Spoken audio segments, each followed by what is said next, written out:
The makers of Camel cigarettes present Dick Powell as Richard Diamond, private detective.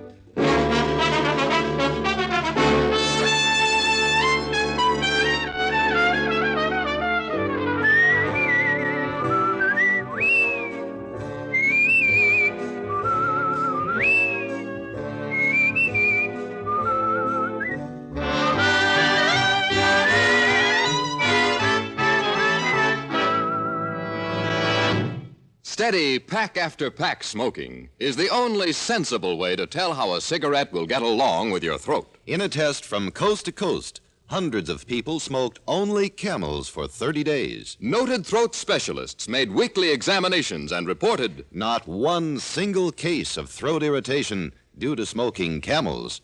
Make your own Camel 30-day test. Smoke only Camels for 30 days. See how well Camels agree with your throat, pack after pack, week after week.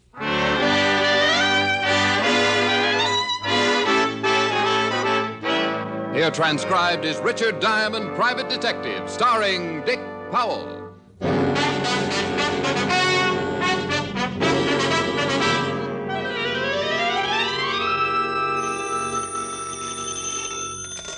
Diamond Detective Agency.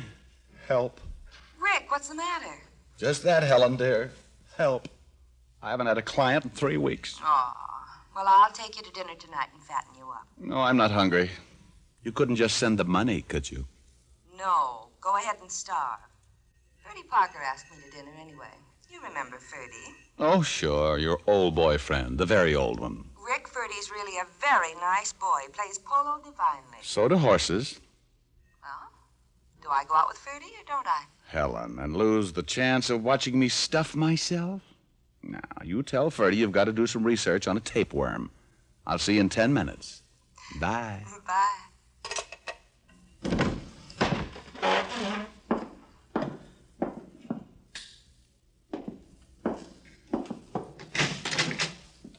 Diamond? That's right, but I'm leaving now. Come back tomorrow. This won't wait till tomorrow. My name's Duke Crandall. How do you do? Pretty well in the dark.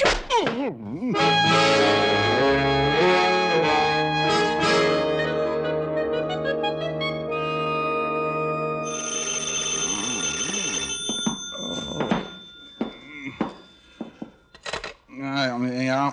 Rick, dear, I know it's a nasty habit, but I get so annoyed when people keep me waiting over an hour. Oh, hello, Helen. Yeah. Well, I took a nap. That's nice. Bye. Honey, now wait a minute. 13 guys just beat me up. What did he look like? Well, he was very big and it was dark and I couldn't see him. Maybe it was Ferdy Parker. He's really a brute at heart. No, this guy was breathing. Rick, did someone really hit you? Honey, I may be kidding, but this bump on my head isn't. But why? The man didn't just walk in and hit you for no reason at all, did he? No, it's a hobby. Rick. Helen, if you don't believe me, just sit tight. I'm going down to the 5th Precinct to see Walt Levinson. I'll drop around and show you my bruises.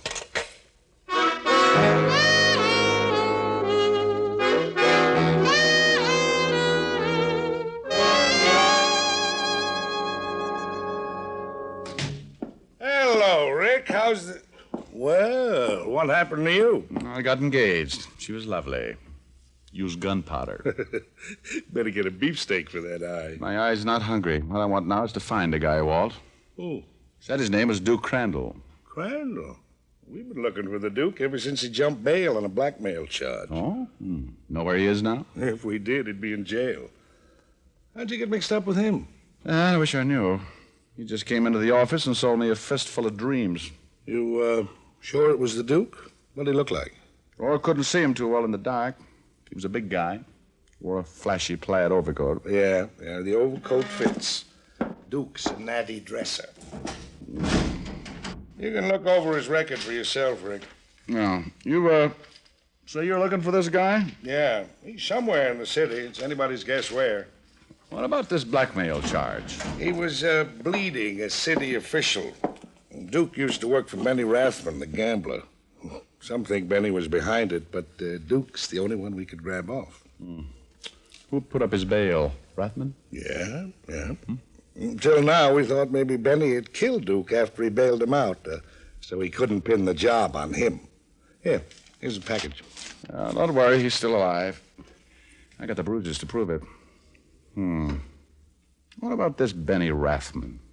You think he'd know where Duke is? It's hard to say. If he did, I think he'd try and get rid of him. See, the DA's been trying to pin something on Ben for a long time. And if we find Duke and Benny is implicated in the blackmail, it'll be the DA's meat. Oh, I catch. So if Duke's smart, he let Benny bail him out and then goes in hiding before Benny can get to him. That'll make him twice as hard to find. You're really going looking for him, huh? Yeah, might as well. I don't mind getting slugged, but I'd like to know the reason why. Thanks, Walt. I left the 5th Precinct and hailed a cab. The fresh air made my head feel better, but my pride hurt all the way to the Blue Chip Club, owned and operated by Benny Rathman. As we pulled up, I lit a Camel, came to a little, and when I walked inside the club, I found a dissipated pianist playing worn-out love songs on a worn-out piano.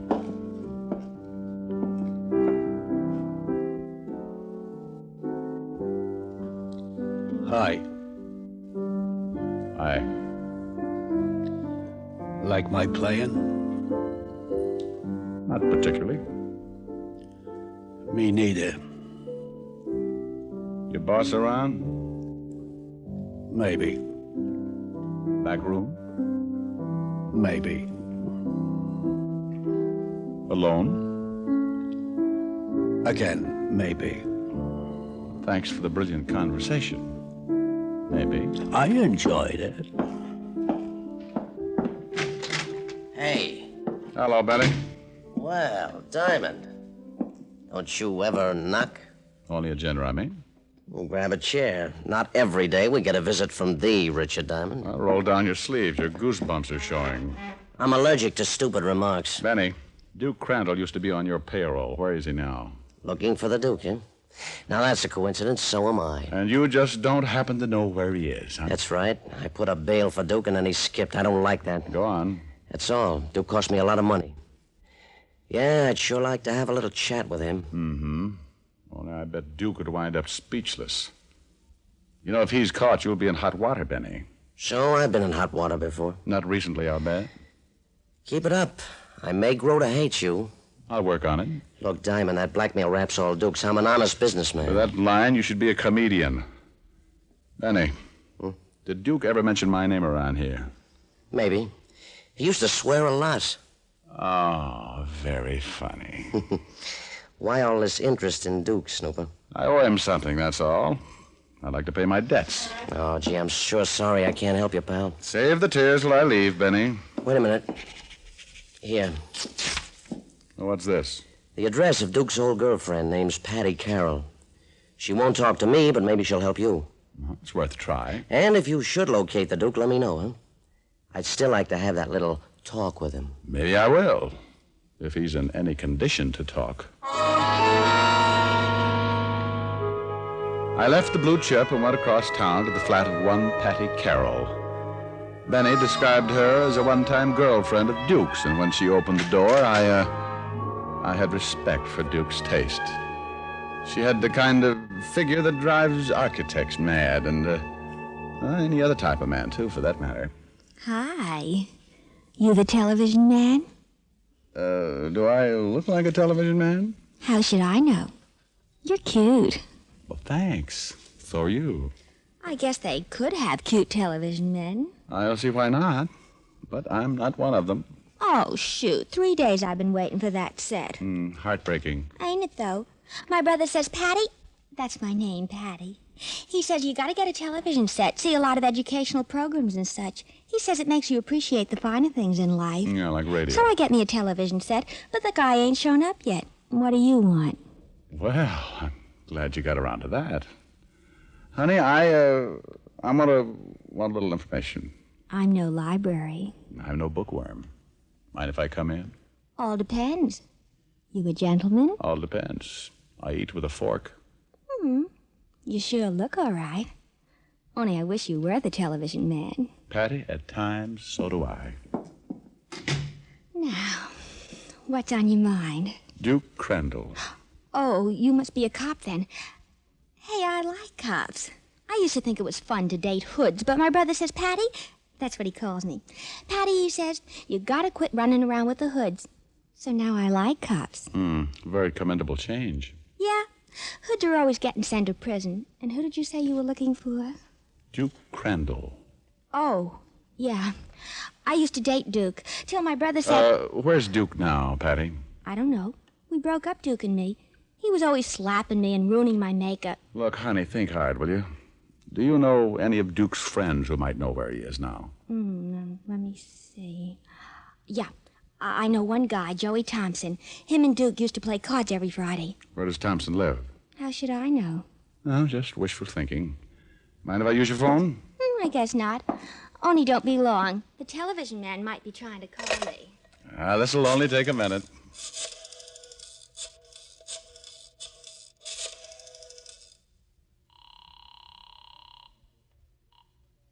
Homicide, Lieutenant Levinson. Well, I got a problem. Oh. You know a guy named Joey Thompson? Thompson? I know a Charlie. Oh, yeah, Joe Thompson. Yeah, I know him. Used to be a small-time pickpocket. Where can I get in touch with him? Last I heard, he had a legit job. Runs a watch repair shop on Fountain Street. You can get the address in the phone book. Thanks, Walt. Call you later if anything develops. And thank you, Patty. You leaving? Don't you want to stay and watch television when it gets here? Oh, no, thanks. No. All that violence makes me nervous. Well, drop in again anytime. Hoppy goes on at 8, doesn't he? Patty had few brains and many curves and was the type you hated to leave. But Joey Thompson might lead me to Duke Crandall. And curves can be dangerous if you don't watch your speed, I always say. The hall outside Patty's rock, and as I walked down it, I had the strangest feeling that someone was behind me. 2 seconds later, the strange feeling became one I was thoroughly familiar with. Oh, the wall spun around and I spun with them. But on the way down, I caught sight of what had hit me. An ugly blackjack held by an ugly hand sticking out of the prettiest plaid overcoat you ever saw.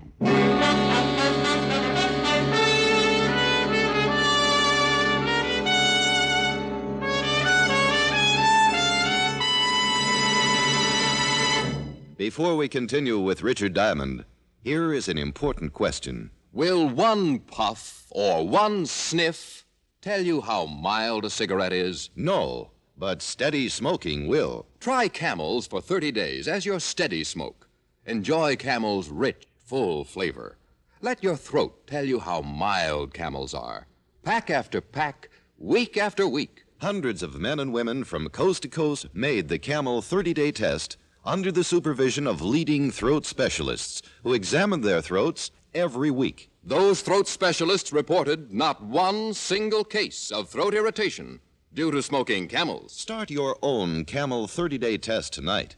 You'll get day-in, day-out proof of Camel's mildness and flavor. And you'll know why, after all the mildness testing of recent years, Camel leads all other brands in popularity by billions. How mild, how mild, how mild, how mild, how mild can a cigarette be? Smoke Camels and see. And now, back to Richard Diamond, Private Detective, starring Dick Powell.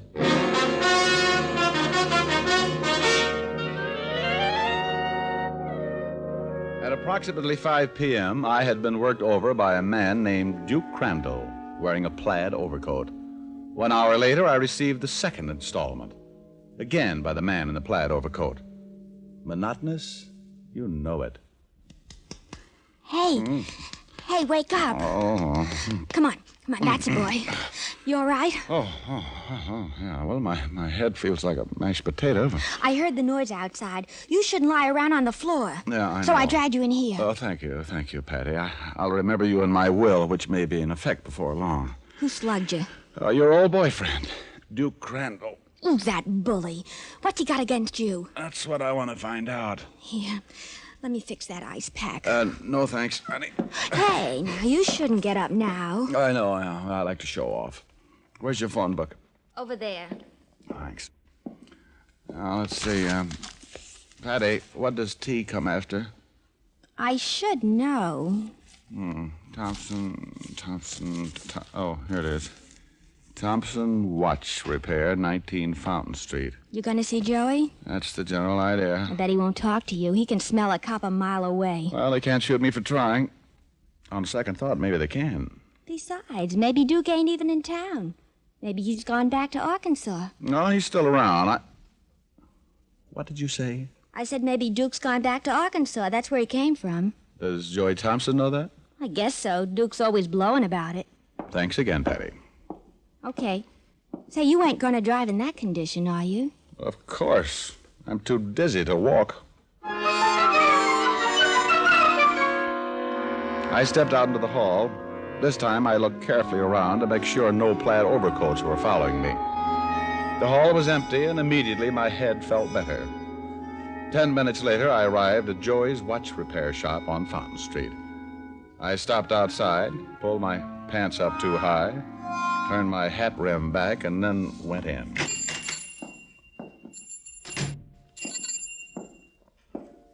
Yeah, what can I do for you? Well, my name's Harold Appleknocker from Big Lake, Arkansas. Oh, how are you, Mr. Applesucker? Appleknocker, Harold. Oh. Well, you got a watch? Watch? No, never use them. Down home, we go by the sun and the hogs. When the sun's straight up, it's noon, and when the hogs holler, it's dinner time. Look, pal, we don't repair hogs. Now, what do you want? Well, sir, I'm looking for a fella named Crandall. What's that fella's first name? Something like Prince or King or, I don't know. It's one of them royalty fellas. Duke, maybe? That's it, Duke. That's the fella. You got the wrong place. Now, beat it. Oh, doggone it, that's what everybody tells me. Sure wish I could find that fella, give him his money, and go back home. The city life is killing me. Did you say money?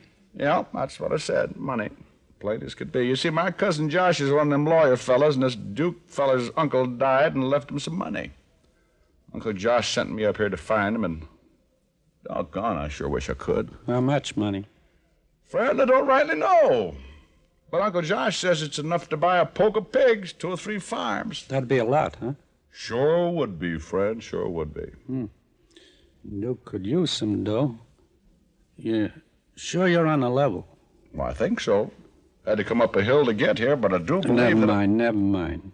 You got the money for Duke? Nope, but I got this here paper I'm supposed to watch him sign, and then Uncle Josh will send him the money. Well, wait a minute. You stay right there. So far, so good. Joey went into the back room, and I heard him dial. I couldn't hear the conversation, but I knew he was talking to Duke. 2 minutes later, he came back out. Okay, pal. I'll take you to Duke. Why, now, that'd be right neighborly. Only I don't want to take you away from your work, and you just tell me where I can find him. Duke says to bring you. The shop will keep. Now move. Joey locked the door, and then we went to his car and drove to the warehouse section. He pulled up in front of a deserted warehouse, stopped, and blew his horn twice. Pretty soon, a big man wearing striped trousers and a loud check sport coat came out of the warehouse and over to the car. This had to be Duke Crandall. This the guy, Joey? Yeah, Duke. Okay, Hicks, start talking. Appleknocker, Harold Appleknocker. You dropped that business. You told Joey my uncle left me some dough. Oh, you ain't got an uncle, friend. No, I was afraid of that. Yeah. Now, what's your name? How about a Swedish dialect? Got any uncles in Sweden? You see, Duke, I told you over the phone he was a fake. Yeah, it's good work, Joey. Now, get out, bud. I want to know why you were looking for me. I didn't know where you were. Get out, he said. Oh, all right. Maybe somebody followed this boy, Joey. Drive back up the alley and keep a lookout. I'll take care of him. Right, Duke. In the warehouse, Buster.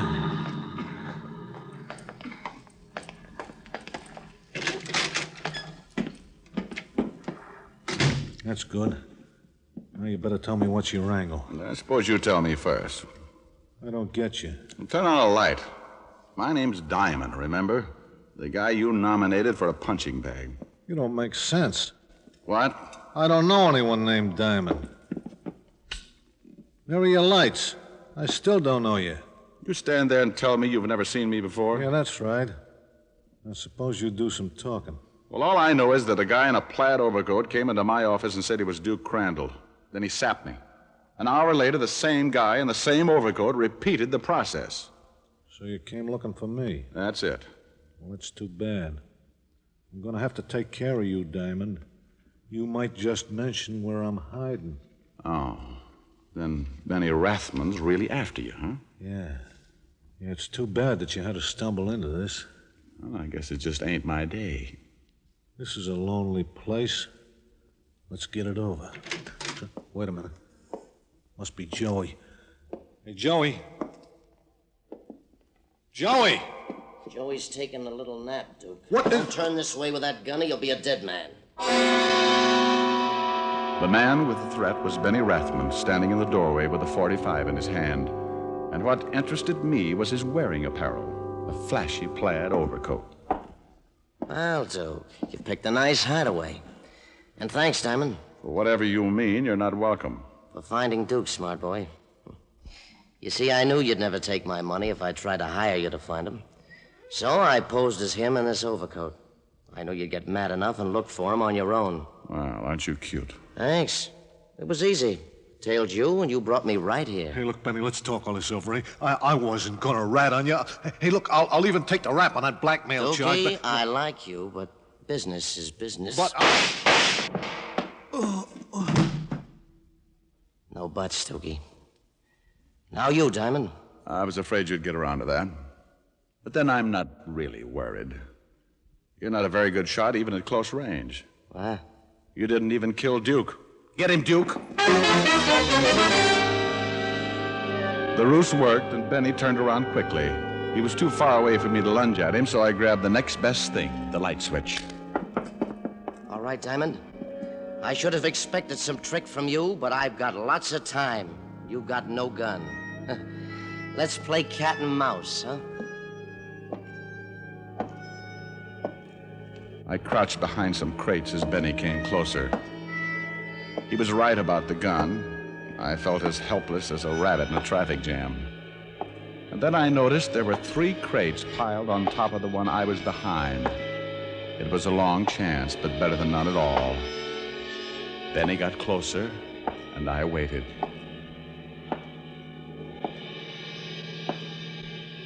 It'll be soon, Diamond. I'm getting accustomed to the dark now. I'll find that light switch soon, and I'll get you...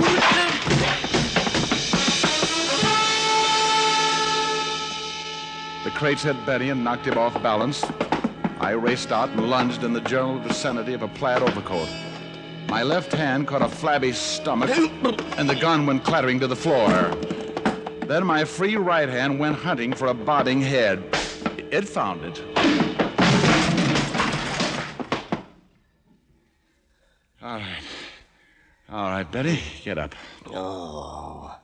I beg your pardon? Oh. Well, I'll quote you on that. Now then, upsy-daisy. Attaboy. Oh, my head. Hurts, doesn't it? But you know, Benny, you hit me twice today, and I've only hit you once. Now, that's hardly fair, is it?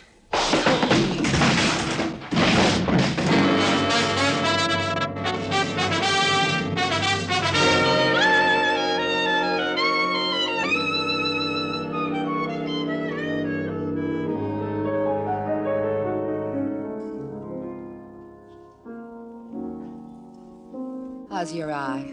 Oh, still at half-mast. Here, put this steak on it. That? That's a whole cow. You could feed a family with that thing. Now stop clowning and put it on your eye. All right. Notice anything different? Yeah, it covers my whole face. No. I mean about me. No. New dress? New hairdo? Well, you're too young for new teeth. I give up. New perfume. Smell. Nice. Yeah. What's the occasion? Oh, after you broke the dinner date, Ferdy Parker dropped in for a little while. Oh, good for Ferdy. Did he make it under his own steam? Oh, Rick, aren't you even a little bit jealous? Of course not, honey. I'm broad-minded. You mean thick-skulled. Oh, Helen, dear, I was only kidding. I noticed something different as soon as I came in. Oh? Yeah. You finally got your piano tune. Rick! When we are dancing and you're dangerously near me, I get ideas. I get ideas. I want to hold you so much closer than I dare to.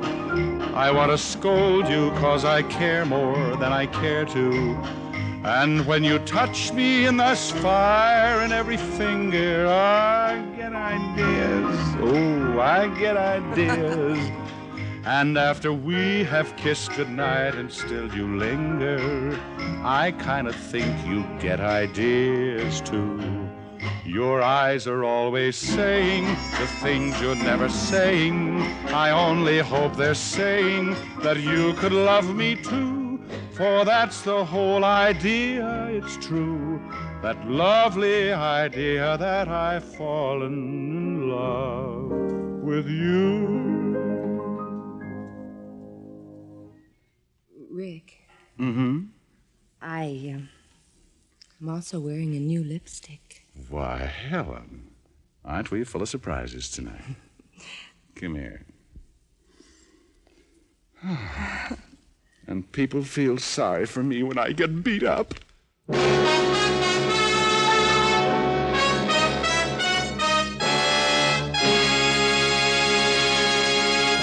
Dick Powell will return in just a minute. Camels lead all other brands in popularity by billions.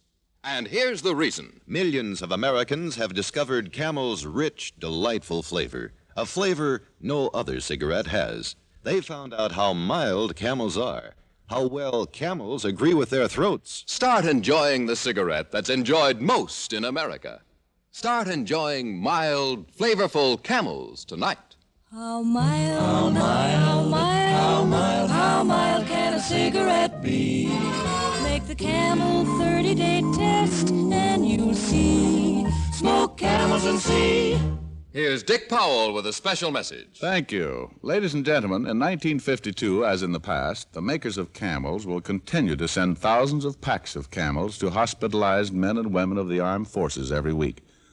This week, the gift Camels go to Veterans Hospitals, Wichita, Kansas, and Montgomery, Alabama. U.S. Army Station Hospital, Fort Custer, Michigan. U.S. Naval Hospital, Pensacola, Florida. And to the Military Air Transport Service, which evacuates virtually all overseas wounded personnel. Now until next week, enjoy Camels. I always do.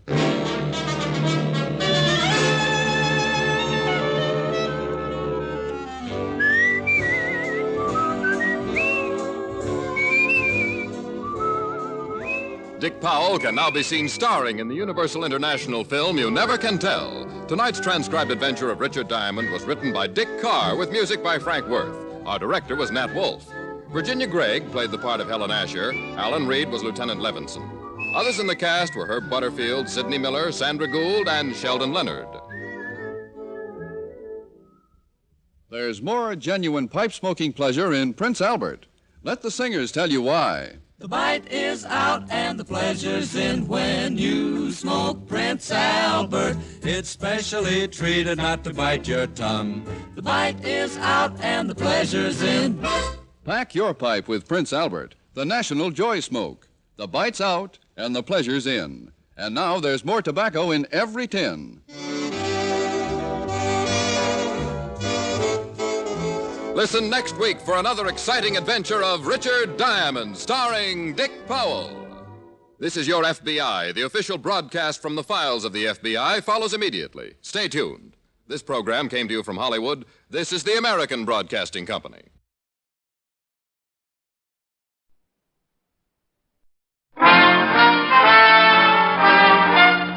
Listen while the makers of Rexall drug products and 10,000 independent Rexall family druggists bring you Dick Powell as Richard Diamond, private detective.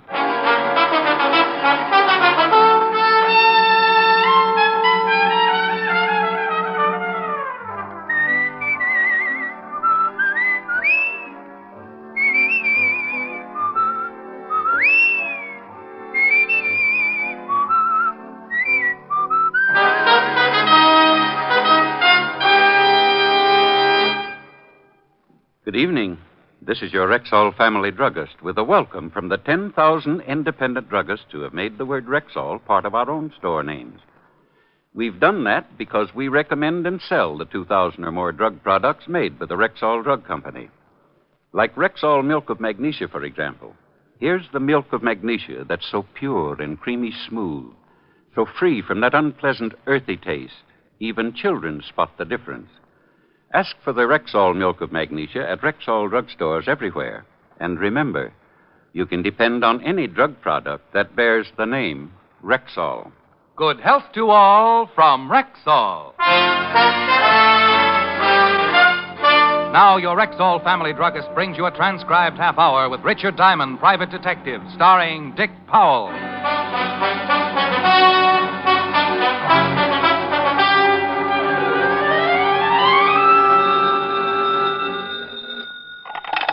Diamond Detective Agency. With camels who know their detectives best, it's Diamond 2-1. Ricky? I won't admit a thing. Last person who called me Ricky sold me stock in a bubblegum factory. Whole deal blew right up in my face. Ricky, this is Pat. I'm in trouble, bad trouble. Somebody steal your last name? This is Pat Stens. Pat Stens, an old friend of several years' standing. Blonde, attractive, and the owner of a plan to eliminate cranium luster. To the aging juveniles of the world's biggest city, she might easily be called the mother protector of hairlines. In other words, like the sign says on the front of her uptown salon, she grows hair. You've just got to come down to the place. Honey, I've graduated. You told me so yourself. Another treatment, and I'll be wearing a snood. Ricky, I'm on the level. I'm in trouble. Something's happened to one of my customers. What's the matter? Did he sprout feathers? Well, almost. He sprouted wings. He's dead. Now, phone games with Pat weren't a hobby. She might kid a customer about the condition of his scalp, but when she called me to say she had a corpse on her hands, I knew she hadn't been sampling her hair tonic. I told her I'd be right down, call Helen, broke my date, locked the office, set a few traps for impatient clients, and 15 minutes later I was in Pat's office talking to a pretty frightened little blonde. Oh, Rick, I just don't know what to do. Oh, now, honey, first calm down. Now, who's dead and where? A man named Wiley. John Wiley's on the vibrating table. Why didn't you call a doctor or the police? Because I think he's been murdered. Murdered?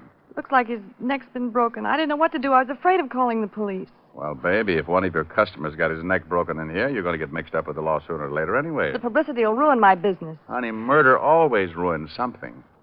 You got any idea who might have done it? No. Well, who was in the place when you discovered the body? My usual 3 girls and 2 customers. Anybody leave or come in? No. How many people know about it? Just the girls. Neither one of the customers. Oh. Well, first we lock your front door. I don't want anyone to leave. Then we'll take a look at the dead man and find out if his neck really is broken. If it is, we call homicide. We locked the front door, and Pat let me down a hall with booths on either side. In 2 of the booths, I spotted the customers relaxing as girls in white uniforms worked on their receding foreheads. At the end of the hall, we stopped at another booth, enclosed by a white curtain. In there, Rick. Okay. The vibrating table was centered in the middle of the room, an enclosure about 6 by 14 feet. The table was built at an angle so that when a patient climbed up and stretched out on his back, his feet were elevated a good 16 inches above his head. The angle and the vibration increased the flow of blood to the scalp, and under normal conditions, it's considered very healthy. But the man lying on the table now wasn't getting the full benefit of the treatment. His shoulders extended over the end of the table, leaving his head hanging down at a grotesque angle, rolling from side to side with a monotonous rhythm of the vibrations. Oh, Rick. Not very pretty, huh? I forgot to turn the table off. I think I'm going to faint. Just take it easy. Was I right? You had to be. A circus rubber man would need vulcanizing if he turned his head that far. Busted neck, all right. Guess we better call the police. Can you keep the customers out of here? What if one of them gets inquisitive? Tell them the table's out of order. I'm going to call homicide and tell them Mr. John Wiley's in the same condition. As frightened as she was, Pat played it pretty well. She had tipped off the girls and started swapping jokes with their balding clients to keep them happy. I went in the office, put in a fast call to the 5th Precinct homicide, and 10 minutes later, Lieutenant Walt Levinson and Otis, his trained anthropoid, were looking at the late John Wiley. Sure looks like murder. I guess it would be better if he had a knife in his chest with a sign on it. Who was in the place when it happened? Pat, 3 girls, 2 customers, and a dozen assorted gay gypsies. Oh, for Pete's sake. Pete has an alibi. What was the dead man doing on the table, anyway? Trying to grow hair. Oh, that's silly. Who ever heard of anybody growing hair on a table? Sergeant Loveloon.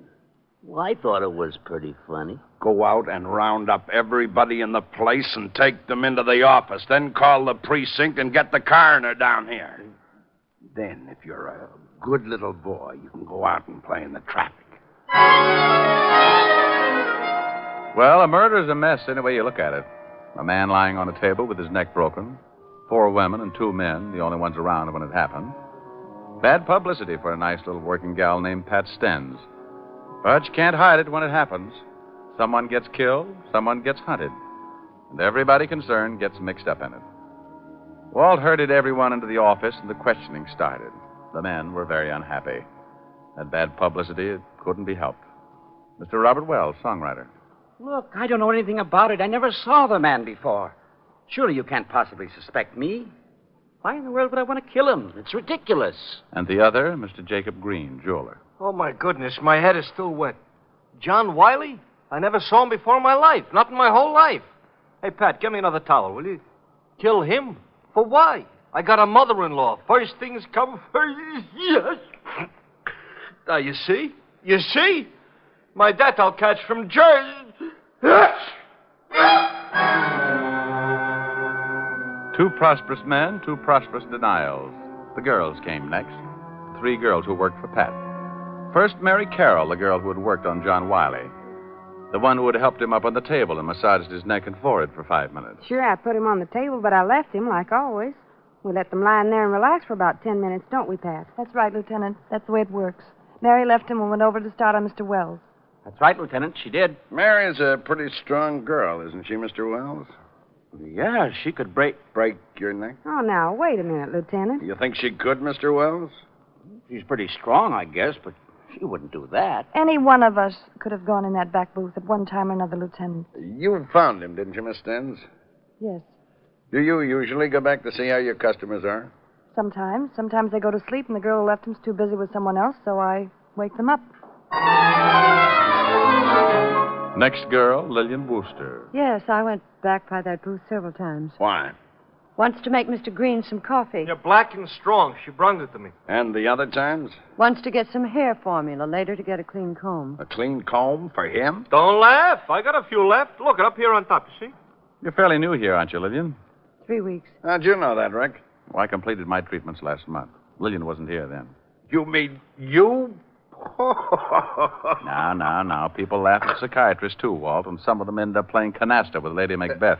We were rejuvenating his spit curls. Thank you, Patricia Stens. They've been spitting better than ever. All right. You're the last girl. What's your name? Nancy Cummings, Lieutenant. The last girl in her story was no different than the others. Yes, she had left her customer and walked down the hall past the last booth. No, she had not slipped in and popped Mr. John Wiley's neck while he lay resting. The coroner arrived, and the whole party went down to the precinct to sign formal statements. They were then all released and sent home, pending further investigation. I took Pat home to her apartment. Don't you drink, Rick? Oh, yeah, sure. Water? Mm-hmm. You didn't kill him, did you, Pat? Don't be silly. He was growing hair. Kill off my advertising? Here. Thanks. You got any ideas, Rick? No. How long has John Wiley been coming to the shop? Oh, about 6 months. What do you know about him? Not much. He was a wolf. By your standards or Kenzie's? He got grabby occasionally. Put him straight. Know what business he was in? Well, whatever it was, he had a lot of money. Big tipper. Oh, excuse me. Yes. Oh, yes, just a minute, Lieutenant. It's for you, Rick. Thanks. Hello, Fatty. I got something on the dead man. Got a record. Blackmail. Oh? Know where he lived? We're checking. Now, wait a minute.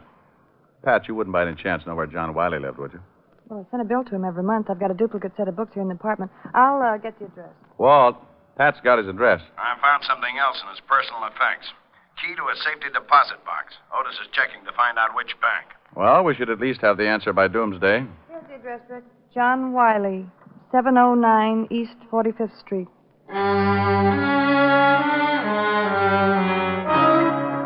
I told Walt I'd meet him at Wiley's place, downed my drink, gave Pat a pat, and a half hour later we were tearing Mr. John Wiley's apartment to pieces. Nothing. No? Well, I at least turned up a kazoo, grab a comb and some tissue paper. We'll do a fast course of Swanee. Hey. No tissue paper? No, here's a date calendar. Good. Maybe we've been working on a holiday. Here's a name, Nancy. That comes after April, doesn't it?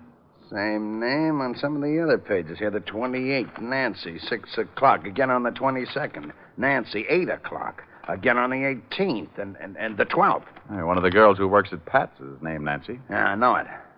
Well, do you think we should go over and see her, or sit down around a card table, hold hands, and make her pop out of the wall? You know, someday I'm going to get very mad at you, Rick. Only when you find somebody prettier. Come on, Grouchy, let's go over and see Nancy Cummings.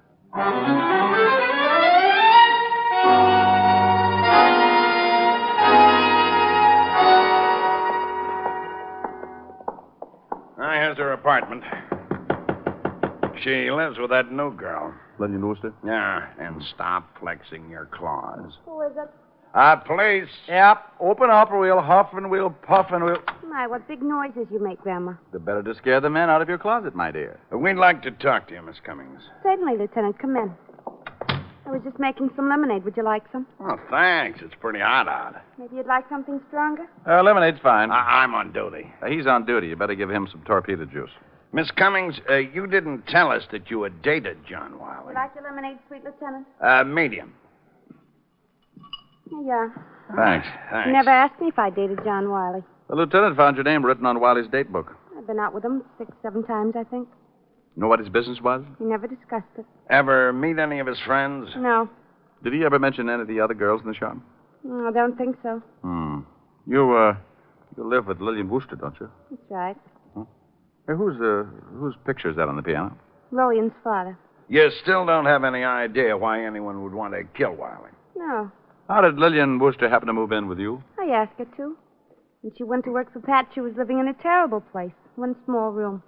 I told her she could come in with me and share the rent. Well, how well did she know John Wiley? She'd seen him at the shop, seen him here when he came to pick me up. Where's Lillian now? Shopping, I think.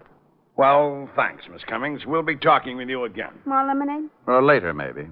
When things start getting a little hotter.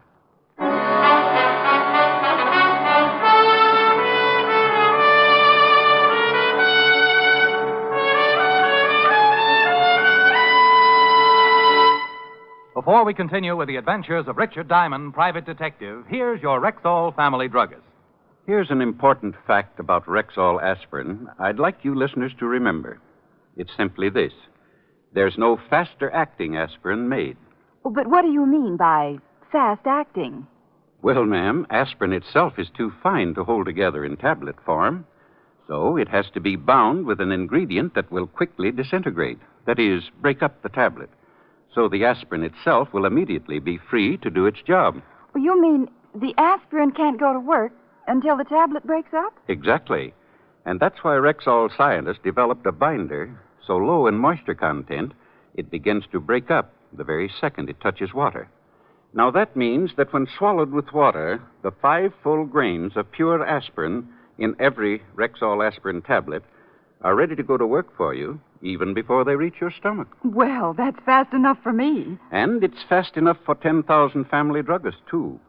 Quality like that is what we're talking about when we tell you you can depend on any drug product that bears the name Rexall. And now back to tonight's adventure with Richard Diamond, private detective, starring Dick Powell. 3 in the afternoon, out of Nancy's cool apartment and down in the blistering street. The thermometer crowding 90 and the humidity sticking to us like a steaming blanket. I feel awful. A terrible day to solve a murder. Yeah. I'm going to go look through some newspaper files. What for? That picture on the piano. Lillian Wooster's father? Mm-hmm. I've seen that someplace before. News story connected with it. I'll drop you off. I got to get back and see if Otis has found the safety deposit box that fits John Wiley's key. Walt dropped me off at the newspaper, and I went down to the morgue file to do some hunting. The air conditioning made the job easier, and by 4 o'clock, I walked into Walt's office with an interesting bit of information. We found the bank and the safety deposit box. Oh? Anything turn up? Wiley was doing some pretty fancy blackmailing. Here's a bundle of evidence and a list of names. Mm-hmm. Well, I can understand why someone would pay to keep these out of circulation. Lousy photography. What did you find out? Well, here. Newspaper clippings. Mm-hmm. Oh. Picture of Lillian Worcester's father. Same picture as the one on the piano. Prominent banker leaps to death. William Baker. William Baker? The girl's name is Worcester. That's what she calls herself. William Baker. Give me that list we got out of the deposit box. I've just been looking at it. William Baker's name is on here, all right. That clipping I just gave you mentions that he left a daughter and a wife. Well, let's go pick up Lillian Worcester or Baker or whatever her name is. Well, it might not have meant a thing, but at least we had found one person who had a strong connection with John Wiley, other than socially. The girl who called herself Lillian Worcester was the daughter of one William Baker, deceased, and one of John Wiley's blackmail victims. We climbed to the squad car and hurried back to Nancy Cummings' apartment, where Lillian Worcester lived as roommate. Let's go. Hey, wait a minute. What's wrong? Hold it. Lillian Worcester coming out of the building. All right, we pick her up on the street. The doorman's hailing a cab for her. Let's see where she's going. Wouldn't it be easier to just ask her? Oh, stop trying to ruin my afternoon. There's nothing more relaxing than a pleasant drive through quiet, peaceful little old Manhattan. We started tailing Lillian Worcester's cab, across town, along the river, and across the George Washington Bridge. She's headed for Jersey. Oh, you looked at your compass. That's not fair. We kept going through Hackensack, past the outskirts, and on out Route 17. Pretty expensive cab ride. Pretty expensive makes it pretty important. We kept following like that. Lillian's cab a good quarter of a mile ahead, so she wouldn't notice us. They're turning off on that road. Oh, you're absolutely amazing, Fatty. I probably would have missed it completely. Oh. We took the road to the right off the highway and spotted the cab up ahead, pulling into the entrance of a large white building. The sign over the tall iron gate read, Woodview Sanitarium. She's getting out of the cab and going in. Wait till she gets inside. Then let's go up there and find out who Lillian Worcester's visiting in the Woodview Sanitarium.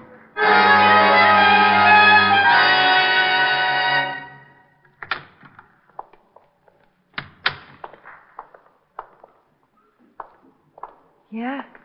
Something I can do for you? I'm looking for a girl. You know, honey, something that doesn't look like a man. Now, you stay out of this, Diamond. Don't you start getting me confused again. He gets confused? At the drop of a hat. Watch, I'll drop my hat. Now, you stop that. He doesn't like it, does he? Oh, it nearly drives him with... Now, you understand. Yes, of course. Where are you going? I think you better talk with Dr. Gerson. All right, run him out. Temper. Rick, I swear if you don't stop these confounded routines. Routines? Well, you know what I'm talking about. Who's on first base? Oh, don't you know who's on first? Huh? I'm Dr. Gerson. My friend here is given to mass demonstrations in the aisle. Oh, shut up, Rick. I'm Lieutenant Levinson. I'll bet you're with the cavalry. You get wise with me, Mac, and I'll bust you one. Extreme persecution complex ever since Uncle Julius took away his mandolin. Well, we have some lovely mandolins here, Lieutenant. I am Lieutenant Levinson, New York Police. Now, it's more fun in the cavalry. Maybe you'd think it was more fun in the South. Well, it's wonderful. We have some very nice ones. Let me show you. Now, listen, I am Lieutenant Levinson, New York Police, 5th Precinct Homicide. And if you don't lay off this foolishness, so help me, I'll tear you limb from limb. I'll get some help. You won't get anybody. Get away from that phone. Look, I think you better let him tell you why he's here. Will it calm him down? I'm here trying to catch a girl. Oh, Rick. That's right. He's here trying to catch a girl. Certainly. Why don't we all try and catch one? Look, would you do me a favor, friend? Why, of course, Lieutenant. Take a look at those credentials. Certainly. Oh, my goodness. I'm afraid he's a real policeman. I need no help from you, Mr. Diamond. Grouchy. Oh, my goodness. Satisfied? Well, yes. Aren't you a little out of your territory, Lieutenant? I am not making an arrest. Just trying to catch a girl. I am following a girl. She may be a murderess. She came in here a few minutes ago. You mean Miss Baker? Then Baker is her right name? Who's she seeing? Her mother. What's wrong with her mother? Mrs. Baker is seriously ill. Have anything to do with her husband's suicide? Everything to do with it? I doubt Mrs. Baker will ever recover. We went back out to the car and tried to put it all together. Lillian's father had jumped off a roof. He was being blackmailed and couldn't take it. The shock had driven Mrs. Baker into a permanent breakdown, and John Wiley had been responsible for the whole thing. Motive enough for Lillian to get a job with Pat Sten so she could get her hands on John Wiley's neck. We waited until Lillian's cab turned out of the driveway and headed back for New York. We stayed close, watched her get off at her apartment. Then we went over to see Pat Sten's. You gonna get a hair treatment tomorrow, Rick? That's right, honey. I want you to be sure that Lillian takes care of me. Did she do it, Rick? I think so. But why? She seemed like such a nice girl. Well, she had pretty good reason. But we need a confession, and Rick's got an idea how to get it. I want Lillian working on me through the whole treatment, especially when I get on the vibrating table.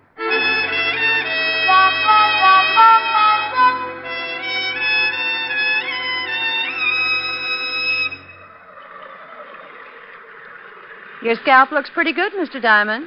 Oh, it's been itching a little. Losing any? Some. Hi. Oh, hello, Pat. His hair looks pretty good, Miss Dent. Let's see. Use both solutions. Okay. I'll see you later, Rick. Nice girl, Pat. Very nice. Have you found out anything about Mr. Wiley's death? Oh, the police have gone to few interviews. The lieutenant went to see her roommate. Nancy told me. I hope you don't suspect her. She rather liked Mr. Wiley. She wouldn't have any reason to kill him. All right. Let's go down to the other booth. Huh? You mean you're going to stick me on that vibrating table? Not if you don't want to. Well, full treatment. That's what I came here for. Let's go. You don't mind going in there, do you? No. Why should I? Oh, some people are funny about rooms where a murder's been committed. It doesn't bother me, Mr. Diamond. Give him a good rub and let him relax for about 10 minutes, Lillian. Yes, Miss Dent. All right, up on your back. Slide down a little, please. All right, yeah. That's good. What did you do before you went to work for Pat, Lillian? Oh, not much. Went to school. Finally decided to look for a job and found this one. Ever study this sort of thing? No, there's really not much to it. Pat shows us how to wash, apply the formulas, and rub the neck and shoulders. And all you need is a strong pair of arms, huh? I guess so. Your family live in New York? No. Oh. I noticed the picture of your father on Nancy's piano. A fine-looking man. He's dead now. Sorry. So am I. Mother still living? No. Oh, wow. I'm sorry. Am I rubbing too hard? It's okay, it's okay. Well, you've got the strength for the job. Did the police find out anything about Mr. Wiley? Yeah, he was a blackmailer. Ouch. Oh, I'm terribly sorry. I'm a little nervous today. Maybe I better get one of the other girls. No. That's okay. I'm just a little tied up. Neck stiff. Yeah. Try and relax. I guess I keep thinking about Wiley and his broken neck. Think I might break yours, Mr. Diamond?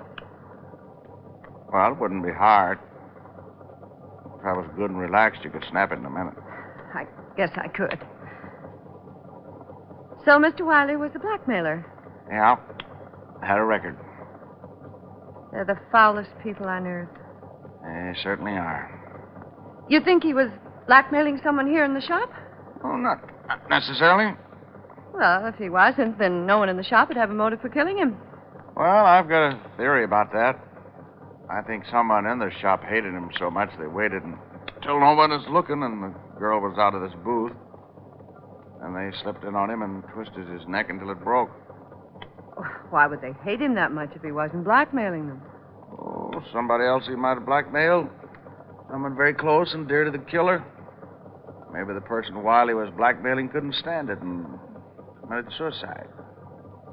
Interesting theory. Take your family, for instance. Ouch. Sorry. You aren't relaxing. Supposing Wiley was blackmailing a member of your family, your father, for instance. I can't rub your neck unless you relax more. Maybe your father couldn't take him. Maybe he couldn't pay him anymore, and instead of disgracing his family, he committed suicide. Just turn your head a little to the side, Mr. Diamond. Better? Much. Well, if that happened to my family, Mr. Diamond, I guess I'd kill Mr. Wiley and not mind it a bit. Think of the shock. I even put the wife in a sanitarium. It probably would. How did your father die, Lillian? He jumped off the roof. Now, if you'll turn your head a little more, I'll try to pop your vertebra. We followed you out to Jersey yesterday, Lillian. I'm going to adjust your neck, Mr. Diamond. It's better if you relax so it won't hurt. Well, if you wanted to, you could pop it anyway. I couldn't stop you in time. I don't guess you could. There. Now the other side. No. Did you kill John Wiley? Yes. Relax. All right, Mr. Diamond. Let's go down to the police station.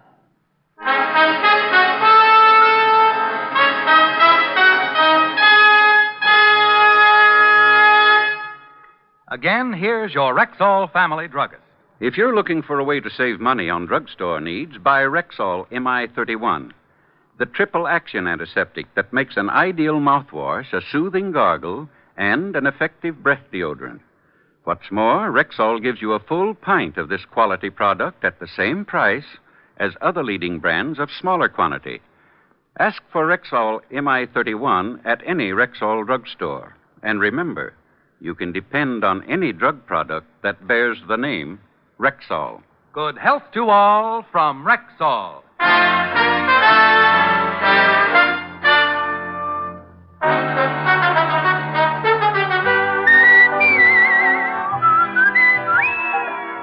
Richard Diamond, Private Detective, stars Dick Powell in the title role and is written by Blake Edwards with music composed and conducted by Frank Worth. Featured in tonight's cast were Mary Jane Croft, Ted DeCorsia, Wilms Herbert, Virginia Gregg, B. Benaderet, and Larry Dobkin. Richard Diamond, Private Detective, is transcribed in Hollywood by Jaime Del Valle. This is Bill Foreman inviting you to be with us next Wednesday at this time when we will again bring you Dick Powell as Richard Diamond, Private Detective.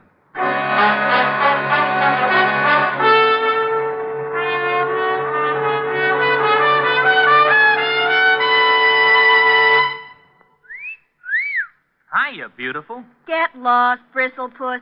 You need a shave. But I have shaved. What else do you want me to do? Silly boy, she wants you to go Stag. Go Stag? But why? Because Stag is Rexall's exclusive line of men's good grooming aids, like Stag Brushless Shave Cream. No fuss, no massage, just smooth it on, and presto, you get a clean, close shave. Your face stays smooth and whiskerless all day long. I'll do it. I'll go Stag. That's it. Join the Stag line now at Rexall drugstores everywhere. Yes, to make girls care. Go Stag.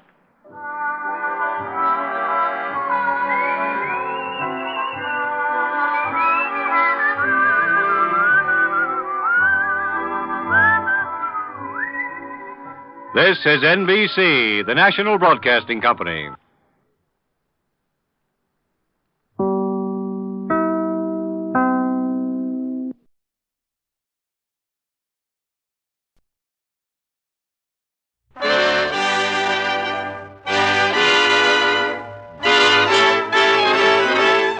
The makers of Camel cigarettes present Dick Powell as Richard Diamond, Private Detective.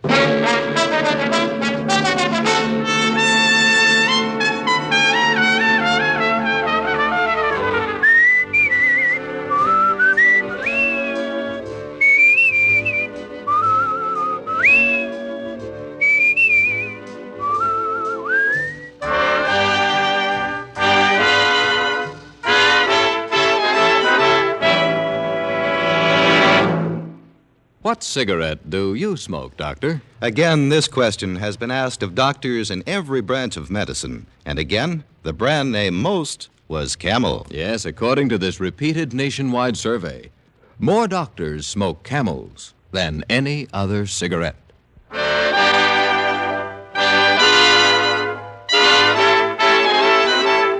Here, transcribed, is Richard Diamond, Private Detective, starring Dick Powell.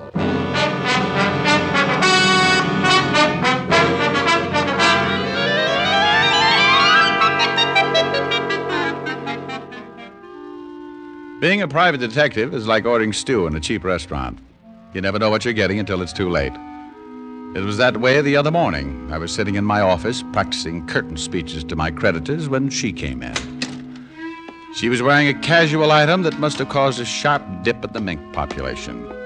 When she reached my desk, she stopped and her perfume kept moving. She probably noticed the glassy look reaching my eyes because she said, "Does my perfume bother you, Mr. Diamond?" "Well, no, not at all. My fangs always show like this." Mm-hmm. Le Droit. It carries a special guarantee. Well, I won't ask for what. Won't you sit down, Miss... Not Miss, just Yvonne. It's not my real name, but I find it has a better effect on the trade. The trade? Cosmetics. Perfumes, facial creams, mud packs. I manufacture them. Mostly for women, but I have a lot of male customers. I'll bet you do. Unfortunately, I've just bought a magnum of shaving lotion myself. Oh, don't be silly, Mr. Diamond. I didn't come here to sell you anything. I'm sure you wouldn't have any need for my products. We'll save that debate for later. Well, I'll be brief. I'm a woman who likes to come to the point. I can see that. How would a $200 fee sound to you? Like a mirage, but beautiful. Well, here you are. 100 now, the rest when you finish the job. Well, far be it from me to hesitate over money. Especially that nice, luxurious shade of green. But don't you think that... Of course. You want to know what you have to do. It would help. It's very simple. This afternoon, the Ile-de-France docks in New York. On the ship will be a man named Bouchon. One of your customers? Or is this social? Monsieur Bouchon has developed a wonderful new face cream. He's arranged for me to have the exclusive American rights. Well, that's fine. Where do I come in? Your job starts at 7 tonight. All you do is pick up the sample from Monsieur Bouchon at his hotel and bring it to me. Oh, I see. Do you mind if I look at your legs? Why, no. But I thought we were talking business. We are. Mm-hmm. Well, you've got nice legs, Yvonne. They take me where I want to go. What keeps them from taking you to Bouchon's hotel? You mean pick up the sample myself? I was sure you'd ask that. Well, I did. You don't know the cosmetic industry, Mr. Diamond. My competitors would do anything to get hold of that face cream. They know you expect Bouchon? Only one of them. A ruthless man. Does he have a name or just a disposition? Robert Mockler. He owns the Venus Beauty Enterprises. And you think he might follow you, take the sample away before you can start to manufacture? So you're paying me $200 to protect it? Oh, Mr. Diamond, I'm going to like you. You're so understanding. $100 bills make me that way. I'll expect you tonight around 7:30. My job's over when I deliver the sample to you, is that it? Yes. But don't make any plans for the rest of the evening. There's a new perfume I want to try out.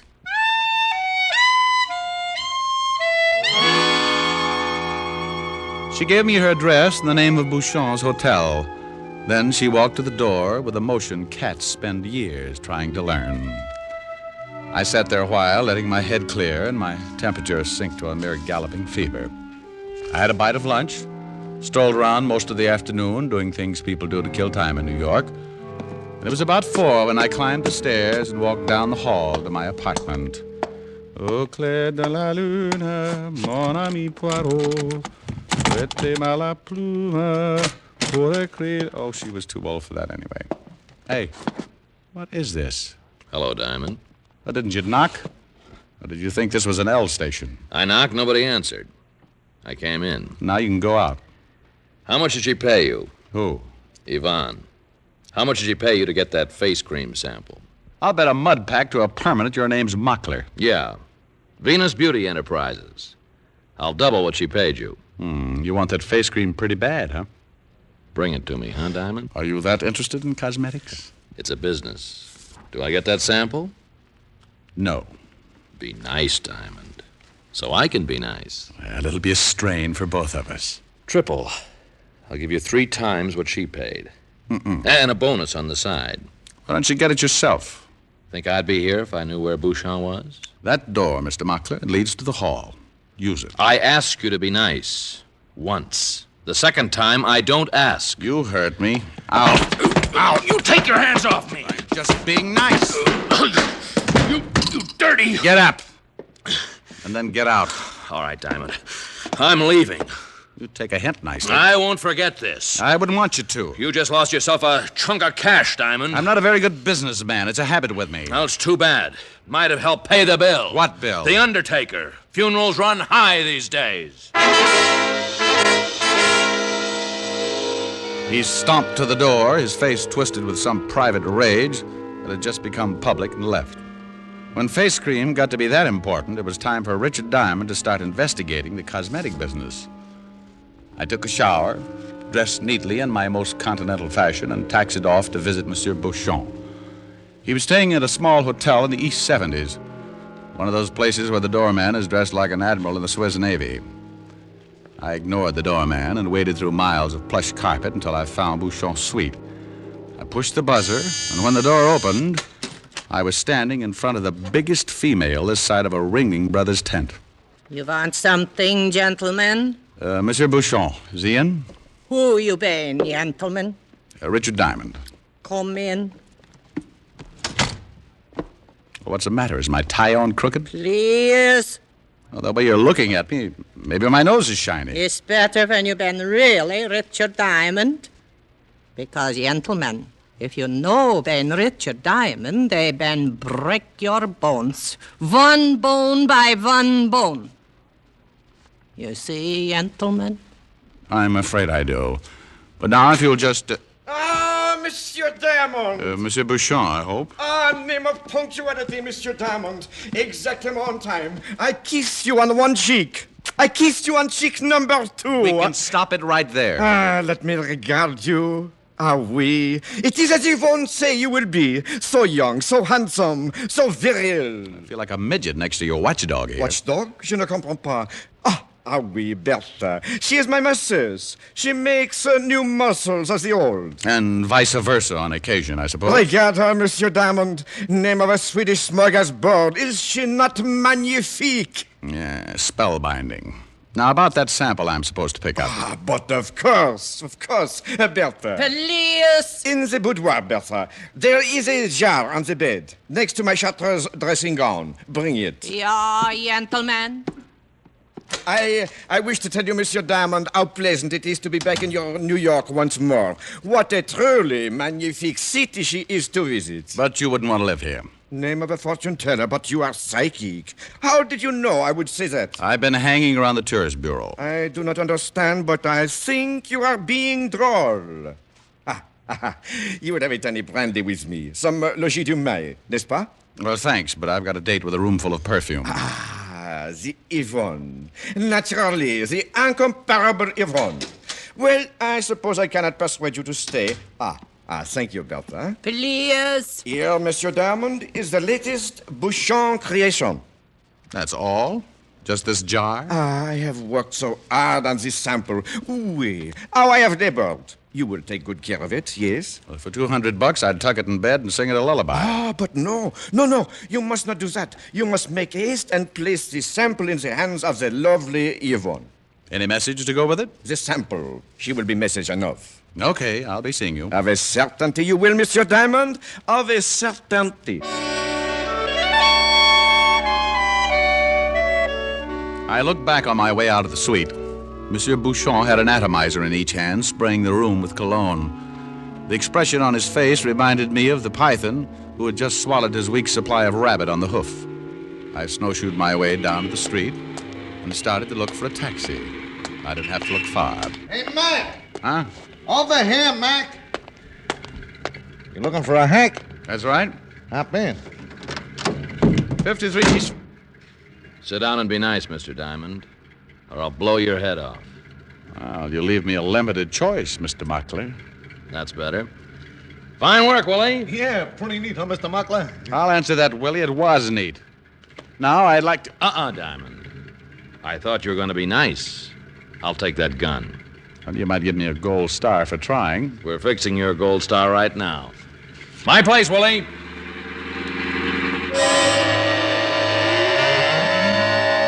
It didn't do any good to tell myself I should have known better.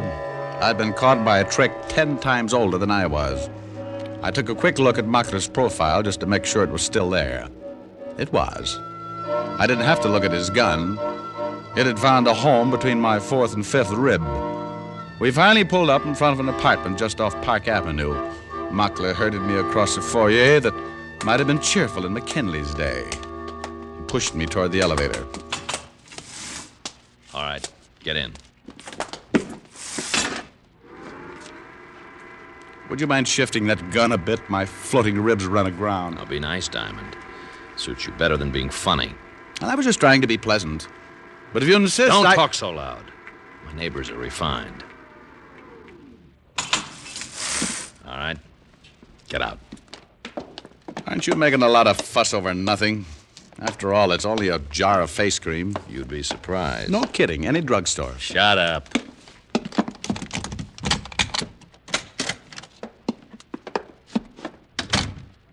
Oh, nice place.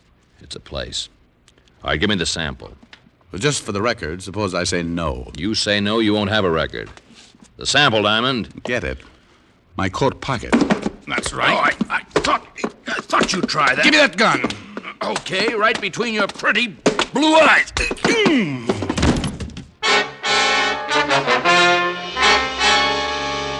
His gun caught me a glancing blow on the forehead, and I went down. I couldn't have been out for more than a few seconds because when I came to, Mockler was still in the room. I tried to get up, but my body had a will of its own. At the moment, what it wanted most was to rest comfortably on the rug. Mockler didn't notice me. He was too busy trying to get the top off the jar. When he finally did...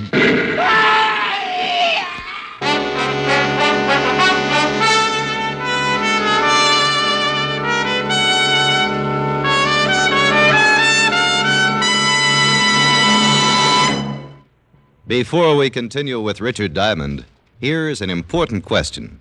What's the best way to find out about smoking enjoyment? Well, you won't find out much from one puff or one sniff. It takes day in, day out smoking. Make the sensible, thorough cigarette test. Smoke only Camels for 30 days. You'll discover how rich and flavorful Camels are pack after pack. You'll find how mild Camels are, how well they agree with your throat week after week. In a coast-to-coast test of hundreds of people who smoked Camels for 30 days, noted throat specialists reported not one single case of throat irritation due to smoking Camels. No other cigarette gives you this conclusive proof of mildness. And no other cigarette has Camel's rich, full flavor, the flavor of costly tobaccos, properly aged and expertly blended. So make your own Camel 30-day test, the sensible test. You'll enjoy every puff, and you'll see why so many people say, once a Camel smoker, always a Camel smoker. How mild, how mild, how mild, how mild, how mild can a cigarette be? Take the Camel 30-day test, and you'll see. Smoke Camels and see. And now back to Richard Diamond, Private Detective, starring Dick Powell.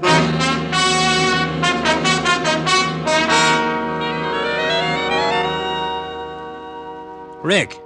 Rick, come on, boy. Wake up. Oh. Wow, did they say nice things about me, Walt? Who? The preacher. The one who read my funeral service. Oh. This is a hospital, and you're not dead. Oh. You mean I've got to go all through that again? Why you're not dead is something I'll never know. What happened? You tell me, Walt. Well, we got a call an hour ago to come to the apartment of a guy named Mockler. There'd been an explosion. You were stretched out on what was left of the floor. Oh, that potent face cream. Face cream? You sure you're awake, Rick? I'm awake, Al. What about Mockler? Well, he was around the apartment. I might say all around. Oh, so it was a booby trap. Booby trap? What's this all about? Walt, are those my pants on the chair? Well, what's left of them? Throw them over, will you? Now, wait a minute, Rick. Aren't you going to tell me what's going on? Sure. A Frenchman named Bouchon was trying to blow up a girl named Yvonne with a jar of face cream. That face cream again.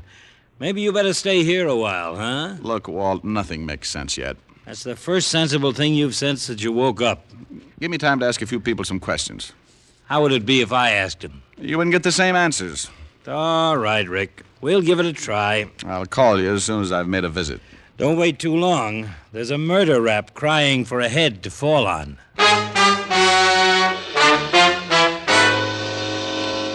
I checked out of the hospital and walked a few blocks to shake the India rubber out of my legs. I knew it wouldn't do any good, but I ducked into a phone booth and called Bouchon's hotel. And as I expected, he'd pulled out a couple of hours before. Manager had no idea where he'd gone. There was only one place left for me to go, and it was a little after 10 when Yvonne opened her door for me. I could tell by the quiet music on the radio that she didn't know what had happened. The way she greeted me bolstered up my deduction. Well, hello. Do come in, Mr. Diamond. Thanks. Aren't you afraid of catching cold in that thing? You mean this negligee? I wore it specially for you. I've been waiting a long time. Too long. Well, you just missed waiting a lot longer. That Monsieur Bouchon, so talkative. He has a few other qualities. Come sit down. Here on the chaise longue. Next to me. Well, I hate to make a detour, but let's get the sad news over with first. Oh? Something's gone wrong? Oh, you almost got it. Nothing's gone right. I should have known. Your clothes, You ought to see what your face cream did to Mockler's clothes. Mockler? Did he get that sample? He had it for a few minutes, if that's what you mean. Mr. Diamond, if I didn't like you, I'd be very angry. Well, you shouldn't be. When Mockler opened that sample, he got very dead. It was a bomb. I don't understand. The face cream Monsieur Bouchon gave you was a bomb? Well, not quite, no. The bomb Monsieur gave me was a bomb. Just a minute, Mr. Diamond. Let me turn off this radio. You don't know how this upsets me. I know. I was upset myself this evening, violently. Oh, you poor boy. Well, no. That helps. Hand me that bag, please, there on the coffee table. Well, if you want a handkerchief. I have what I'm looking for. Here, Mr. Diamond. $100. The other half of your fee. No? Does an explanation come of that? I'm sure you'll excuse me until another time. Won't you? Well, when you say it like that, I'm sorry. I was so looking forward to... Good night, Mr. Diamond. There were a few reasons why I'd like to have hung around, but I could tell this just wasn't my night. So I left Yvonne, called Walt, and told him he could forward the bill for Mockler's murder to Monsieur Bouchon if he could find him. Then I crawled into a little bistro on 53rd Street to relax and count my $100 bills. I was on my second cup of coffee and third Camel cigarette when it came to me. Like the paraphrase of an old song, Bouchon knew that I knew. If he'd been foolish enough to let me be messenger for his booby trap, it was a cinch he wouldn't be foolish for very long. As long as I was walking around in one piece, Bouchon could never feel safe. I could have dodged him, maybe for a long time, but I decided it would be better to see him when he wanted to see me. I went home and made myself available. At 11:35, the walls of my room started to shudder when somebody pounded on the door. I didn't have any doubts about who it was. Oh, be careful, will you? It's just mahogany. It's only me, gentlemen. Bertha. I couldn't possibly have guessed. Please. Oh, never mind. What do you want? Monsieur Bouchon, they have been send me. It'll be a tight squeeze, but won't you come in? You come out, gentlemen. Okay, just as soon as I get my coat. You know Ben need your coat, gentlemen. Well, it's right over here. You come now, gentlemen. They will assist your arm. Please. Oh, nothing. I always thought my arm bent the other way. It's better this way. It's healthy for bones. You come now, gentlemen. Please. She put a little more pressure on my arm and led me down the stairs. She was so clumsy I could have taken her with a few artful motions, but Bouchon had sent her, and I wanted to see Bouchon. When we reached the street, Berta grabbed my other arm. We made an interesting entrance into a taxi, which took us to a shabby apartment house on Bleecker Street in Greenwich Village. Berta adjusted her half Nelson, and we climbed 3 flights of stairs. The end of our little pilgrimage was a pair of termite-ridden rooms, which I never would have associated with a fastidious Frenchman. Bouchon was not there, and Berta didn't seem to know what to do with me. Then her eyes lighted up.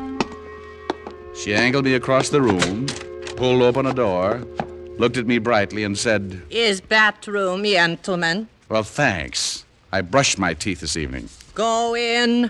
Where's Bouchon? It's not good. You been asked questions. Go in. Oh, we'll wait out here. It's more comfortable inside. If you no been go inside, I been glad to assist you.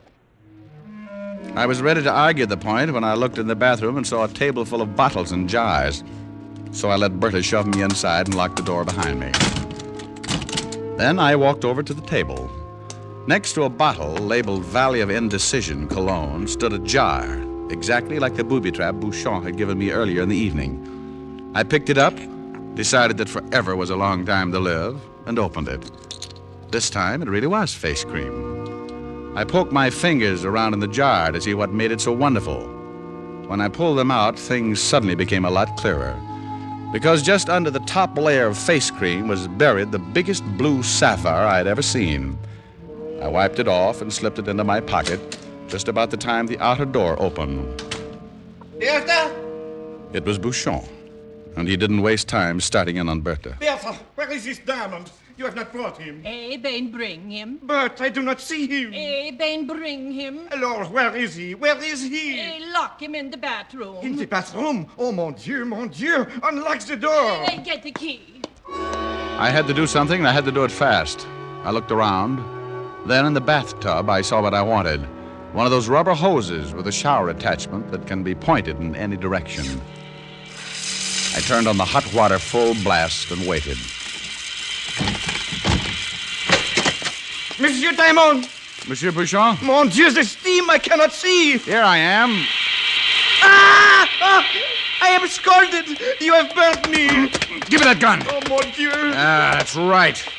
Now stand back. Gentlemen! All right, Bertha, turn off that water. I am scalded! Now, you'll live. Oh, that was some face cream. Mon Dieu! The sapphire! You have taken it! You won't need it, Bouchon. They'd just take it away from you before they put you in the chair.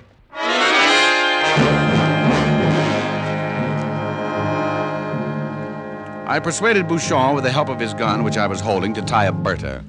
Then I knotted some bright red French neckties around his hands and feet and surveyed the situation. There was no phone in the apartment, so I locked the 2 of them in and raced down to a drugstore on the corner. I caught the owner just as he was closing and put in a call to Walt. Then I doubled back to the apartment to keep Bouchon and Bertha company. I thought it was funny that the door was open when I had locked it so carefully. I stopped thinking it was funny when I walked through the door straight into the barrel of an ugly automatic. Hello, Mr. Diamond. Well, Yvonne. You're just in time. We're going to start a treasure hunt. He has it. He is the one. Monsieur Bouchon seems to think you picked up a sapphire by mistake, Mr. Diamond. Probably in the excitement of the evening. It is true. All what I tell, it is true. You hear what Monsieur Bouchon says. But Monsieur Bouchon tried to kill me tonight. Maybe he also lies. No, he took it. Name of a thief. Oh, do be quiet, Monsieur Bouchon. You disturb us. Well, Mr. Diamond? Oh, come on, Yvonne. You're taking this thing much too seriously. Mr. Diamond, I've said repeatedly that I like you. But that won't stop me from shooting you, if I have to. Now, you are intense, aren't you? I've risked a lot to get that stone. Let's not make it more difficult. Well, you haven't asked Bertha what she knows. Bertha? Sure. Go ahead, ask her. All right. What do you know about the sapphire, Bertha? Please! Oh, Mr. Diamond, I believe you're pulling my leg. Oh, please. I've got a good answer, but I'm afraid this isn't the time. Do you have the sapphire? Oh, for want of a better word, yes. Give it to me. Oh, Grandma, what a greedy voice you've developed. You're wasting time. Only in a manner of speaking. Come on, Diamond, I'm not... Hold it where you are. Drop the gun, miss. Go ahead, drop it. Well, you certainly took your time, Fatty. I got here as fast as I could. I was just running out of words. Wasn't I, Ivan? Mm-hmm. You know something, Mr. Diamond. Tell me, dear. I'm sure I'll hate myself in the morning. But it's funny. I still like you.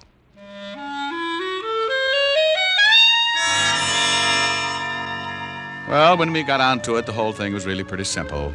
Yvon and Bouchon were running a fancy smuggling racket under a cosmetics cover. Bouchon wanted to make it a one-man operation, so he tried to dissolve the partnership the hard way by killing Yvon. It didn't work because Mockler found out about the sapphire, got in the way, and stopped the bomb intended for Yvon. Monsieur Bouchon summed the whole thing up rather neatly on the way to the station house. He said, Mon Dieu, I should have stood in France.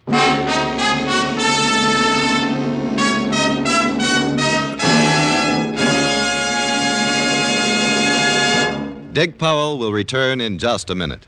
More people smoke Camels than any other cigarette. Yes, more people smoke Camels than any other cigarette. Among the millions of Camel smokers are many stars whose throats are their fortunes.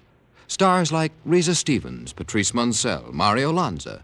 Great singers who insist on mildness in their cigarette and find it in Camels. Friends, make the sensible cigarette test. Smoke only Camels for 30 days and see how mild, how flavorful, how thoroughly enjoyable a cigarette can be. How mild, how mild, how mild, how mild can a cigarette be? Make the Camel 30-day test and you'll see. Smoke Camels and see. Here's Dick Powell with a special message. Thank you. Ladies and gentlemen, if you've ever spent any length of time in a hospital bed, you know how a gift can cheer you up. Every week, the Camel people send gift cigarettes to our hospitalized veterans and servicemen, both in this country and overseas. This week's free Camels go to Veterans Hospitals, Downey, Illinois, and Indianapolis, Indiana, Army and Navy General Hospital, Hot Springs, Arkansas, U.S. Naval Hospital Ship, Constellation. Now, until next week, enjoy Camels. I always do.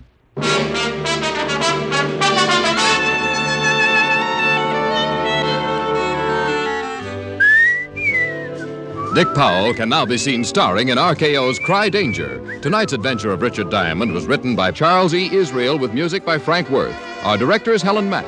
Featured in the cast were Arthur Q. Bryan, Joan Banks, James Backus, Theodore Van Eltz, and Sheldon Leonard. Men, there's pleasure in every pipeful of Prince Albert, the national joy smoke. PA's choice tobacco has a rich flavor and a fine, natural fragrance. It's crimp cut for smooth, even burning, and specially treated to ensure against tongue bite. Get Prince Albert, America's largest selling smoking tobacco. Listen next week for another exciting transcribed adventure of Richard Diamond, starring Dick Powell. This is Your FBI. The official broadcast from the files of the FBI follows immediately. Stay tuned. This program came to you from Hollywood. This is the American Broadcasting Company.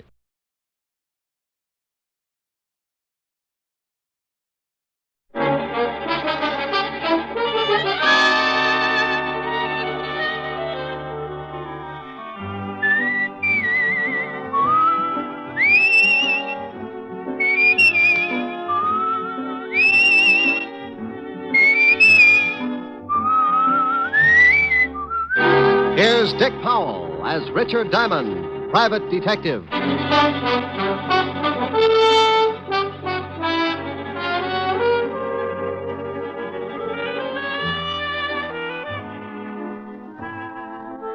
Hello there. My name's Diamond. If you spotted me on the street, you'd probably figure me for an average working man, but you'd be wrong. I fit the description all right because I break my back 6 days a week to keep my piggy bank nice and stuffed. But my occupation puts me in a class by myself. I'm a private, nothing in this world but detective. You probably say, so what? The average working man comes under the heading of a lot of different jobs, and you'd be right on that count. But there's one little thing that puts me in a class all by myself. Trouble. Mr. and Mrs. Average John Doe work 6 days a week to keep clear of it. I put in the same time playing footsies with it. It's a kind of silent partner with references dating all the way back to the year 1. People get in trouble every second, and I count on a small percentage to come to me to get them out of it. The rest, odds and good advertising. As an example, take the other night in a little bistro over on 48th Street. A couple of guys sitting at a back table were getting set for a special brand of trouble. The big kind that you find under the heading of murder. Oh, Bert, old boy, this is turning out to be a wonderful evening. I'm glad you're enjoying it, George. Yes. Say, who's the blonde over there in the booth? Well, I've never seen her before, but she's cute. Yeah, she sure is. Good evening, baby. Oh, George, take it What? easy. Maybe she's waiting for someone. Oh, don't be silly. Look, she's smiling. Let's ask her over to the table. Well, I still think she's waiting for someone. If you want to take the chance, go ahead, you ask her. All right, I will. I said good evening. Good evening. My friend and I noticed you were sitting alone, and we wondered if you'd join us. Oh, I don't believe I can. You see... Oh, please, just for a few drinks? No, really. Thank you just the same. Well, if you say so, but I'll be unhappy for the rest of the evening. Hi, baby. Tony. I'm sorry I took so long, but... Hey, who's this guy? Not Tony. I said, who's the guy? If you'll excuse me. No, you wait a minute. George, come on. I think we'd better leave. This guy a friend of yours? Yes, he is. Was this guy making a pitch, Nan? No, he only asked me over for a drink. Oh, he did, huh? Now, wait a minute, pal. Please, I made a mistake. I'm sorry. So you made a mistake. Well, I don't like jokers that try and pick up my girl. Hey, wait a minute. You didn't have to slug him. Maybe you'd like to do something about it. Maybe I would. Well, that's the first time Tony ended up on the short end of a fight in a long time. All right, George? Yes, I think I cut my head. Yeah, you're bleeding all over the place. You better get out of here, mister. I saw the manager duck in the back room. He's probably calling the cops. Here, let me give you a hand, George. Here, now, take my hat and wear it over the cut until you get home. I'm getting down here, too. You want me to drop you off? What about your boyfriend? He's still unconscious. He was that way when I met him. You want the lift or not? What about you, Bert? Oh, I'll be all right. Now, go on. Let her take you somewhere so you can get cleaned up. I'll grab a cab and head for my place. I'll call you in the morning. But I don't Now, want stop to... arguing. You can't afford a scandal. All right. Come on, honey, let's go.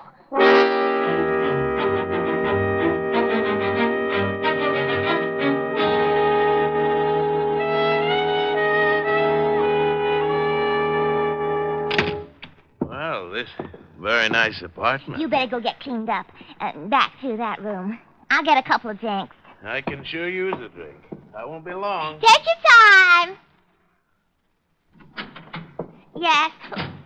Tony, get out of here. Where is that Go guy? on, get out of here. Why, you cheap little...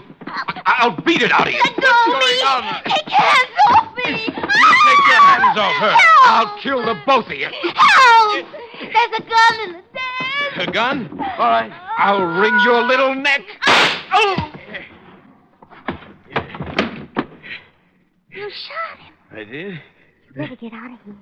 Yeah, but what about you? Go on, get out while you can. I'll think of something. Yes. Leave the gun. I'll throw it in the river or something. Huh? Oh, all right. Now go on, beat it. You just killed a man.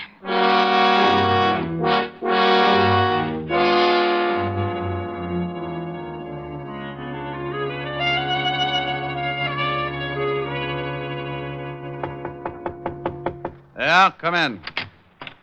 Hiya, Mr. Diamond. Well, Hennessy, what did you do, wreck your cab? Nah, it's down in the front. Hey, that's a warm magazine you're reading there. Yeah. Listen to what it says here about women's bathing suits. Huh? 1949 suits allow maximum exposure to sun. Note plunging neckline. Note. Who's going to miss it? If it plunged in the lower, it'd wind up at the bends. Yeah. Mr. Diamond, would you mind shoving it in the drawer? The picture distracts me. Not at all, no. I don't blame you, Hennessy. Thanks. Now, what's on your mind? This? A hat? Yeah. Well, I don't think I can do you much good. What did you bring it to me for? I found it in the gutter over in Flatbush. So what? Some guy loses a hat. Don't tell me you want me to find him. No, I just got to worrying a little, you see. I found this beside it. Oh, a 38. Well, let's have a look. Take a look at the hat, too. It's got blood all over the inside. Yeah. And initials on the inside. BK. Gun's been fired. You can still smell the powder in the barrel. Why didn't you take this to the police? Oh, I didn't want to get mixed up in it. You see, I got to pick up as many fares as I can. I ain't got nobody to drive my cab for me, and I didn't want to spend the day answering questions down at headquarters, you understand? Well, you'll probably have to anyway. I'll have to notify them. Yeah? Well, I thought maybe you could find out who owned the hat and maybe solve the case before you notify him, you see? That way I wouldn't have to spend too much time. I could just tell him I found it and beat it. Well, I can't withhold evidence. It'd take away my license. And if you did, they'd lock you up. Okay, I just thought Well, maybe... I can check the hat store before I get to the 5th precinct. Yeah, well, won't that be a tough job? There's a lot of hat stores, Well, you this know. hat's got a label. Besides, when someone finds a bloody hat with a 38 lying next to it, I get interested. Particularly when there isn't a corpse to go with it. Yeah. Well, I gotta go, Mr. Diamond. Thanks a lot. You got a free ride anytime you want it. I may take you up on that. So long, Hennessy. Well, there you are. What did I tell you? When you're working with trouble, something always shows up. Sometimes it's just a routine case. A guy knocks off his wife and he comes to you because he suddenly found out that he had that lonely feeling. Or maybe you get a real screwy one. A taxidermist that got tired of stuffing animals and went to work on a neighbor. Or then you get one that gives you the same feeling you get when you pick up a poker hand and the first 4 cards you look at are all spades. Well, I was holding 2 cards. A hat with blood on it, a gun that had been fired, and all I needed to fill out the hand was a body. By all rights, I should have taken the evidence right down to my friend, Lieutenant Levinson, at homicide. But I didn't have anything to do, so I decided to see what kind of pieces I could fit into the puzzle. The label in the hat was from a store on 5th Avenue. It wasn't far from my office, so I walked it. Yes, sir. Something I can do for you? Yeah, stop munching your sen-sen and tell me if this hat is from your store. Well, let me see it. These glasses are not telescopes, you know. Yeah, here. Well, if you're planning to return this merchandise, sir, I can assure you the store will not accept it. You've been bleeding on the sweatband. Look, Rosebud, I just want to know if the hat is from this store. It most certainly is. It's one of our custom models. Who did you sell it to? If you found this hat, we will be glad to return it to its owner. We are not supposed to give out the names of our clients. I have a small badge here that should cut this conversation down to a few words. See? Oh. Now, would you mind telling me to whom did you sell this hat? Well, just because you're a detective, I am not impressed. However, under the circumstances, I'll give you the buyer's name. You're a real sport.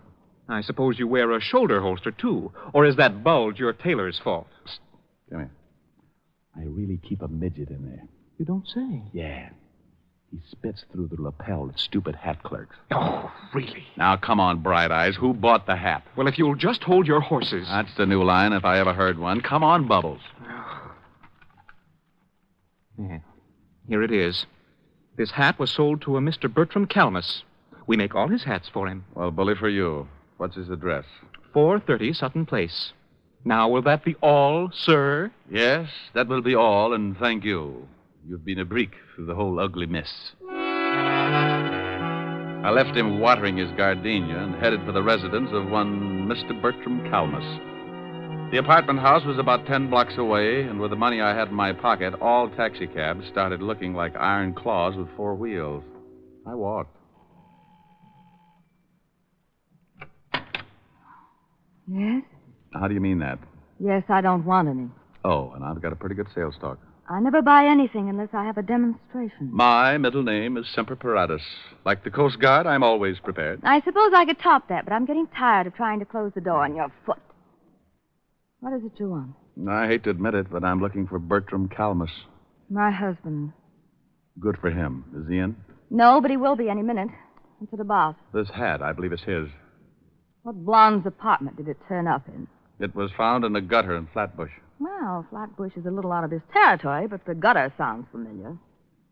What's that stain all over it? Blood. Does your husband bleed a lot? Not recently. We've been getting along. Are you from the police? I'm a detective. Oh. Come in. I'd hate to be selling brushes. I'd have slammed the door on your face. Oh, well, then I made an impression. Perhaps. Let's just say you're waiting for a sacrifice to move you to second base. Won't you sit down? Thanks. What happens when I round third? And that depends on your batting average, Mr. Diamond, Mrs. Calmus. That fits. Now, getting back to a very dull subject, does this hat belong to your husband? I don't know. It looks like one of his. Has it got any initials in the band? Mm-hmm. BK. When did you find it? I didn't. The cab driver picked it up this morning. And it isn't my husband's blood. He left about a half an hour ago to do some shopping, and it was very bloodless. No cuts on his head? No cuts. He came in around 2 this morning. He'd been drinking, but he wasn't cut up. Oh, there he is now. I hope we can discuss baseball another time. Oh, I got all the things you wanted, and... Bert, this is Mr. Diamond. He's a detective. Yeah? Well, how are you? Fine, Mr. Calmus. Tell me, is this your hat? My hat? Let me see it. Why, no, it isn't. The hat store on Fifth Avenue says they sold it to you. Well, I can't help what they say. That's not my hat. Are you sure, darling? It was found in a gutter. I don't care if they found it on a Yale man in the Harvard Club. It's not mine. Well, I guess I'll have to take your word for it. Wait. Isn't that blood on the hat?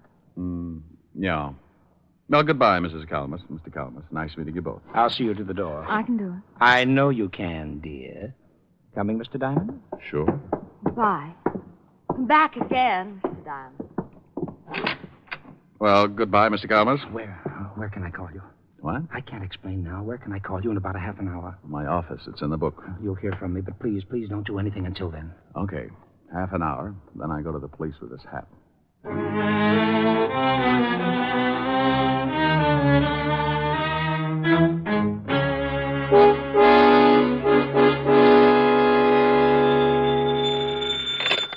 Wuss. Mr. Diamond, this is Bert Calmus. Yeah? Yes, I couldn't say anything to you in front of my wife. That is my hat. Well, I thought so. Why did you deny it? Well, I was out with a pal last night. There was a fight over a girl. I didn't want to mention it in front of my wife. Oh, how did the blood get on the hat? My friend got hit on the head, and I loaned him my hat to cover up the wound. What was it doing in a gutter in Flatbush? I really don't know. My friend left with the girl, and I went right home. Well, who is this friend of yours? I think something may have happened to him. Well, I called him this morning, and he seemed very nervous about something, and he asked me to come over. I'm in the lobby of his hotel right now. He's probably just worried about the girl he picked up. As long as the blood on the hat was from a cut on his head, I don't think there's too much to worry about. No, Mr. Diamond, I think it's more than that. He's my employer, and I know him pretty well. I do wish you'd come over. Well, all right, Mr. Calmus. What's the address? The Whitsett Hotel on East 54th Street. I'll meet you in the lobby. Don't ask me why I started getting that lousy feeling when all I had was a bloody hat, a gun, and a pretty good explanation for one of the items. But there it was. That jammed-up feeling in the pit of my stomach, like I just swallowed a whole pineapple. Something was wrong, and I wanted to find out what. So I hurried over to the Whitsett Hotel and met Calmus in the lobby. I'm glad you came, Mr. Diamond. I just put in a call to George's room, and someone else answered. So what? Well, the man asked a lot of questions, like who I was and what did I want with George, and... Oh, I take it George is your friend of last night. Yes, George Watkins. He's the president of the firm I work for. Well, let's go up. When someone starts asking questions like that on the phone, it begins to sound like the police have moved in. Come on.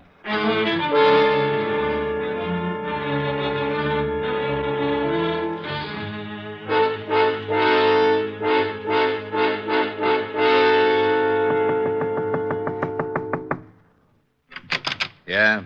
Oh, hello, Walt. Rick, what are you doing here? Fair question. I'll answer yours if you'll do the same for me. I came up to see a Mr. George Watkins. So did I. Well, what's the matter? Is George in some kind of trouble? Who's this guy? Oh, he's a friend of Watkins, works for him. Oh, yeah? Well, come on in. George, what's going on here? You better let the lieutenant tell you, Bert. I can't think anymore. What's the charge, Walt? Murder. Murder? We got a call from a girl last night who said a man named George Watkins killed someone in her apartment. When we got over there, we found the girl dead, too. Oh, well, you must have the wrong man, Inspector George. Lieutenant. And I'm sure you think George wouldn't, but he just confessed. George? Yes, Bert, I killed the man. But I didn't kill her. The man came in and tried to strangle her. She told me to get the gun in the drawer, and when the man wouldn't let her go, I shot him. That isn't what the girl told us. She said she took this guy home after he'd been in a fight, and when they got to her apartment, he made a pass just as her boyfriend came in. Then Watkins shot him and ran out. We figured he got excited, and when he had time to think about it, he went back and killed the only other witness. I didn't kill the girl. I never went back there at all. I came straight here. Walt, Mr. Calmus here was with him up until the time he left with the girl. Is that right, Mr. Calmus? Why, yes, sir. Now, there was a previous fight, and Watkins got that cut on his head. Mr. Calmus loaned him his hat to cover the wound. That's right, sir.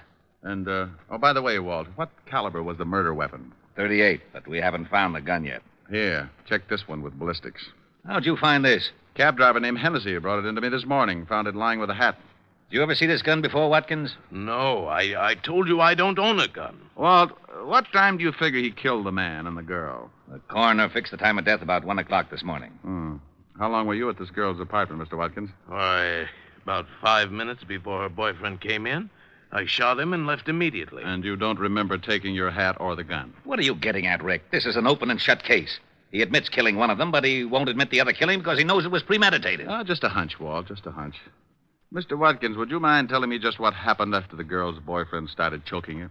Well, I grabbed a gun out of the dresser near the kitchen and I shot him.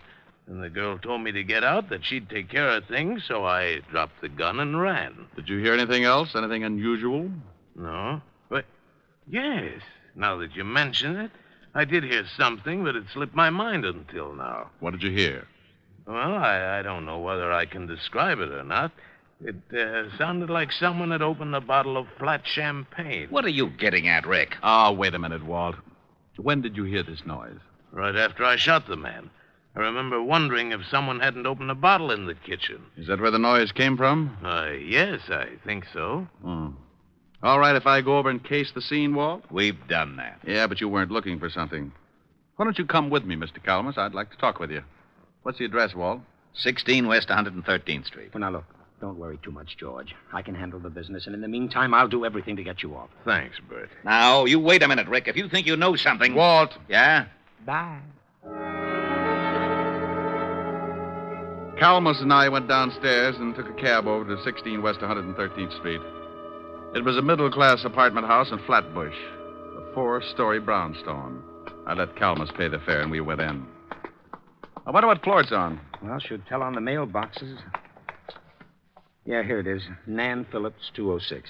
Well, let's go up. What do you do for Mr. Watkins? I'm his vice president. That's why I took him out last night. I wanted to interest him in a new account. I just can't imagine him killing anyone, but I guess people do funny things when they lose their heads. Yeah.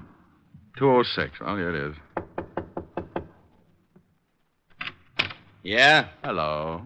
Oh, no. Good afternoon, Sergeant Otis. What do you want, Diamond? Well, I want to stand out here in the hall and count the hairs in your 5 o'clock shadow. Now, let us in. The lieutenant said it was all right. Okay, comic. Mr. Calmus, meet Sergeant Otis. How are you? Hello, Sergeant. Otis, make like a policeman and point out the circumstances in this killing, will you? Well, I don't know why I should, Shamus, but if the lieutenant sent you over, I guess I'll have to. 2 bodies was over there by the window, lying pretty close together. Uh-huh. The killer, that Watkins fellow, was standing about here in the center of the room. With his back to the kitchen door. Yeah. He shot them both from about here. Hey, what are you looking for? Oh, I like to get down on my hands and knees. It's cooler. Well, it won't do you no good to start looking for fancy clues. The guy already confessed. Well. Hey, what do you got there? Just a wad. So, you got some wadding from the murder gun. You better give it here. Sure. But hang on to it, Otis, and be sure to give it to the lieutenant. Maybe you haven't noticed, but murder guns don't throw this much wadding unless you can kill someone with a blank cartridge. What? Don't let it throw you. Mr. Calmus, I've got some things to do. Can I drop you somewhere? Well, no, thanks. Now that Mr. Watkins can't take care of the office, I'd better go down and check over some things. But I'll keep in touch with you, Mr. Diamond. You do that. Now, wait a minute, Diamond. Oh, stop trying to figure it out, Otis. You'll snap your wig. I was getting close to something. I wanted to tie the ends together before it caught up with me. I had a big, fat hunch that Watkins had been framed good, and the more I found out, the more it looked like a killer was still loose. The whole setup had been screwy from the first. Why would a guy lose his hat and drop his gun in the same place? Or, if he threw them both away, why wouldn't he burn the hat and throw the gun in the river? Nobody's frightened enough to lay them side by side in the gutter. I learned a lot since this morning, and I was certain of one thing. The killer tried to make it look good, but he was an awful amateur. I knew something else, too. Amateurs can be awfully mean sometimes when you corner them. I put in a call to Walt and told him what I had, and then I asked him to give me half an hour, and and meet me at Mrs. Calmus's flat. I grabbed another cab, and 20 minutes later, I was sitting on a long couch next to Mrs. Calmus. It's easy to get that crowded feeling, even on a long couch. You just both sit on the same cushion. Comfy? Oh, yeah. What kind of perfume is that? My sin. Past or future tense? A rounding second. What brought you back, Mr. Diamond? Oh, I want to ask a couple of questions. Past or future tense? What time did your husband get in last night? I told you about 2 o'clock. Why? Do you know if he knows a girl named Nan Phillips? I really don't know. Oh. Well, all right. Just a few more questions, and then we'll get back to that perfume. I'll think ahead. You said you'd been getting along with your husband. Would you mind explaining that? Certainly I like nice things, and lately he's been buying them for me. Oh. What's your husband's salary? About $15,000 a year. Oh. Could he afford to buy you these things? Well, he told me he was getting a raise, and that he'd gotten a bigger fan. What's this all about? Maybe I'd better tell you. Bert, I didn't hear you. I did. What are you doing with that gun? I'm going to use it. I found Mr. Diamond making passes at my wife, and I shot him. Are you crazy? Don't ask him that. He's liable to start thinking about it. You can't shoot me and get away with it, Calmus. What are you going to do with your wife? She won't back you up. No, I guess she wouldn't. All right, both of you, get up and walk downstairs to my car. Bert, what are you doing? Your husband killed 2 people last night, Mrs. Calmus. Now he's going to try and cover because he guessed I knew how it was done. You're not going to kill me, too. Get moving. Bert, please. Go on. Better do as he says. Why did you kill anyone, Bert? He wanted to frame his boss. I'll bet when the company checks, they'll find out he's had his hand in the till. They won't find out, Mr. Diamond. With Mr. Watkins booked for murder, I'm next in line for president. I'll be able to fix the book so it will look like he took the money, too. Is that where you got the money for all those things you've been buying for me? You shot the man and the girl from the kitchen with a silencer, didn't you, Bertram? That's right. I knew you were onto something when you discovered that wad from the blank cartridge. I was onto something a long time before that. Yeah? All right. Come on. Over to that gray sedan, and remember, I've still got this gun in my pocket. Ah, you're an amateur, Bertram. Is that right? Sure. I knew you had something to do with it when we got over to the girl's apartment. I didn't know what floor it was on, and you looked in the mailboxes. That's the best way to find an apartment, isn't it? Yeah, but not once at any time did anyone mention the dead girl's name. But you knew it and found it on the mailbox. All right, stop right here.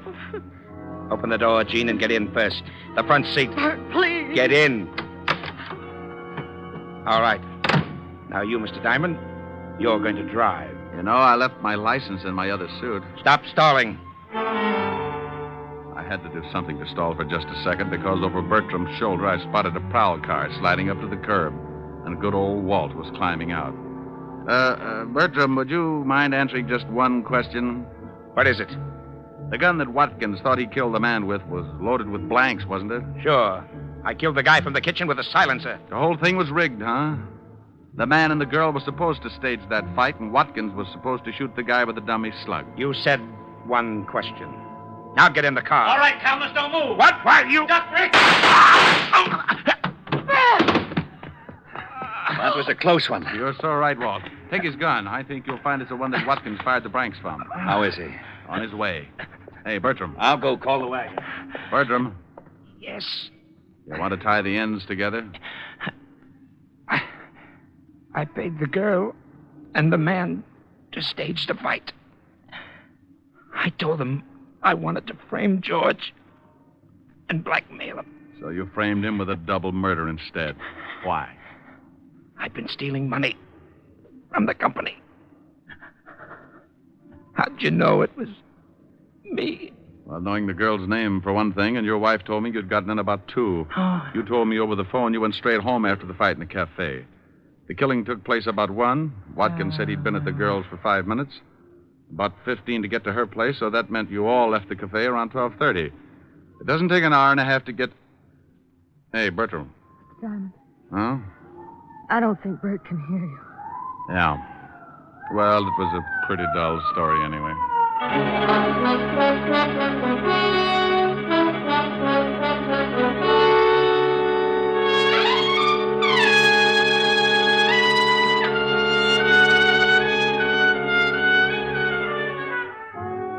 Well, the wagon got there, and I briefed Walt on everything that had happened.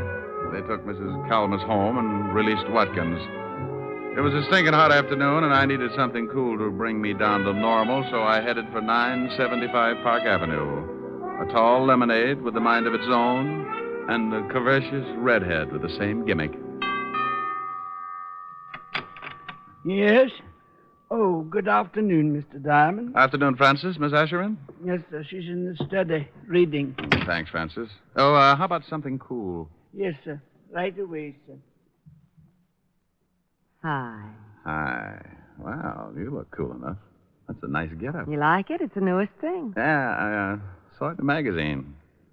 What do you do if it shrinks? Oh, silly. No, I'm concerned. You might get raided. Don't you like it? Yes, ma'am. What do you think of me? Oh, you're adorable. You're beautiful and you're cute. Hey, that sounds like a song. Uh-huh. Come here. No, not sing it. It's cute. That's too hot. I'm rather cool. Well, I was only lukewarm until I spotted that play suit. Go on. A, you're adorable. Okay, but then I want to play. Get it? Play suit. That was then. Oh, yeah, I did. I know. Go on. Hey, you're adorable. B, you're so beautiful. C, you're a cutie full of charm. D, you're a darling. And E, you're exciting. And F, you've got feathers on your arm. Oh, Rick. G, you look good to me. H, you so heavenly. I, you're the one I idolize. J, we're like Jack and Jill. K, you're so kissable. L is the love light in your eyes. Rick. M, do you want me to finish? I love you. Oh, you're sweet. Come here. Mm-hmm. Just one moment, sir. Yes, Francis? I'm not going to be embarrassed again. Here's your lemonade. Thank you, Francis. Oh, it's nothing, sir. A, you're adorable. B, you're so beautiful. C,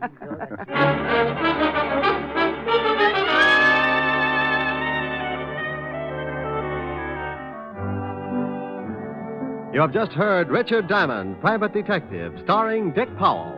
Helen was played by Virginia Gregg, Lieutenant Levinson by Ed Begley. Also in our cast were Wilms Herbert, Byron Kane, Lorene Tuttle, Paul Frees, and Wally Mayer. Music was under the direction of Frank Worth. Richard Diamond is written by Blake Edwards and directed by William P. Rousseau. Now, this is Eddie King inviting you to be with us again at the same time next week when we will again bring you Dick Powell as Richard Diamond, Private Detective.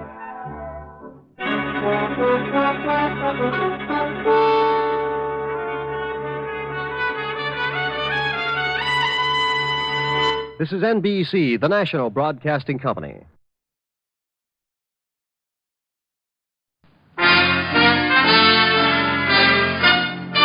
Listen while the makers of Rexall drug products and 10,000 independent Rexall family druggists bring you Dick Powell as Richard Diamond, Private Detective.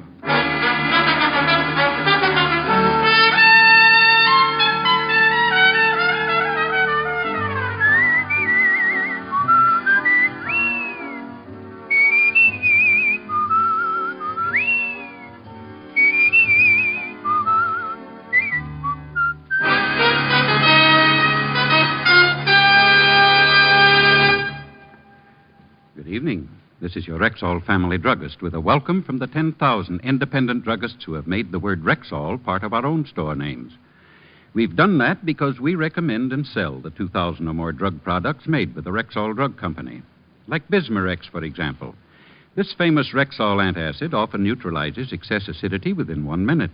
What's more, the ingredients in Bismarex vary in the time it takes them to dissolve in the stomach.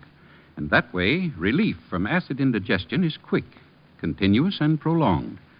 Quality like that of Bismarex is what we family druggists are talking about when we tell you you can depend on any drug product that bears the name Rexall.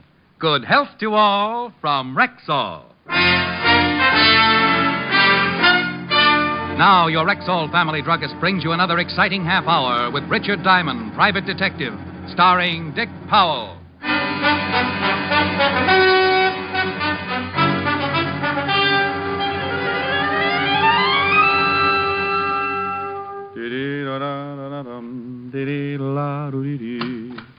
Mr. Diamond? Well, are you Mr. Diamond? Oh, my goodness, yes. Come right in. My name is Wolf. Well, unofficially, so is mine. Sit down. Thank you. Oh, no, my pleasure. You must get a dividend from the Nyland companies. Be terrible if there was a shortage. I'm well stocked. Yeah. What can I do for you? Start by calling me Edna. Well, then what? I'd like you to follow my husband. As a detective or a replacement? I think he's been seeing another woman. Why?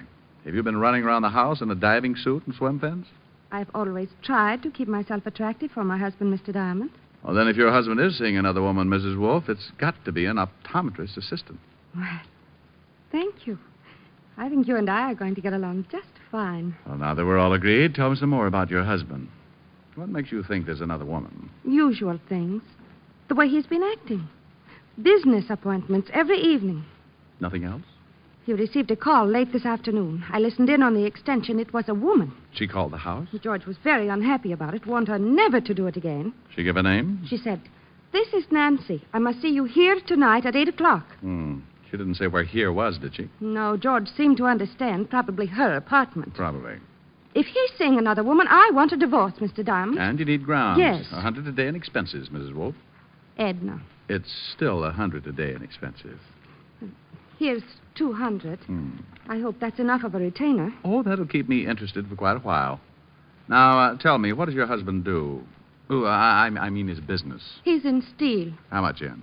Very much. He's vice president of his company. What does he look like? Well, here's a picture of him. Well, I'll start right away and see what I can find out for you, Mrs. Edna. Yeah.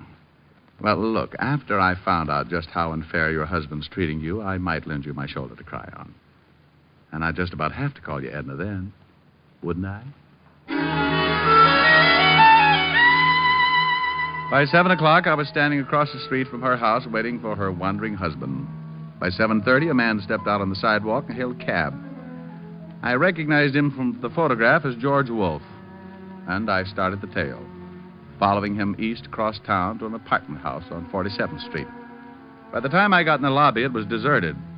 A list of names on the mailboxes showed the only girl named Nancy in the building was a Nancy Fowler. So I headed for her apartment. Her door was at the far end of the hall, and I was halfway to it when George Wolf bounded out and ran right into me. Let me go. Take your hands off of me. You forgot to close the door. Get out of my way. What's the matter, friend? You look like you ran into a yard full of snakes. Will you get out of my way, or must I use force? Well, use all you like, but I think you better go back and close the door. No. Yes. Stop it. You can't do this to me. Well, I hope you aren't always this wrong. No, please. Now get in the room. Oh, swell. No wonder you took off like that. I didn't kill her. I swear I didn't kill her. Nancy Fowler? Yes, I guess so. You guess so? Well, this is Miss Fowler's apartment, but I've never seen Nancy Fowler before in my life. There was the .38 revolver lying next to the dead girl, so I took out my own gun and covered Wolf while I called Lieutenant Levinson of homicide to get right over. Wolf yelled, screamed, and pleaded, and even offered me a nice fat bribe. But we waited for Fatty Levinson and his squad of New York's finest. He finally arrived, but New York's finest was poorly represented. Hello, Shamus. In trouble again, huh? Walt, did you have to bring Otis? I promised he hasn't used the siren in 4 days. Who's this guy? George Wolf. Caught him running out of the door. Well, Mr. Wolf, what about it? I had nothing to do with it, but I'm not saying any more until I see my lawyer. He was crying all over the place before you got here, Walt. Claimed he got a call from a Nancy Fowler who asked him to come up here. That's the truth, Lieutenant. She said she had something important to tell me. Says he never even heard of Nancy Fowler before the call. That also is the truth. When I came to the apartment, I found her lying just as you see her. How'd you get in the door? She told me she'd leave it open for me to walk right in. Bullet came out the back just below the shoulder blades, Lieutenant. You on the gun, Mr. Wolf? I refuse to answer any more questions. Okay, take him down to the car, Otis. Come on, you. Rick, just how did you happen to be in this building at this particular time? Well, I was hired by that guy's wife to tail him.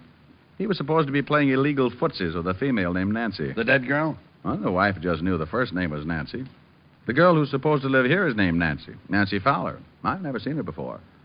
Maybe the dead girl is one and the same. Well, I'll get an identification and have the gun checked by ballistics. In the meantime, I'm going to give this apartment a good going over. Mind if I help? Now, what kind of an answer do you expect to that? You will anyway. He was so right. We started going over the apartment room by room, closets, drawers, everything.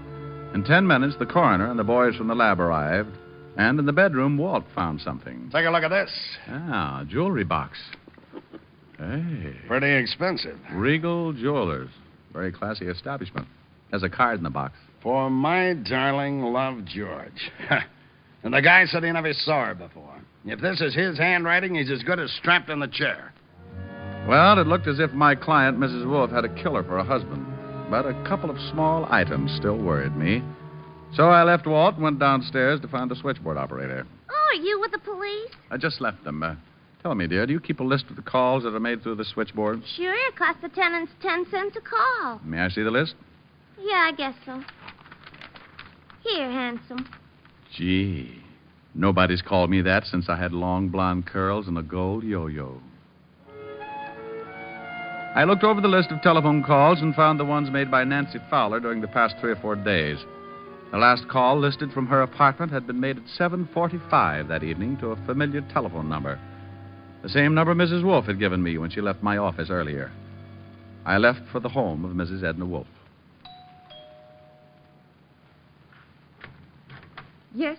Oh, Mr. Diamond, you shouldn't come here. What if my husband... Your husband's spending the night out. What? In a cell, all alone. Oh, you'd better come in.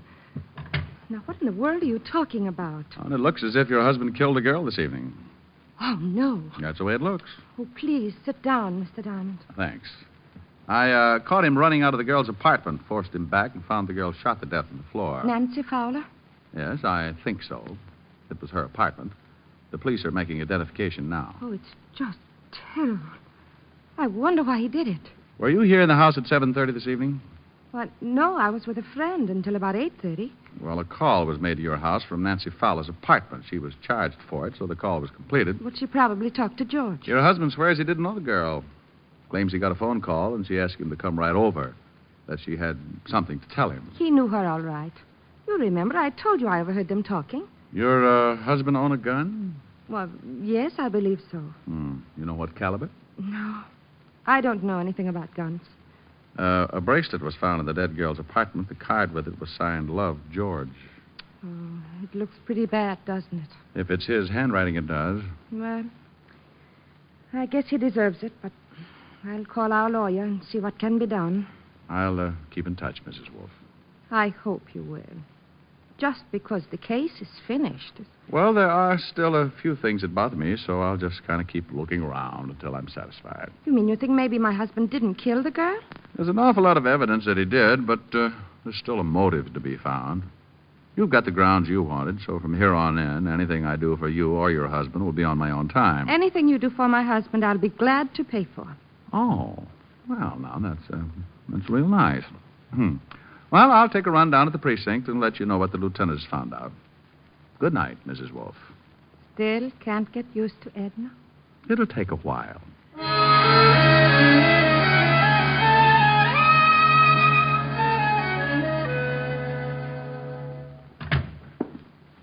Thought you'd be in bed by now, Rick. My landlord short-cheated me.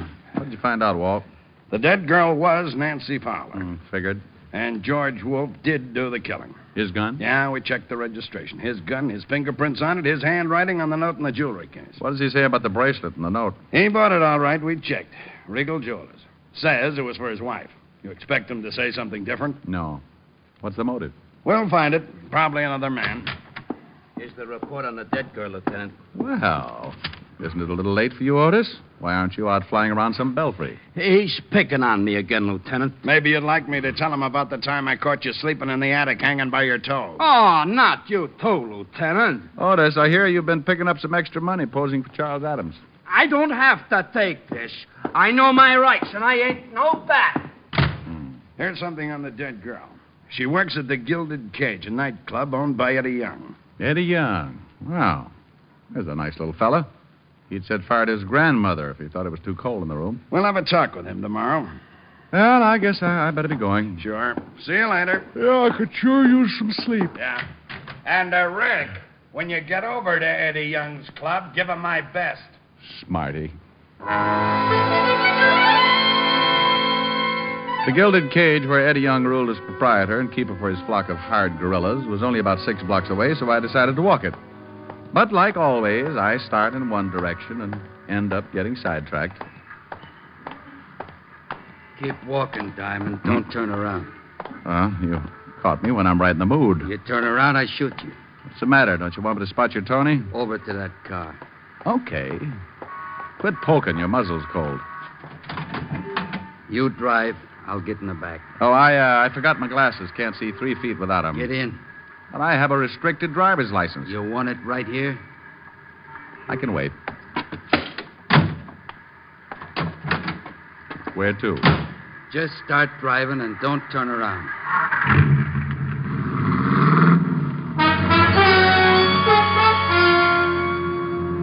We headed east across town with a gun pointed at my neck. I tried to get a look at the guy in the rear vision mirror, but he was sitting too far to one side. I didn't know where we were headed, but I had a pretty good hunch why we were going there. Turn right. And take it a little slower. I don't want to have to shoot a cop. Well, if we're headed for the river, I've seen it. From the bottom? Don't you think we'd better stop at a bathhouse or something? I know a spot where you can go in, clothes and all. Okay. But if there's anything I hate, it's getting my money wet. Turn right again. We were headed for a cross street. I could only turn right or left. A big warehouse was dead ahead. I eased down on the gas, and we picked up speed as we neared the intersection. As I started to make the turn, I stamped down on the gas hard, and at the same time threw myself toward the floorboard. His gun went off so close to my ear, I felt like my head had split wide open. Then we hit the building.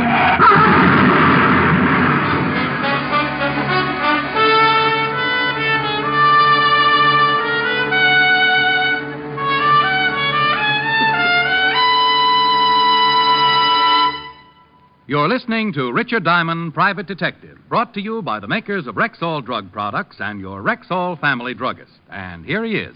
Last week, a customer said to me, I wish I knew some way to be sure I'm getting enough vitamins. Some way that's easy. Yes, and inexpensive, too. well, ma'am, millions of people have found the easy way to do that. They take Rexall Plenamins. Plenamins? Rexall's popular multivitamin capsules. Just 2 Plenamins a day give you more than your minimum daily requirement of every vitamin for which such requirements have been established. Well, you can't expect much more than that. Yet Plenamins do give you more than that, for they also contain valuable liver concentrate and iron, plus other factors of the vitamin B complex. Say, they sound expensive. On the contrary, Rexall Plenamins cost you only a few pennies per day. Ask for Plenamins at Rexall drugstores everywhere, and remember, you can depend on any drug product that bears the name Rexall. And now back to tonight's adventure with Richard Diamond, Private Detective, starring Dick Powell.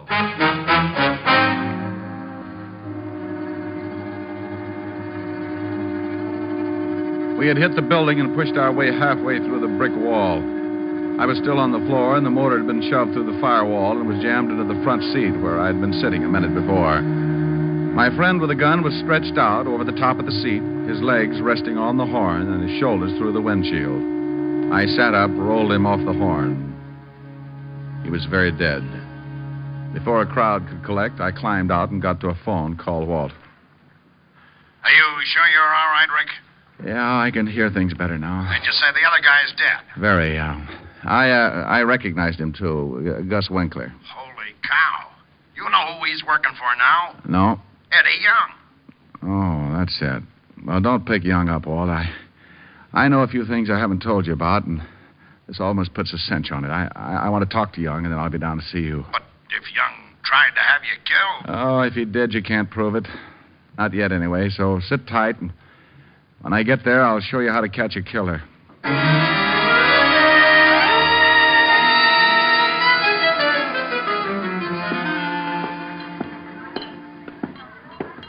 You going someplace, chum?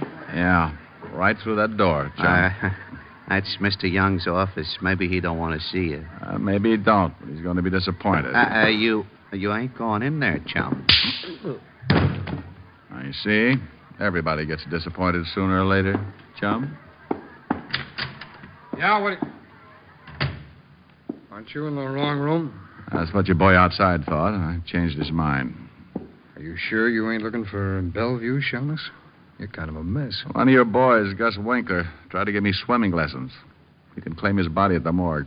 I don't know what you're talking about. Somebody else who works for you got killed tonight, too. Yeah, who? Nancy Fowler. What? Oh, come on, Eddie. I couldn't stand it if you started crying. Who killed her? The police are holding a man named George Wolfe. Know him? No, I don't know him, but Nancy's talked about him a couple of times. Hey, boss, that guy just... Forget it, Lou. Well, boss, he... Forget it, will you? Go on, beat it. Okay. You know, Shamus Lou's a pretty big boy for you to go pushing around. He's liable to stay mad. So Nancy said she knew this George Wolfe. That's right. Ritual guy, from the way she talked, she was taking him good. Where were you between 7 and 8 this evening? Right here in this office. I got witnesses. Oh, I'll bet you have. Okay, Eddie, I'll see you around. I left the office knowing how close I was to the whole answer and called Walt at the precinct. I told him to meet me up the block from the Gilded Cage, and 10 minutes later, he pulled the squad car up the curb, and I climbed in. You find out anything? Yeah, but I have to know one thing first. What time was Nancy Fowler killed? Coroner's report puts it at 7:30. Well, that ties it. Now, would you mind telling me what it's all about? I'll do better than that, Walt. I'll show you. But we've got to wait until Eddie Young leaves the cafe and goes home. It was around 12:30, and we settled back to wait. And with an impatient cop sitting next to me, it wasn't easy. Around 1 in the morning, a boy brought Eddie Young's convertible up in front. We watched Eddie climb in. Okay, Walt, tail him. We stayed close, following Eddie Young across town until he pulled up in front of his apartment and turned into the basement garage. Give me 5 minutes, Walt. Then come on up to Young's apartment. Why can't I go now? Because what I'm about to do isn't quite legal, and I couldn't stand seeing you blush.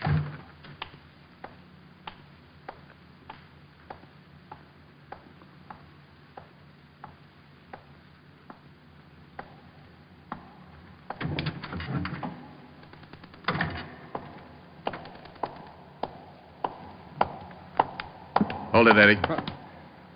Hey, what's going on? One yell and I'll kill you. Look. Diamond. Come on, put away that gun, will you? What do you want? Let's go up to your apartment. But please believe me, Eddie. I'll do something bad if you get out of line. We rode the elevator up to Eddie's 8th floor apartment. I shoved him in the door ahead of me and then made sure there was no one else around to give me any trouble. All right. What do you want? Pick up that phone. Okay, but take it easy with that. Huh? Well, who do you want me to call? This number and hurry. I'll tell you what to say. Okay, Ona. I don't get this. Evergreen Street. What's the matter? Don't you like that number, Eddie? I don't even know the number. Well, then dial it quick. Okay. And when you get an answer, just say, "This is Eddie. Get right over here. I got to see you." And I'll look, Shamus. You look, Eddie. I'm going to hold this barrel right between your eyes so you can see it coming if you make a mistake. I won't make a mistake. Hello. This is Eddie. Yeah, get right over here. I got to see you. I can't talk. Goodbye. Okay, now, will you take that gun away? You look a little worried. What have I got to be worried about? I don't know who I was talking to. Oh. That should be the law, Eddie. What is this, Diamond? I'm sorry I can't show you right now. Good night, Eddie. Wait a minute. Come on in, Walt. You said 5 minutes. Holy smoke, what happened to him? I just put him to sleep. He'll stay that way for a while. Now, Rick, you've got to tell me what's going on. I told you I'd show you. Now go on in the kitchen and see if you can find some ketchup. Ketchup? Yeah, then bring it out here and pour it all over Young. Have you lost your mind? Walt, I want him to make him look like he's bleeding. Now go find the ketchup or I'll just have to cut his throat. Walt found the ketchup and under protest poured it over the unconscious Eddie Young. Then I made sure the door was unlocked and we went out in the hall to wait. Please, Rick, what is this? It's the same way Nancy Fowler killing was framed, only she was really killed. Shh, quiet, elevator. Okay, I'll play along with it.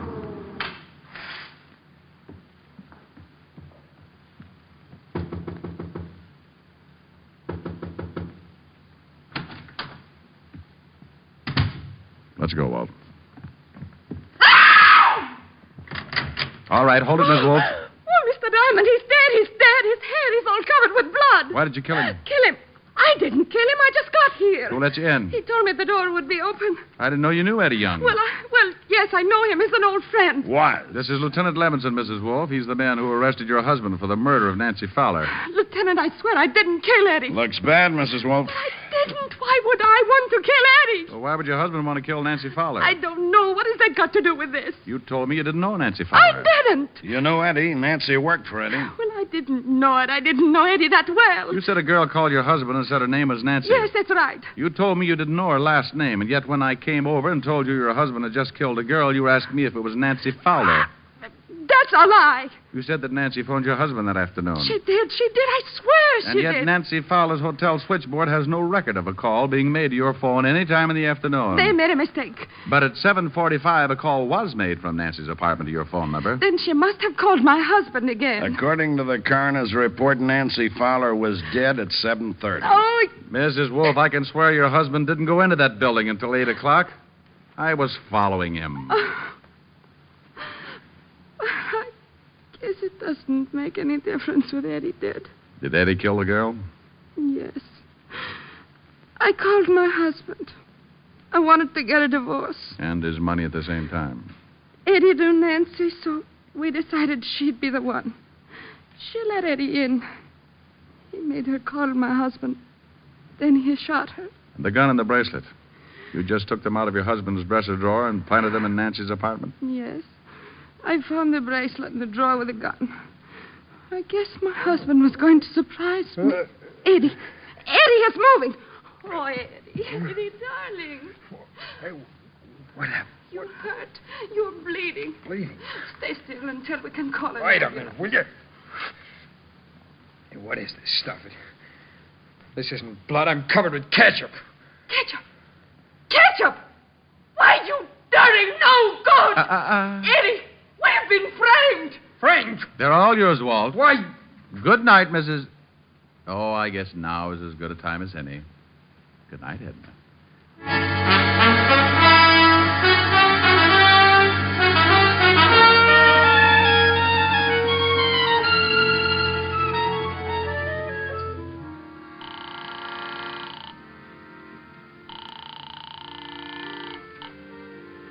Yes? Helen? It's Rick, honey. Oh, isn't that sweet? I was just dreaming. Rick, it's 4 a.m. Where are you? Well, I'm helping Walt close up the Gilded Cage. Helping Walt close up the what? The Gilded Cage. Nightclub. I hear music. Bud and his accordion will love you. Are you drinking? Honey, I'm with the police force. What was that? Well, that was Walt. He said, Rick. You stood me up this evening. Well, I'm going to make up for it, honey. Listen. Okay, 1, 2.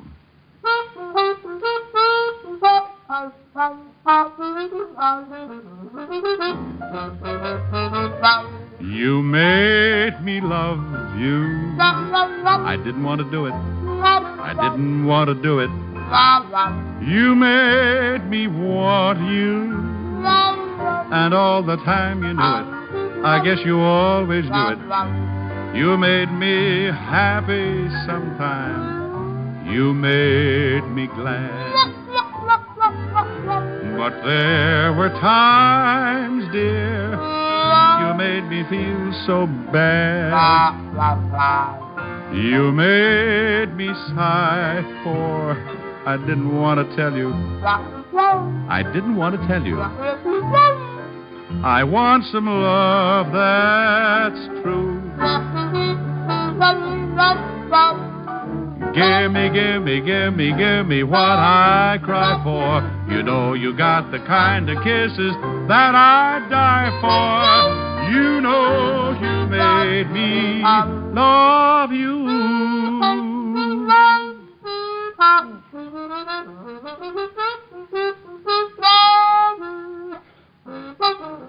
Abe? Abe? That's enough, Abe. How was that, honey? Honey? Honey? Oh, well. Gee, like it. Well, of course she did. She'll be dreaming about it for the rest of the night. Come on, Walt. Let's dance.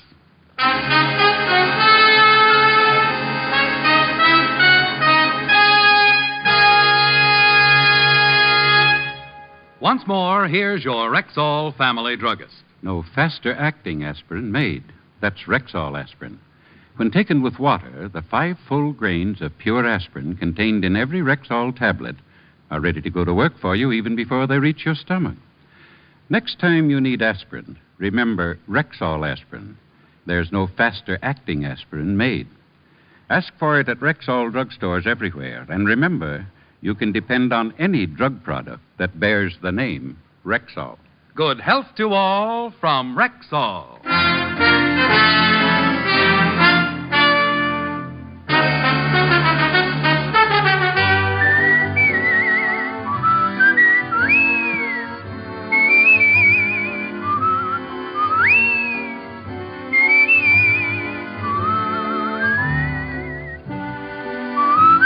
Richard Diamond, Private Detective, stars Dick Powell in the title role and is written by Blake Edwards with music composed and conducted by Frank Worth.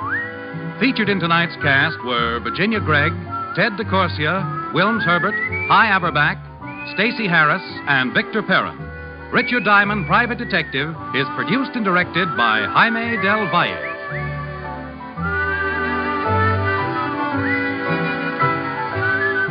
This is Bill Foreman, inviting you to be with us next Wednesday at this time when we will again bring you Dick Powell as Richard Diamond, Private Detective.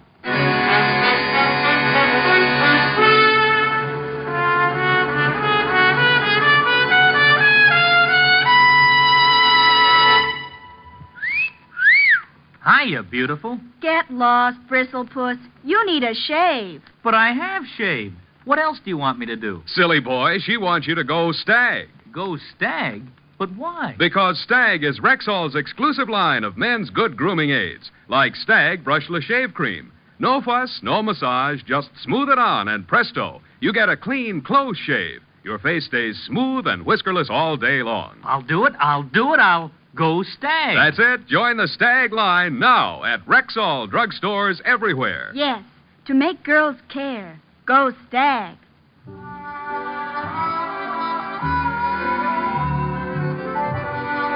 Sarah Berner will delight you tomorrow with Sarah's Private Caper on NBC.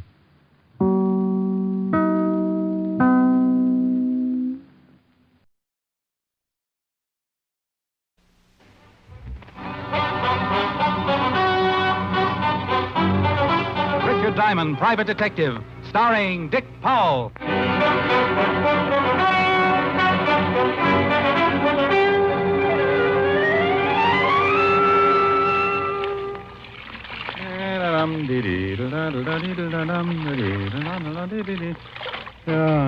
Oh, pardon me. Huh? You know where I might find Mr. Richard Diamond? You want to hire him? Yes. Well, stop being so bashful, friend. Come in, come in. Thank you. You're Mr. Diamond? Well, any resemblance to the Irish washerwoman is purely intentional. Do you always do your own laundry? Always. Keeps my petty cash from looking too petty. Sit down, Mr. Baxter. Clay Baxter from Okmulgee, Oklahoma. Clay Baxter from Okmulgee, Oklahoma. Was a man, I guess, to be in his early 50s. Straight up, he crowded 6'3", counting the 2-inch heels on his handmade boots. Looking at him, I thought of an old Remington Trent and suddenly felt like singing a chorus of Home on the Range. I'd like you to come to Okmulgee with me, Mr. Diamond. Well, why, Mr. Baxter? My brother was killed yesterday. The sheriff and the coroner said it was an accident. I don't believe it. How did you happen to look me up? I raise cattle, Mr. Diamond. I do a great deal of business in Chicago and New York. I wanted a detective with experience, someone with a good reputation. Bless you. I called a friend on Wall Street, and he recommended several men. One of them was you. I checked your background. I'm satisfied. Oh, good. I charge $100 a day in expenses. Chicken feed. I'll pay it, and if you catch the man who done it, I'll give you a $1,000 bonus. Oh, well, now, I can't leave right away. It'll take me at least 5 minutes to get my affairs in order. Yeah, I can certainly see you appreciate a buck. Mr. Baxter, I appreciate a buck like a Texan appreciates Texas. Texas? Never heard of it. How was your brother supposed to have been killed? Thrown from his horse, skull fracture. And you don't believe it? I do not. Why? Too good a horseman. Well, it could have happened. Well, if it did, he'd have taken the fall right. Might have busted something, but wouldn't have killed him. Anything else? His wife. My brother was a wealthy man, Mr. Diamond. His wife will inherit everything. Ranch, cattle, all worth about 8 or 10 million. You think she had something to do with his death? You tell me, Mr. Diamond. I called Helen, told her I was off to Okmulgee, promised I'd send her a couple of Navajos or whatever they had out there. Then I took Clay Baxter over to my flat and threw a few things into a suitcase. Oklahoma's dry. So's Richard Diamond. Might get arrested. I don't want to leave it here. Wouldn't make any difference if it was empty, would it? No. Got a couple of glasses? A fifth usually adds up to a full evening, but that's only when Clay Baxter isn't around. When he poured one for the road, the water line receded 6 inches. I had a quick one, and he finished it. How'd that soldier? How do you feel? Oh, lively. Why don't we forget the plane? You just start running for the window, and I'll climb on.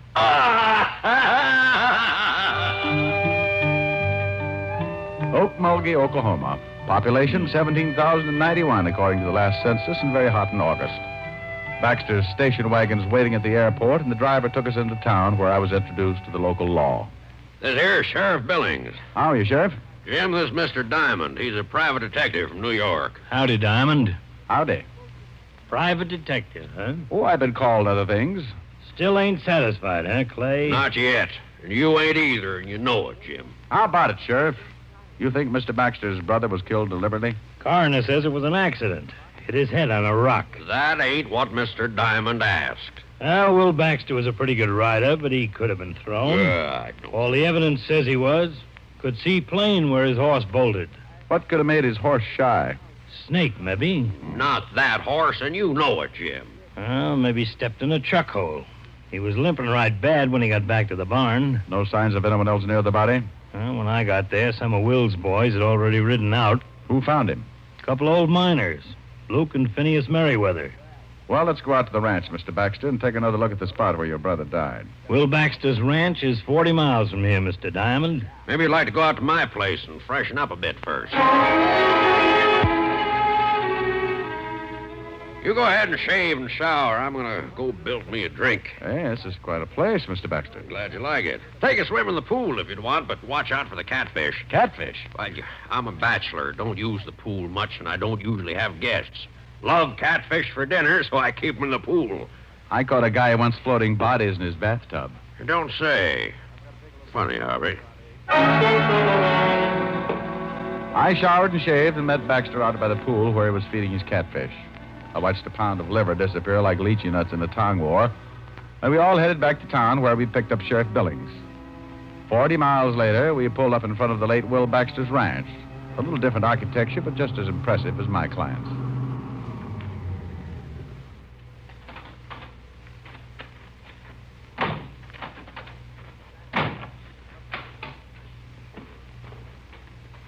Clay. Afternoon, Sheriff. Oh, Wilma. Afternoon, Wilma. Wilma, this here's Mr. Richard Diamond. Wilma Baxter, my brother's wife. How do you do? How do you do, Mr. Diamond? Private detective. Come up from New York. Oh? Well, why don't we all go in the house? It's too hot out here. Mr. Diamond wants to go out and look at the spot where Will got himself killed. Certainly. Have one of the boys fix you up with some horses. When you're done, why not stop back for dinner? Mr. Diamond's eating with me, and he's going to be pretty busy for a while. Now, I'll give you a rain check, Mr. Diamond. Thank you. I'd like you to tell me about New York. It's been a long time, and I've almost forgotten what it's like. Let's go, Jim. It's getting late. Bye, Mr. Diamond. Nice meeting you. Goodbye, Mrs. Baxter. Seems all broken up, don't she? Yeah. Where was she when her husband got killed? Perfect alibi. In town all day. A lot of people saw her. Mighty fine-looking woman. Mighty.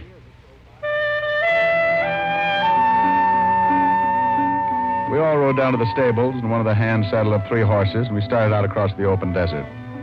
For a man who had spent all his life riding around in taxicabs, the experience was just short of agonizing. Just up ahead, Diamond. Swell. Never rode much, did you? No, I always bounce like this.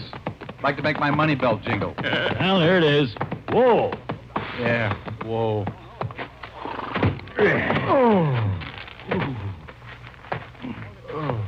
Well, here's where they found the body. Now, what did he hit his head on?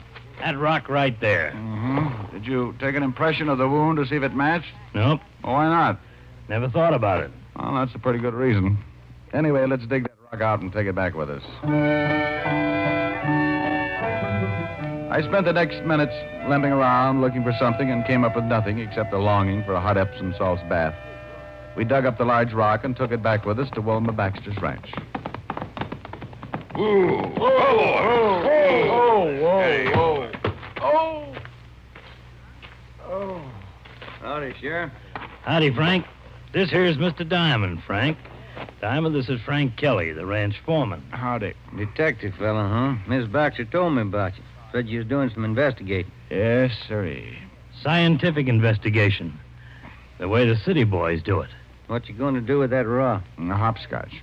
On second thought, I think we'll take turns untying the knots in my back. Good warm shower and you'll feel fit as a fiddle. Well, I got a good start. I'm shaped like one. You'll find it a little bit rough out here, Diamond. Oh, I'll get used to it, Mr. Kelly. I hope you're right. Ain't much like the big city. Oh? Just what is the big city like, Mr. Kelly? I ain't never been there. Just what I've noticed. Looks like a man can get pretty soft living in the city. Well, I'd like to show you where I was brought up sometime, Mr. Kelly. We never got around to playing cowboy, though. We were too busy kicking each other's teeth out. See you later, Mr. Baxter. So long, Sheriff. I don't think Frank likes you, Diamond. Well, what about Will Baxter's horse? I can take a look at him. Right over there in that stall. Really pulled up lame. Oh, good horse. Never figured to shy at anything. Man, look at that. His hip's swollen. Yeah, really twisted something. Steady, boy. Steady. Hey, that looks like an infection. Yeah, it's a funny thing. It kind of does. What are you getting at, Mr. Diamond? Oh, I'm not getting into thing, Mr. Baxter. I just said it looked like an infection. Yeah, we better tell Mrs. Baxter or Frank. Have someone take care of it. Tell me, boys, if you jabbed a horse with something, would that make him bolt? Come on, I want to get back to town and talk with the coroner. Now, look here, Jim. Ain't my word good enough? Why, sure it is, Coroner, but Clay hired Mr. Diamond to do some investigating, and he's doing it. Clay, I tell you, your brother died from natural causes. I don't think so. But if you insist, I'll show this detective fella the body. I want the head wound matched with this rock. Okay, but the mortuary ain't gonna like it. They got him all ready to bury. The coroner led me across the street and into a funeral parlor where I took a look at the late Will Baxter. 6 years with the 5th Precinct homicide and a couple of dozen killings should have conditioned me. But like always, the first look shakes something loose in the middle of my stomach, and I have to keep swallowing hard. Looks right natural, don't he, Clay? Yeah. They do a good job here. And bully for them. And he hit his head right here. It's concussion, plain and simple. No other marks or bruises? No. While the coroner rolled the late Will Baxter into one of the back rooms and made a comparison with the head wound and the rock we'd brought in from the ranch, we went out on the front porch for some air. I lit a cigarette and thought about an old case I'd worked on 5 or 6 years before. You got a cigarette? Sure, Doc. Picayune all right? Funny thing. Head wound doesn't match the rock. Sure doesn't. Wound is too deep. Rock's round and flat. Nothing sticking up to go that deep. Then I want an autopsy. Why? Fracture still killed him? I doubt it. When someone plans a murder, they don't count on one blow to do the trick. Bet there's nothing else that could have done it. Well, nothing you can see. I've met someone here in Okmulgee that I'm pretty sure is wanted for another killing very similar to this. Now, Doc, go make that autopsy and fast. You think maybe you found something, Diamond? You think Will was killed deliberately? Maybe, but we'll have to wait for the autopsy. In the meantime, I'd like to go out and visit those 2 old-timers. Luke and Phineas? That's right, Sheriff. Well, it's mighty dangerous. Come on, I'll take you out. You better wait here for the report. Mr. Baxter and I'll go on out. All right, you can use my horses, so you won't have to go all the way back to the ranch. Horses? Well, the Merriweathers are on the other side of town, out about 10 miles, no roads. Oh, horses, 10 miles. I mean, never play kick the can again.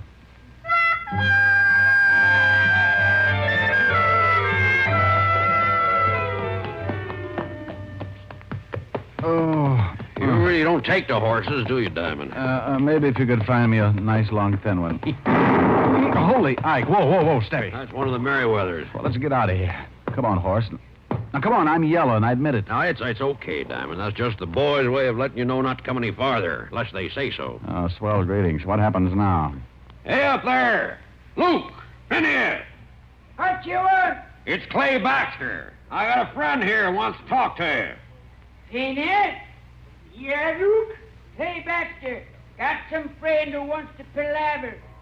I don't feel like palavering. Better shoot him. Giddy up. Just take it easy. Take it easy. They always act like this. Finney don't want to palaver. I gotta shoot you if you don't vamoose.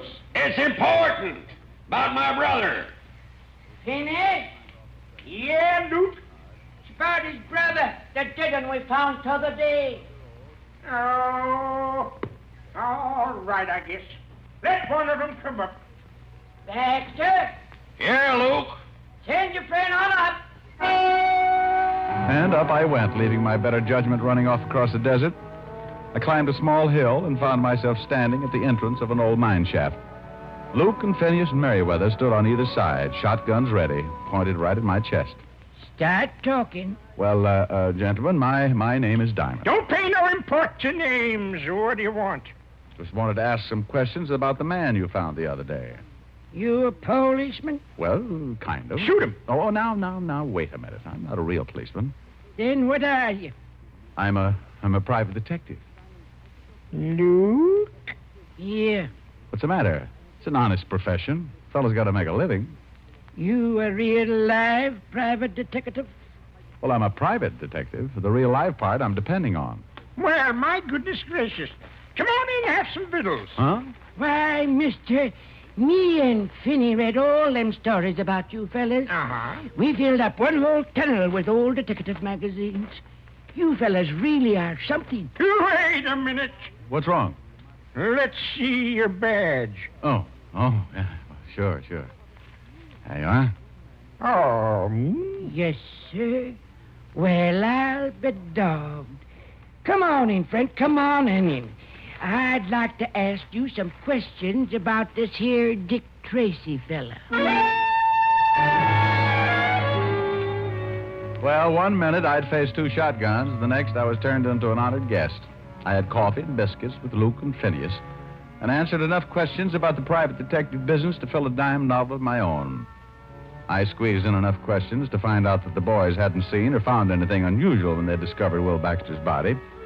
4 cups of coffee and a dozen biscuits later, I bid the Merriweathers a fond farewell and returned to Clay Baxter. They loved you? Oh, worshipped me. They're starting a Richard Diamond fan club. Well, did you find out anything? No. Well, give me your hand. I'll help you up on your horse. Oh, couldn't I just walk back? Come on, horse. Hold still. Steady, boy. Clay Baxter, sitting in his saddle, had leaned down and grabbed my hand to help me up on my horse, and that was when he got it. His horse took out with the wounded man still up and hanging on. I booted my horse in the ribs. Oh! I took off after Baxter like citation on a good day. I closed my eyes, prayed a little, and tried to remember every jockey I'd ever seen before. Suddenly, I looked up and spotted Baxter's horse dead ahead, standing still and right in my path. Whoa! Oh! Well, I guess it's just my time. If I don't die from this bullet I got in me, I'm going to do it from laughing.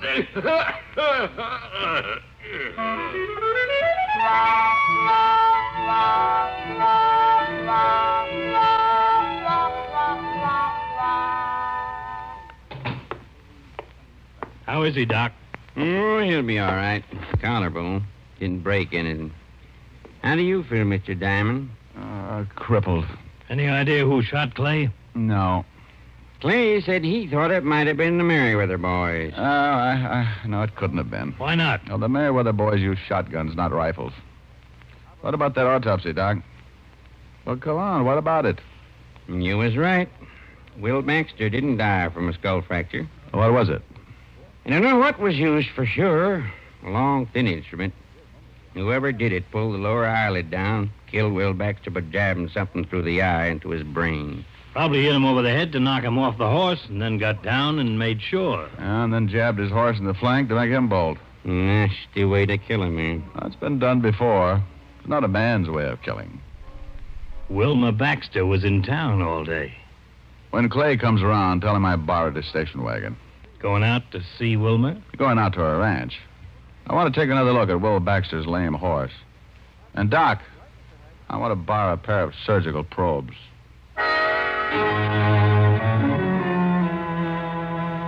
I climbed into the station wagon.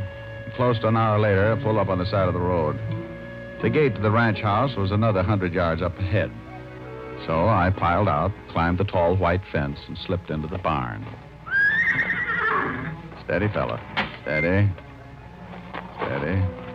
The horse's left flank was still swollen and very close to a serious infection. I ran my hand over the spot. Steady, boy. There was something still stuck in the flesh, so I used the surgical probes and prayed the horse wouldn't kick my brains out. Whoa, whoa. Steady, boy. Steady. There. Sorry, fellow.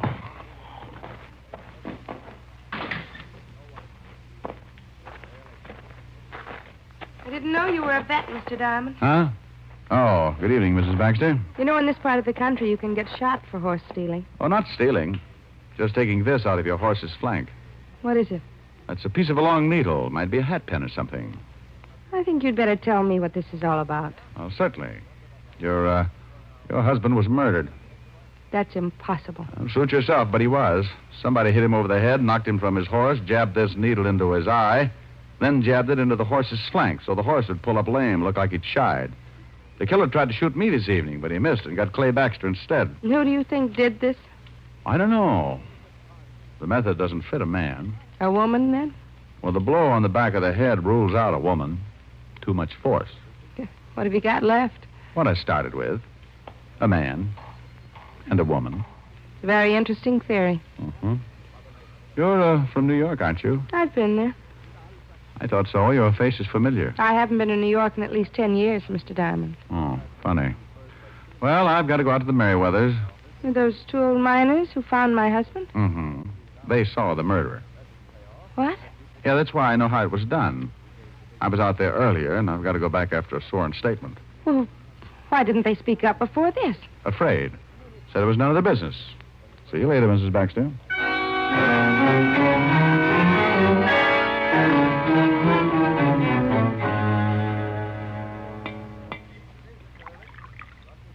Have another biscuit, Inspector. No thanks, fellas. 10's plenty. So Will Baxter was murdered, huh? That's right, and Mrs. Baxter thinks you two saw who did the killing. Gonna lay a trap, huh? Yes, Luke, gonna lay a trap. Now, look, I remembered Mrs. Baxter from someplace the first time I saw her. Then when I found out how the murder was committed, I recalled a case very similar back in New York. A man was hit over the head, pushed down a flight of stairs, and his brain pierced by a hat pin. A man actually did it, but a woman planned it. The man was caught, but the woman disappeared. Why'd they do it? The victim was insured. They wanted to make it look like an accident. Well, come on, we better spread out. We should have company pretty soon. The two old-timers took off their coats and gave me some beat-up pants, which I stuffed with pillows and blankets. In 5 minutes flat, I had two dummies sitting with me at the little table. You think they'll fall for it? Well, you can't tell, but you two go on outside and wait until somebody comes in. I just want him to try for one of the dummies. Well, what if he tries for you? Killjoy. Luke and Phineas took their place outside the mine, and I smoked a dozen cigarettes, and then I heard someone coming in, moving quietly up the tunnel toward the light. I played it big. Well, that's fine, Phineas. Now, if you'll just sign this statement. I rolled, and the dummy that represented Phineas Merriweather doubled over from the force of the slug. He shot again, and Luke's dummy toppled. I kicked the lamp out before he got around to yours truly. 2 down and 1 to go, Diamond. I'm afraid I got a big surprise for you, friend. I ain't worried. You should be. There wasn't even close. You're a lousy shot. Yeah? You missed earlier this evening and got Clay Baxter instead. I'll make up for it. No, you won't, friend. Drop it. You heard him, drop it. Okay, all right, don't shoot. Wait a minute. Wait till I get the light. Yeah. Well, hey, it's that Kelly fella. Yeah, you're getting way out of line for a ranch foreman, Kelly. Give it to him, Mr. Diamond. Who had you kill Will Baxter?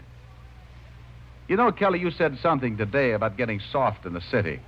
Wonder just how soft I've gotten. Maybe you'd like to find out. Turn him loose, boys. Yes, sir.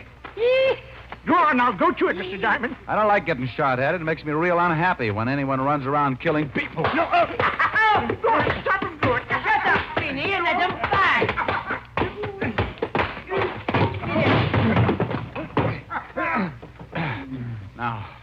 Now, Kelly, why'd you kill Will Baxter?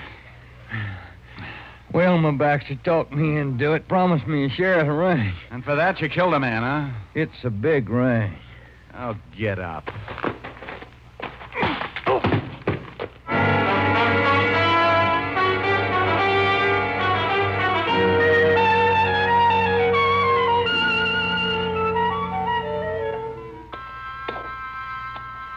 Sure hate to see you leave, Mr. Diamond. I hate to go myself, boys. Love them biscuits. Maybe we'll get up and see you in New York sometime. Hey, Kelly's coming, too. Doesn't like being tied to a horse like that, I guess. Finney. Yeah, Duke? Fella's coming, too. Hit him with something. Yeah, sure.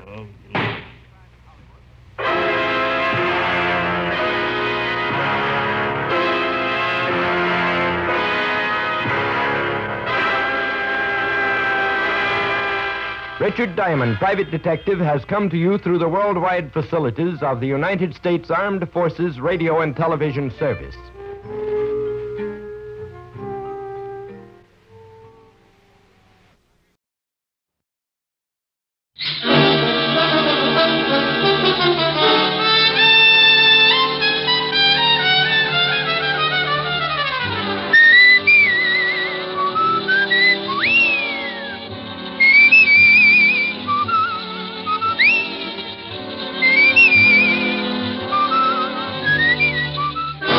National Broadcasting Company presents Dick Powell as Richard Diamond, private detective.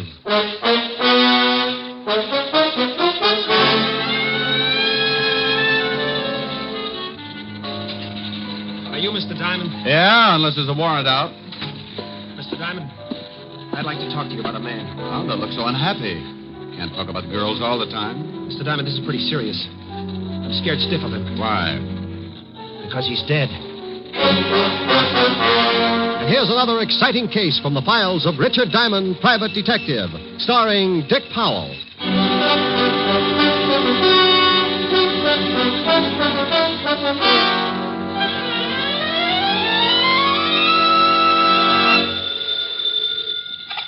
Diamond Detective Agency, homicides with class. Well, that's a pretty good answer.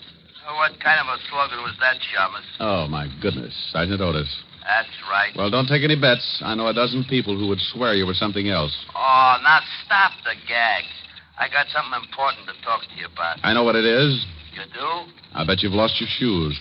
Oh, what makes you think that, wise guy? Well, I drove by the docks this morning and spotted 2 landing barges with laces. Oh, I give up. Here, you better talk to the lieutenant. Rick, Hello, Walt. why don't you lay off Otis? He was just calling to ask you to do a favor for us. What kind of a favor? The 5th Precinct is having its annual dance next week. Oh, now, Walt. Well, what's the matter? Just a couple of songs, and then you can go home. Oh, sure. Just like last time. I was just going to be a couple of songs last time, too. But before those lovely cops let me go, I had a crack in my voice like the Liberty Bell. Now, this time, I promise. Only 2 songs. All right. If one of them's Mule Train. Sure, but why Mule Train? I want to whip Otis for sound effects. Mr. Diamond? Wait a minute, Walt. I think I spotted a client. Okay, Rick, I'll tell the committee you'll be there. Bye. Are you Mr. Diamond? Yeah, unless there's a warrant out. Mr. Diamond, I'd like to talk to you about a man. Well, don't look so unhappy. Can't talk about girls all the time. Mr. Diamond, this is pretty serious. I'm scared stiff of him. Why? Because he's dead. Hmm. That's right. He's supposed to be dead. Well, bring him over. We can make a fortune from Barnum and Bailey. I guess I better go. No, wait a minute. Maybe you better tell me about it. Okay. I'm Martin White. I go to Barrett College. I'm an ex-GI. I'm a senior now because I couldn't start until I was released from the hospital 3 years ago. Hospital, huh? What was the trouble? I got hit at casino. How long were you in the hospital? 2.5 years. 2.5 years? Yeah, Okay, I fell apart up there. Oh. Psychosis? Yeah. Go on. The other day I was on my way to class when I saw this man I was telling you about. The one who's supposed to be dead? Yeah, that's right. Mm-hmm. He used to be in the same outfit with me. I saw him killed at casino. Oh, well, so you made a mistake. So he looks like the guy. No, it's not like that. Maybe I better tell you, and then you'll understand. Go ahead. Well, his name was Jarvis, Paul Jarvis. I was a captain with the Fifth Army when we went in at casino. And Jarvis? Private. He'd been with us since we pushed Rommel out of the desert. Everybody hated him. Why? Gold brick. Never missed a chance to dog it. But he was smart, plenty smart. There wasn't anything we could pin on him. Yeah, I know the type. He was great in a street fight because he was big. And I mean really big. Big and nasty. But up on the line, he went to pieces. Okay, go ahead. And one night, we got a report that a man answering Jarvis's description had killed a corporal in a fight. By the time the details got to me, the Germans had opened up with everything they had. I was ordered out on patrol, so I took Jarvis with me. You took a big chance. You know it. There was one witness to the killing, an old man in the town. If Jarvis knew he might be identified, he'd be gone over the hill, sure. So I figured I'd watch him. Keep him with me until the Germans slowed up and we could show him to the old man. Oh, we moved up. The Krauts had the main body zeroed in with their 88s. Our job was to move up, try to spot a path through the enemy artillery pattern. We had to belly down, and Jarvis and I ended up in a hole together. They'll spot us, sure. They'll correct and drop those things all over us in a minute. Keep your head down, Jarvis. I tell you, they'll spot us. Now, you listen to me. You raise your skull 1 inch out of this hole before I tell you, and so help me, I'll drill you myself. Okay. You hate my guts, don't you? Knock it off. This is real funny, this is. 2 guys this close hating each other. Next time I'll pick a bigger hole. Captain White. What? About that murder. Can it? You think I killed the guy, don't you? I don't think anything right now, just those Kraut tanks down there. You're thinking about it all right. You and everybody else. You all hate me because I'm not a tin soldier like you with ideals sticking out all over your fat face. I told you to knock it off, but you wanted it laid on the line, so I'll tell you. Yeah, I hate your guts. Okay? That's good enough. I killed that corporal, Captain White. You're out of your mind. I am, huh? Well, this is as good a place as any to go over the hill. You're crazy. Get down. Relax. I got a bayonet pointed right at your belly. Jarvis, don't. Go on. Cry. Whine. I'm going to put you in for a Purple Heart. Only you'll have to pin it on your blanket. Jarvis, for the love of... Now you're only a number on the record. Jarvis, you dirty... You're going to take a little while to die, Captain, so you can think about me getting out. I'm taking off, and I'm leaving the rest of the saps with all the honor and glory they want. So long, Captain. It's all yours. Jarvis! Come back here! Jarvis!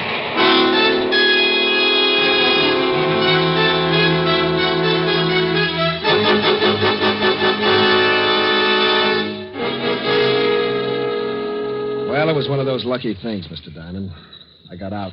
Spent a day and a night in that hole until the medics found me. What about Jarvis? I'd swear he got the 88 right on top of him. But now you think you've seen him and you're not sure. I'm not sure of anything right now.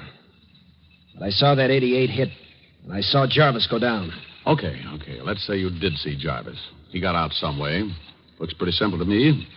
Call up the authorities and tell them you spotted a man wanted for murder. There certainly should be a lot of guys from your outfit who could identify him. No. He's done something to his face. Maybe the shell did it for him, but I know it's him. You can't miss a guy that size. A lot of big boys. Sure, but he's got the same rotten eyes. That didn't change, and that nasty smile he gets. I'd know him anywhere. In a dark room, I'd know him. No, but you said you were scared. Why not go to another school? I can't. I've got a job up there, and I've got a wife and a kid. That's why I came to you. I can't go to the police. They might put me back in that hospital. They'll think I'm slipping again. Up here. Uh-huh. Well, let's say it is Jarvis. What in the world would a guy like that be doing in a college? Don't you think I've asked myself those questions? Just forget the whole thing. No, wait, Martin. Look, if I prove to you one way or another about this Jarvis, will you forget about Casino? Yeah. What name is he using? Blackwell. John Blackwell. Okay, let's go. Don't you get a fee or something? Your wife a good cook? The best. Well, I'm staying for dinner, and after you see what I put away, you'll probably wish you'd paid the $100 a day in expenses.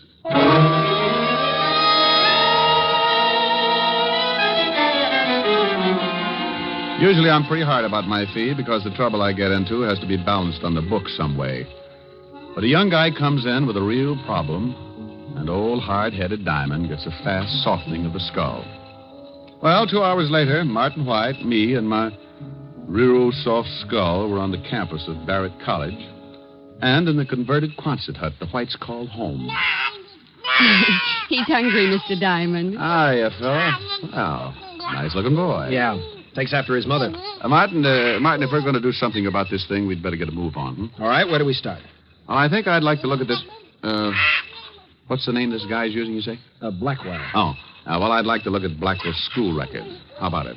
Oh, I think I can fix it. Let's go. Oh, dinner's at 6, Mr. Diamond. Yeah, we eat early because I'm night watchman on campus. I go on duty at 7. I'll be on time, Mrs. White. It's Nan. Oh? Well, love corned beef and cabbage, Nan. Well, I'll walk out with you. I have to go to the store. Come on, Mr. Diamond. We'll walk Nan out across the street. Martin, look out! Oh, that idiot. Must have been drunk. Nanny, all right? Oh, sure, but you, Martin, he came right at you. I know. Mr. Diamond, that guy wasn't drunk. Yeah. Well, Nan, you think you can go to the store alone? Oh, certainly. I'm fine now. But that car... Now, come on, Martin. We've got to check those records. Well, I see you at dinner. And, Martin, you listen to what Mr. Diamond has to say. That man was probably drunk. Good girl. Yeah. What about that car? Could have been an accident. Let's think it was for a while, anyway.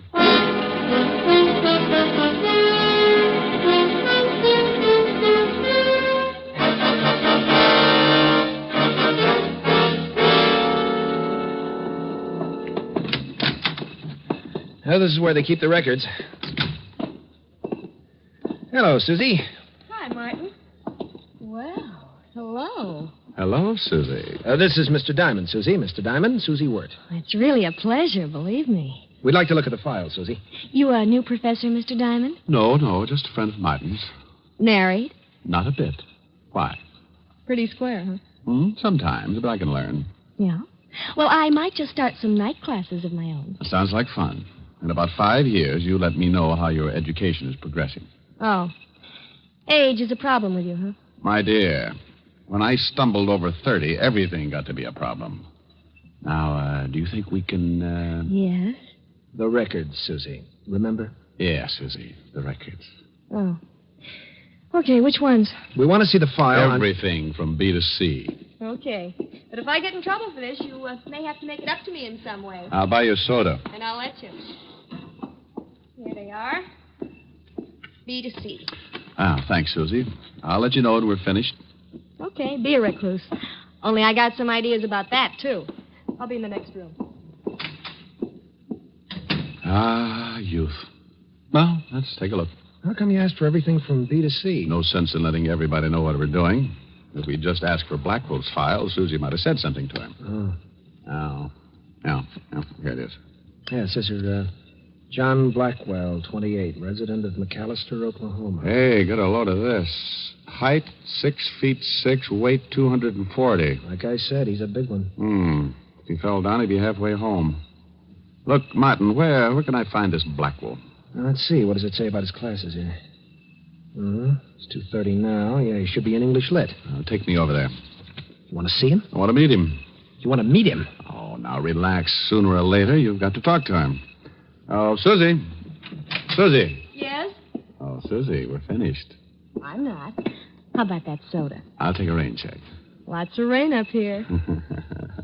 Susie? Yes? Bye.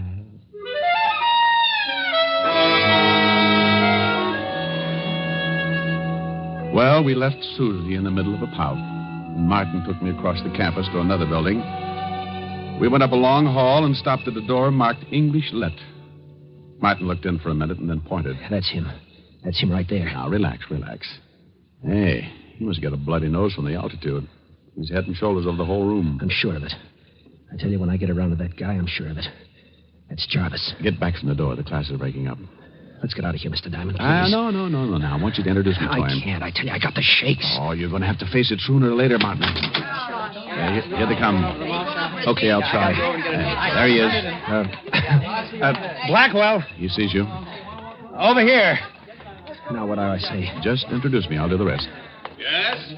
You call me? Yeah. You don't know me, but I understand you're a new student. I'd like you to drop by the fraternity house and meet some of the boys. Oh, well, thank you. I'd be glad to. SAE. This is Mr. Diamond, Mr. Blackwell. How do you do? Fine, thank you. You a professor here, Mr. Diamond? No, just a friend of Martin's. This your first year at college? Yeah. You're a little late, aren't you? What held you up? Service? That's right. Oh, well, I was in the Army myself. What outfit were you in? I didn't say I was in the Army, Mr. Diamond. Matter of fact, I was in the Navy. Oh. Well, Mr. White, I have to be going now. When would you like me to stop by the house? Oh, anytime. Around 6. Most of the boys are in then. See you then. Nice meeting you, Mr. Diamond. Yeah. Well? You've never met him before. I mean, here on the campus? No, why? When he left, he called you Mr. White. Yeah, and I didn't introduce myself. Well, I do know one way to clear this whole thing up. How? Fingerprints. Washington's got a record of Jarvis. If I can get Blackwell's, we can compare them. It's a swell idea, but about as easy as going after a mountain lion's molar. Oh, I'll think of something. And you go on home and stay with the wife and baby. All right.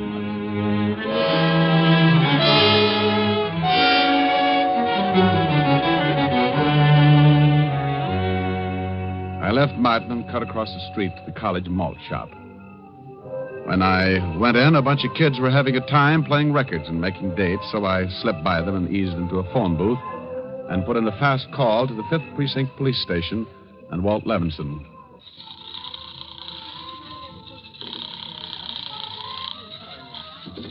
Fifth Precinct, Sergeant Otis. Oh, good grief. I got the zoo.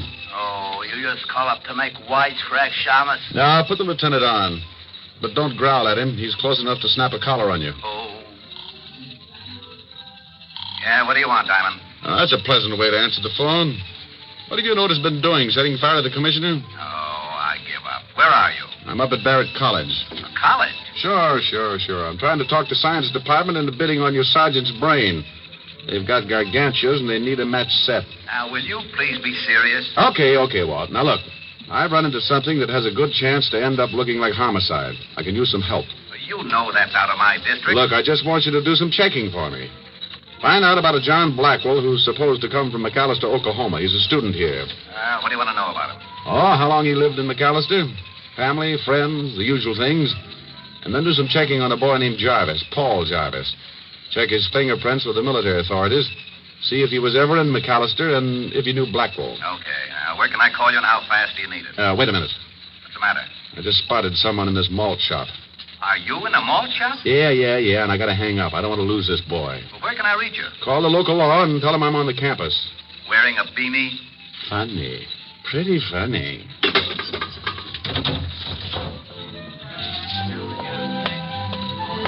Ah, Mr. Blackwell, isn't it? Huh? Oh, yeah. Mr. Diamond. That's right. Mind if I sit down? Not at all. Just finishing my malt. Looks good. Think I'll have one. It is good. Good for you. Makes you healthy. Live a long time. Well, I guess that's what we're all after. I guess so. How long have you known Martin? Martin White? Yeah. Not long. How long have you known him? Just met him today with you. Why? Oh, nothing. Wondered how you knew his name. Oh, he was pointed out. Mm-hmm. Well, I gotta be going, Mr. Diamond. This little chat has been very enlightening. Goodbye. Goodbye. And now. Hey, waiter. Huh? Oh, you want something, mister? Yeah, the small glass. Just the glass? Don't touch it. Well, what's wrong with it? Is it contagious or something? Yeah. Here's $5. Huh? Give me a napkin to wrap it up in. Oh, collector, huh? Yeah, something like that. Okay, take it. I had a girlfriend used to collect beer cans, but this is a new wrinkle. Thanks. Oh, it ain't nothing. Come back again and get a load of our ice cream dishes. You'll lose your mind.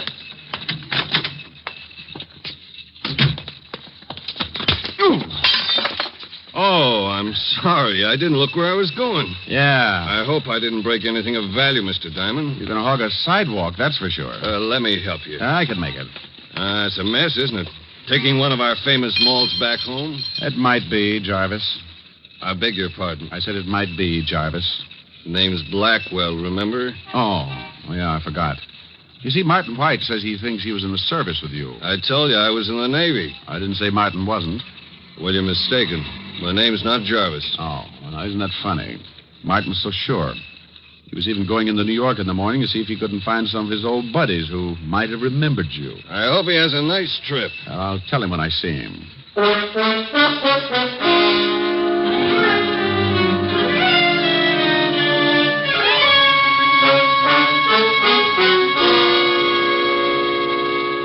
But I don't get it, Mr. Diamond. Why did you tip him? Oh, he knew it before I tipped him, Martin.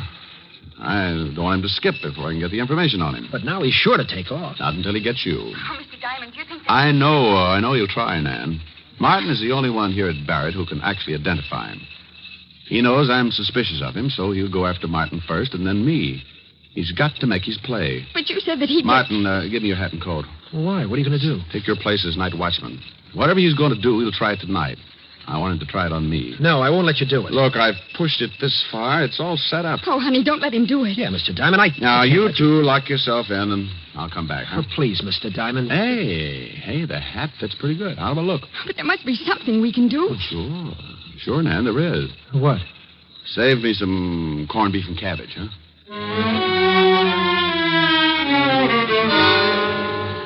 It was dark when I walked out with Martin's hat and coat and started to cross the campus. I had a flashlight. The night was black, solid black. But I had a feeling that sat on my shoulder and raised goosebumps. When you've been in this business as long as I have, that feeling is an alarm ringing inside, telling you that trouble is creeping up. Halfway across the campus, I stopped.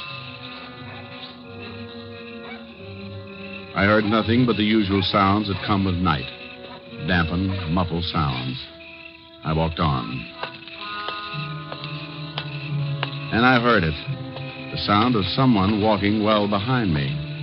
I stopped again. Maybe it was Jarvis. Maybe it wasn't. There was one way to find out. Keep going. If it was anyone with no business with me, okay, he'd stop following. I cut to my left, away from the main walk and toward the shadowy bulk of the college buildings. I kept going until I reached the gymnasium building. I was leading my pigeon to me. But who was the pigeon? My toes were beginning to turn in, so I figured I was. Then the bulk of a big building popped up in front of me. I tried the door. It was open. I went in, closed the door behind me. There was no light at all. Only a funny sound that I couldn't identify. A peculiar humming, and there was a smell. Chlorine.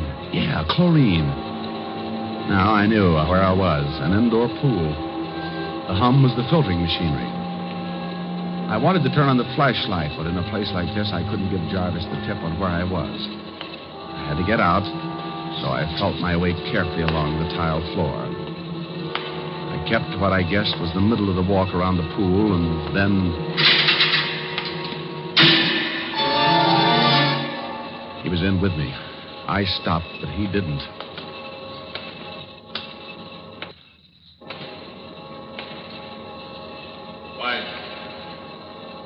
White, I know you're in here. This couldn't be better. You're a sap, White, coming in here. Don't be silly, White. You know that door leads to the filtering machinery. Come on, this way. It's the only way out, and I'll be waiting for you. Okay. It's all the same whether you come to me or I go to you. Stay where you are, Jarvis. What's that? We met before. You're not White. No, I'm not. Diamond? Yeah. Not White, and you're not Blackwell. You're Jarvis. Surprise, Buster? What's the difference? None, I guess. Where's the real Blackwell? Where you're gonna be, Diamond. Stay right there, Jarvis. Sure, and let you shoot off your mouth. All right, Diamond. It's all the same to me whether I get you first or White. I gotta do both. Now we'll see just how tough you are, Diamond. Well, the boy's got a gun. You missed, Diamond. And too bad the flash gave you away. Now I gotta do this fast. This is it, Diamond. Diamond! can't swim. No. Well, Buster, I got news for you. I'm not going to teach you. This won't take long. Just enough to get you a little waterlogged. Hold your nose, Jarvis. It helps. Simon. Martin. Lights, Martin. Get them on. Yeah. I had to come. Couldn't let you do it alone. I heard the shot and Where's Jarvis? Jarvis? Oh, I think we can take him out now. He's done. Here, grab him. Yeah. Is he dead? No. Here, give me your hand, Mr. Diamond. Wait, I'll get my breath. You know, Martin, Jarvis was a bad soldier, but in the Navy, he had just been plain lousy.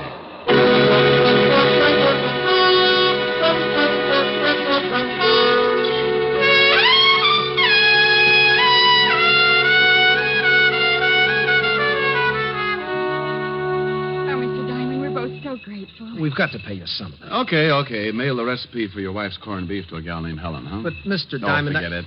Jarvis won't... I mean, he won't... Come back? Oh, no. The Army picked him up. They've got first crack at him. Then come the McAllister authorities who'd like to talk with him about the murder of John Blackwell. So that's how he got Blackwell's papers. Sure. Blackwell was alone in the world. He was going to come here to school, but Jarvis hitched a ride and, well, once the guy kills... He'll do it again to beat the rap. And Blackwell and Jarvis were both from McAllister. Yeah.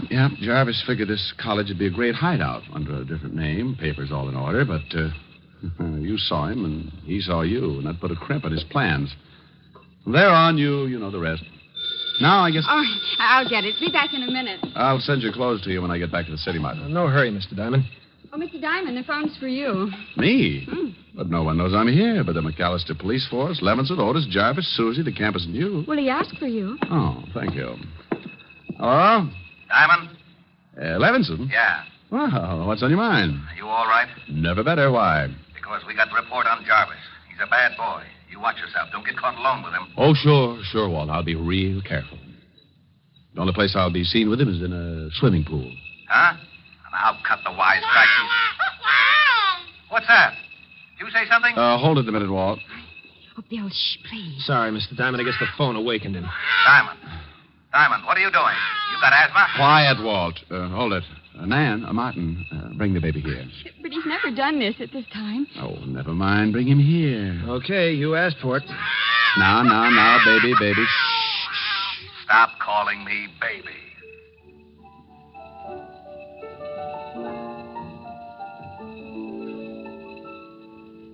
It's twilight on the prairie, and the moon will soon be high.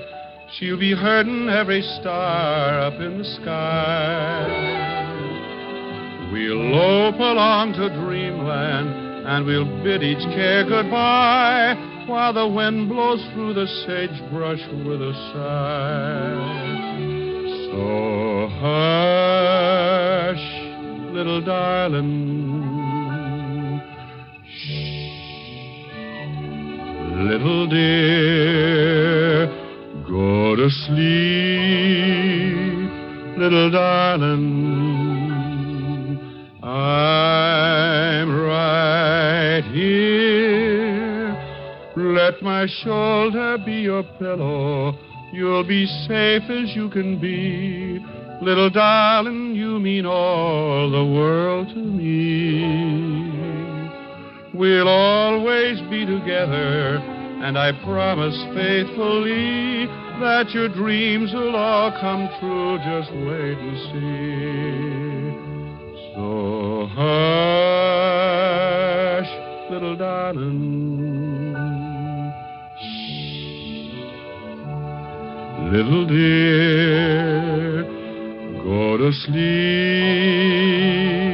little darling. I'm right here. Hello? Hello. Say, what's going on over there? Oh, now, hold it a second, Walt. I got somebody who wants to say hello to you. That's a good boy. Now, say hello to the lieutenant. Otis, get off the line. Walt. Yeah? Bye.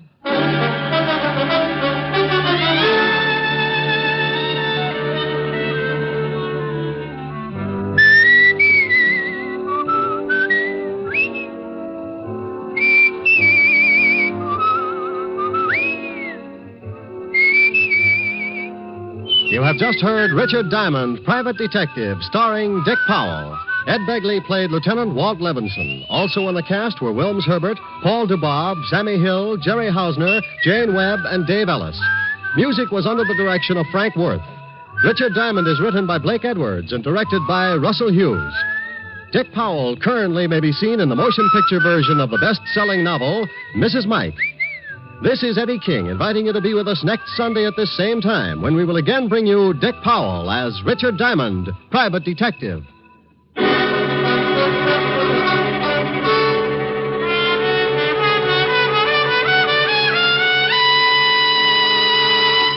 What's on NBC? Phil Harris celebrates his birthday this evening by getting into just a little more trouble than usual on the Phil Harris Alice Faye Show. Theater Guild on the Air presents Jane Wyman, Beatrice Pearson, and Mel Ferrer in the psychological melodrama The Willow and I. It's the best entertainment on the air, and it's yours for the listening today on NBC. Now stay tuned for James Melton and the Harvest of Stars on NBC.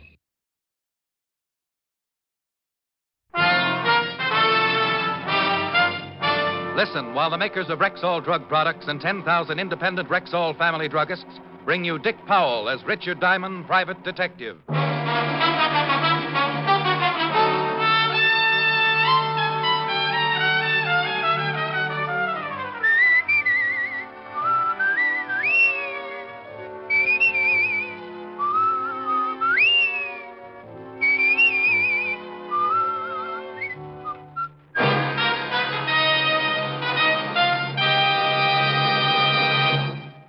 Good evening. This is your Rexall family druggist with a message that will save you money. Tomorrow morning at Rexall drugstores everywhere, Rexall's world-famous 1-cent sale begins. From then on through Monday, October 23rd, you can buy 2 regular guaranteed Rexall products for the price of 1 plus 1 cent. For example, the regular price for the 100-tablet bottle of Rexall aspirin is 54 cents. During Rexall's 1-cent sale, you get 2 bottles for 55 cents. That's right. Just a penny more buys twice as much. What's more, this offer of 2 for the price of 1 plus a penny applies to literally hundreds of items. From vitamins to mineral oil, from cold cream to iodine, from shaving needs to Christmas cards. And what's more important, these are Rexall products, and you can depend on any drug product that bears the name Rexall. Good health to all from Rexall. Now your Rexall family druggist brings you another half hour with Richard Diamond, Private Detective, starring Dick Powell.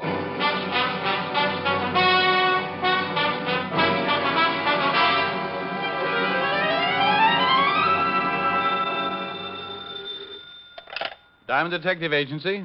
We can solve any crime but television. Diamond, stop clowning and get right down here. Well, Sergeant Loveloom. What's the matter, Otis? Didn't the zoo pick up your option? Oh, now quit that. You gotta get right down here. Something terrible's happened. They haven't made you commissioner. Worse than that. Lieutenant Levinson's been kidnapped.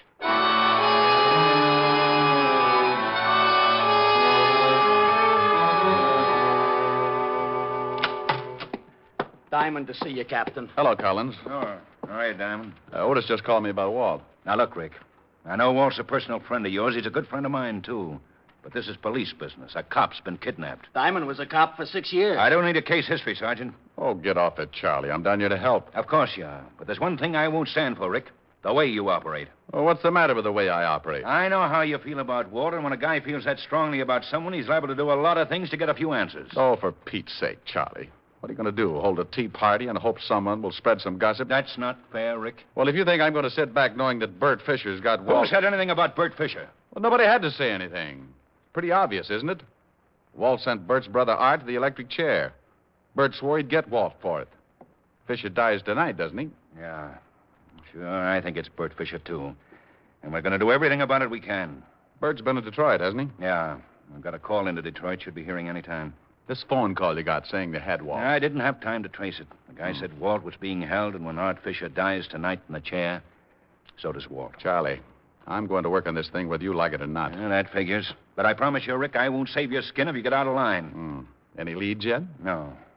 You're rounding up the usual stoolies. Well, I know a couple of boys who might have a few angles. Who? Nobody who would give you any information. These guys aren't stoolies. They might tell me because I think they like me. You see, Charlie, sometimes it pays not to be a cop. I'll expect any information you get, Rick. Oh, sure. Well, I'll see you later. Rick? Yeah? Be a good boy, will you? Collins, if we don't find Walt by 11 o'clock, can you hold up Fisher's execution? No. Oh, it's swell. I'll keep in touch. Hey, Diamond, do you think you can do anything? And I can try. Do me a favor, Otis. Okay. Get me a complete background on Bert Fisher. Everything. All his friends, his record, as far back as you can go. Gee, Diamond, I'm scared for the lieutenant. You're not alone with that one, Otis. In the Bowery, living in a broken-down rooming house, was a man. 20 years ago, he'd come to the big city with his trumpet tucked under his arm. He'd started playing with little combinations along 52nd Street, and pretty soon the word got around. Everyone came to listen to him. They called him the Dean of Jazz, and the title stuck. Then one night he had an argument with one of the Fusari mob, and the next morning they found him in an alley, half dead, his face beaten to a pulp. It was a long time before the Dean could get around again, and it was a lot longer before he could play his trumpet. And by then, no one would have him. He couldn't make enough with the horn, so he tried crime. And that's where I met him. I did him a favor, and a short time later he went straight. He'd still kept his underworld connections, but he wasn't a stoolie. I'd just done him a favor once.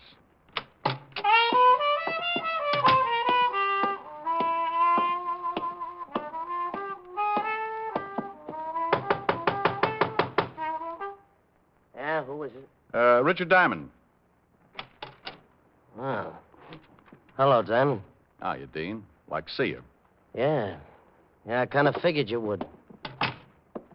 Dean, you ever run into a guy named Fisher? Bert Fisher? How about a drink? No, thanks. Skull. Oh, man, it's going to be hot today. This, Bert Fisher grabbed Lieutenant Levinson. Says he's going to kill him. Well, I can't help you. Oh, Dean, I just need one little lead to get started. Yeah, sure. I wish I had a fan in here. How's business? It isn't. I make enough to pay the rent. How about a few bucks to keep you going? Well, I ain't proud, but it won't buy you anything. The lieutenant's a good friend. Yeah. Word got around this morning. Yeah. Here's 10. Buy yourself some groceries. Oh, thanks. You did me a favor once. Forget it. Bert Fisher's got a lot of rough hoods working for him. They're most all from Detroit, but they kill the same as anyone from here. Mm-hmm. Dean, do you know anything at all? I might. Who wants to die?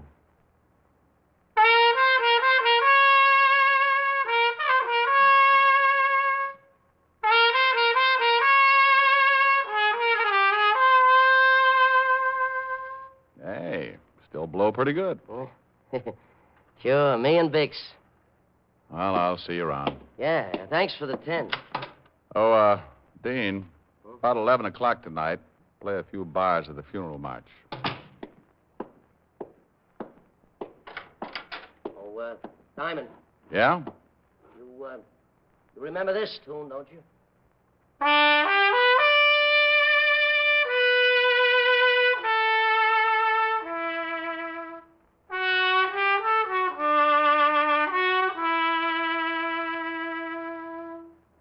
For it was Mary, Mary, plain as any name can be.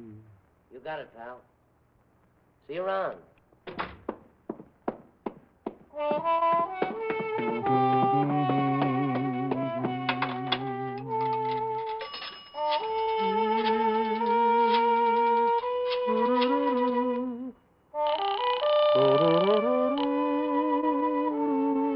Precinct, Sergeant Loveloon.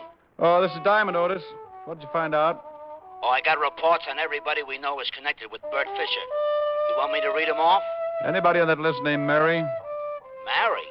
No, these guys are all named Hallelujah or something. Look, Check all of those names and see if Fisher or any one of his boys ever knew a girl named Mary. Then after you do that, You'll what? Holy smoke, I'll talk to you later.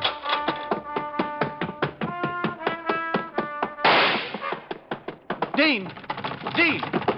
Dean! Dean!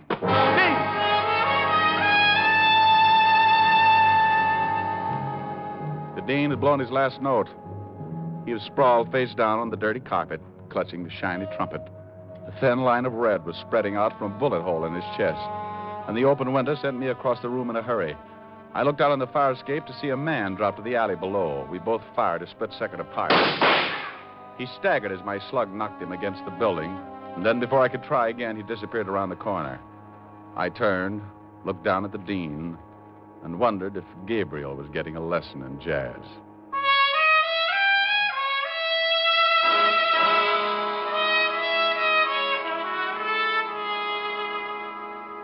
Diamond, I warned you before you left here Okay, Charlie. A nice guy's been killed, but all the crying in the world isn't going to help.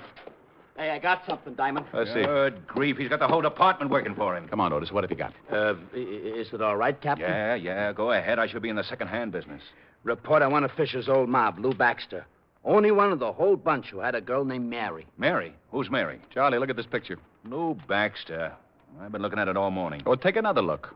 This is the guy I shot climbing down off the fire escape after he killed the Dean. What? Holy smoke. You know where you can pick him up? Oh, he's a local boy, all right. Didn't go back to Detroit with Fisher. I've had a call on him since 10:20 this morning. Hey, what about that girl, Otis? Name's Mary Sinclair. Used to go with Lou Baxter, Captain. No address on her. Mary Sinclair and Lou Baxter, huh? Well, it's the first lead we've had. I'll get the boys on it. Charlie had his methods and I had mine. Otis got in touch with the musicians local, and in half an hour I had a list of all the places the Dean had worked since the union had a record on him. I started checking dives, restaurants, jam joints, questioning owners, bartenders, waiters. No one knew a girl named Mary Sinclair. Around 3 o'clock, I wandered into a place on 52nd Street known as the Red Parrot. Hey. I'm looking for information. You a cop? Private cop. Mm-hmm. You remember a guy who played here last year? Trumpet man, the Dean? Sure. Everybody knows the Dean. Something wrong? The Dean got himself killed.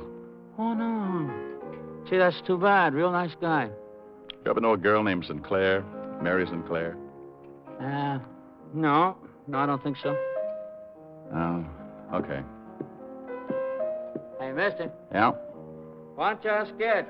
He's the boy with the fingers playing the piano. He knew the Dean pretty well. Thanks.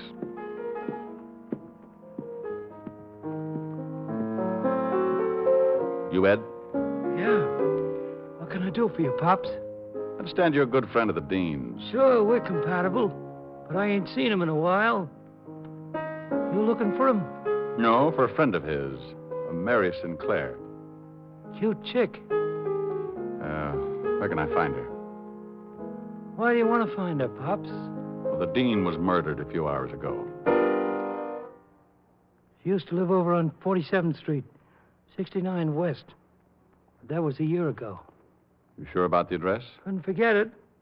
We had a few balls up there. She was kind of a flip. We had a little combo in here, pretty crazy, too. She used to come in and listen. Real hep on jazz. Knew all the old-timers by name, like the Dean. Remembered when he was tops, before he got hurt. You ever hear him in those days? Yeah. I played with him a lot. Used to watch him real close sometimes, after hours. The boys would just sit around and blow because they felt like it. The Dean used to lean back and close his eyes and blow things like he was getting a word from the other side. It was great. Might have been the greatest. Well, we all got to go on ahead sometime. I guess it ain't so bad, though. The harp's a real wild instrument.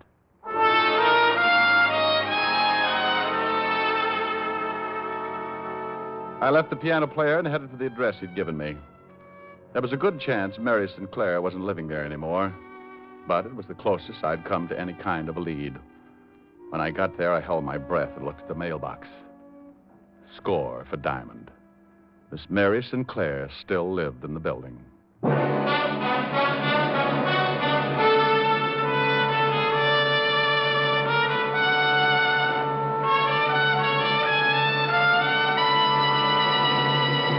Before we continue with the adventures of Richard Diamond, here's your Rexall family druggist. And tonight I have money-saving news. For tomorrow morning at every Rexall drugstore in the country, Rexall's famous 1-cent sale begins. The sale where you get 2 fine-quality, guaranteed Rexall products for the price of 1 plus 1 cent. Exactly how does that work? Well, for example, the regular price for a pint bottle of Rexall's milk of magnesia is 39 cents. But during the 1-cent sale, you can buy 2 bottles for 40 cents. Why, that means a penny more buys twice as much. Exactly, ma'am. What's more, you'll find some 347 of these twin bargains in our stores. Everything from Rexall rubbing alcohol to stationery, from Rexall foot remedies to Rexall dental products. Plus 85 other sales specials you can't afford to miss. Well, I'm putting my pennies to work tomorrow. Then use a lot of them, ma'am, for every one of them doubles your buying power. Best of all, you'll be getting Rexall products, and you can depend on any drug product that bears the name Rexall. And now back to tonight's adventure with Richard Diamond, Private Detective, starring Dick Powell.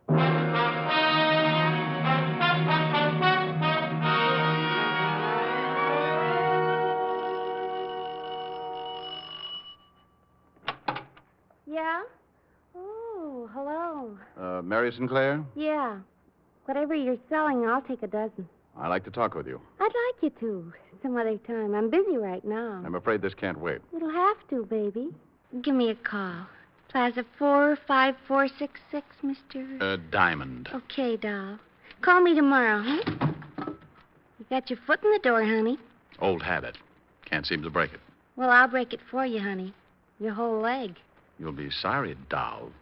All right, baby. Make it quick, huh? What do you want? Let's talk inside. I told you. Yeah, I know. It was cooler in here. The coolest. But it won't be for long. Where's Lou Baxter? Who? You know, the boy you used to run around with. I ran around with a lot of boys. Ever since I was in grammar school, I ran around with boys. It's a hobby. Where's Lou Baxter? Baby, I don't know. You want to twist my arm? Go ahead. It might be fun. He just killed the dean. He did? Shame on him. Forget it, Mary. Hey, Lou. Get out of the way. That's the guy who put a slug in me. Look like you're in pretty bad shape, Baxter. Doctor's coming. But he ain't going to be able to help you. See, honey, you should have come back tomorrow. Shut up. Well, wouldn't have been half so painful. I want Bert Fisher. Well, good for you. Get away from that door. Now, walk into that other room. Drop it, Baxter. You didn't want to play. You shouldn't have done that, Charlie. I needed him alive. That's gratitude for you. I knew you'd get into trouble, Diamond. So I tailed you from that last bar on 52nd. Is this Mary Sinclair? Charmed, I'm sure. Ought to stay here. Call the wagon. Right. There's the doctor coming up. I doubt if he's legit. Wait for him, then bring him down to the station, Otis. Right. Come on, Miss Sinclair. Sure, honey. You know, Mr. Diamond, I think I'll have to break that date for tomorrow.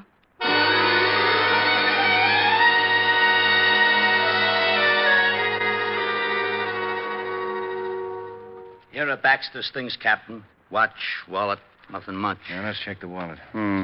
Book of matches. Danny's Diner, Route 51. Check on that, Otis. Right. Nothing much in the wallet. Social Security, driver's license, some money.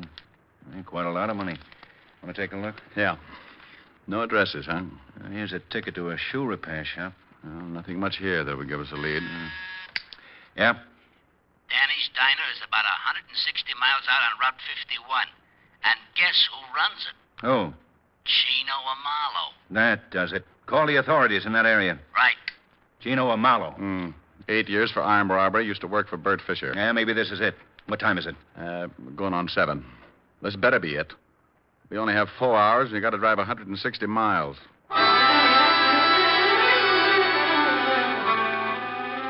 Captain Collins talked to the sheriff's office and set up a rendezvous with him near Danny's Diner. Then we piled into a squad car and roared across the 59th Street Bridge for Route 51. Step on it, Otis. We're doing 80 now. Then do 90. It's getting late.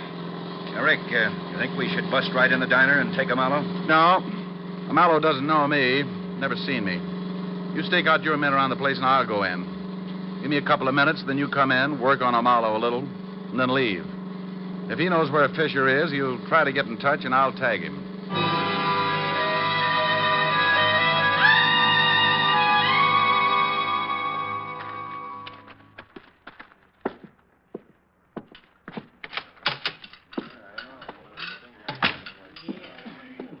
Something for you? A cup of coffee and a piece of pie. You got raspberry, chocolate, lemon, peach, custard. Oh, raspberry. Yeah. Hmm. Here you are. Where's the closest gas station? About a mile down the road, but I think it's closed. It's after 10. Closes at 10. Oh, thanks. Miss? Oh, miss. Yeah. Where's Tino Amalo? In the back. You want him? Call him. Sure. Hey, Mr. Amalo, someone wants to see you. Okay, be right there. Yeah, something I can do. Oh, what are you doing way out here, Captain? This your book of matches? Yeah, that's the name of my place. These matches on Lou Baxter. Baxter's dead. Oh, that's too bad. You're not going to tie Baxter up with me, are you? Lots of people come in here and take my matches. If Baxter came in here, you saw him. You're an old friend. Well, sure, I know Lou, but I ain't seen him in years. We got word your old boss is in town, Bert Fisher. Oh, is that right? Know where we might find him? No, I haven't seen Bert in years either. Look, Captain, I've been going straight. Sure. You're a little out of your territory, ain't you? This is unofficial. You were in my jurisdiction, I'd haul you in. Look, I tell you, I'm going straight. I don't know nothing about Lou Baxter or Bert Fisher. Okay, Amalo. You may hear from me again. Nice seeing you again, Captain. No, miss. More coffee? Yeah. Where's the phone? Right over there on the wall. Is there another one? In the kitchen, but you can't use that. Hey, you can't go back there. Honey, it's the police. You stay where you are. Oh, okay. Yeah. This is Tino. Let me talk to Fisher.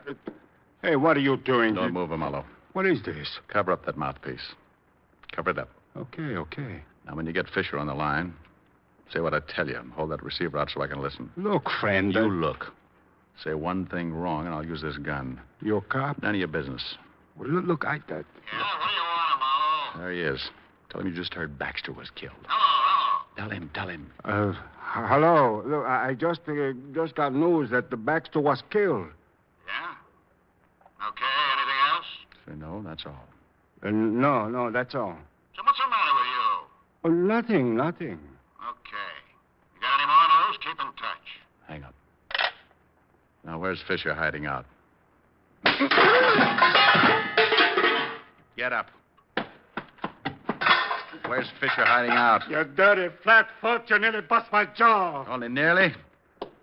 Where is he, Amalo? Well, look, you kill me if I tell you. That's getting late. Are you going to tell me? Okay.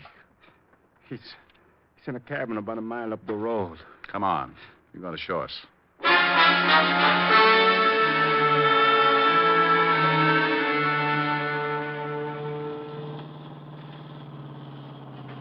It's just around that bend. We better get out here and walk. How many men has he got in there with him, Chino? 2. Whose cabin is it? Mine. Otis, get out and tell the rest of the men to douse their lights and come over here. Right, Captain. Here's a piece of paper.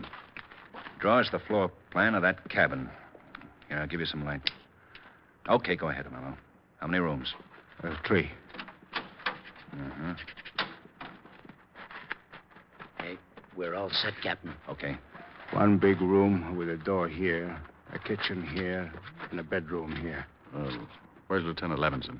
I only been up there once since they got in. He was in the bedroom. Now, how about closets, back door? 1 closet in the main room here, 1 in the bedroom here. Let's see, a broom closet in the kitchen and the back door here. Has it got an attic? No. Where's Fisher's car? Parked around the back in the shed. Okay, I'll have the men stake out the place.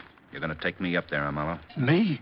He's going to take us up there. You're a civilian, Rick. If there's any shooting to be done... If there's going to be any shooting, I'm going to be in on it. Wait a minute. Who said I was going to take you guys up there anyway? I did. I told you everything I know. I ain't going to get my head shot off. You're going to walk us up there, Marlowe, and you're going to knock on the door. No. And you're going to get them to open up. Look, they're loaded with artillery, shotguns. When the door opens, you duck. Look, it's suicide. You heard what the captain said, Marlowe. I'm a civilian. Without a badge, I'm allowed to get pretty nasty with you. Look, you can't make me do something I don't want to. I know my rights, Captain. You know something, Rick? I think I'm catching a cold. I can't hear a thing. Hey, now, wait a minute. I'll go check the men. I trust you'll not take advantage of the prisoner, Rick. I couldn't hear if he yelled or something. Wait. Okay. Fine cop. All right, let's go. All right, men. Yes, sir. Listen now. I'm going up with Diamond. 3 of you take that side of the house. 3 take the other. Yes, sir. You and you go around in the back to the shed where the car is. Yeah. Otis? Yeah? You and this man cover the front, but stay out of sight. If it comes, it'll come in a hurry, so close in fast. And look, boys, the lieutenant's in the back room, so try and be as careful as you can. All set? Yeah. Let's go, Marlowe.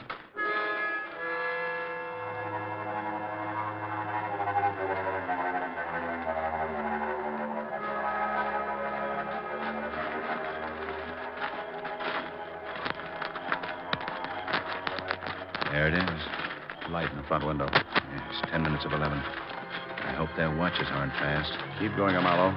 Okay, Otis. You two drop here. Right, Captain. Good luck.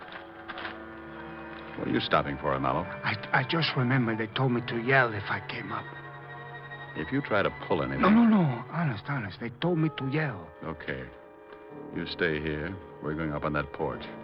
Count 20, then yell. And play it smart. I won't fool with you, Marlowe. Okay, Captain, but I'm scared stiff. You're not alone. Come on, Charlie. So this guy's right up there on the lamp, see? You know what he's running for. I told the guys. Get on that side of the door.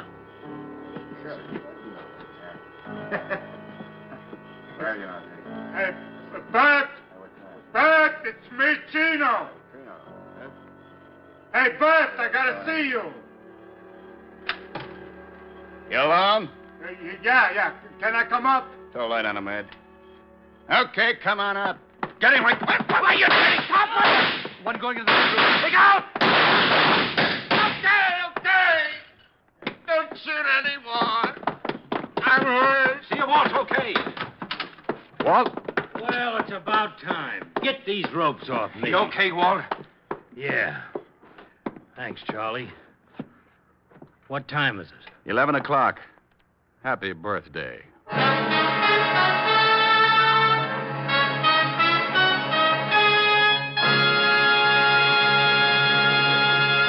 Again, here's your Rexall family druggist. Once more, let me remind you that tomorrow, Rexall's mighty 1-cent sale begins. The sale where you get 2 guaranteed Rexall products for the price of 1 plus a penny. For example, the pint bottle of MI31, Rexall's famous mouthwash, regularly costs 69 cents. Tomorrow, you can get 2 bottles for just 70 cents. And remember, there are some 347 of these twin bargains, plus 85 other super specials. Make your pennies by dollars during Rexall's 1-cent sale. Tomorrow through Monday at Rexall drugstores everywhere. Good health to all from Rexall.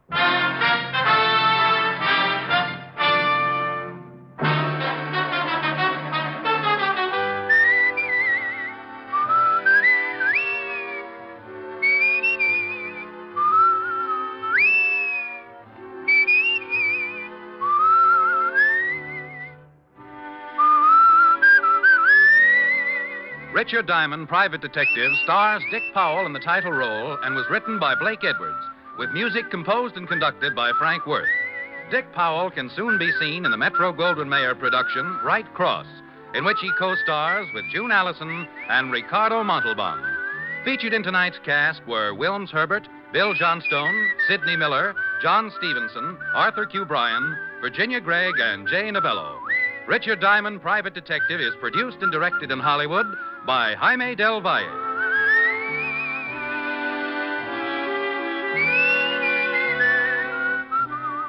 This is Bill Foreman inviting you to join us next week at this same time when we will again bring you Dick Powell as Richard Diamond, Private Detective.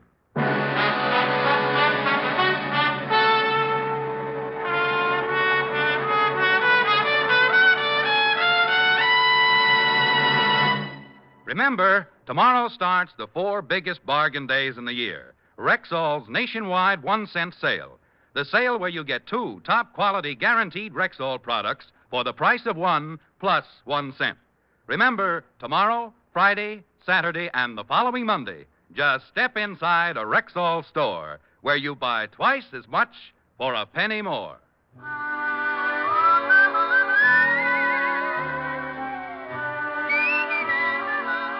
Your chime master, Robert Young, is expecting you tomorrow on NBC.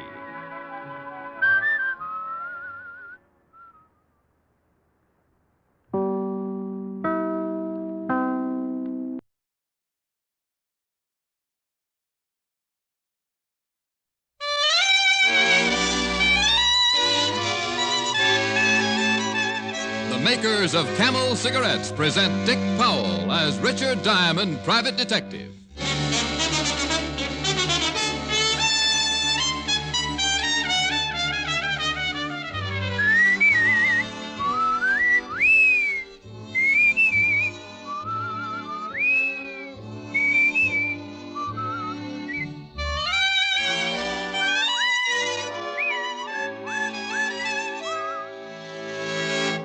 No other cigarette has Camel's rich, full flavor. No other cigarette gives you this convincing proof of mildness. In a coast-to-coast test, hundreds of people with normal throats smoked only Camels for 30 days. Noted throat specialists examine the throats of those smokers every week and reported not one single case of throat irritation due to smoking Camels. Make your own 30-day Camel test. Smoke only Camels for 30 days. See how well Camels agree with your throat, pack after pack, week after week.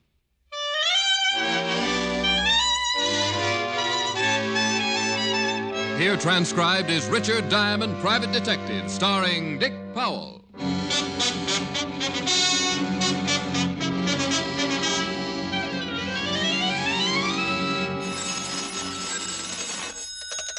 Diamond Detective Agency, your plight is our delight.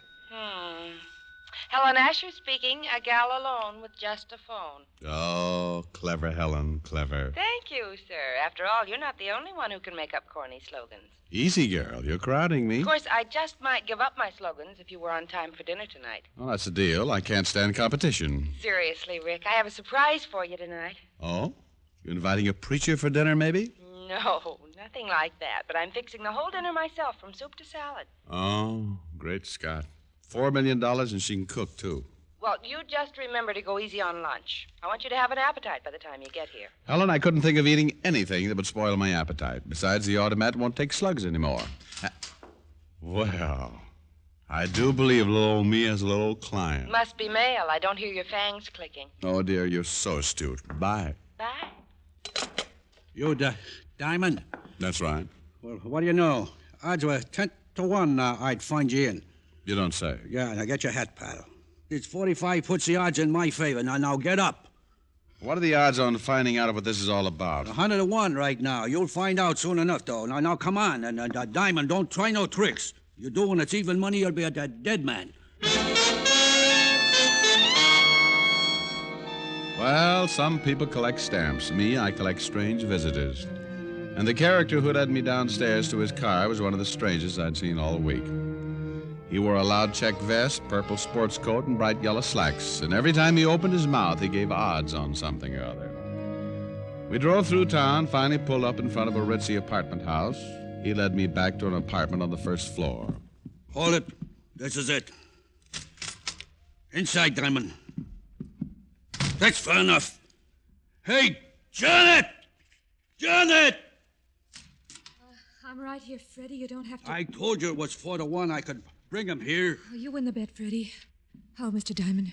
Oh, hello. Fred, if you'd told me she was going to be here, you wouldn't have needed odds. Oh, that's very sweet. I'm a very sweet guy, especially with a gun in my back. Oh, you can put it away now, Freddie, and take a walk. I want to speak to Mr. Diamond alone. Freddie. Okay. Only the odds are 3-1 I should stick around. Mr. Diamond, I need your help. I suggested this to Freddie, and he said he'd bring you. I had no idea he'd force you to come. Well, skip the apologies, honey. Just why do you need my help? My name is Janet Collins. My brother is Bert Collins. Does that name mean anything to you? It all depends. There was a Bert Collins sentenced to the electric chair a few months ago. Same one? Yes, but he isn't guilty, Mr. Diamond. Bert was convicted of murdering a bookie, but he didn't. He tried to tell his story in court, but they wouldn't believe him. And I take it you want to tell me his story now. Exactly. Well, I'm listening. Bert went into the pool room to see this bookie about a loan. While he was talking to him, a stranger came in and shot the bookie. Said something about getting even. And the stranger dropped the gun and ran. And, what did Bert do all this time? Well, he was stunned.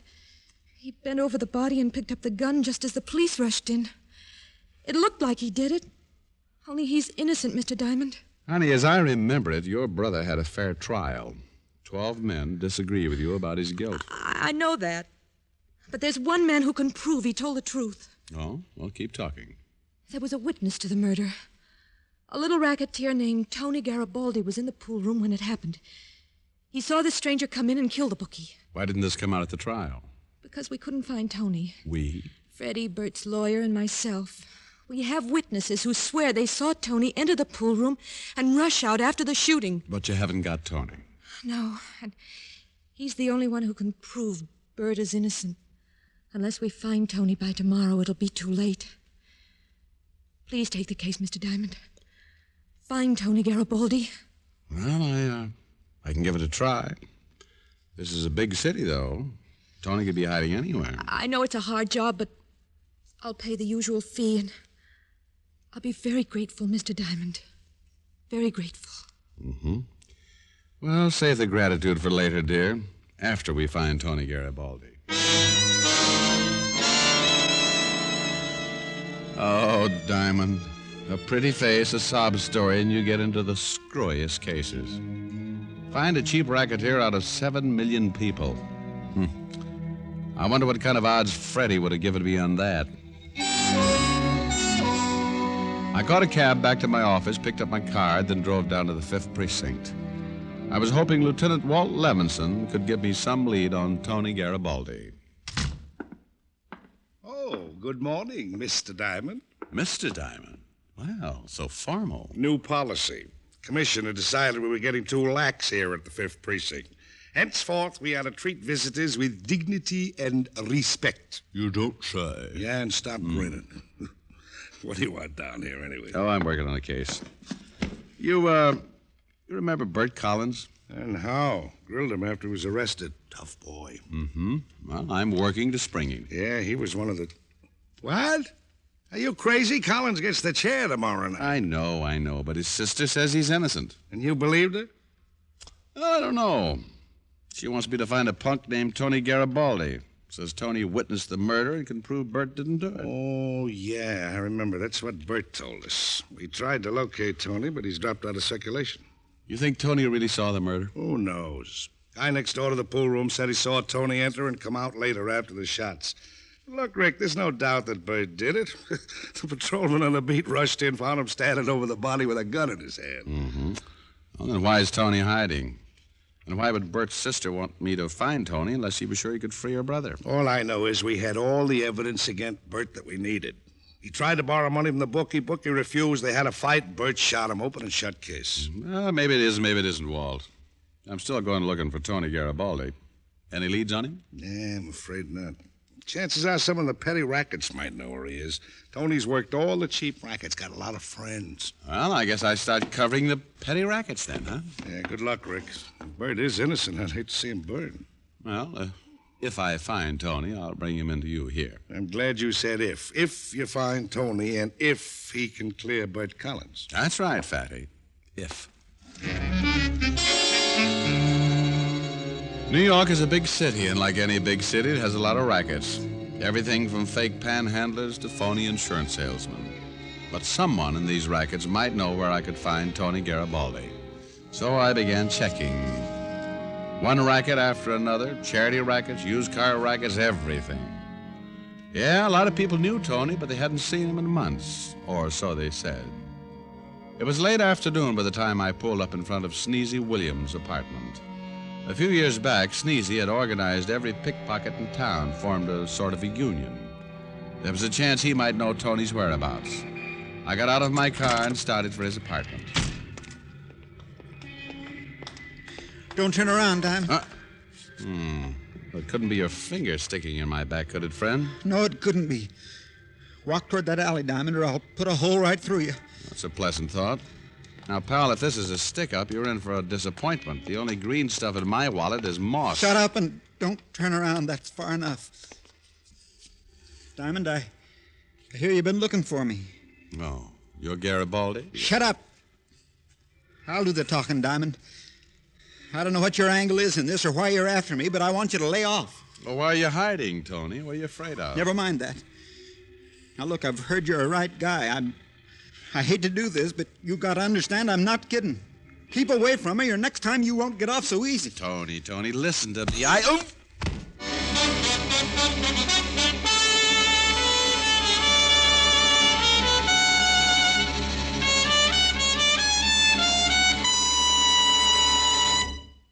Before we continue with Richard Diamond, here are a few words about smoking enjoyment. Listen to this report by leading throat specialists. After making more than 2,000 weekly examinations of hundreds of smokers from coast to coast, smokers with normal throats who smoked only Camels for 30 days, noted throat specialists reported not one single case of throat irritation due to smoking Camels. That's proof of mildness. Proof offered by no other cigarette. Start your own 30-day Camel test. Smoke only Camels for the next 30 days. You'll soon see how mild, how flavorful, how thoroughly enjoyable a cigarette can be. You'll see how well Camels agree with your throat. Pack after pack, week after week. How mild, how mild, how mild can a cigarette be? Make the Camel 30-day test and you'll see. Smoke Camels and see. And now, back to Richard Diamond, Private Detective, starring Dick Powell.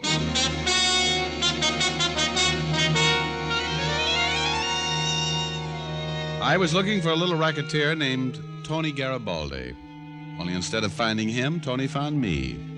And he left a bump on my head as a not-too-gentle reminder that he didn't appreciate me searching for him.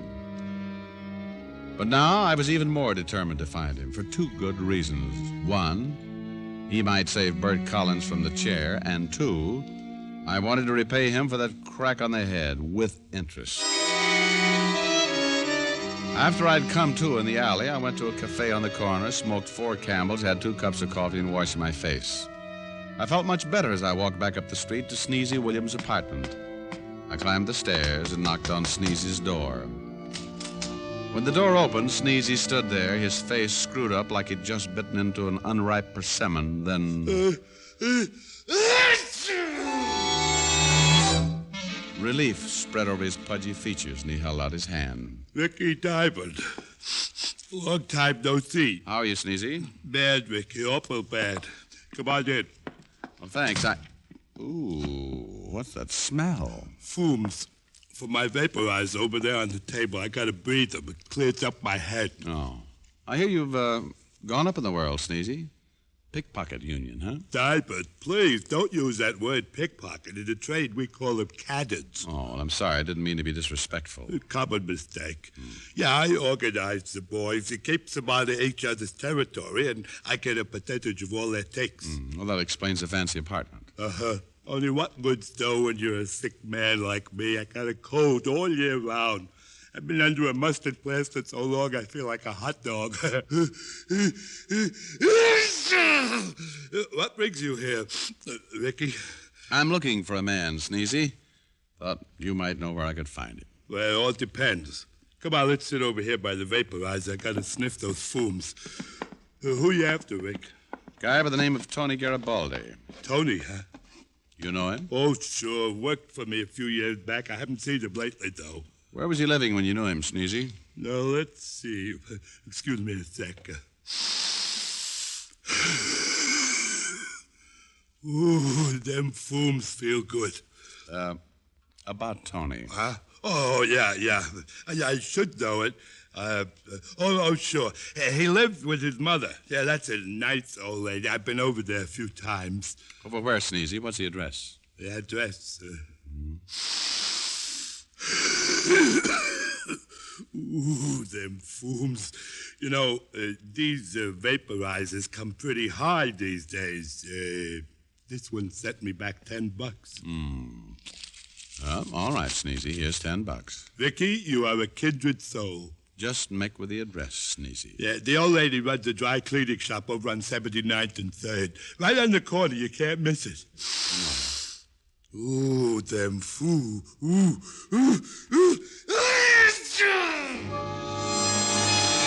Gesundheit. That last one must have registered on the Caltech seismograph. I left Sneezy with another Gesundheit and went out the door before he blew me out. Then I went to my car, drove across town to the cleaning shop on 79th and 3rd. Inside, I found a tired-looking old lady marking clothes. Yes? You have come for clothes? No, Mrs. Garibaldi, I'm looking for your son. Tony? Tony.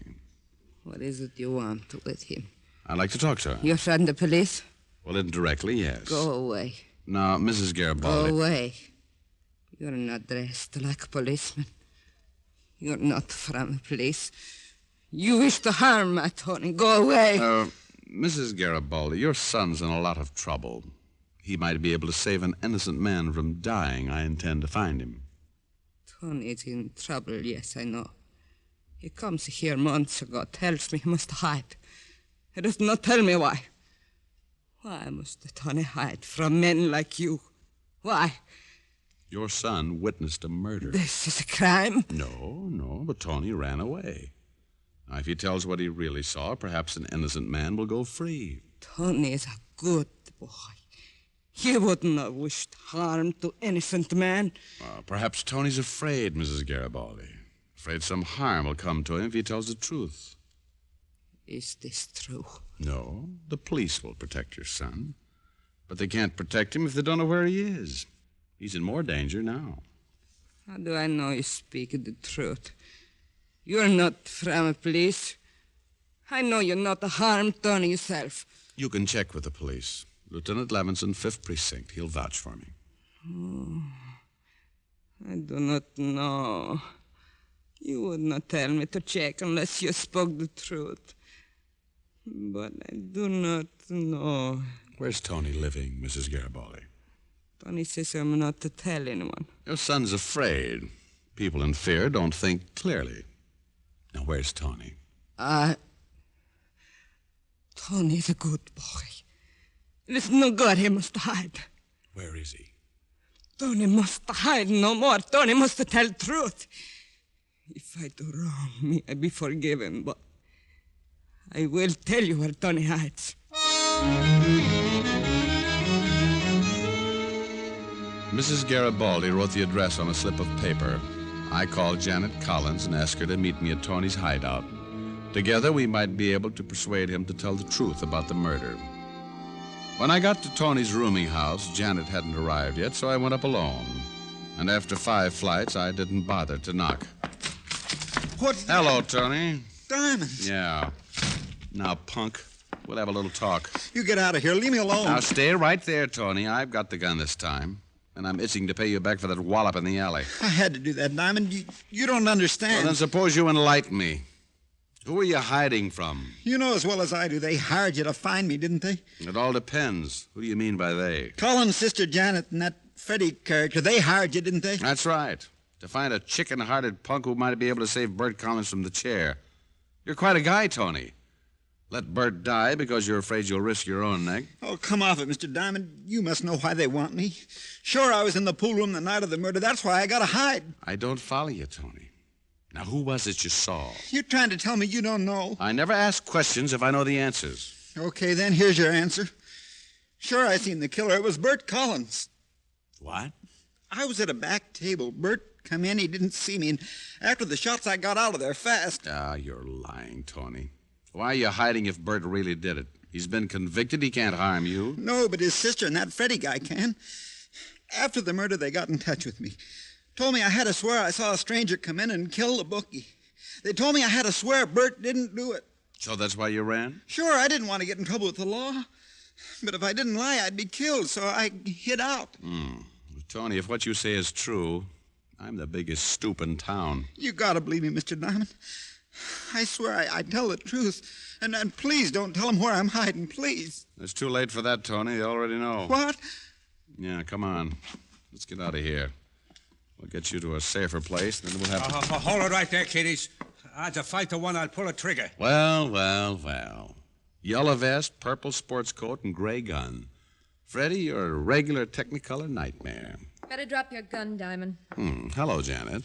Drop it. That's a sweet little boy. You believe me now, Mr. Diamond? Yeah, Tony, only don't rub it in. Diamond, I'm sorry this has to be. I wanted you to find Tony, but I wish you hadn't talked to him. Oh, Janet, you're a dreamer. This won't work. Even if Tony does swear Bert's innocent, the police will break his story. Your brother dies in the chair tomorrow night, and a lie can't save him. We'll see about that. It's a chance, anyway. Well, what about it, Tony? You gonna let him take you downtown and lie for them? Well, I don't know. I know Tony, Diamond. Don't try and fill him with false bravado. He knows what Freddie'll do with him. Unless he does exactly what we tell him.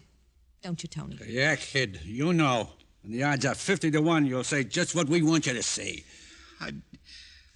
I'm sorry, Mr. Diamond. I guess I gotta do what they want. Oh, don't be a fool, Tony. Shut up, Diamond. You've talked enough. Freddie, I'll leave you here with Diamond. Tony and I'll wait in the car. Don't be long. Come on, Tony. Diamond, Now then, Diamond. Just you and me. You make the most brilliant statements, Freddie. Yeah, and the odds are... Hey, keep your hands out of your pocket. Oh, take it easy, Freddie. There couldn't be a gun in this pocket. Just got a $50. See? What's the idea? Well, Freddie, old boy, the way I see it, I'm about to be shot. That's even money, all right. Well, I can't figure out whether to die a hero trying to rush you or just stand here and wait for you to shoot. Huh? Now, either way, I die, so I might as well decide which way I want it. Thought I might flip a coin. Diamond, you must be a little off, huh? Oh, Freddie, I didn't admit it before, but you see, I'm crazy about gambling, too, just like you. Yeah? Sure. You can appreciate a sportsman wanting to go out like this, to die on a gamble. I don't know. Oh, Freddie, relax. Either way, I die. Now, I'll flip the coin 2 out of 3. Heads, I die rushing you. Tails, I wait for you to shoot. It is sort of interesting. Well, here we go. Up. There. Tails. You're right. 2 out of 3. Up. What is it? Heads. Well, go on. This one tells the tale. Yeah, Freddie, this one tells the tale. I held the coin against my thumb. Freddie was interested now. He was the type who liked any kind of a bet, and in this one, the odds were all in his favor. But I always did like long shots. I flipped the coin high. Only this time, I didn't catch it. I let it fall to the floor, and Freddie's eyes followed it. This was what I needed. I threw him off balance, and the gun went clattering to the floor. Then my right hand plowed into a yellow vest, and my left hand followed through. And that took care of Freddie. But there was still Janet outside with Tony in the car. I stripped Freddie of his purple sport coat, put it on, and went downstairs. Outside, I saw Janet and Tony in a blue sedan parked at the curb. I lowered my head and went around to Janet's side as fast as I could. Get in the other side, Freddie. Oh, Diamond. No, take it easy, honey. Let me go. Let me go. Oh, just relax now. You'll go somewhere in a minute. Tony. Yeah? Run out the corner and get the cop of the beat to take care of our little friends, will you? And make it snappy. I got a date at 7 o'clock. I wonder how Helen will like me in a purple sport jacket.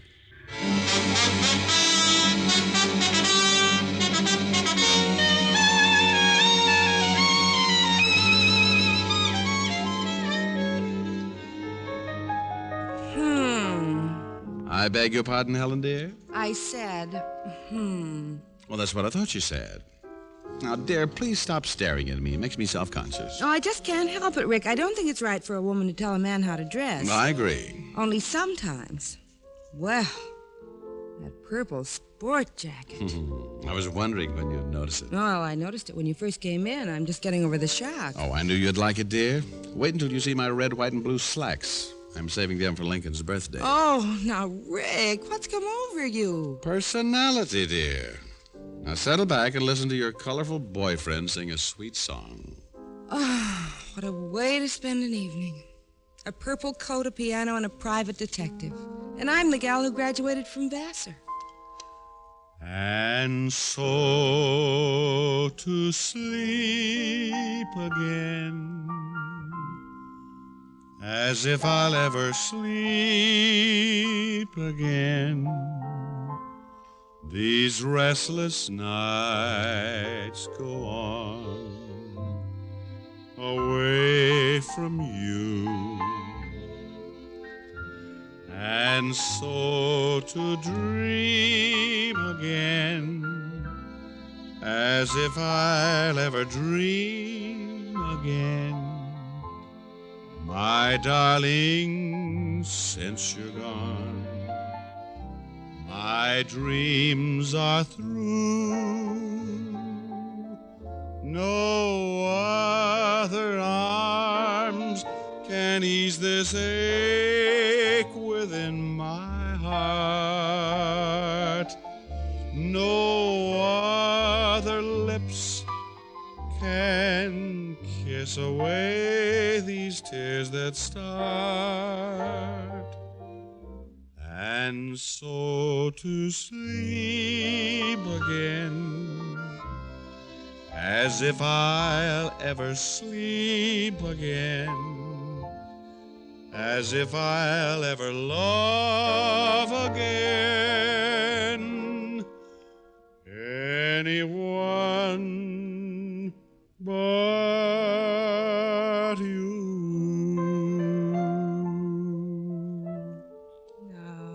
It's very nice. Thank you. Only I'm surprised you didn't sing a louder tune to go with your clothes. Oh, Helen, from your tone, one would think you didn't approve of my new apparel. Yes, one would, wouldn't one?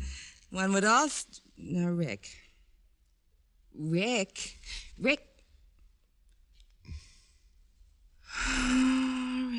Yes, dear. More? Well, I'll be romantic tonight. Romantic, nothing. As long as you wear that jacket, I'd rather keep my eyes closed. Come here.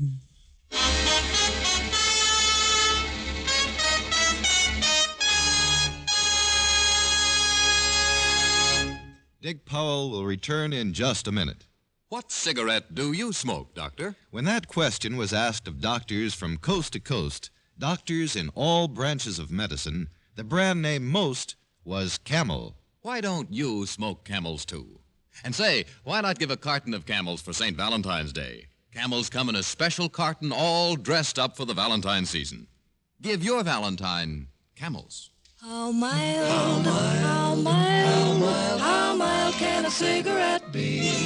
Smoke Camels and see. Here's Dick Powell with a special message. Thank you. Ladies and gentlemen, to help bring pleasure to hospitalized veterans and members of our armed forces, the makers of Camel send thousands of packs of Camel cigarettes to service in veterans' hospitals every week. This week, the gift Camels go to Veterans Hospitals, Fort Harrison, Montana, and West Roxbury, Massachusetts. U.S. Naval Hospital, Quantico, Virginia. U.S. Army Station Hospital, Camp Carson, Colorado. And the Military Air Transport Service, which evacuates virtually all overseas wounded personnel. Now, until next week, enjoy Camels. I always do.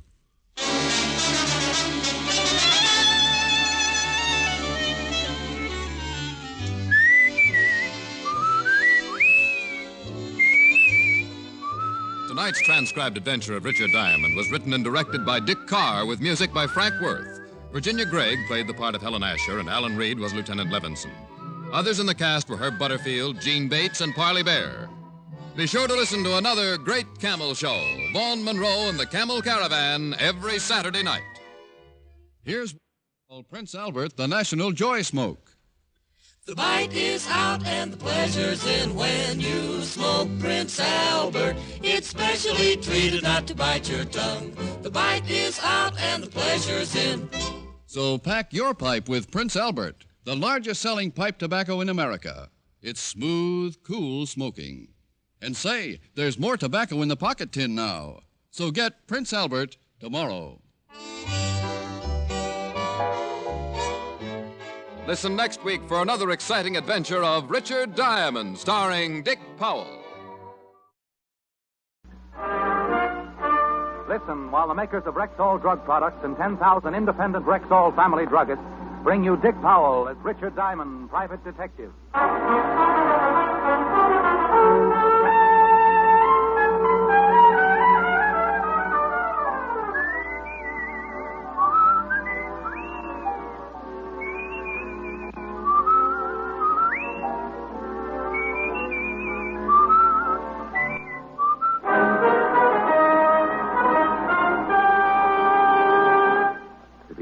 This is your Rexall family druggist speaking to you for the 10,000 independent druggists who have made the word Rexall part of our own store names and who recommend and sell the 2,000 or more drug products made by the Rexall Drug Company, like Rexall MI31, for example, Rexall's popular and versatile mouthwash, gargle, and breath deodorant.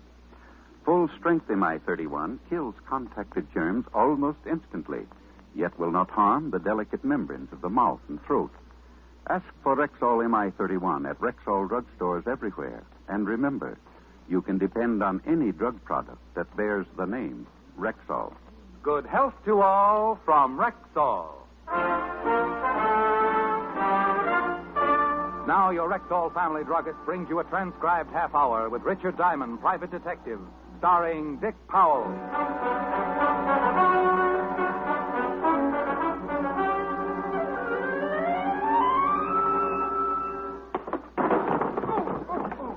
Oh, gee, Diamond, I'm sorry. Did I hurt you? Oh, no, Seymour. I feel great. Oh. Who needs seats?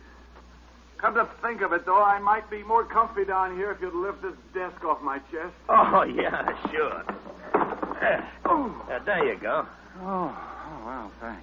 Sorry, I didn't mean to knock you over. So forget it. I enjoy having my chest crushed as much as the next guy. Okay. Now, the throw I'm going to show you now is called a Japanese shoulder toss. Look, Seymour, you've convinced me. Judo is a wonderful sport. I didn't realize what I'd been missing all these years. I love this sport, judo. Now, what'll it be, canasta or old maid? What? How about hopscotch? Oh, come on. Let me show you just one more throw, huh? Not even if it was with a beanbag. Hey, maybe some wrestling holds in. I know a lot of wrestling stuff. Must be some trick you'd like me to try. No, Seymour. I really don't believe Well, come to think of it, yes, there is a wonderful little trick. Huh? You get yourself a nice long rope, throw it high up into the air. Yeah? And then real quick you climb way, way up to the top and just disappear. Oh, that's nuts. Oh, a defeatist, huh? Well, no. Diamond Detective Agency, brains, experience, enthusiasm, delirium tremens. Rick, don't be so silly. I might have been a prospective client. Oh, hi, sweetie. Hi. Yeah, I guess you're right. But you'll have to admit, I have got brains and enthusiasm and good looks and a dynamic personality. And my father can beat up your father. Rick, you're incorrigible. No, I'm right here in New York. Oh, that's just dandy. Now, will you please tell me what we're doing tonight? Oh, that, honey, is a long story. I'm comfortable. Well, remember the day we walked into Gimbel's basement and I bumped into an old schoolmate of mine who was demonstrating barbells? I remember how funny you looked when he goaded you into picking up that big weight. Yeah.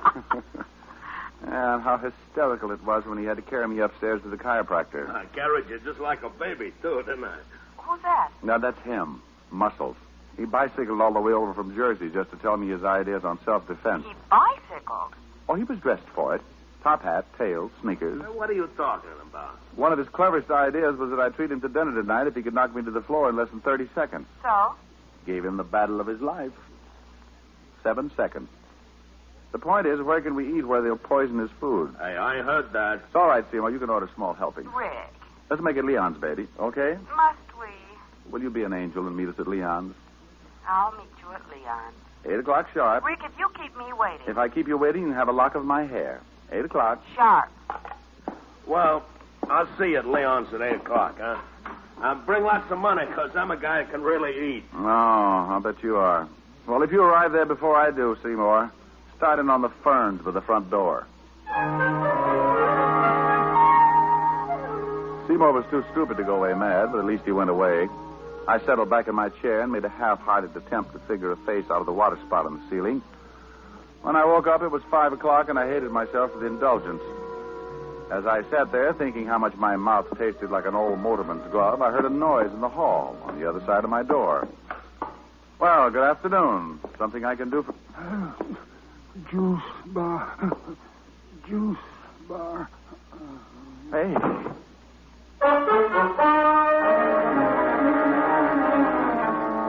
He fell face forward into the pool of blood at his feet, like a wino who'd stumbled into a fountain of muscatel. Funny, isn't it, how an ice pick loses all its homey appeal when it's sticking out of a guy's back? The ice pick this guy was wearing was no exception. I didn't know how long he'd been leaning against my door, but one thing was certain: it was long enough to die. I put in a call to 5th Precinct Police Headquarters and Lieutenant Levinson.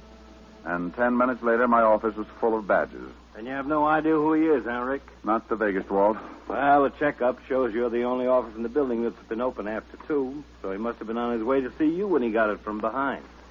Maybe he was delivering ice and just happened to fall on his ice pick. Otis. Yeah? Otis, now that you've solved it, why don't you go down to the glue factory and let them put you up in nice little glass bottles? Oh. Well, anyway, he has a billfold in his pocket. That ought to tell us something. How about a look, Fatty? Huh? Oh, sure. Here. Quite a card collector, wasn't he? Quite. Gold Furriers, the Copper Room, O'Toole's Diner. It's lousy food. Got ptomaine once from that cheesecake. I remember. I got ptomaine just watching you eat it. I resent that. And I accept your apology. Yeah. Huh? Where's that green card from? This one? Yeah. The Apollo Health Club. Hey, that's right down the street. Nothing with the old boy's name on it, though. Afraid not. However, something tells me you'll get that from the old boy's fingerprints. Let's hope so.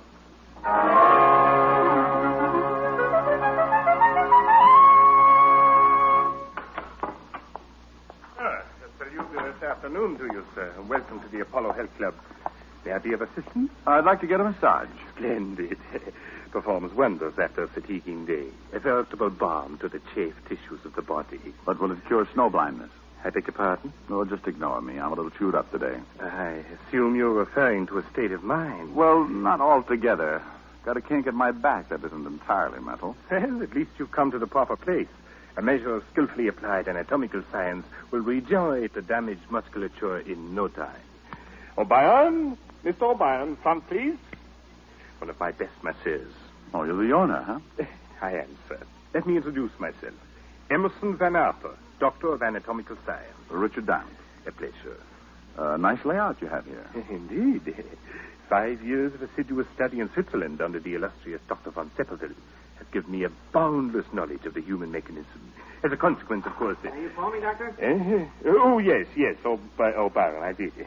Mr. Diamond here wishes a massage. Sure, fine. I'll speak to you later, Mr. Diamond. I guess so, sir. Remember, the blood toward the heart, always toward the heart.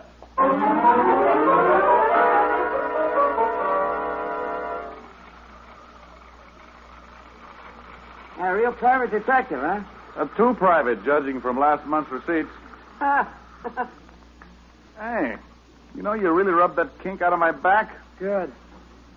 Don't know if you noticed it, but I was doing all my rubbing with my right arm. Tore a muscle on my left shoulder this morning. Really put it out of commission. Oh, that's too bad. Speaking of things being out of commission reminds me, there's a body down at the morgue I'd like you to take a look at. Guy might have been a client of yours. Oh, what makes you think that? Had a card from the Apollo Club in his billfold. Oh? When could you come down? How about tonight? We close here at 10. Fine. Make it, what about 10:30? Know where the morgue is? Yeah. How'd this guy die, anyway? Somebody hid their ice pick in his spinal column. No kidding. Yeah. The corpse is a little dark-complexioned man. Kinky hair, glasses, Bald spot on the top of his head. Hey, that description fits a guy who comes in here every night around closing time. Fanatic on diet. He buys wheat germ from us by the case. Know his name or where he lives? Oh, I know that. Pardon me, most gentlemen, but I'm afraid I'll have to ask Mr. O'Brien to hurry you down to the gymnasium. Oh, sure, right away, sir. Here's a fresh towel, Mr. Diamond. Thanks. Sorry to interrupt like this, but we're a trifle understaffed, and expediting the evening rush is something of a problem. Quite all right. Talk to you later tonight, Mr. Diamond. All right. Oh, hey, in case you can't make it, give me a buzz at Leon's restaurant. I'll be there till 9:15. Right.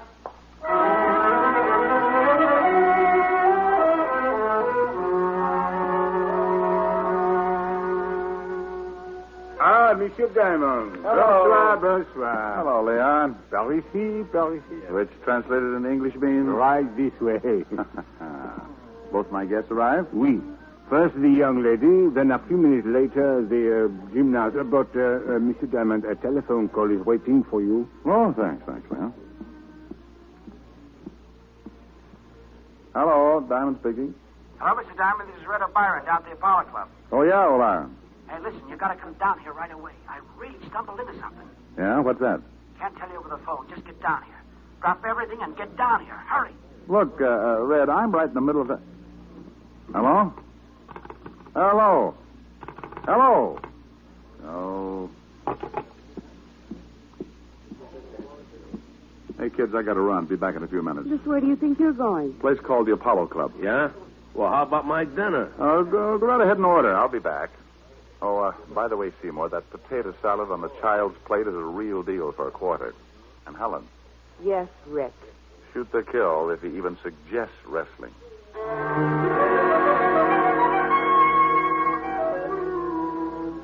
I walked out of Leon's, flagged down a cab, and spent the trip back to the Apollo Club, wondering what Red O'Brien was so worked up about and why he'd hung up on me. As my cab started to swing in toward the curb, I got that lousy feeling again, and I decided definitely it was not one of Leon's martinis, but rather the large white ambulance parked in front of the Apollo Health Club. I was halfway up the steps of the club when Dr. Van Arter appeared in the doorway. Oh, good evening, Mr. Diamond. This is terrible. Terrible. What is? We've had an accident. Red O'Brien? Yes. Oh, terrible. Like losing a son. Losing? He's dead? Yes. He was performing a handstand on the rings in the gymnasium, and he slipped and fell. Broke his neck.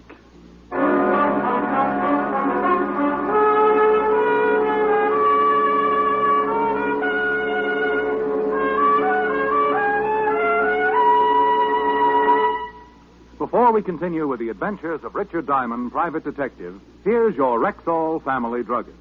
Last week, a customer told me that Something I really like about Rexall Milk of Magnesia is that one bottle won't be so thick I can't even pour it, and the next one thin and watery. Somehow, Rexall Milk of Magnesia always seems to be just right. well, ma'am, that's because every bottle of Rexall Milk of Magnesia has to meet an exacting standard of viscosity, or it won't wear the Rexall label. What do you mean by viscosity? Well, an easy definition would be the degree of thickness in a liquid. Now, Rexall scientists conduct scientifically precise tests on every batch of Rexall Milk of Magnesia to make sure it meets this constant standard of viscosity, because that's one big reason why you'll always get a uniform dosage from every bottle. Oh, and I thought it was all just an accident. Oh, no, ma'am. There are no accidents behind the fact. You can always depend on any drug product that bears the name Rexall. And now back to tonight's adventure with Richard Diamond, private detective, starring Dick Powell. Well, hello, Otis. Is the lieutenant around? Yeah, he's around, so what? Otis, did you ever think how silly you'd look hanging from your thumb? Ah, go soak your head. You mean that's how you shrunk yours? Well, now, isn't that a coincidence? Is it? I was just thinking how peaceful it is around the precincts when you're not. Yeah. You shut up, you. You tell him, Fatty. How would you like to... I'd like a little information, if you don't mind. I'd like you to see what facts you can scare up on the guy who runs the Apollo Health Club. His name is Van Arter. If I remember right, the stiff we hauled away in front of your office today had a card from the Apollo Club in his billfold. You remember right. And we found out his name was Rudy Lubin. Narcotics has a file on him that goes forever. How about the ice pick? Any fingerprints? None. Well, that's always a help. I should say. Personally, I think Otis did it. Think I did what? You see, Walter, typical pathological reaction. What do you mean? Oh, don't worry, Otis. We won't let them hang you, right, Walt? Right. Not as long as we have a rope and a tree. Hey, what's up? Who you calling? Leon's restaurant. Ellen's over there breathing with her diaphragm. And Seymour... Oh, you don't know him, but he's tearing phone books apart. Good evening, Leon. Oh, hello, Leon. This is Richard Diamond. My friend still there? Oui. They are waiting for you, no? They're waiting for me, yes. Let me speak to the noisy one with the biceps, will you? Oui, bien entendu. What's all this about? It's about a guy who got stabbed in front of my door, a masseur named O'Byron who got his neck broken doing tricks on the rings, and something that O'Byron mentioned earlier. Hello. Seymour? Where are you, anyway? We've been waiting an hour. That's not the point. The point is, I want you to listen to me. Could a guy do a handstand on the rings if he had a torn muscle in his shoulder? Are you kidding? I'm very serious. Heck no, he couldn't. It's impossible. Shoulder muscles are the ones do all the work. Deltoids, trapezius, upper pecs. Yeah. Okay. Look, Seymour, you got to do me a favor. Meet me in front of the Apollo Health Club as soon as you can get there. Well, how about your girlfriend? Tell her to wait there till I come for her. Oh, okay, then. Only, what are we going to do? Trap a murderer. I hung up, assured Lieutenant Levinson that I was just going to do a little reconnaissance work, and then left for the Apollo Club. Seymour was waiting when my cab drew up in front. I explained to him the part I wanted him to play. Just leave it to me. If this doctor's a phony, I'll find out for you. Let's go.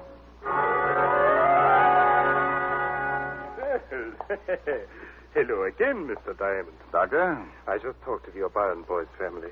Oh, it was heart-rending, absolutely heart-rending. I almost broke down. No, you will before it's over. Huh? I'd like you to meet a friend of mine, Seymour Caper. A pleasure, sir. What do you say, Doc? Seymour's been having a little trouble with his chest lately. I told him you were a doctor of... anatomical science. Yeah, and that you could undoubtedly do him some good. Very kind of you. It's something to do with my muscles. You know anything about them? Muscles are what an anatomical scientist knows most about. Oh, swell. The doctor studied all about muscles in Switzerland. Oh? Just what seems to be the trouble. Well, here's the deal, Doc. It all started the other day when I was working out with my barbells. I was doing an exercise for my trapezius when all of a sudden I got a spasm in my tensor fascia. So I bent over to set the barbell down on the floor, and that's when the pain hit me. First in my pectoralis minor, then in my intercostals, and finally in my diaphragm. A kind of spasmodic contraction like when you get the hiccups. Only no hiccups. You know what I mean? Yes. A spasmodic contraction. Of the diaphragm. Only no hiccups. And then my abdominals began tightening until I could hardly expel my rib cage. Oh. That's when I called Diamond here. I see. Yes, quite naturally. If you'll pardon me a moment, I'll see if I can... Yeah, but wait a minute. I haven't told you about my rhomboid. His rhomboids seem to be completely out of whack. Beg your pardon. Well, it must be either my rhomboids or my dorsal spinalis. Awful pain right between my shoulder blades. What do you figure it is, Doc? Well, actually, hasty diagnosis isn't feasible. Huh? I really couldn't... Yeah, but you just put your hand on my left rhomboid and feel how knotty it is, huh?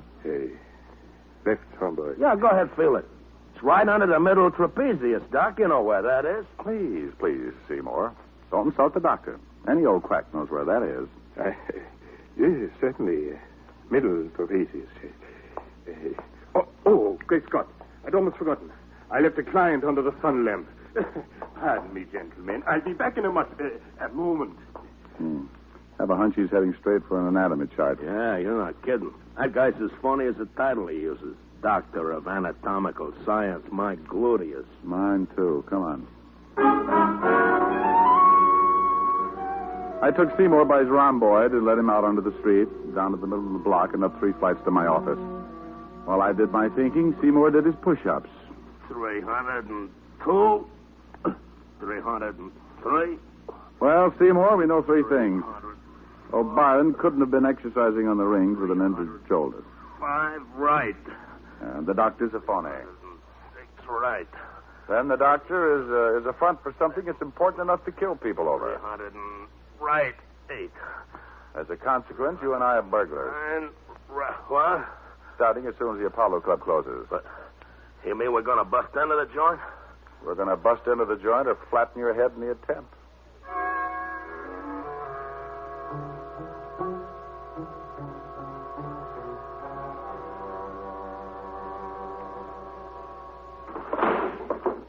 Seymour, you opened that window beautifully. Thanks. Remind me to autograph your biceps later. Hey, this detective business is dangerous, ain't it? Oh, yes. But think of the advantages. Long hours, no time for meals. And on a good day, a guy can pick up as high as 200 or 300 bullets in his back. I don't like it. Go on, crawl in. Okay. Don't push. I followed Seymour in, and we waited a minute for our eyes to get accustomed to the darkness. Then we moved cautiously down the stairway to the first floor. I had no idea what I was looking for, but Dr. Van Arthur's office was the first place where I tried to find it. Hey, the door's locked. You want it opened? Well, of course I do, Seymour. Use your head. Okay. Seymour would be pulling plywood out of his scalp for the next week, but it got us in. I took the place apart, but came up with a big fat nothing. So we left the office and headed down the hall toward the back of the building. Hey, look. What's the matter? It's a fruit juice bar. Oh, boy, am I thirsty. Well, go mix yourself up a... Juice bar? Juice bar, that's it. Yeah, good stiff belt of celery juice. No. This is what the little man who was stabbed outside my office was gasping about when he died. A juice bar. Come on. Nothing but juice. Oh, I wonder what's in this cupboard under the counter. Is it locked? Yeah.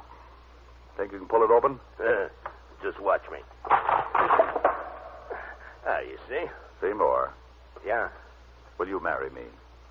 I'll give you a belt and a solar plexus. Later, huh? Right now, let's see what's in this cupboard. You got a match? I don't smoke. That's all right. I found one. Well, what do you know about that? Nothing but cans of wheat germ. Hey, you know what that stuff is, don't you? I know that the masseur who got killed here told me that the guy who died in front of my office bought it up by the case. Hand me a can, will you? Sure. Here. This stuff is full of vitamins, you know. You want a handful? Oh, no, thanks. Yeah. Well, it must be some extra special brand. Never tasted anything like this before. Chew a little louder, Seymour. We can dance to it. Hey. Hey. That really hits the spot, man. Hey, you want to wrestle? Oh, quiet, Seymour. You know what, boy? I can fly. Seymour. I can fly, I tell you, see? Oh, man, do I ever love to fly.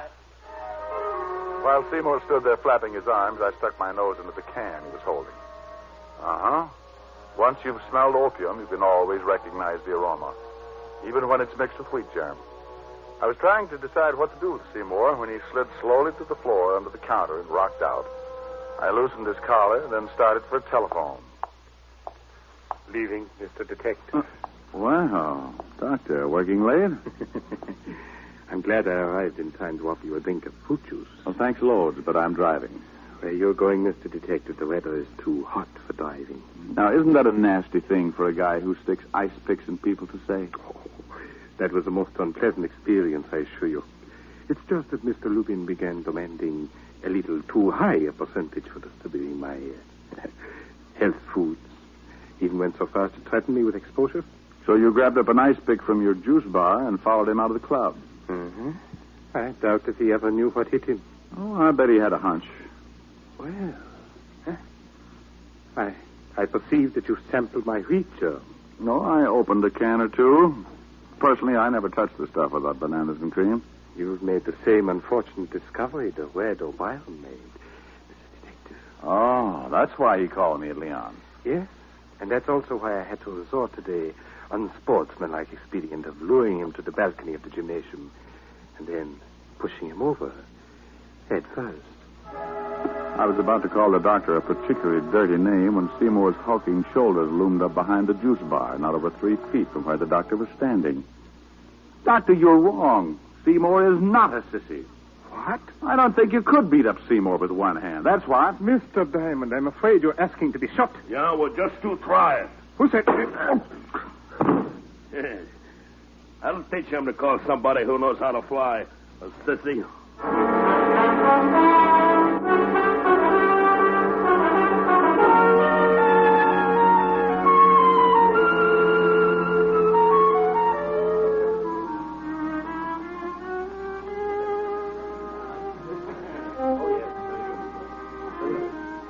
Still here, though, huh? Oui, but very angry. Look, Leon, you got to do something for me. Oui. Tell the violinist to get his big fat Stradivarius over to where she's sitting. And quick. Oui, immediately. Hello, Miss Asher. Oh, come on, sweetie. I've had a rough night subduing murderers, opium eaters. Least you could do is say hello. Hello. I like that song, don't you? Look, I know all about you and your little violin bit. Huh? I saw Leon pointing us out to the violinist. He did? Mm-hmm. And where, may I ask, is little Seymour? Little Seymour ate too many goodies. He's having his stomach pumped. Oh, now that's sweet. I think so. I think the song is nice, too. I think you should sing it, too. I think I should, too. Hold me close and hold me fast. The magic spell you cast. This is La Vie en Rose. When you kiss me, heaven sighs, and though I close my eyes, I see La Vie en Rose. When you press your heart. Oh, God. Start the song again. Hold me close and hold me fast. The magic spell you cast. This is La Vie en Rose. When you kiss me, heaven sighs, and though I close my eyes, I see La Vie en Rose. When you press me to your heart, I'm in a world apart, a world where roses bloom. And when you speak, angels sing from above. Everyday words seem to turn into love songs. Give your heart and soul to me, and life will always be La Vie en Rose. Nothing? I won't say. Want to feel my biceps? All right. Well? Nothing.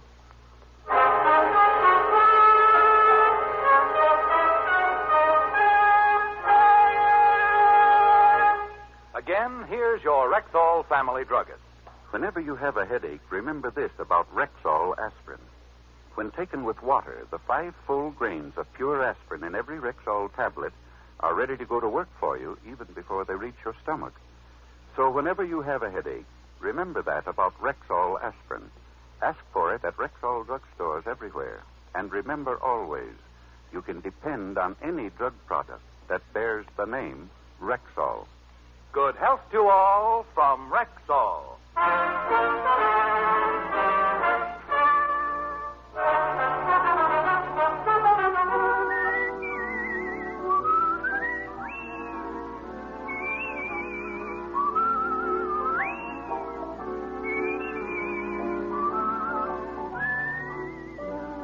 Richard Diamond, Private Detective, stars Dick Powell in the title role and is written by Harvey Easton with music composed and conducted by Frank Worth. Featured in tonight's cast were Virginia Gregg, Arthur Q. Bryan, Wilms Herbert, Bill Conrad, Jay Novello, and Dan O'Herlihy. Richard Diamond, Private Detective, is transcribed in Hollywood by Jaime Del Valle.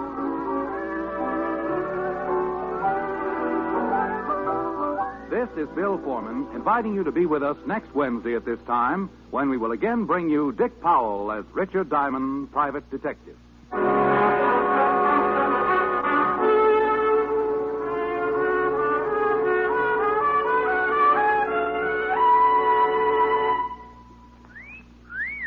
Hiya, beautiful. Get lost, Bristlepuss. You need a shave. But I have shaved. What else do you want me to do? Silly boy, she wants you to go Stag. Go Stag? But why? Because Stag is Rexall's exclusive line of men's good grooming aids. Like Stag Brushless Shave Cream. No fuss, no massage, just smooth it on and presto, you get a clean, close shave. Your face stays smooth and whiskerless all day long. I'll do it. I'll go Stag. That's it. Join the Stag line now at Rexall drugstores everywhere. Yes, to make girls care. Go Stag.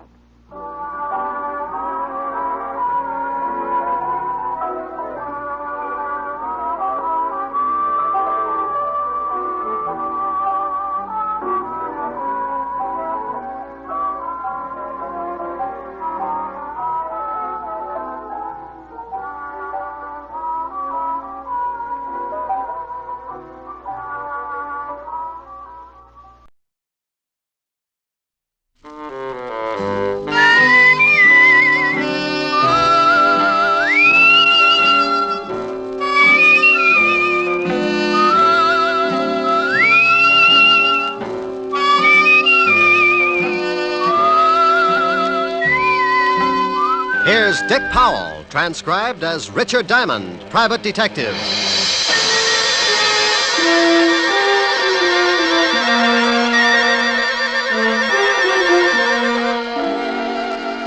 My name's Diamond, and like a lot of working people, at 5 o'clock in the afternoon, I get pretty anxious for 6 o'clock to roll around, especially if I haven't had a client for the last 3 days. But even if I don't expect anyone to drop in before 6, I can't take a chance, so I stare out of my office window on 53rd Street just to kill time. I see the night starting to muscle in on the Broadway bright lights, and I wonder just how many prospective clients are out in the city. Who's getting in trouble, what kind of trouble, and will they come to Richard Diamond for guidance? Now, take the two hard-looking thugs in a downtown hotel room as they watch a pretty blonde hurriedly get into a flashy mink coat. They're going to need plenty of guidance. Where you going, Dottie? I got an appointment. Don't you think you ought to stick around just in case the contact comes in? If it ain't here by now, it won't be until tomorrow. Now stop looking like a couple of anxious bloodhounds. Relax. Sure, Dottie, sure. But you really cannot blame us for being a little disquieted. Don't she look classy, Al? Hey, who you gonna roll tonight, dollface? Your grandmother. Or ain't she out of Alcatraz yet? Hey, I don't like no cracks about my family. Well, what are you gonna do, Stan? People stop by the zoo every day. Now, please, no logomachy. Yeah. You keep running off at the mouth like that, baby, and you'll be spitting out all your teeth. Yeah, well, when you kick off, Stan, don't try to sell your body to science. I'll never get both heads in that bottle. Why, you... Please. I'm gonna hit... Please. Please. Leave us, Dottie. And Stanley, you shut your big mouth before I shove my foot in it. Go on, Dottie. I think you had better make a hurried percolation. What? Beat it. Oh, Al, why didn't you let me mess her up a little? She's always acting like she's got a family background. I do not know whether her family had anything to do with it, but it is a very nice background to gaze at. Now shut your ugly face and let us start tailing her. Tailing her? What for?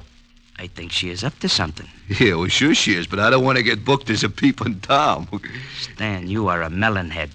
I think she is going to try a cross. Florida has never been late with the numbers before. You think she's going to pick up the bundle and skip? No. I just want to see what she does with her evenings. Oh, well, I can tell you that. Stanley, please. You arouse my irascibility.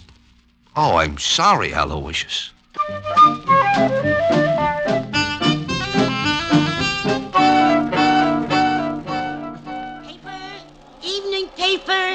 Paper. Evening, Glenda. Oh, hello, Horace. Times. You look tired. Hard day at the office? I stayed home. My wife's swell. Here's the Times. Yeah, thanks. Good night, Glenda. Good night.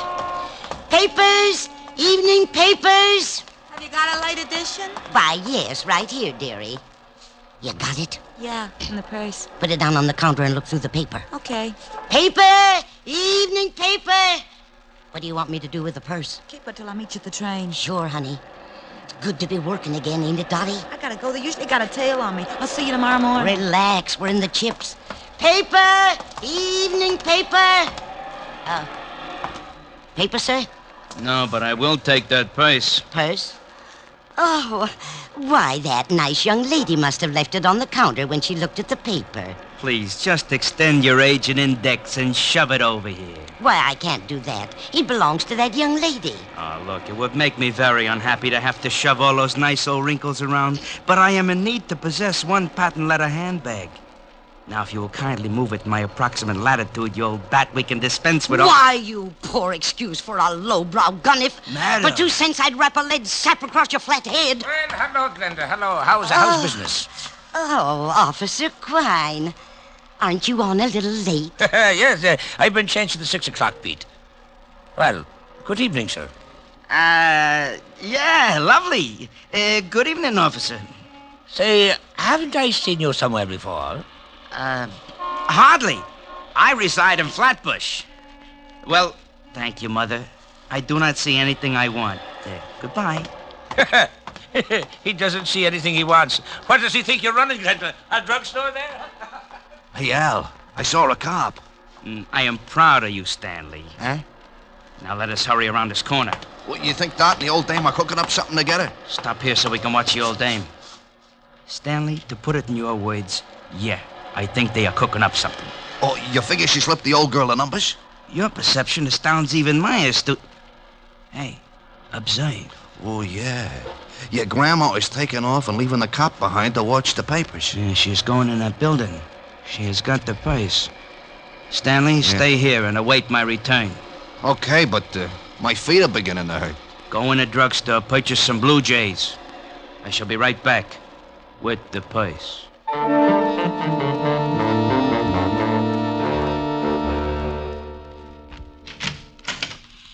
Mr. Diamond. Well, hello, Glenda. Come in, pull up a rocking chair. Well, that's the way it begins. Sometimes when you wait around until the last minute, you get a customer. I wasn't too happy about this one because I knew she didn't have enough money to hire a tramp to spot cigarette butts. I haven't got much time. I've got Officer Quine watching my paper stand. Officer Quine? You should be happy you aren't selling fruit. He's already got his thumbprint in every apple in Yonkers. Mr. Diamond, I found this purse. Found it, Glenda? Oh, you know me, Mr. Diamond. I'm going straight now. I remember a snake that said that once. He broke his back. Honest, I haven't been doing that kind of business since I got out. Well, what can I do for you, Glenda? I'm broke. Oh, it's not a touch. I want you to find the owner of this purse and return it. Why don't you give it to Officer Quine? Well, there's no money in it. And with my record, he'd sure run me in for purse snatching. No money, huh? Oh, no. No, I didn't touch a thing. Just took a peek, maybe. Oh, yeah. A young girl left it on my counter. If you find her, you can ask her. I didn't touch a thing. Okay, I'll see what I can do. Oh, thank you, Mr. Diamond. Goodbye. Keep your nose clean. Oh, I will. She'd keep her nose clean, all right. And a glass of gin. I'd known old Glenda ever since she started working bunco rackets and got put away for 2 to 5. I was sure she'd lifted the dough from the purse, but I opened it and went through it anyway. I was just kicking myself for telling her I'd try to dig up its owner when the door opened and an ugly-looking mug wearing alligator spats walked up to my desk. You should be ashamed, looking in someone else's purse. It's a bad habit, like not knocking on doors. Oh, it said on the door to come in. How long did you have to wait before someone came by to read it to you? May I please have the purse? Oh, is it yours? Yes. Well, I didn't notice the wedges. Give up high heels? You are a very poor comic. Now, may I have the purse, or must I make you bleed? Oh, it's like that. Well, sure, here it is. Thank you. And something to go with it. I caught him with one that made my arm feel good clear up to my shoulder. His eyes rolled back, and he went down faster than the celluloid collar on the flagpole. I looked at the black purse and started getting that lousy feeling again. I'd gotten into something, and it was beginning to smell already. So I called the 5th Precinct Police Station and an old friend, Lieutenant Levinson. Homicide, Sergeant Otis. Hello, Otis. Let me talk to the lieutenant. Is this Diamond? No, it's platoon number 3 of the Brownies, 300 strong. Now let me talk to the lieutenant. Hey, what are you going to do with all those tired jokes when you run out? Give them away to idiots. You want to start a collection? Oh, nuts. Lieutenant Levinson. Hello, Walt. Diamond. Oh, wait a minute. Otis! Otis! Yeah, Lieutenant. Where'd you put the bicarbonate? In the top drawer, Lieutenant. Oh, hold it a minute, Rick. Get me some water, Otis. Yeah, Lieutenant. Go ahead, Rick. I can stand it for a second. If you didn't get so excited, you wouldn't have to take that stuff. Here you are, Lieutenant. Never need this stuff until you call. Now, who's dead? Nobody, but there's a guy in my office lying on the floor. He's dead. He's got to be. No, he isn't, Walt. I just belted him in the mouth when he tried to get rough. Wait a minute. He's trying to wake up. Groan for the nice policeman. You hear him, Walt? Okay, so some guy got tired and went to sleep on your floor. What do you want me for? Hold it a second, Walt. He's getting a little too active. What did you do? Kissed him good night. What did you do that for? Well, I've seen him somewhere. I think he's wanted. Oh, well, hang on to him. I'll send the wagon down. The door will be open. I'll fix it so he doesn't get away. Wait a minute, Rick. Where are you going? Well, about 5 minutes ago, an old dame hands me a black patent leather purse and asks me to find the owner. Right afterwards, this cultured gorilla wanders in and says the purse belongs to him. Oh, what's in it? Nothing much. A compact, book of matches, and a handkerchief. Smells nice. No money? No? Oh, I got to stop by Helen Ash's for a minute, and then I'm going to find out what makes this purse so valuable. Say hello to Helen for me. Sure thing. Bye, Walt. Be a good boy. Goodbye.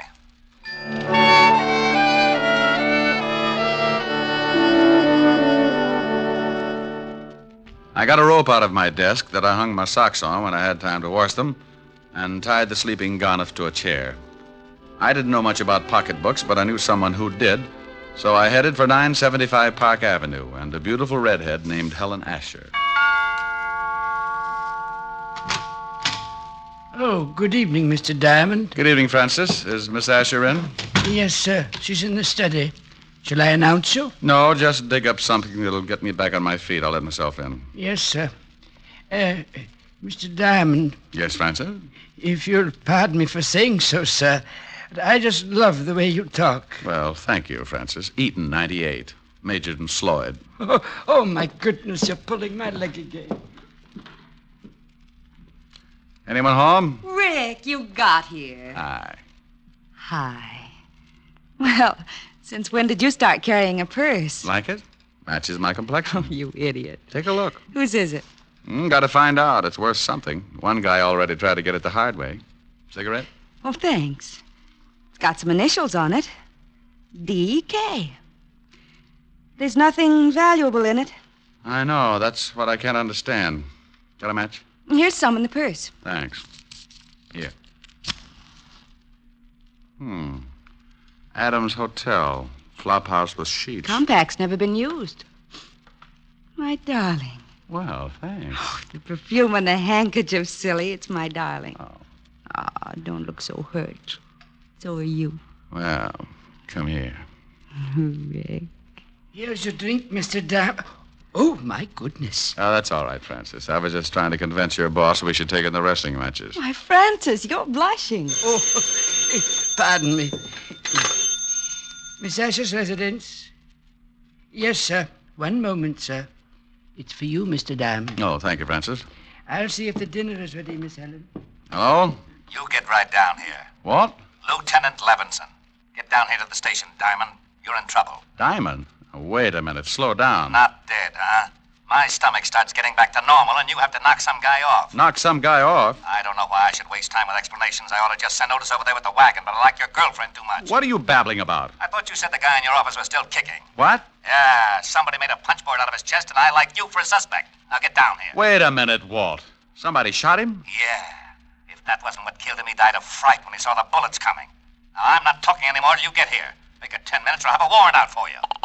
Oh, swell. Rick, what's the matter? Oh, that crazy Walt Levinson's got me in line for a murder rap. I gotta go down and square myself. Murder? Rick! Yeah? I'll see you later, baby. But, Rick... I can't wait. I'll get back as soon as I can. If we were married, this wouldn't happen. Rick, you forgot the purse. Francis? Francis! Yes, Miss Asher? Francis, Mr. Diamond forgot this purse. See if you can catch him. He's gone to Lieutenant Levinson's police station. Yes, Miss, I'll do my best. Rick just has got to stop this foolishness. Oh. How did you get in here? Who are you? I come in a back way, lady. Where's the shamus? You get out of here. No, just relax, baby. One yell out of you and you get hurt pretty bad. What? Where's the shamus? He went down to the police station. Okay. Where's the purse? I saw him bring it in. I don't know. Oh, come on, baby. Or do I shake it out of you? You stay away from me. You... Hood? Hood? Where's the purse? I told you I don't know. No, stay away. Okay, but you're making it tough on yourself. Stay away. You stay away from me.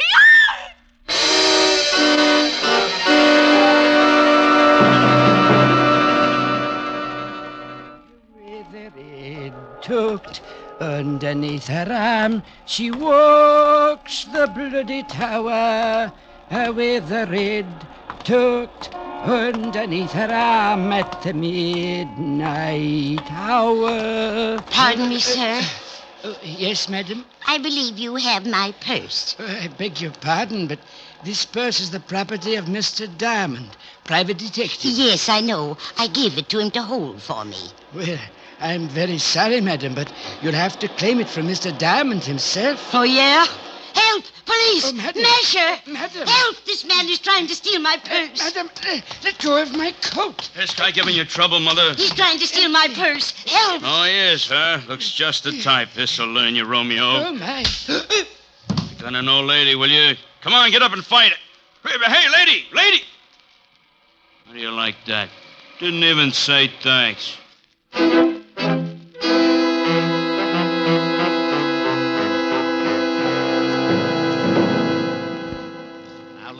I don't care what you say. You told me you had a guy in your office. When my men got there, they found him tied in the chair with 3 bullet holes in his chest. He was making noises when I left. Some guys do that when they get shot. Oh, stop being an idiot. You know I didn't kill him. Yeah, I know it, but what do I tell the commissioner?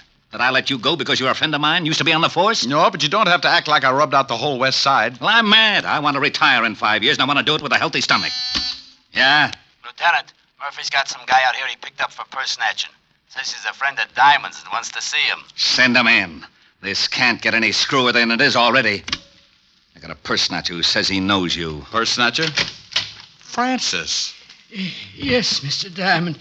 I don't feel so well. That's all, Otis. Isn't he your girlfriend's butler? Yeah. What happened, Francis? Well, sir, I was bringing that purse down to you. That's right. I left it at Helen's. Yes, sir. Well, a little old lady approached me on the street and claimed it belonged to her. What did she look like? She had white hair, and she was wearing an old shawl. I think she'd been drinking gin, sir. Cheap gin. Glenda. Glenda Bergen? Is she the one who gave you the purse? Yeah. And then what happened, Francis? When I wouldn't give her the purse, she started yelling and called me a masher. And some enormous gentleman arrived and clouted me in the jaw. Oh, it was disgusting, sir. And the old lady got the purse? Yes, sir. She ran off, and the enormous gentleman sat on my chest until an officer came and carted me off to this place. Was Miss Helen all right when you left her? Why, yes, sir. You don't think... I don't know. But if they knew I had the purse and spotted me going into Helen's... Here, Rick, use his phone. Thanks. Don't you see, Walt, this whole thing has something to do with that purse. Purse, schmurse. I've still got a stiff on my hands. Oh, my goodness. Yes? Hello, honey. You all right? Oh. What's the matter? Hi. Please come home. What happened?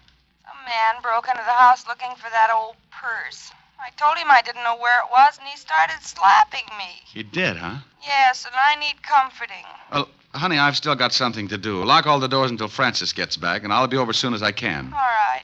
Did you get the purse? Francis will tell you all about it. Bye, baby. Bye. Rick. Some louse shoved Helen around. Francis, get over there and take care of her. It's all right if he goes, isn't it, Walt? I guess so.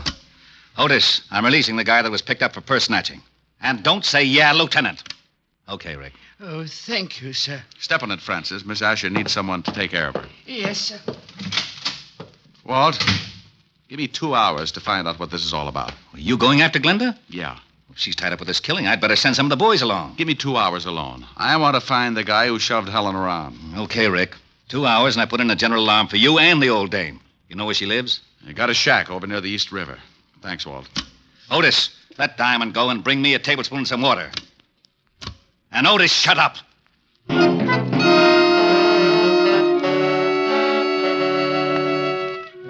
I grabbed a cab, and 20 minutes later, I was standing at the edge of the East River.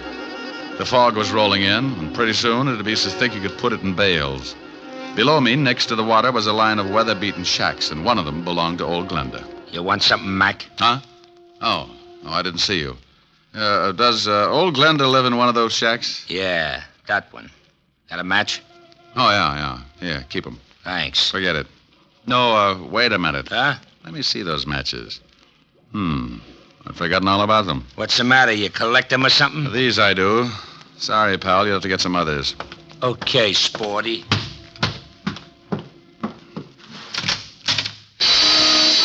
The inside of the shack looked like a hardware store after a good earthquake.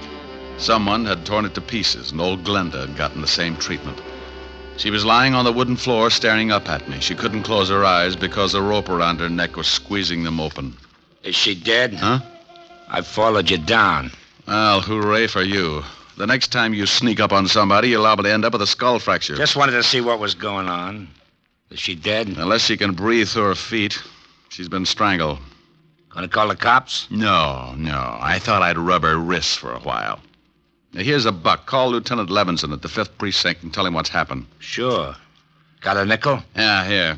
And tell him I've gone over to the Adams Hotel on 28th Street. My name's Diamond. Good for you. Now step on it.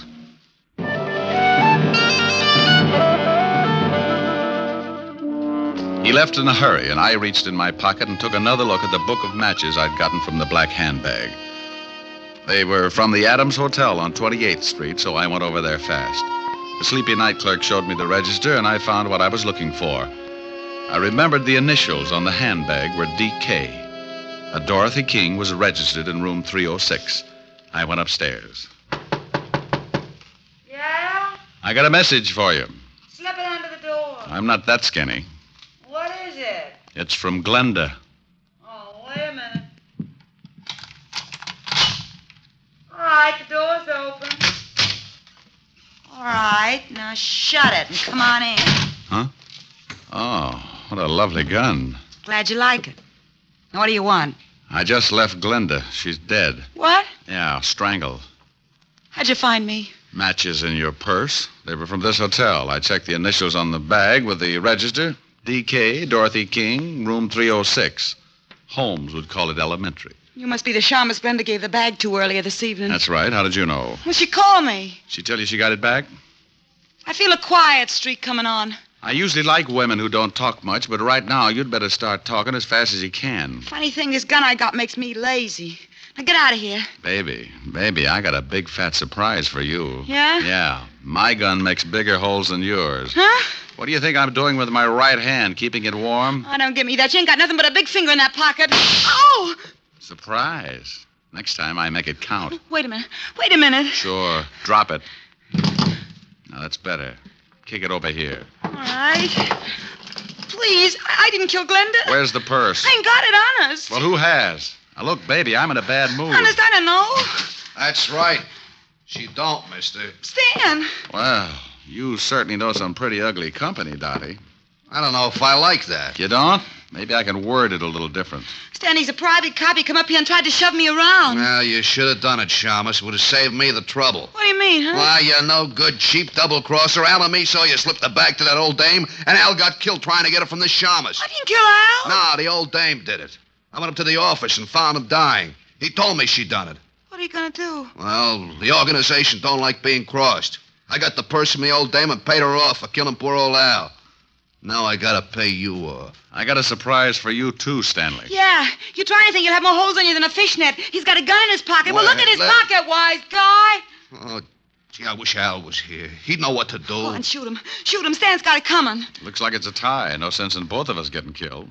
Yeah, you plug me and I'll nail you before I go down. Don't listen to him. I think he's got a point. What are you going to do? That's up to him. Well, as Al would say, a hurried departure is in order. I'll take care of you later, Dot. Huh? Goodbye, all. Yeah, it's pretty good. Al would like that. Don't let him get away. Stop him. You stop him. All right, baby. Where's he going with that purse? If I tell you, will you give me a chance to get out of town? I can't do anything about that. When I leave, you're on your own. Technically, you haven't done anything the law could hold you for. I haven't? No, but that won't stop me from pushing you around. Now, let's have the story. Well, if Stan hasn't been there already, he's headed for a locker in the subway station at 34th Street. What's in the locker? $100,000 in counterfeit bills. Oh, baby. Counterfeit. You have been naughty. Now, Papa will have to keep you on ice for the cops.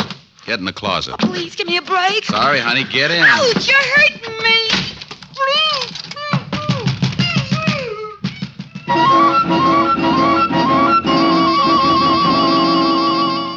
I went down to the night clerk and told him to tell Lieutenant Levinson when he got there about the blonde in the closet of room 306. The subway wasn't far, but Stanley had a head start and he was in a hurry. I ran the rest of the way. I went down the steps. A train was just pulling out when I spotted him. He'd just taken a bundle out of one of the lockers, and as he turned to go, I walked up behind him. Hello, Stanley. What? What you got in the box? The Shamus. Here, you take it. Oh! He tossed the package in my face and started running for the exit. But a crowd of people blocked his way, and when he saw me come up with my gun, he changed his mind. He turned and vaulted the turnstile, and I ducked behind the row of lockers. He had a gun, too. I tried to get a clear shot at him, but there were too many people. And then the frightened little guy did a stupid thing. He jumped down on the tracks and started running up the tunnel. Oh, look at that fool man. He's jumped down on the tracks. Stanley, come back here. You can't get anywhere that way. You said it, Mac. He's running uptown on the downtown side. Here's a corny line. Stop or I'll shoot. You won't get me. Stan, look out. There's a train coming. Look out.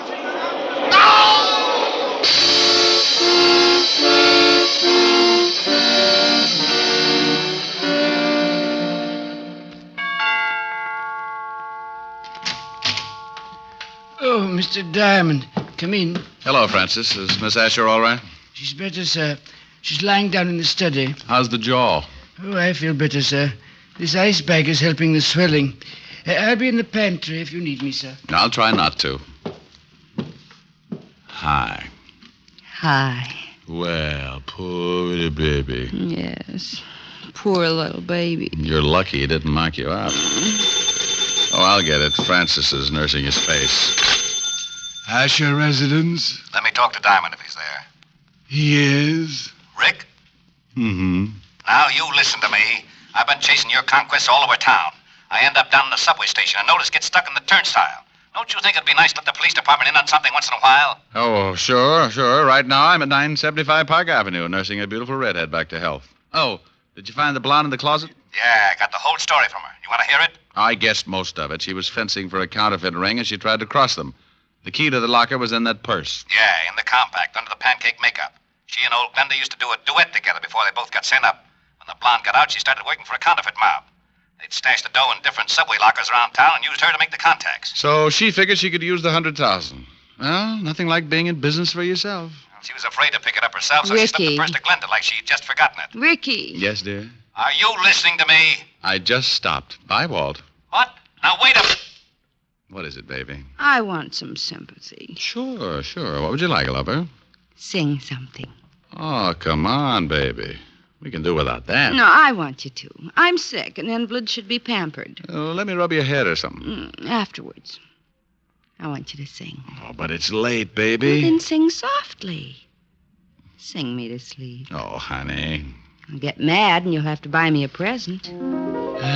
Okay. Lullaby and good night with roses bedight.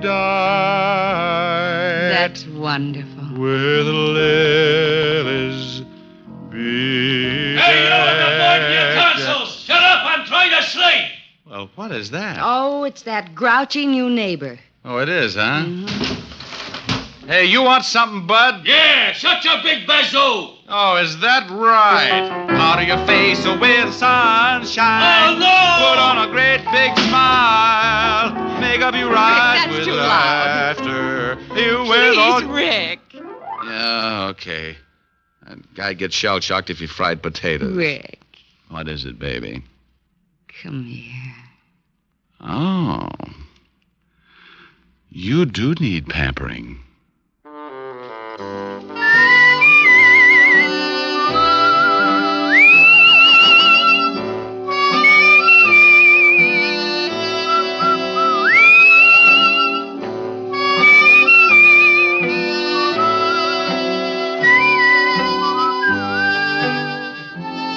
You have just heard Richard Diamond, Private Detective, starring Dick Powell. Helen was played by Virginia Gregg, Lieutenant Levinson by Ed Begley. Also in our cast were Wilms Herbert, Betty Lou Gerson, Jane Morgan, Jack Crucian, Hy Averback, Herb Butterfield, and Wally Mayer. Music was under the direction of David Baskerville. Richard Diamond is written by Blake Edwards and directed by William P. Rousseau. Now, this is Eddie King inviting you to be with us again at the same time next week when we will again bring you Dick Powell as Richard Diamond, private detective. This program has come to you transcribed from Hollywood. This is NBC, the national broadcasting company.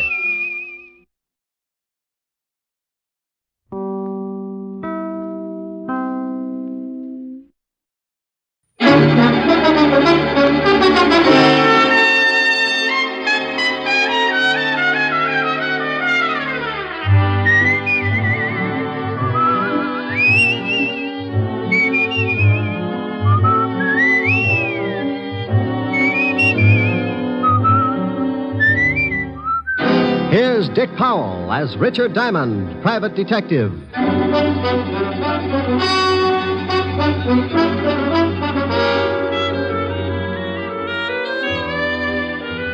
Hello there, this is Diamond.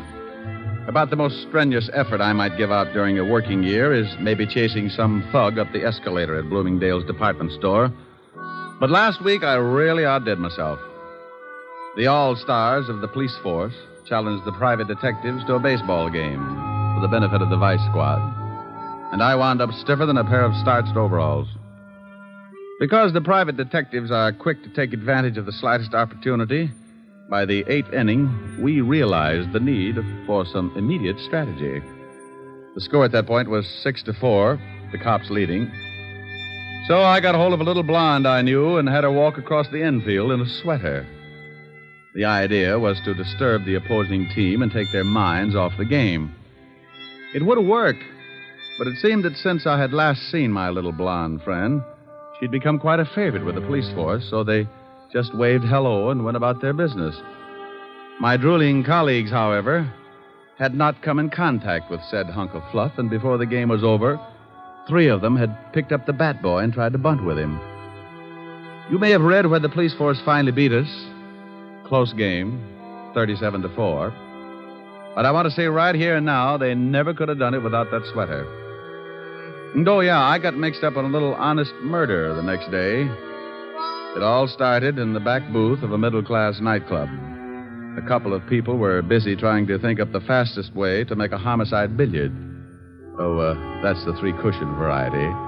Killing to frame up to the electric chair. Leon, are you sure this will work? You want to get rid of that old man of yours, don't you? You know I do. Well, I got a wife that I want to dump, too. This letter from her is going to fix it so we both end up very unmarried. Are you sure they'll blame it on Martin? Sure, I'm sure. When they find him with this letter and his own gun and the dead body of my dear little wife, they'll slap him in the chair so fast he won't know what happened.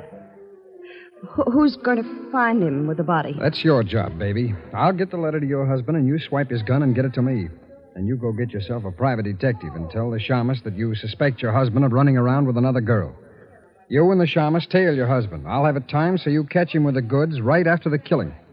Well, all right. I hope it works. It will if you want it to, baby. I want it to. Because I want you. Yeah. Yeah, and all that nice money your husband's going to leave you. Leon. Come here, June. Yeah.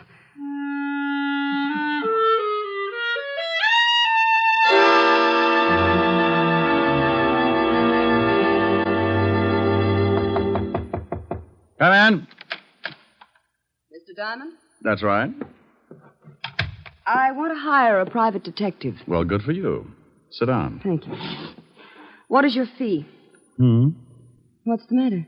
Oh, stand up and sit down again. They're 52 gauge, Mr. Diamond. Like them? Oh, you'd look good if they were sweat socks. I don't think they'd go with a high heel. You've got a point. Now, what were you saying? I wanted to know what your fee is. $100 a day in expenses. Isn't that a little high? I stopped eating at the automat 6 years ago. All right, I'll give you a retainer. Wait a minute now. Wait a minute. What's the job? I think my husband is running around with another woman. What do you want me to do? Hustle him off to the nut house?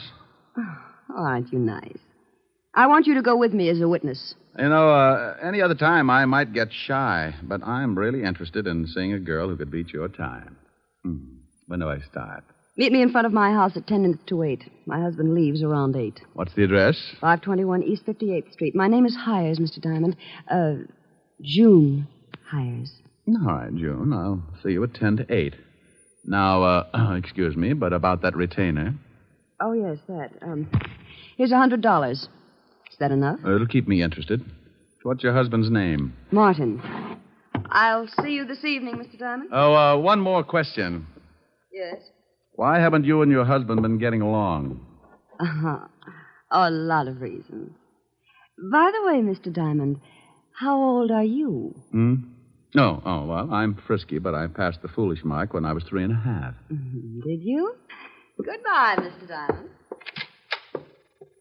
I wonder if I did. Diamond Detective Agency, with men who know the corpses best, it's Diamond 2 to 1. Rick. Oh, Helen. Hello, baby. What are you doing? What gauge nylons do you wear, dear? 52. Why? No, nothing. Oh, Rick, are you going to buy me a present? Oh, you never can tell. I was just looking at a pair a few minutes ago. Rick, Yeah? where were you looking at them? Now, what kind of a question is that? A very good question. Have you got a girl up in that office? Helen. Don't you Helen me, have you? Well, I give you my word I haven't. All right, was there a girl in your office? Was there? Well, a client.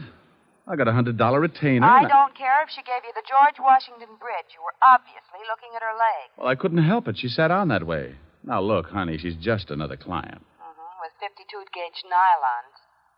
Would you count the threads? Oh, can you do that? Oh, you wolf. Yeah, but you're the only one who gets the benefit of my talents. You can put the soft soap away. When am I going to see you? Well, I got some business at 8. I'll be over later. Well, I'm going to stay mad until you get here. And you're going to tell me all about those nylons. I'll be sure and do some research. Bye.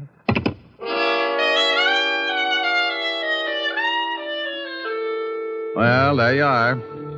You sit around and wait for a meal ticket to come in, and just because it happens to be fitted with curves, your best girl digs up the green-eyed monster. I don't know why gals get sore at a guy just because they catch him panting a little. After all, it's hot in New York. I spent the rest of the afternoon trying to hit a big horsefly with a rubber band and some paper clips, and by 6 o'clock we shook hands and called it a draw. I closed the office and went home. I got into some clean clothes and grabbed a bite to eat at the corner drugstore. At 10 minutes to 8, I was sitting in June Hires' car, parked across the street from her front door. Mr. Diamond, how did you ever get to be a private detective? Mrs. Hire, how did you ever get to be a housewife? You think things up in a hurry, don't you? Only when I got competition. You like competition? Yeah, up to a point. After that, I get tired of the struggle. I feel like I was back in college, sitting in a parked car with a good-looking man. Your education must have been pretty tame. I haven't moved once. Well, I really started to study after I graduated. Oh, I bet you got straight A's. Must you top everything? I play around with a lot of trouble, Mrs. Hire, and I've got to stay one step ahead of it. Do I look like trouble? When's your husband coming out of that house? Any minute now. You didn't answer my question. I'll tell you as soon as I see your husband. Well, how will that tell you? If he's wearing a beanie with a propeller on it, I'll know you've been giving him a lot of trouble. So I've been giving him trouble. Does that mean I'll do the same for somebody else? What's the difference, a husband or a private detective? They both got their names from a guy named Adam. Oh, look. A cab pulled up to the front door. Yeah, I see it. And here comes Martin. He's getting into the cab. Well, what do you know? What's the matter? No beanie. We both sat and watched while Martin Hire got into the cab and it pulled away. Mrs. Hire put her car in gear and we started the tail, keeping it a safe distance. He led us across town to a middle-class apartment house and we stopped the car and waited up the street. He's getting out and going into that building. Come on. Oh, what for? Shouldn't we let him get up there first and then... Look, baby. Do you know who this gal is? No, of course not. Well, then come on. I want to see what door he goes in. But, won't he see us? Honey, I don't tell you how to put your lipstick on. Now, don't tell me how to make like a bloodhound. Oh, the lobby is empty. Well, watch the elevator. Oh. It's stopping on the 4th floor. Hadn't we better go up? Look, lover. The fourth floor probably comes equipped with a lot of doors. Now, if you want to just knock on any of them, go hire yourself Humphrey Bogart. Well, then what do we do? You stand by and watch like you make like you knew what I was doing. See, the little old elevator's coming back down. Now, you just hold it there while I look at the mailboxes. Mrs. B. Callahan. Mrs. Lillian McEdward. Mrs. Mike. Well. And Miss Sally Maxwell. Okay, now we push the button for the fourth floor and away we go. Fun? How do you know where to go? I got the name off the mailbox. But you said yourself there must be a lot of people on the fourth floor. Elementary, my dear girl. Process of elimination. We're lucky this time. Only one single girl on the fourth floor. Sally Maxwell. Come on. It's 406. What if there'd been more than one single girl? So I make some new friends. Now stop asking questions and stick close. I'd love it. Now, here it is, 406. Now hold it down. Can you hear anything? No. Yeah, somebody's moving around. Oh? Oh, duck. What? Too late. What? June. Good evening. I represent the Great Nothing Life Insurance Company. What are you doing here, June? I might ask you the same thing. Do you mind if we come in? I'd like to interest you in our indemnity clause. Stop pushing. Get out of my way. Oh, you don't know what you're missing. You get $3 million if a python bites you in the middle of Times Square. You can't force your way in here like that. You... Oh, now you've hurt my feelings. Take your hands off me or I'll strike you again. Sure, but you need two more to put you out. Here, have one on me. Now, the next time you go striking people... Mr. Diamond, look. I looked past the little guy and spotted the body. She was blonde, and I didn't know why she was hanging onto the rug that way. She wasn't going anywhere. All right, you. Get out of my way. Huh? Oh, what a lovely gun. Martin, you killed that girl. No, I did not. I came in here and found her like that, but I didn't kill her. She's been shot. I know that. I found the gun by her body. You don't think I'd kill her? I was in love with her. Martin. Is that the gun that did it? Yes. I mean, no. I don't know what I mean. But you stand right there. Don't take another step. That's your gun, Martin. You shut up. I didn't kill Sally, but I know I haven't got a chance of proving it, so if you come any closer, I will most certainly shoot you.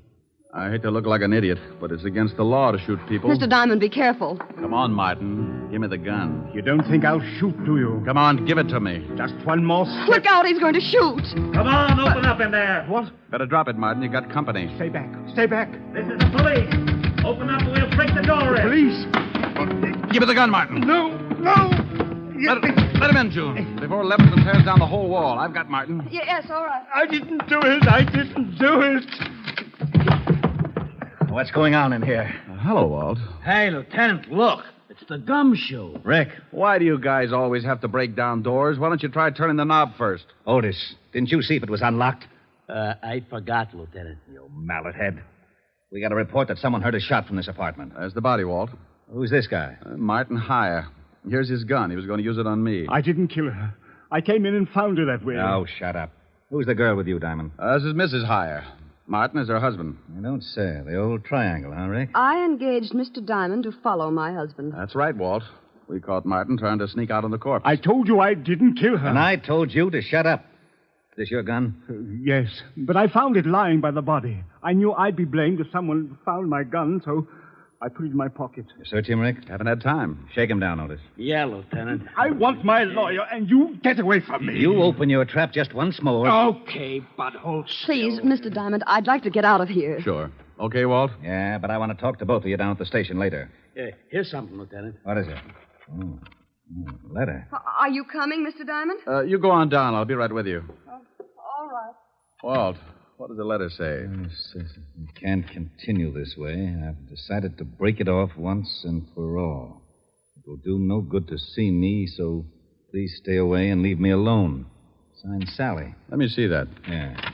Well, what about it, you? Is the dead girl named Sally? Yes. I don't know why she sent it. We were both in love. Sure. What were you going to do about your wife? I was going to tell her this evening. Then I received this note. I came right over to see Sally, but believe me, I didn't kill her. Tell me something, Martin. Is this the way you received the letter? Yes. Why? Now, you wait a minute, Rick. I'm very happy with what I've got, so don't start making like Sherlock Holmes. Oh, well, I guess you're right, Walt. He admits it's his gun, and this letter is certainly motive enough. Yeah. Otis, call for the wagon and put the cuffs on higher. Right, Lieutenant. Walt, why would someone send a letter after tearing off the top of it? Huh? See, the top of this letter is missing. The part that usually reads Dear Julius or something. So what? Do me a favor, will you, Walt? Oh, what is it? Give me 3 minutes and then have Otis fire a shot from this apartment. What? Is that all you can say? Have Otis fire a shot in about 3 minutes after I leave. I will not. The police department can't go around making like it was the 4th of July. You want to solve a murder, don't you? I have solved it. What more do I need? I got a suspect, the murder weapon, and a good motive. Walt, if you just killed someone and a guy caught you at it, what would you do? I'd knock him off, too. Well, I caught Hire in the act, and he didn't pull the trigger. Well, you said yourself he was going to. But he didn't, and he took too much time thinking about it. Walt, I can't remember hearing a shot when I came in this building. So you didn't hear a shot. Maybe you couldn't. Well, that's what I want to find out. I was right behind Martin all the way up to this apartment, and I didn't hear a shot. Maybe he didn't kill her. That's right, I didn't. Please, I didn't kill her. You see, Walt? Oh, you always start something like this. Martin, did your girlfriend Sally have any enemies? No. At least she never told me about any. Now, where are you, Brain Trust? Just a little more sure of myself. First, Martin can't make up his mind about shooting me. Then he claims that the murdered girl didn't have any enemies. Does that sound like a killer trying to cover up? You've run into smart killers before. I'm surprised at you, Rick. I called the station, Lieutenant. I'm proud of you. Go on in the other room and shoot that cannon of yours off when I tell you. The what, Lieutenant? You heard me. Shoot it into a mattress, but don't muffle a shot. Okay. But not till I tell you. You might think it's fun and blow up the whole building. Thanks, Walt. What are you doing? Oh, just looking around this desk to see if I can find the top piece of this letter. Martin, are you sure that your girlfriend didn't know anyone who might want to kill her? She never said she was in danger. But you might ask her husband. Her husband? Oh, swell. Why didn't you say something about her husband before this? You didn't ask. Oh. Who is her husband? His name's Leon Fisk. The gambler? Yes. Oh. Bye, Walt. Now, you wait a minute. Have Otis start making like a Roman candle 3 minutes after I leave. What's that you've got in your hand? Huh? Well, it's a piece of stationery from the desk that matches the stationery this letter was written on. You can't take that letter. It's evidence. What is? That letter the murdered girl wrote to this guy. Well, how do you know she wrote it? Because this guy said so. Yes, but I'm not sure. It could be forged. See, Walt, maybe she didn't write it. Well, that's why I want it. The lab will be able to tell from other samples of her handwriting. Tell what, Walt? Who wrote that letter? Well, don't you know? Of course I don't know, but we found it on this guy and it's police evidence. Why? Why? Well, because it just is, that's all. Well, anybody could have written it. You could have written it, Martin. Yes, I guess I could. And send it to yourself? Why would I send it to myself, Lieutenant? You wouldn't. That's why it's important. You mean the letter itself or the fact that he couldn't have sent it to himself? Both reasons. Well, if he couldn't have sent it to himself, that eliminates him as a suspect. It does? He didn't do it. Did you, Martin? No. See, Walt? Now, wait a minute. Why do I always get into something like this? You asked me if I sent the letter to myself. You shut up. And you said he couldn't have. That's right, he couldn't. Then someone else did. Of course they did. Okay, then as long as you're not so sure it's important, I'm going to take it with me. Who says it's not important? Well, if he didn't send it to himself, then someone else did. And if someone else did, the murdered girl couldn't have, so anyone could have sent it. Isn't that right? Say that again? He said if I didn't send the letter to myself, then I couldn't have gotten it. No. He said you couldn't have sent the letter to... No, wait a minute. You couldn't have written it to... To myself. Yeah, so someone else wrote it and sent it to the murdered girl and... No. Send it to me. You're crazy. I distinctly heard him say... Walt. Yeah? After you figure it out, be sure and have Otis fire that shot. I'm going to see Leon Fisk. Okay. Now, let's start it again. If I didn't... If somebody didn't... If you didn't... If I didn't what? Lieutenant? Oh. What is the matter, Lieutenant? He did it again. And you helped him. You rat, I'll see that you get the chair even if you didn't kill her. What did I do? You shut up.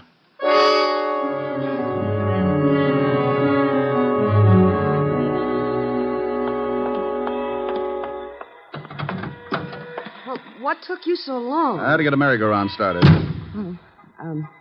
Can I drop you somewhere? Just relax for a second. I've got to think something out. Well, I didn't ever think Martin could kill anyone. Yeah. What was that? Just a backfire. Look, drive me across town. I want to talk to a guy named Leon Fisk. Leon Fisk? Yeah, runs a nightclub with an iron claw in the back room. What's the address? 222 East 45th. I remember it because when I was on the force, I used to raid his place for exercise. Thinking of doing some gambling? That's the way it'll probably end up. Let's go. She drove me across town, and 10 minutes later, we pulled up in front of a low building with a flight of steps leading down to a basement door. A large sign over the door read Cellar Club. I got out and thanked June for the lift and watched her drive off. I went down the steps and through the door. Something I can do for you? Yeah, I'd like to see Leon Fisk. Maybe you don't want to see it. What's the name? Just tell him Diamond. Okay. You got a phone booth? Yeah, right over there. Thanks. I found the phone booth and went in. In my business, you work with hunches, and sometimes they pay off. I knew that the torn letter had to be sent to someone the dead girl was going to slough. I didn't think it was higher, so the next best prospect was her husband, Leon Fisk. I didn't have a thing to pin on him, but a good bluff can open a lot of doors. I took out the letter and copied the handwriting on the other piece of stationery. I wrote the name Leon at the top and then the words, "We can't continue," so they'd correspond with the first part of the original. Yeah? What was you writing? What's it to you? You don't have to get sore. I just thought maybe you was getting a tip on the horses, and I sure could use a winner. The nags have been beating me to death. Oh, no tip. Okay, the boss will see you. That door right over there. Thanks.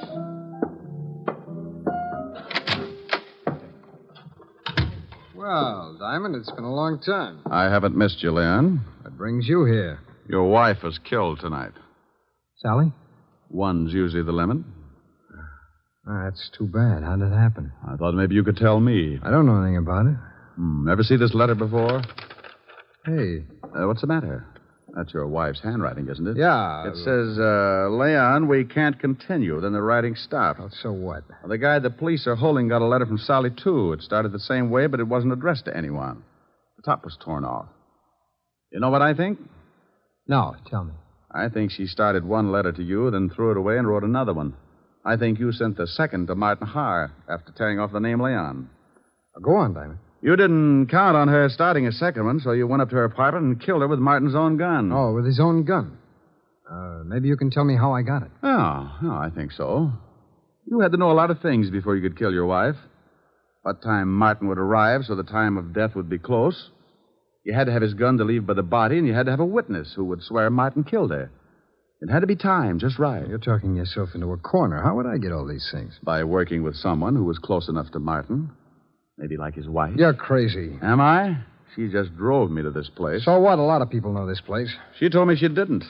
So I gave her an address 8 doors down, but she pulled up right in front of your door. Well, that could happen. It was too pat, Leon. Getting me to come to her place at 10 minutes to 8 and knowing her husband would leave close to 8. She had to know it because that letter was delivered just before I got there. Think you can prove it? You made one mistake. I didn't hear a shot when I got to your wife's apartment. I found out later that you could hear one all the way down in the street. Your wife was killed before Martin went into that building. Probably when you saw his cab pull up. Well, anyway, it's enough to hold you on, and I think we can prove later on that you've been seeing June Hires. You're a pretty smart shamus, Diamond. Oh, you mean you admit it? Okay, baby, come on in. June, come on out of there. Leon, are you crazy? Well. I didn't know you kept your back room stocked with nylons, Leon. Yeah. I guess you two don't need any introductions. Why did you have to drag me into this? You heard what Diamond said. He knows all about it. You got the car out back? Yes, but what are we going to do with him? Diamond? Well, he's going swimming with a barrel of cement. Lieutenant Levinson wouldn't like that. He knows I came here. You're lying. Wait a minute, maybe he isn't. Diamond was upstairs with him for quite a while. Okay, so we'll have to hurry things up. Leon, you can't shoot him. Yeah, you should know it's not polite to point. I'm not going to knock him off here in the office. We'll take him in the car and do it later. No, Leon. What do you mean, no? It was your idea to kill your wife. I just helped get the gun. I'm not going to be along if you kill Diamond. You're going to be right with me, baby, because you're in this up to your pretty neck, and I need that car. I'm not going to do it. Oh, yes, you are. Oh, you and Diamond go swimming together. Leon! Give me that gun. Let me go. Come on, drop it. You go to the devil. June, come back here. I'm getting out. You got me into this mess. Come back here, you dirty little tramp. Don't you take that car. You're not going anywhere, Leon. You want to bet? I'll fix you, Diamond. He hit me with the butt of his gun, and I went down like the price of wheat in July. As I picked myself up, I watched him run for the back door. June, wait for me. You're not going gonna leave me here to take a rock? I got my gun out and stumbled over to the window and looked out just as the car started up. I spotted Leon with a gun in his hand. He looked mean enough to start shooting with it. He did.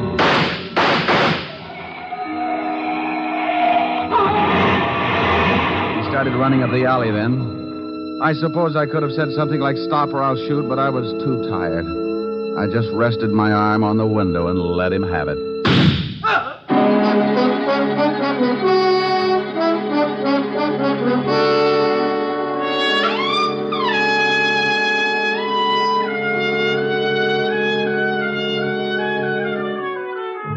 Well, Walt finally showed and cleaned things up. I was bleeding again, so I headed for 975 Park Avenue and my usual first aid station.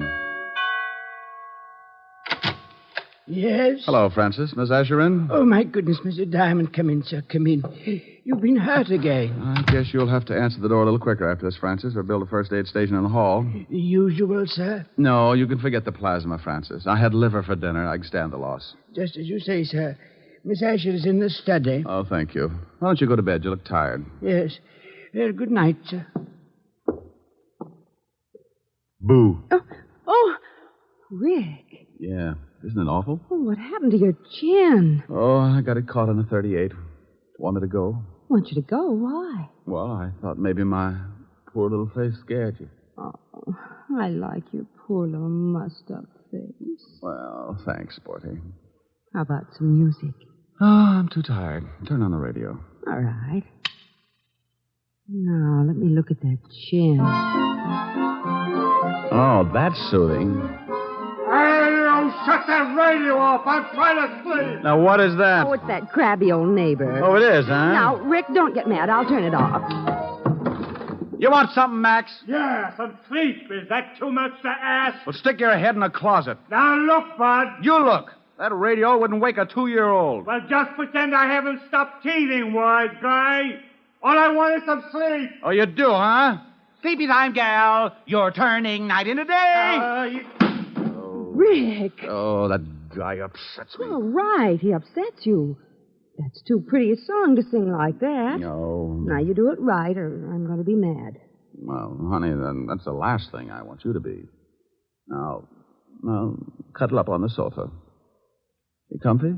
Mm-hmm. Don't be mad now, baby. Sleepy time, gal. You're turning night into day. Sleepy time, gal. You've danced the evening away. Oh, that's wonderful. Before each silvery star fades out of sight, please give me one little kiss. Then let us whisper goodnight. It's getting late, and baby, your pillow's waiting. Sleepy time, gal, when all your dancing is through. Sleepy time, gal, I'll find a cottage for you. You'll learn to cook and to sew. What's more, you'll love it, I know. When you're a stay-at-home, play-at-home, 8 o'clock, sleepy time, gal. Well, how was that, baby? Helen. Helen. Well, how do you like that? She snores, too. Hey, you! Max! Yeah, now what do you want? How about a game of gin? I'm lonesome.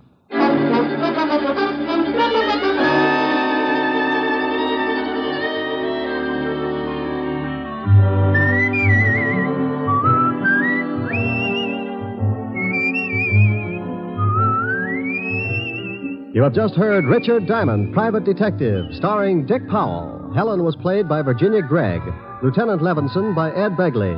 Also in our cast were Wilms Herbert, Jay Novello, Joan Banks, and Stacey Harris. Music was under the direction of Frank Worth. Richard Diamond is written by Blake Edwards and directed by William P. Rousseau. Dick Powell soon will be seen in the screen version of the best-selling novel, Mrs. Mike. Now, this is Eddie King inviting you to be with us again at the same time next week, when we will again bring you Dick Powell as Richard Diamond, Private Detective.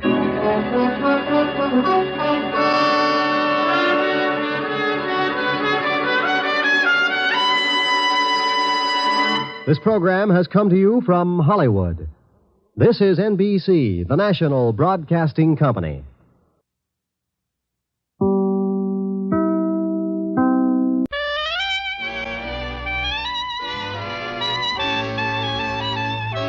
The makers of Camel cigarettes present Dick Powell as Richard Diamond, private detective.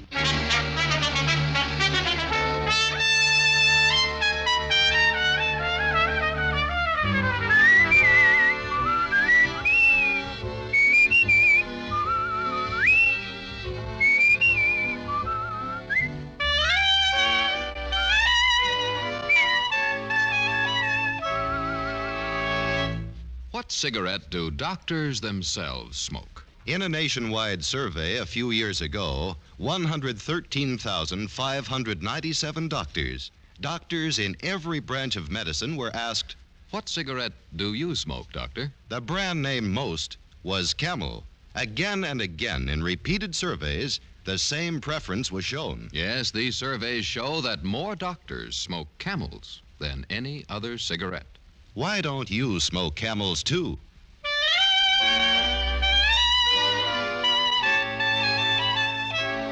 Now we bring you another transcribed adventure with Richard Diamond, private detective, starring Dick Powell.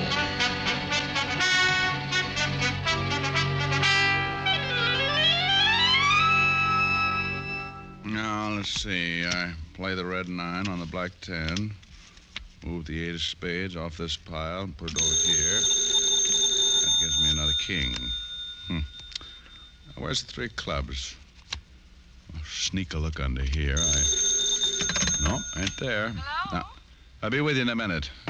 Now, where do you suppose that 3 o'clock? Oh, well. Diamond Detective Agency. Anyone for Pinochle? Rick, don't tell me you're still at it. You told me an hour ago you'd quit as soon as you'd won one game. 1-1 game. That's nice and confusing, isn't it? Helen, baby, I wouldn't admit this to anyone but you, but I haven't even come close. I was afraid of that. Have you tried stacking the deck? Helen, that's cheating. I know, but have you tried it? Well, just once. But only in self-defense, and even that didn't help. I still lost. Well, then I'm afraid you're hopeless. Why not give it up and come over here? We could play some gin. Oh, no. I owe you 1,369 toothpicks now.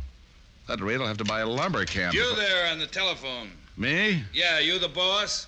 Well, no, not exactly. I'm just the owner. That's good enough. If that's somebody wanting to hire you, tell him to call back. Rick, is that man ordering you around? He's trying. You hear me? I said tell him to call back. Now, just a minute. That's right, killer. Stand up to him. We don't have to take no guff. Well, honey, I wish you were here so we could get a look at the size of it. You gonna hang up or not? Yes, sir. Yes, sir. Richard Diamond, did you say yes, sir? Yes, sir. I mean, yes, ma'am. I mean, bye. Bye, Helen, dear. Okay. You said you were the owner of this outfit? That means your name's Diamond? Yes, sir. My name's Ed Barton, Diamond. Don't bother shaking hands, because I got a hunch you ain't gonna go for the deal I'm laying down. That way there won't be any hard feelings. Reason I say that is because I've already been to 3 or 4 of you guys, and they didn't go for it. For my money, you're all a bunch of lilies. Well, look, Mr. Barton, you Now, don't get me wrong. That ain't saying you're like the rest of them. Truth of the matter is, I hope you ain't.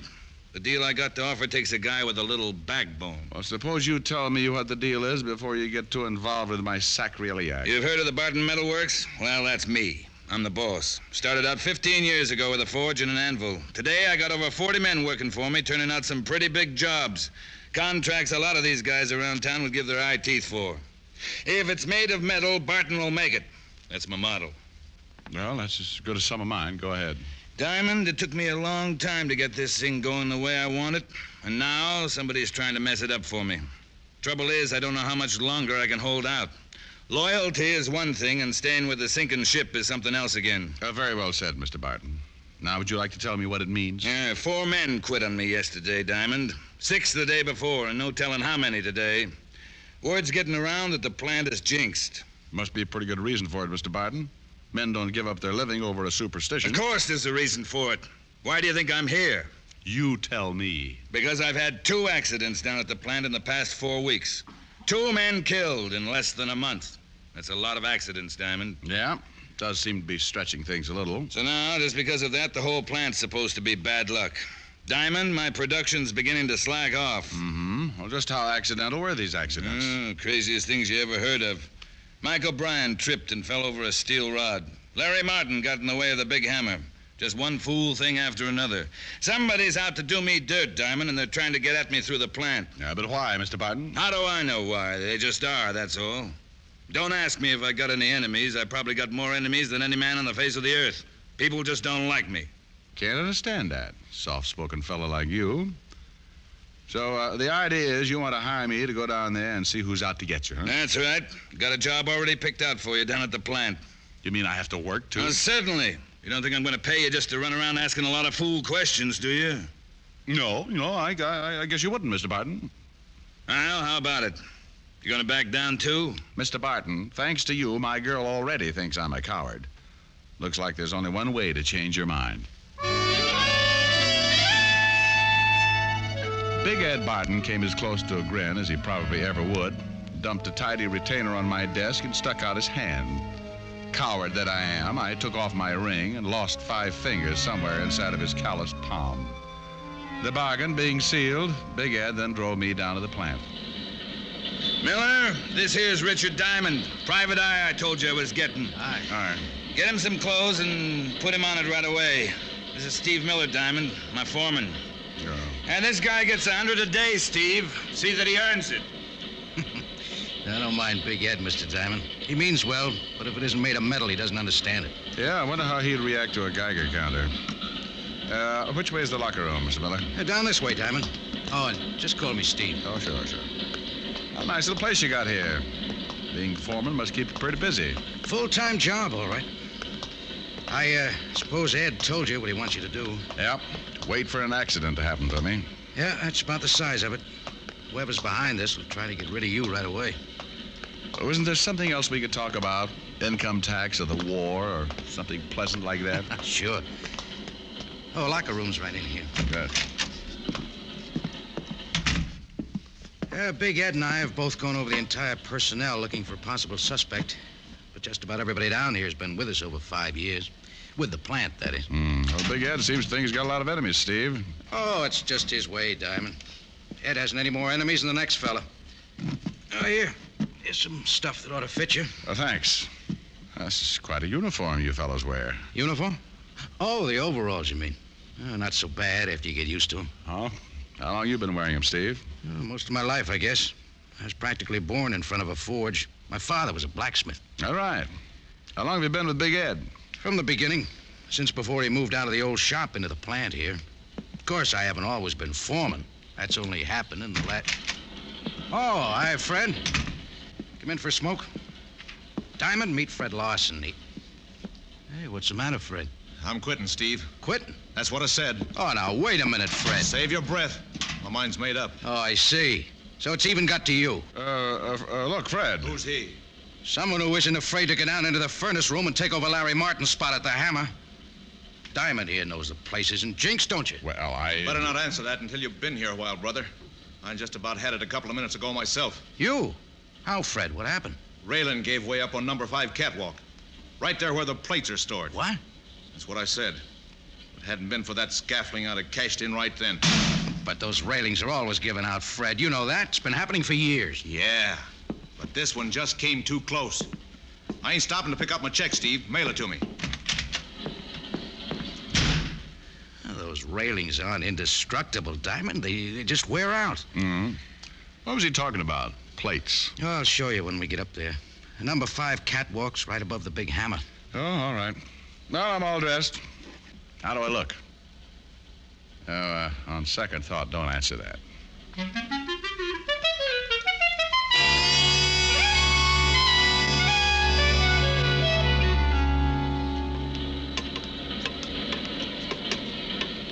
Oh, here's the place Fred was talking about, Diamond.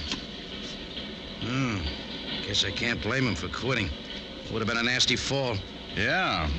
Hey, what's this stuff under the catwalk, Steve? Oh, those are the plates. They're too heavy to lug back and forth, so we just store them up here on the scaffolding. Oh, I see. You mean I'm going to work down there under these things? That's where Big Ed told me to put you, Diamond. He's the boss. Yeah, I guess that's right. If I ever forget it, I guess he'll come around and remind me. Well, that hammer's a pretty big piece of equipment, isn't it? Sure is. But the work you'll do isn't hard. The plates come out of the furnace hot. It's your job to flatten them out. All you have to do is flip a switch on the hammer and roll the plates. Roll the plates? Well, after that climb, I may not even be able to flip the switch. Otto? Yes, Stevie? That's Otto Schmidt. He'll handle the furnace for you. Well, looks like he can handle the whole factory. Hello, Stevie. Is the fellow going to take Larry's place? That's right, Otto. Rick Diamond, Otto Schmidt. Howdy, Otto. Hello. He's a new man, Otto. Never worked in a shop before. Yeah, I see that. Well, don't worry. I take care of him. Just how do you mean that? Now, take it easy, Otto. Production isn't as important as safety right now. Remember that. Yeah, I remember, Stevie. Now, you'll be working all alone down here, Diamond. Just you and Otto. Swell. The main thing is to keep your eyes open. Yeah, that's right.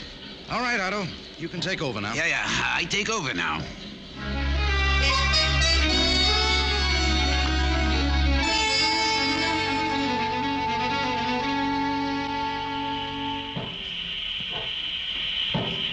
You like it, yeah? Yeah? Just don't get too close to hammer. No home should be without one. It's great for straightening nails, pounding out meat. Yeah, maybe pound out home, too. You think maybe you stay? Sure. Why not, Otto? You not scared, huh? Should I be? Yeah, maybe not. What kind work you do before? Delivered telegrams. Say, you pull Otto's leg? With these gloves on, don't be silly. Hey, you better heat up this plate again. Hey, this hammer's going crazy or something. What? Look out, Diamond! Look out! Where? What? Up there! Look out for those plates! Jump! Down!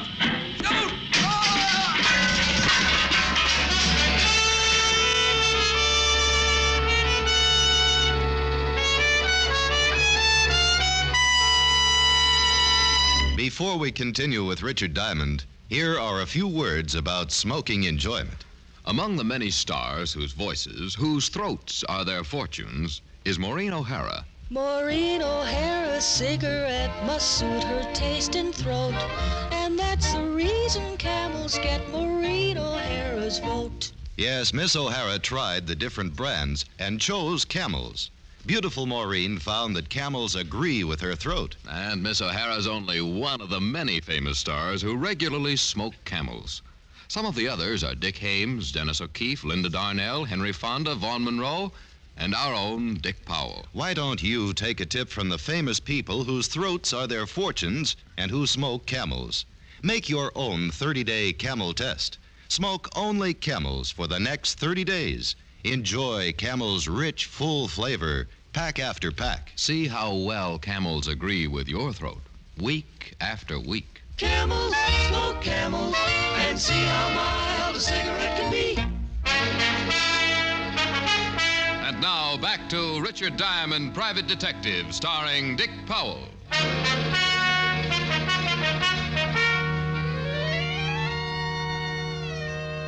Well, Big Ed Barton had another accident on his hands. Otto Schmidt. They carried him out of the furnace room in bad shape, but alive. I went up to have a look at number 5 catwalk.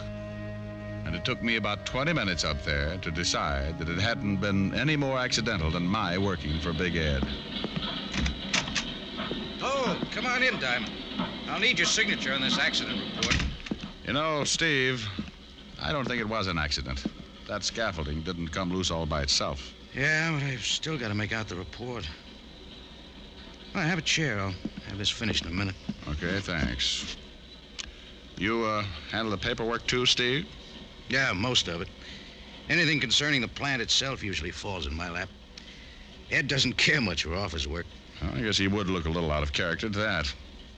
And incidentally, how come that railing on number 5 catwalk hasn't been fixed yet? Seems to me if Fred Larson quit on account of it. Whose department is that, anyway? I reported it to Big Ed as soon as I could. Oh? Well, where's Ed now? Home, I guess. Want me to call and see if he's there? No, that's all right. I think I'll just run over and surprise him.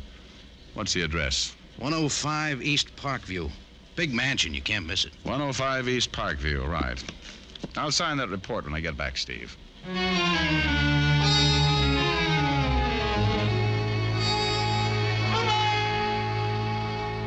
So, what if it wasn't fixed, Diamond? Those railings cost money. I told Steve not to let that plant nickel and dime me to death, and I meant it. Then you purposely let it go. Now, wait a minute. I didn't say that. But you don't have to, Barton. You got the report over an hour ago. That's plenty of time to get the work done. Who told you I got the report, Diamond? What difference does it make? You're responsible for the repairs, aren't you? That's right. But don't think you're going to jump all over me, Diamond. Matter of fact, I didn't even know the railing was down until you told me just now. Anyway, I don't see what this has to do with what happened to Otto Schmidt. You don't, huh? Well, I'll tell you, Mr. Barton. Someone got up there where the railing is out and loosened the braces on that scaffolding. If the railing had been up, he wouldn't have been able to reach it. That's a lot of hogwash. I don't believe a thing. I don't expect you to believe me, Barton, but talk to Otto. He saw who was up there. I saw part of it myself just before the plates started falling. You mean Otto saw... That's right. Well, don't look at me. I told you I didn't know anything about that railing. That's your story, Mr. Barton, and you better stick to it. Where do you think you're going? I didn't say I was finished with you yet. No, and I'm not finished with you, Barton. As soon as I've had a talk with Otto, I'm going to take off these overalls and get back into my own clothes, and then you can You mean take you're quitting? Walking out? That's right. Now, don't worry. I'm going to find out who's behind this, but I'm going to do it on my own. In case you haven't gotten the idea, Big Ed, I don't like working for you.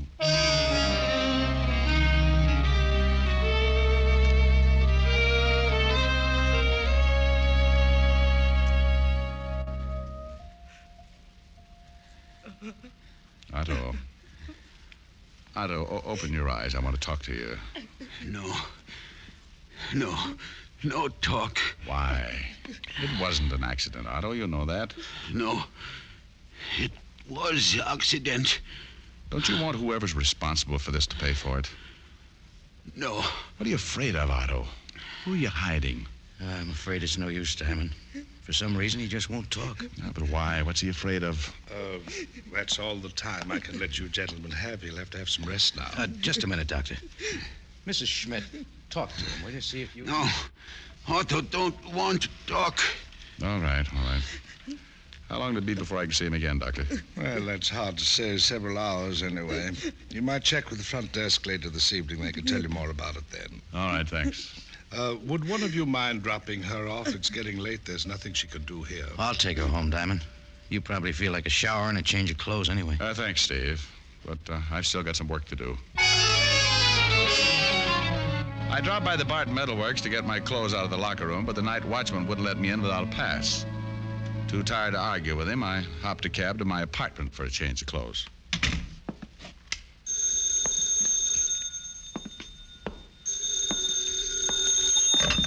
Diamond? Yeah, but wait till I sit down. I just got in. This is Ed Barton. Never mind sitting down. Get over to my house right away. I got something to show you. I thought I told you. I know what you told me, but this is pretty important. All right, what is it? A note. It was in my mailbox. No stamp, no address, nothing. Just the note. A note? What does it say? Well, the fellow used up a lot of words he didn't need, but the gist of the thing is I'm supposed to close down the plant or suffer the consequences. Maybe that isn't a bad idea, Mr. Barton, if it'll stop these killings. Well, it'll be a cold day in the furnace room when I close up. Of course, I might get out from under.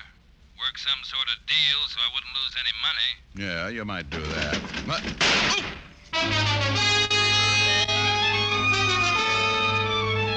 Whoever it was had been waiting out on the fire escape.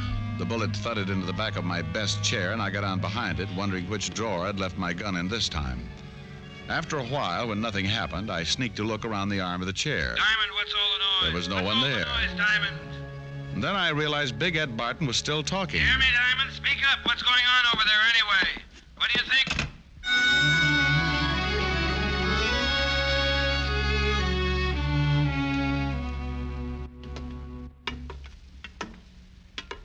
Oh, this place gives me the creeps at night, Diamond. Especially way up here. No one around. Just a lot of machinery. Yeah. And what are we looking for, anyway? Oh, I just wanted to have another look at this railing, Steve. Oh, by the way, where were you when I dropped by your place? Just getting some air. I didn't know you were going to come by. Hey, couldn't we let this go till morning? I don't like it around here when it's quiet like this. Why not? I just don't, that's all. You know, you look pretty good in a suit, Steve. You ought to wear one more often. Oh, thanks, Diamond. You really think so? Yeah. Never know to look at you now that you were just a foreman in a factory. Just a foreman? That's your job here at the plant, isn't it, Steve? But, doesn't it ever bother you working so many years for a guy who doesn't appreciate it? Especially now that the big contracts have started to come in. Ed's pulling in all the gravy, and you're still nothing but a foreman. Quit saying that, will you? Quit saying I'm nothing but a foreman. Why not? It's true, isn't it, Steve? There's nothing wrong with being foreman. It's a very important job. I got charge of every piece of equipment, every man. But not charge of the plant. Isn't that right, Steve? Someone else has charge of the plant. Well, what if he has? Next to him, I'm the boss. That's right, Steve. Next to him, you're the boss. Well, suppose I told you he isn't the boss. What if I told you I was in partnership with Big Ed? What would you think of that? I'd think it was kind of funny, Steve. Oh, funny, is it? Well, that's the way it is. You can ask him if you don't believe me. He'll tell you. I mean, it's kind of funny you're still wearing overalls and living in a boarding house when Big Ed has a mansion and a couple of servants. Doesn't add up, Steve. No, not now it doesn't, but it will. The partner's entitled to full rights, isn't he? Big Ed kept promising me. All these years, he's been promising me. Promising you what, Steve? As soon as the money started coming in, as soon as things picked up, I could get out of the plant. I could wear a suit on the job, meet people. Why should Barton promise you that? Because we're partners, that's why. We went in 50-50. When, Steve? When did you go in 50-50? Almost 15 years ago. Down at the old place. I used to work the forge. Ed'd go out and get the jobs. He got to talk to the people. All I ever got to do was handle the forge. I think I understand, Steve. And then because he got the jobs, he thought he was entitled to more than I was. He said it was all his doing. I was just working for him. He put me on a salary. Made me work in the plant. Well, what do you hope to get out of all this? Hating Big Ed is all right, Steve, but if he closes up the plant, you'd be out of a job. But I won't be out of a job. I'll be in charge then. I'm a partner, ain't I? All right, Steve, we could go back down now. Down? Down where? Where are you taking me? Downtown, to talk to some people. You mean the police? That's right. And Steve, just in case you've still got that gun, I think it's only fair to tell you that this time I've got one, too.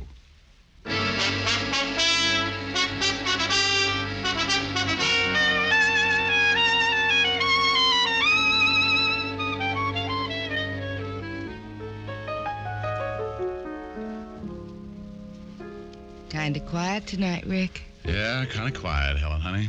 Is it because you owe me 1,369 toothpicks? Well, that could have something to do with it. Then I'll get the cards and give you a chance to even the score. Are you kidding? We'll be here for 6 months. What's wrong with that? Come to think of it, nothing. Well, then leave us get the show on the road. While you sing me a song, I'll set up the card table. Oh, Helen, you are just too good to me. Ain't it the truth? Fella comes home from the office, he's tired, needs comforting, and there you are. I just don't deserve someone like you. Wait a minute. You're reading the wrong part. Oh. Maybe you'd just better sing, huh? Yeah, maybe I better. I cried for you.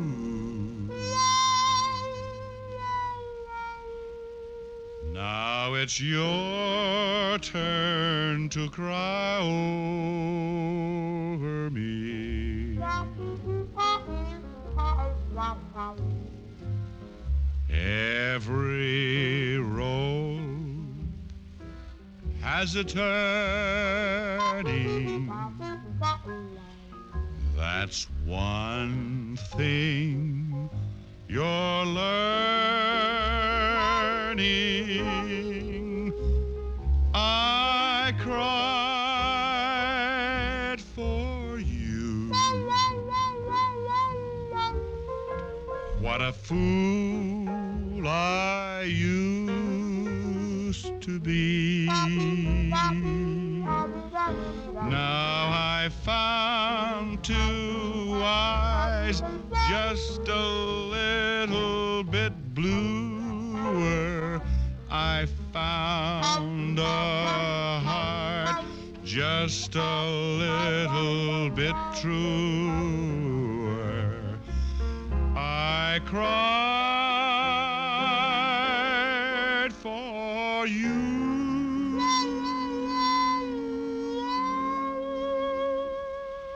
Now it's your turn to cry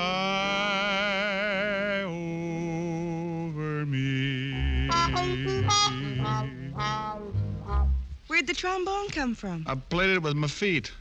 Abe Lincoln taught it to me. Gosh. Gosh. Gosh, and a whole lot of G's. Sometimes, Richard, you really get to me. Now, steady, girl. Richard, my fool, kiss me. Oh, well, here. This is a kiss? Well, honey, after all, I'm tired, sleepy, worn out, bushed, beat. Had a busy day. You must have had a busy week. When I say a kiss, I mean a kiss. Come here. Now, that's what I mean when I say... Rick? Rick, what's wrong? It serves me right. I'm going to have to get myself a younger detective.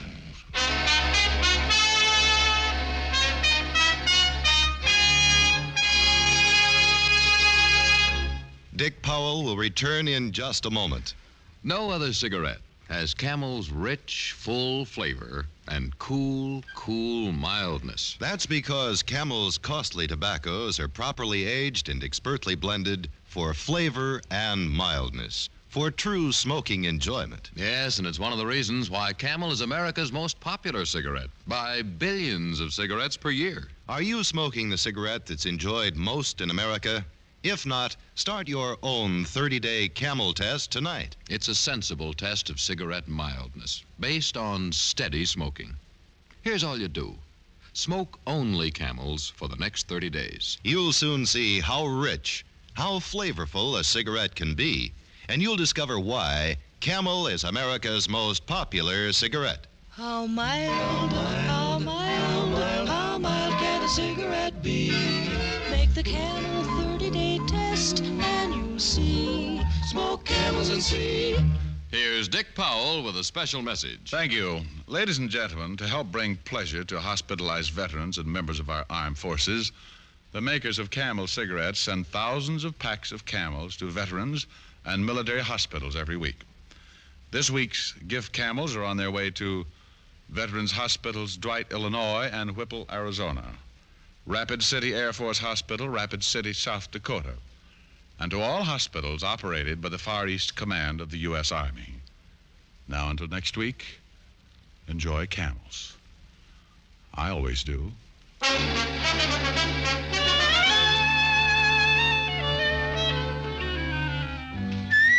Tonight's adventure of Richard Diamond was written by Ty Cobb with music by Frank Worth. Virginia Gregg was heard as Helen Asher. Others in the cast were Raymond Burr, Jack Moyles, Jess Kirkpatrick, Joe Duvall, and Alan Reed. Richard Diamond, Private Detective, is transcribed in Hollywood by Jaime Del Valle.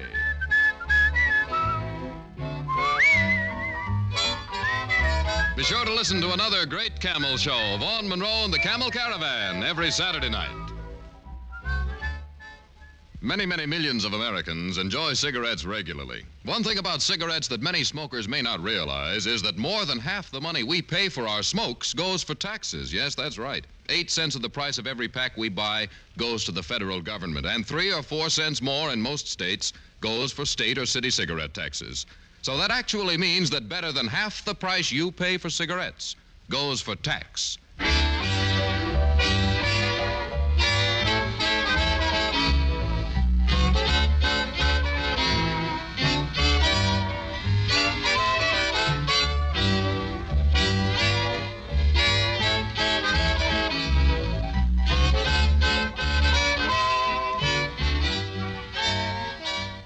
Listen next week for another exciting adventure of Richard Diamond, starring Dick Powell. Now stay tuned, for This Is Your FBI, followed immediately by Ozzie and Harriet over most of these stations. Here is another in NBC's great parade of new shows.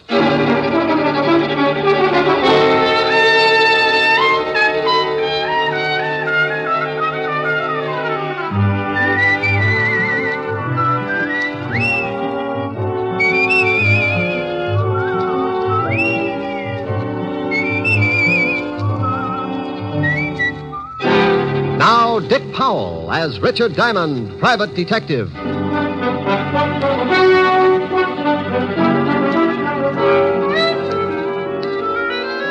Hello there, this is Diamond. You know, I saw something the other day that's as typical of New York as the Empire State Building. I was walking down 2nd Avenue when I spotted some kids around a fire hydrant. They'd turned it on, and the whole gang was splashing around, keeping cool. They'd done something else, too. They'd found a barrel. And I suddenly remembered when I used to play in the gutter with the same kind of barrel. It's open at both ends, and when it's held over the gushing hydrant, it acts like a big hose, and a lot of passing New Yorkers can end up pretty wet. I stopped and watched, and just like always, one of New York's finest showed up and the kids scattered. He turned off the water and the fun was over. Oh, but not for long. Somebody was sure to give the kids a monkey wrench, and 10 minutes after the cop had disappeared, the street would be flooded again. Yeah, a kid can have a lot of fun, even in a big city. But it's unfortunate that every once in a while there's a boy who forgets to have fun and heads for trouble. Like a case I got mixed up in not long ago. It all started in a candy store under the L on 9th Avenue.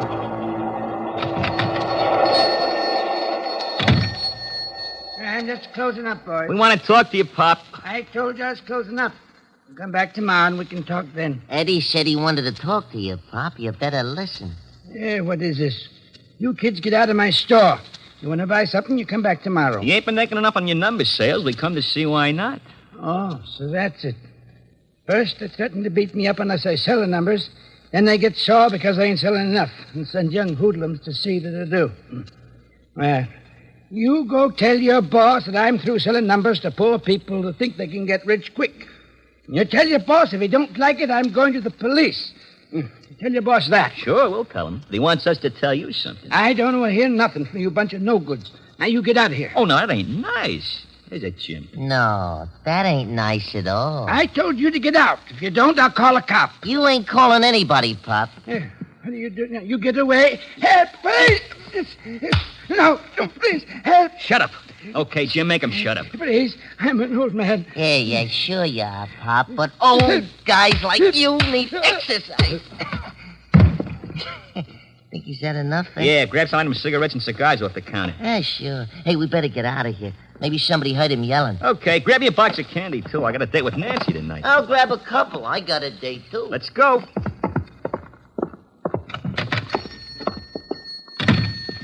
Down this alley. Yeah. Okay, slow it down. Let's get over to 27th Street. Okay. Come on, Mr. Parrish wants to see us. Right. Hey, Ed. Yeah? You going to see your brother today? Yeah. How's he doing? He's doing all right. Ain't he scared or nothing? What's the matter, Eddie? Oh, hey, what did I say, huh? I told you once not to say nothing about my brother. I was just asking. I didn't say nothing, hey? You asked if he was scared, didn't you? Okay. Well, he ain't scared. He's a big shot. He wasn't scared of the guy knocked off by the cops or nothing else, see? Not even a hot seat. Hey, that's the cop. Spotted us. Come on.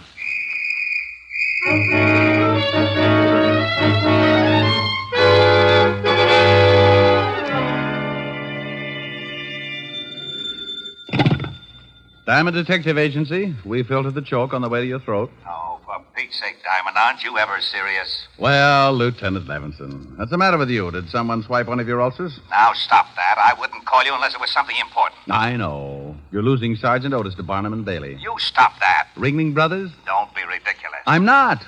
What other sideshow could boast a pointed head with a gray suede face? Diamond, I have an important message for you, so for the sake of my sour stomach, act like a normal human being for 5 minutes. It's sure to be a strain, but go ahead. Bill Garrett wants to see you. Bill Garrett? Yes. Goes to the electric chair tonight at 8 o'clock, and he wants to see you. Well, he can't sit in my lap. Now, look, I don't like the type any more than you do. He's going to die, so why the cracks? The guy he shot had a wife and 2 kids. Maybe you want me to make cracks about them? All right, but will you see him? It's his last request. All right, sure. I'll call the warden and tell him you'll be up. You be sure and put in the call. If Otis does it, the warden will get so confused they'll turn Garrett loose and toast me. Well, in my business, you get a lot of screwy ones. But you never know where they'll lead, so if you've got that nervous, got to get in trouble feeling, you follow it up. I put in a call to my lovely redhead, Helen Asher, and told her I'd be a little late, but to keep the bottle spinning anyway. Then I took off for Sing Sing. Hello, Garrett. Hello, Simon. I'm glad you got here. Wouldn't miss it. Neither would I unless I could help it. Look, Garrett, I'm busy and you're on a tight schedule. Now, what's on your mind? Well, it's like this, Rick. The name's Diamond. Okay. I know you hate guys like me, but I ain't ashamed of what I've done. That's the way I lived. That's the way I'm going to go out. If you want someone to listen to you feel sorry for yourself, you'll be along in a few minutes before 8. Maybe I better forget it. You ain't got no use for nothing. I got use for everything that doesn't include guys like you. There's no middle with me, Garrett. It's got to be right or wrong. And right keeps you out of trouble, huh? Well, not always. But it helps people to live together. Okay. I guess you know I got a kid brother. Yeah. He's going on 17, and it looks like the family's going to have another guy for you to hate. What do you want me to do? He thinks I'm a big shot. I want you to convince him I'm not. Oh? What's he done? I don't know, but he's just like I was when I was that age. Tough, wise guy. He wants to be just like me. Has he been up here to see you? Yeah, but that don't change his mind. Just makes him madder at the world. I ain't getting soft, see, but he's a great little guy and he's smart. A lot smarter than I was.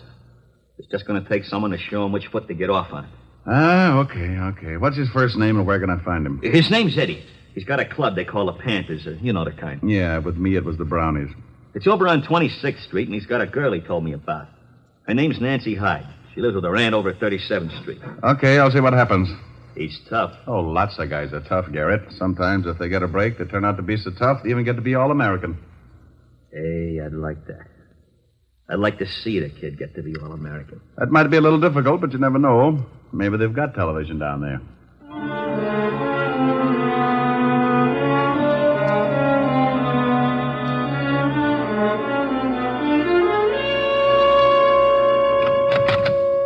The kids around here, boss. Okay, tell them to come in. Okay, Eddie, go on in. Thanks, muscle man.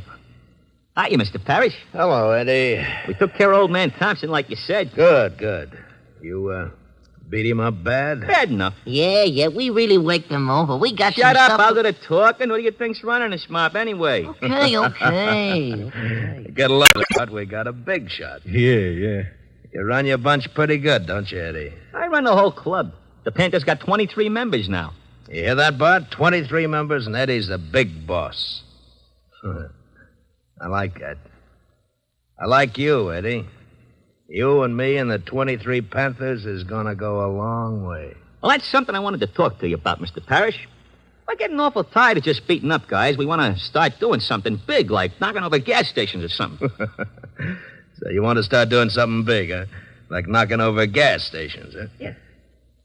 Well, you got a lot to learn, Eddie. Well, I've been doing all right, ain't I?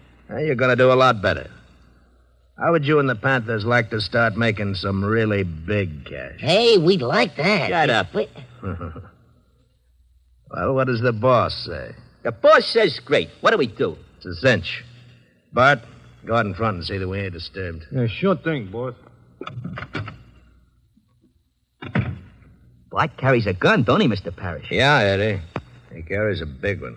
I'm going to carry one someday. Sure you are. You're going to be a big shot. But you got to learn first. You got to start from the bottom to be a big shot. Now, here's the pitch. You get your gang together and explain that...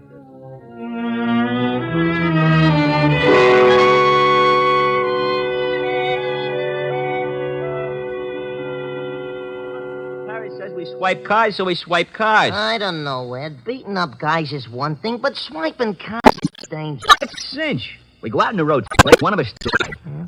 We all later the guy take the car. Oh, stealing cars is a tough rap. If you get caught, but we don't get caught, see? If we catch a stoop out on the road someplace, it'll take him a long time to get to a phone. We drive the car to Mr. Parrish's warehouse and collect $50. Easy. I don't know. You better know. You're in the gang, and that means you're in on it whether you like it or not. Okay, Ed. You're the boss. Okay. We pull the first job tonight. I thought you had a date with Nancy. Oh, I got a date. I can break it. She does what I tell her. Yeah, but... Hey, what do you want? Yeah.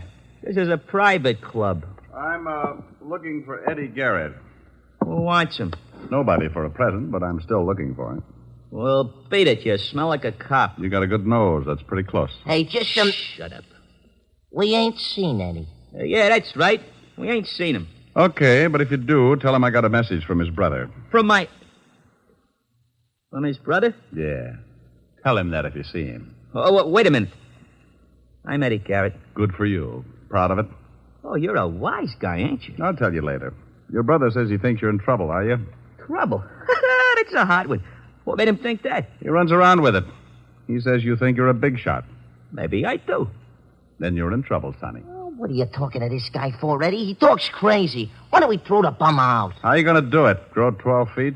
Oh, you're a pretty wise guy, you are. You wouldn't act so wise on the other end of a shiv. Shut up, Jim. Come on, get out of here. What about this wise guy, Ed? You want to be left alone with him? Yeah. Okay, but I'd still like to work this wise guy over. Hey, what's the idea? You tripped me. Ed, you see that? That's wise guy tripping me. You're pretty clumsy, Sonny. Now beat it. No, why you hate him? Beat it. You're lucky you didn't pull that knife, Jim. You'd look pretty silly with a broken arm. Yeah? Well, okay, wise guy. I'll see you again. Now tell me what you want, and then you get out of here, too. Nice clubhouse you got. It's all right. It's 6 o'clock. So it's 6 o'clock. Doesn't it bother you? 2 more hours and your brother dies. So what? So he doesn't want you to end up the same way. Don't you worry about me, mister. Your brother's worried about you. He wants me to help you. How about it? I don't need no help. You're a copper. It's guys like you that sent my brother to the chair. I'm not a cop, Eddie, but I used to be. You ain't a cop? No, but if I was just a plumber and I had the chance to put your brother away for a killing, I'd do it. Yeah, I thought so. You look like the type. You're still a copper and you're no good. Now go on, get out of here. I don't need no help from a lousy copper. I don't need no help from anybody.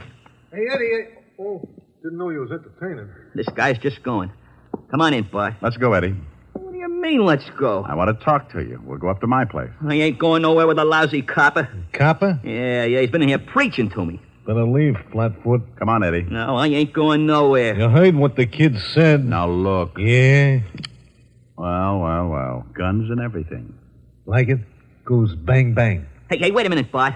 I don't want no killing. Oh, don't worry, Eddie. I'm just going to put the Flatfoot to sleep. Oh. Hey, you slugged him with the gun. Mr. Parrish wants to see you about tonight. Huh? Okay. He ain't dead, is he? No. I just tapped him a little one. Come on.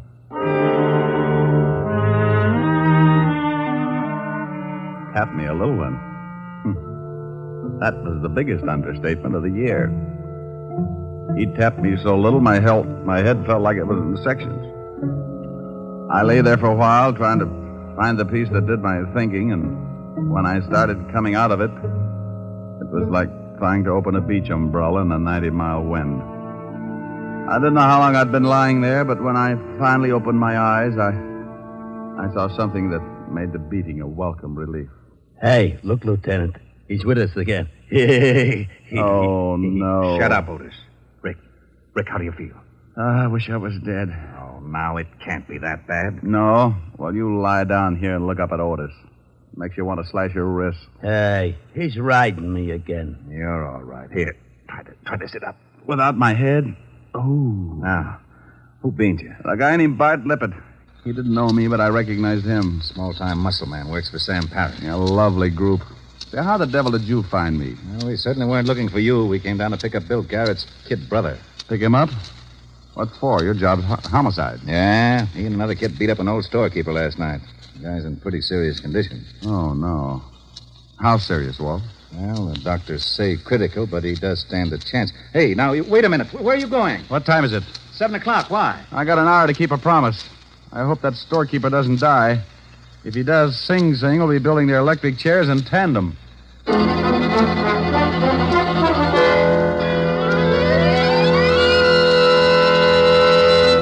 In just a moment, we will return to Richard Diamond, Private Detective, starring Dick Powell. But first, traffic accidents claim a victim on the average of more than one a minute, all day, every day in the year. The difficulty is that people continue to think of the horror of accidents as always happening to someone else. It never occurs to us that we may be killed dashing out to lunch tomorrow. The National Safety Council reports that in almost every motor vehicle accident, there is one or more violations of the law. Speed, drink, and carelessness being the worst offenders. Every motorist and pedestrian is urged to support actively the safety movement in his own community. be careful.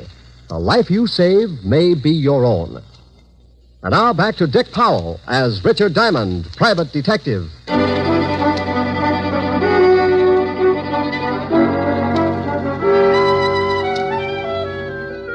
Well, the law was after Eddie Garrett, and I'd promised his brother that I'd keep him out of trouble.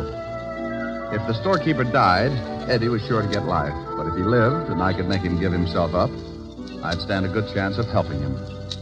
I remembered that Garrett had said Eddie had a girl, so I took off to 37th Street in a hurry. Yes? Are you Nancy Hyde? Why? Well, I'm looking for Eddie. Oh, well, I haven't seen him. Huh? You're a little nervous. Well, no, I'm just a little worried. About Eddie? Who are you? Well, I know his brother. He wanted me to find Eddie. Oh, his brother. Well, I don't know where Eddie is, and you stay away from him. You, don't approve of Eddie's brother? No, and I'm not afraid to say it. Eddie's a good boy, but he worships his big brother, and he thinks he's tough. So you can just go tell his brother that Eddie's not going to turn out like him. Not if I can help it. Well, he's not if I can help it either. I am a private detective, Nancy. My name's Diamond. You said that Eddie's brother wants you to find Eddie. He does, but he wants to keep Eddie out of trouble as much as you do. Oh, well, honestly, Mr. Diamond, I don't know where Eddie is. He called me a little while ago and said that he might be able to come over later. And he didn't say where he was? No. Well, if he does come, try to keep him here, and I'll get in touch with you later on. All right, Mr. Diamond. I went down the hall and back down the steps in a hurry. When I reached the street, I stopped and waited for a cab to come along. I took out a cigarette, was just about to light it when I spotted a shadow ducking in behind the doorways and making its way up the street toward me. I slipped back in the building and waited. Hey, what is this? Take it easy, Eddie. Oh, the copper. Let me go. That storekeeper you beat up may die. I'm taking you down to the station. What? That's right. He's in a bad way. Now, come on, let's go. I might have known it. But you said you wanted to help me. That's a laugh. This is the only way I can help you. Oh, sure. Well, if the law picks you up, you won't stand a chance. You may even get shot. Well, I'll take my chances. Not tonight, you won't. Let me go. Let go of my arm. Now, look, I don't want to hurt you, so stop kicking. Yeah, this is swell, this is. Everybody wants to help me. My brother's going to chair, and if that old guy dies, I'm going to prison. Please let me go. I just as soon get shot. I ain't got nothing to live for. Now, take it easy, kid. The old boy might not die, then we can work something out. What was that? That's Nancy. That's Nancy. Let me go. Come on. I turned him loose, and we both went up the stairs 3 at a time. We reached the door, and I got that lousy feeling. The screams had stopped, and from the way she was yelling, it would take a lot to shut her up. Like dying. It's locked. Nancy. Nancy. She don't answer. Look out. She ain't here. Look in the other room. Nancy. Man, honey. She ain't in here either. Hey, what's the gun for? Get out of the window, quick. What's the matter? That car driving off down there. You know it? Oh, why? Because I saw your girl being pushed in it. I couldn't take a shot because it might have hit her. They took her down the fire escape. Yeah. Eddie, who would want to kidnap Nancy? I don't know. You're working for Sam Parrish, aren't you? How did you know that? I recognized his muscle man just before he put me to sleep. I ain't saying nothing. Now, look, you stupid little idiot. Aren't you worried about your girl? Yeah, sure I'm worried about her. What's that got to do with Mr. Parrish? Nothing, maybe. But if he heard that the law was looking for you, he might be afraid you'd talk. What were you and your gang doing for Parrish? I can't tell you. Okay. Then you're on your own. If the girl gets killed, they'll let you cry about it for the rest of your life and sing. I'm through trying to help you, Eddie. You're too far gone. You're no good. Wait a minute, Mr. Diamond, please. I'll tell you, I don't want Nancy hurt. Please, I don't know what to do. Well, first, try to take it easy. And then tell me what you were doing for Sam Parrish. Well, we used to beat up guys that wouldn't sell enough numbers. Mr. Parrish controls a lot of the numbers racket. We were supposed to start swiping cars. He was going to pay us $50 a car. Oh, call him. Call him? Yeah. Here's the phone. But for Pete's sake, don't let on that you know anything's up. Okay. I want you to tell him that you've decided to give yourself up. Okay. If he's got Nancy, I'll kill him. You just be sure and tell him that you're going to give yourself up. He'll tip you whether he's got Nancy or not. Yeah. Mr. Parrish? Eddie, is that you? Yeah. Oh, good. Me and Bart have been looking all over town for you. The cops are after you. I know. I'm going to give myself up. You what? Yeah, it's better this way. They might go easier on me if I do. Look, kid, you got to stop talking like that. You're going to be a big shot. You can't go turning yourself into the law. No, I'm going to do it. You come down here and talk to me first. Where are you? It's no good, Mr. Parrish. I'm leaving for the station right now. Eddie? Yeah? You ain't going nowhere unless you want to see your girlfriend scooped out of the East River. You have got her. Sure, I got her. So you get on down here. I just left her and she don't look so happy. She's with Bart, and you know Bart. Well, you're dirty, no Look, good Puck. greaseball. You get out of my office in 20 minutes or I'll call Bart and the little girl dies. Now get down here. Hello. He's got her, Mr. Diamond. I gotta get down there or he'll kill her. Where's his office? He don't have Nancy there. He told me she was with Bart. I gotta go. You do, and he'll kill you. Then he'll do the same with the girl. You can't take the chance. What are we gonna do? I only got 20 minutes. Does Parrish have another office or a hideout? No. Wait a minute. Yes, he does. Sure, the warehouse. He told me about it this afternoon. We were supposed to take our stolen cars there. Okay. I'll call Lieutenant Levinson and tell him to meet us there. You think that's where they got Nancy? I hope so. 20 minutes isn't much time. I put in a call to Walt and briefed him in a hurry. Then Eddie and I took off for the warehouse. It was at the foot of 14th Street, and by the time we got there, we had only 10 minutes left. The building was as dark as a foggy grave and locked tight. We found a window in the basement and finally jimmied our way in. You all right, Eddie? Yeah, but I can't see nothing. Come on. That looks like some stairs. Maybe we guessed wrong. What was that? I don't know, but there was a jockey on it. Come on.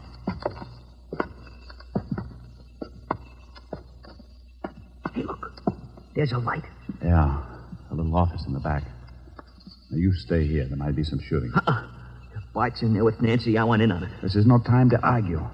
Now, back over against the wall. Gosh, I bumped into some boxes or something. Oh, shut up. Look. It's Bart. Hold still. Who's there? What are we going to do? He's got a gun. Answer him. Answer him? Yeah, quick. Come on. Who's out there? It's me, Bart, Eddie. Huh? What are you doing here? We've been looking all over for you. I'm on the lam. The cops are after me, so I remembered this place. Well, ain't that nice? The boss been worrying about you. Come on back, Eddie. Got a friend of yours here. Go on. I'm going to circle him. Sure, Bart. I'm coming. Come on over here where I can see you. Yeah. That's it. Okay, kid. Now hold it right there. Hey, what's the idea? Well, the boss is afraid you'll do some talking if the cops pick you up, so I got orders to knock you off. Sorry, kid. You know how it is. Drop it, Bart. Hey, he wait. said drop it! Oh, you lousy... Duck, Eddie. You got him. Yeah, thanks for the assist. Let's see if the girl's in the office.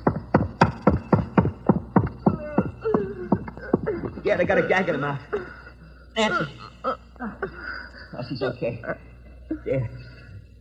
Oh, Nancy, honey. Oh, Here, I'll get those ropes off you. Man, I'm in some pretty bad trouble, but I swear if I get out of it, I'll go Oh, straight. you'll be all right, Eddie. I know you will. Oh, ain't that cozy? Look out, Eddie. Hold it right where you are. Well, things are really getting crowded. That's Parrish, Mr. Diamond. I guessed. You shoot pretty good, Diamond. I saw you get Bart. I guess I'm going to have to pay you back for that. The law's on its way. So they find a morgue. Eddie. Don't shoot Nancy, please.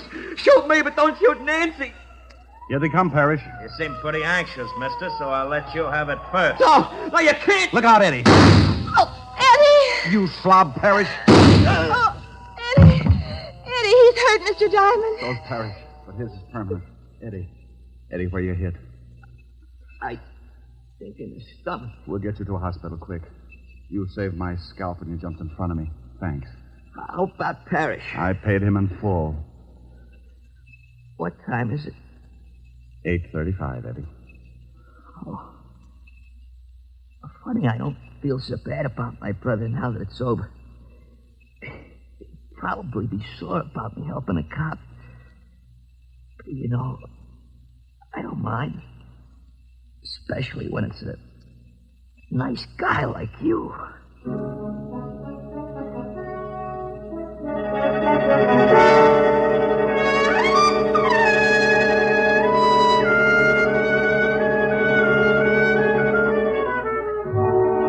Well, Walt busted in. They got Eddie to the hospital.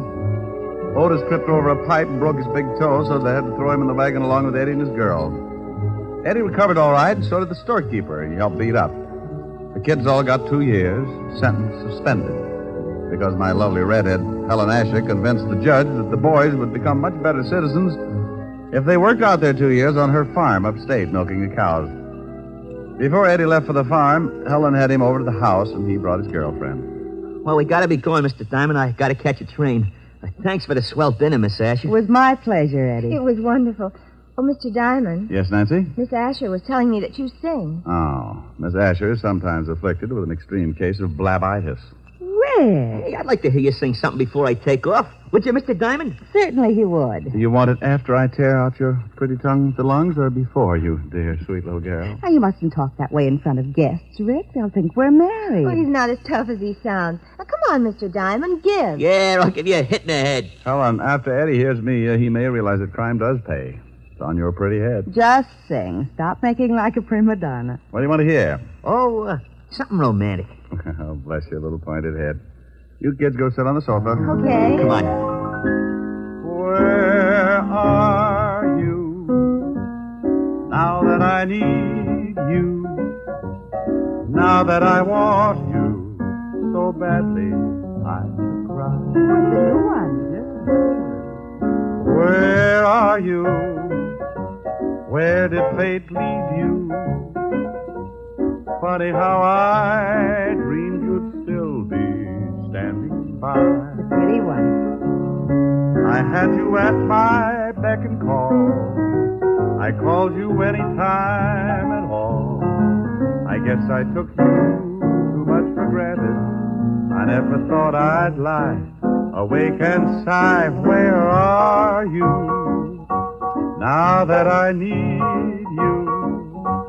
Now that I love you so madly, I could die. Oh, how was that, kids?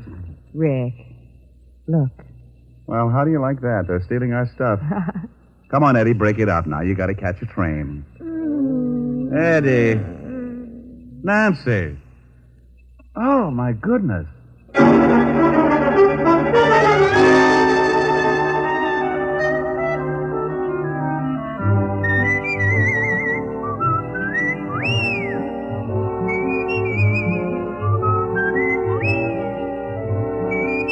You have just heard Richard Diamond, Private Detective, starring Dick Powell. Helen was played by Virginia Gregg, Lieutenant Levinson by Ed Begley. Also in our cast were Wilms Herbert, Sheldon Leonard, William Tracy, Mary Shipp, Sidney Miller, and Bill Conrad. Music was under the direction of Frank Worth. Richard Diamond is written by Blake Edwards and directed by Richard Sandville. And now, Dick Powell. Friends, I want to remind you of the wonderful group of programs NBC has on tap for tomorrow afternoon and evening. Shows like Hollywood Calling, Guy Lombardo, Four-Star Playhouse, The Ethel Merman Show, and the NBC Symphony. For the best in radio listening tomorrow and always, keep your dial turned to your favorite NBC station. Dick Powell soon will be seen in the screen version of the best-selling novel, Mrs. Mike. Now, this is Eddie King, inviting you to be with us again at the same time next week, when we will again bring you Dick Powell as Richard Diamond, Private Detective.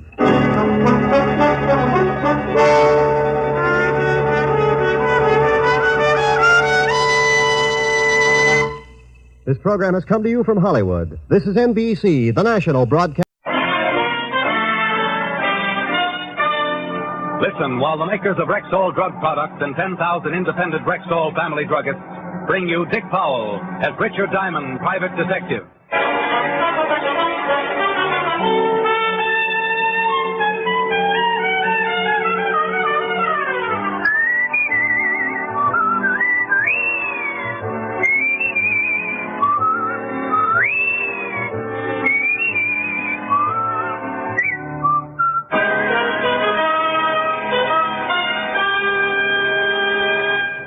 Good evening. This is your Rexall family druggist speaking to you for the 10,000 independent druggists who have made the word Rexall part of our own store names and who recommend and sell the 2,000 or more drug products made by the Rexall Drug Company, like Rexall MI31, for example, Rexall's popular and versatile mouthwash, gargle, and breath deodorant. Full-strength MI31 kills contacted germs almost instantly, yet will not harm the delicate membranes of the mouth and throat. Ask for Rexall MI31 at Rexall drugstores everywhere. And remember, you can depend on any drug product that bears the name Rexall. Good health to all from Rexall. Now your Rexall Family Druggist brings you a transcribed half hour with Richard Diamond, Private Detective, starring Dick Powell.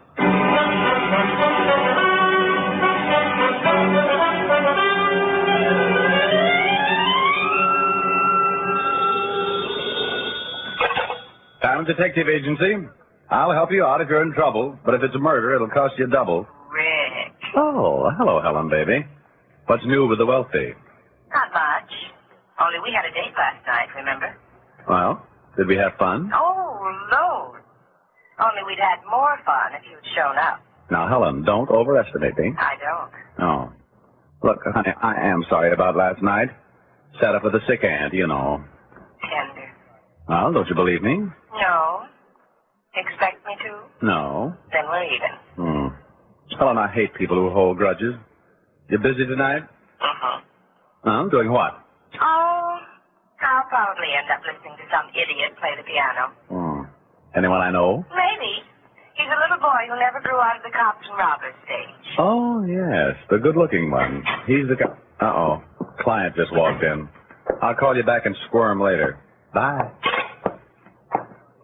Diamond? In the rough. What can I do for you? You seen the morning papers? Only the funnies.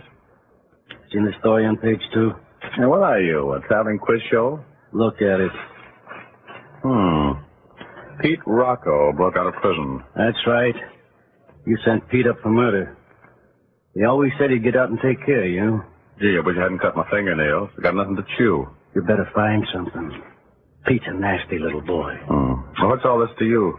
My name's Danny. Danny Rocco. I'm Pete's brother. Oh, looking for a piece of cheese? I found one. Get your hat, Shamus. There was a bulge in Danny's coat pocket that hadn't come with the suit. Believing in the safety first slogan, I picked up my hat and was led to a car outside.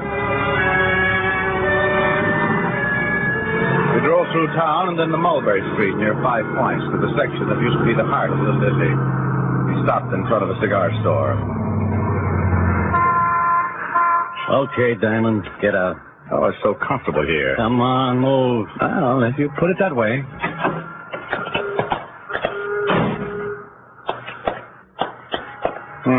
The Rocco Smoke Shop. Yeah, it's mine. Bet you sell opium. In the back, behind those curtains. That's far enough. Ma! Hey, Ma! I'm right here, Daniel. You know I don't like shouting. Standing in the doorway was a little gray-haired old lady with a sweet, tired smile on her face. If this was Pete Rocco, he wore quite a disguise. You Richard Diamond? I've given up on denying it. Sit down, please. Daniel, stop looking mean. Go outside and tend the shop. Oh. Daniel. Okay, Ma. Well, now I've seen everything. Daniel's a good boy, Mr. Diamond. But one must be stern at times. Oh, yes, one must. You're probably wondering why I sent Daniel to bring you here. Well, I have thought about it between prayers. Mr. Diamond, I tried to raise my boys the best I could. Peter and Daniel had every chance for success, but Peter failed me. He killed a man. Go on. I trained my boys to be pickpockets.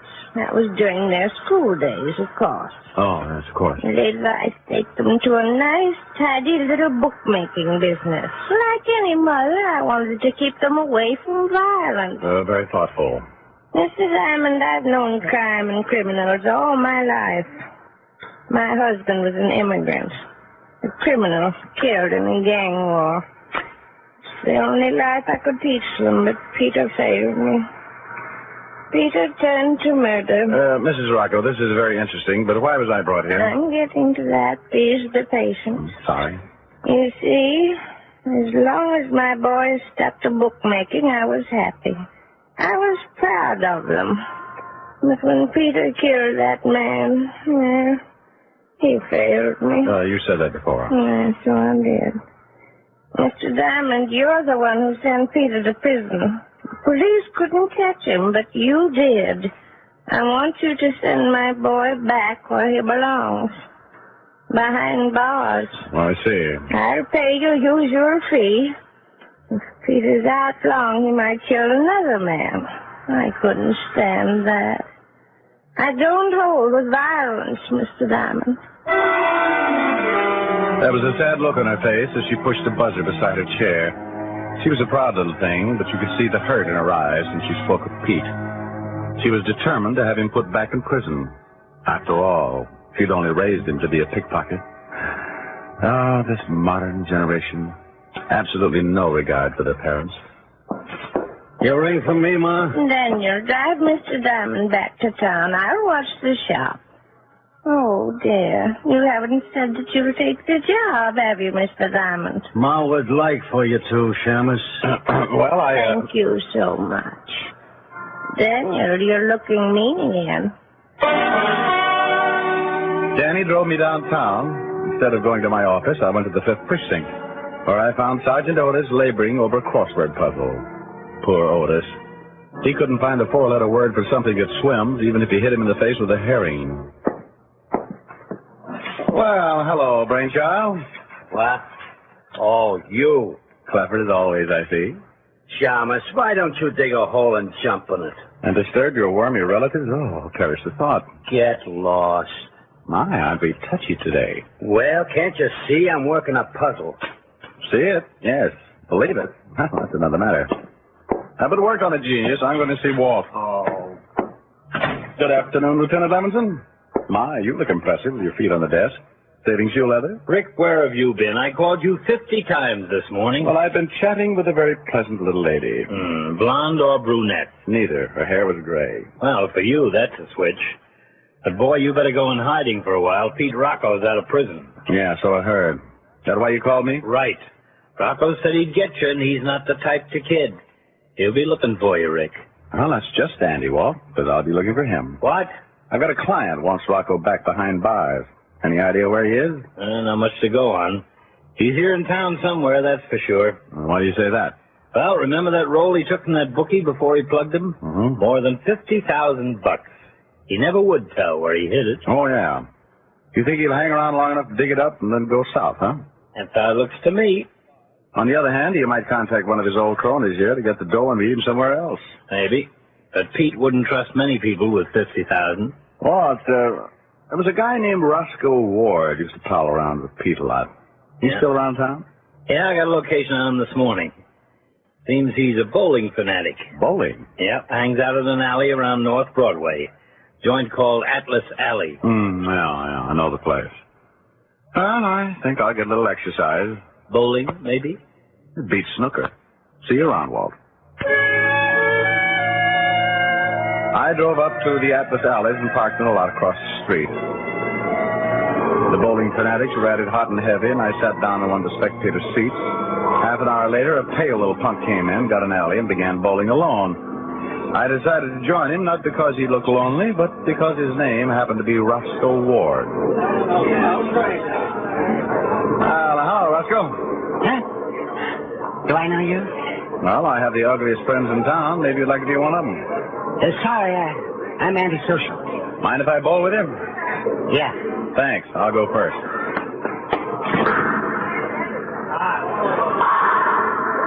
Oh, I knocked them all down. Now, what will you play with? Hey, that's not bad. You got a swell approach. Thanks. What's your pitch anyway? What do you want with me? I'd like to meet some of your friends, Roscoe. Like I said before, I'm antisocial. So's your friend I want to meet. Just got back in town and won't let anyone see him. What? Hey, now I remember you. The name's Diamond. Good memory. Let's try it again. Know where Pete Rocco is? Oh, so that's it, huh? But you better head for the Catskills. Word says that Petey's going to put a slug through your private eye. Yeah, so I heard. I thought I'd look him up and beg for mercy or something. Yeah, I bet. But sorry I can't help you. You'll look it. But if I should see Pete, I'll tell him you was looking for her. Yeah, you get a big kick out of that. Now, beat it, leg man. I got a bowl. Roscoe went back to his game, and I left the alleys. The only thing I knew about Pete Rocco was that somewhere in this city of millions he was waiting to kill yours truly. Not a pleasant thought, but then I'm not in a very pleasant business. I crossed the street to the parking lot and went to my car. Hi, pal. Been waiting for you. Wow, Pete Rocco. Yeah. Get in. You look thinner, Pete. Can I go across the street and get you a hot dog? No, thanks, pal. Right now I've got my heart set on a little ride. Now get in.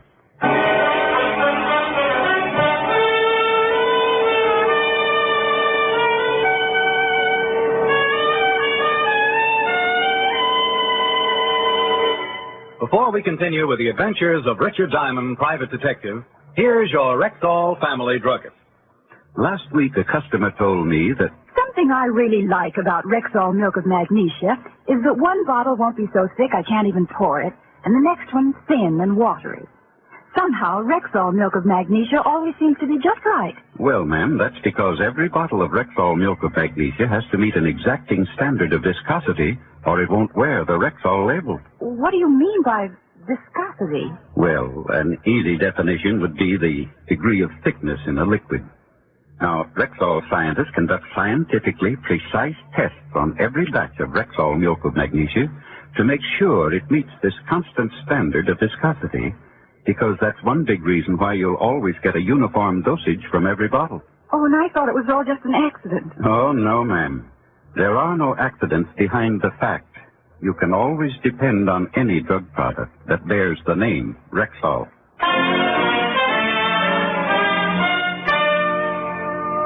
And now back to tonight's adventure with Richard Diamond, private detective, starring Dick Powell.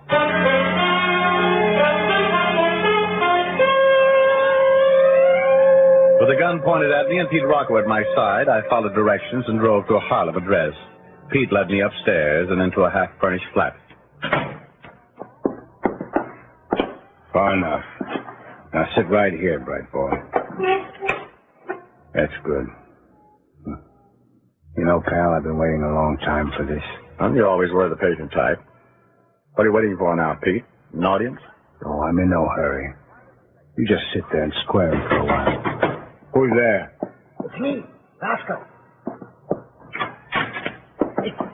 Well, hello, Snoopy. Can you beat this guy, Petey? He was looking for you. Let's not rub it in, boys. What you waiting for, Petey?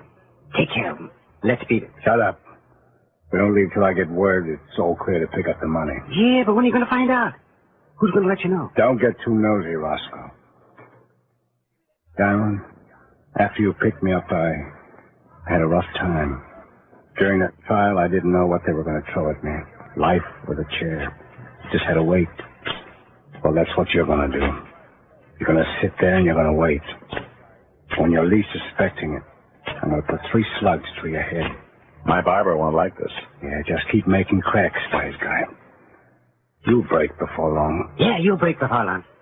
Is there an echo in here? Roscoe, did you shake that police tail? Yeah, he's still looking for me in the bowling alley. Good. Tie Diamond up tight and keep an eye on him. I'm going out for a while. Oh, Pete, you ain't going to take a chance on getting seen. Shut up. Been away for 5 years. I'll do what I want. Now tie him up.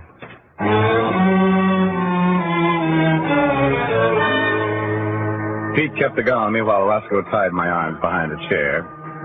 Then he put the gun he had taken from me in his left pocket and his own in his right. He resembled a walking armory as he went out the door.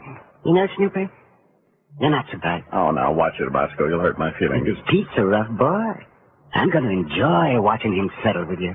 Oh, you have such simple taste. What's in this for you? Pete giving you a cut? Yeah, if he ever gets around to picking up the dough. He's got to wait until he gets the all-clear signal out. Oh, so there's someone else in this. Who, Roscoe? I don't know. If I did, I wouldn't yap to you.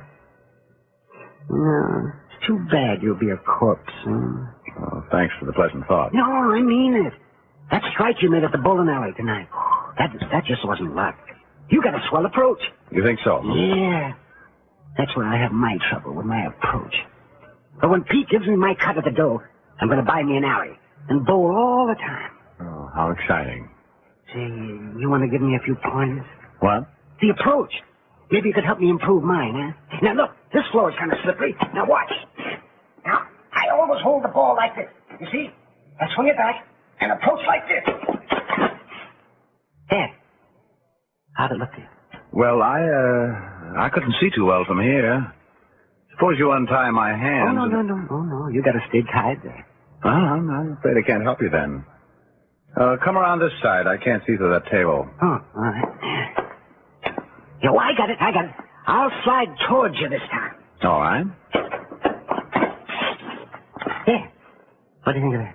Well, I won't hurt you now. No, go on. Be brutal. Well, it's too sloppy, Roscoe. You keep your head up too high. The head, huh? Oh, yeah, sure. And keep the head down. That's right. Ward followed instructions and kept his head down, low, just in line with my foot. Chalk up a strike for Diamond. He went down like the number 10 pen. I managed to work my hands up over the back of the chair. Then a few calisthenics and my hands were in front of me, still tied, but free enough to call Walt Levinson on the phone. 15 minutes later, he arrived, put the cuffs on Ward, and untied me. There, you're loose. You know, maybe I should have kept you tied up. You might stay out of trouble then. You're so considerate, Walt. I'll put some men around the house. When Pete comes back with... Uh-oh. Maybe him now. Otis, bring Roscoe Ward over here. Come on, Ward. Ward, you pick up that phone and act like nothing's happened. Hold the receiver so we can hear who's on the line. If you don't, I'll see that the judge throws the book at you. Hello. Roscoe? Yeah. Is this Pete? Of course, you dope. Wrong? Oh, no, Pete. No, everything's fine. You sound funny. Take the phone over and put the receiver in front of Diamond.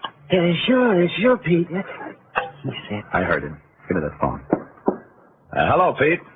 Check up to see if I'm comfortable?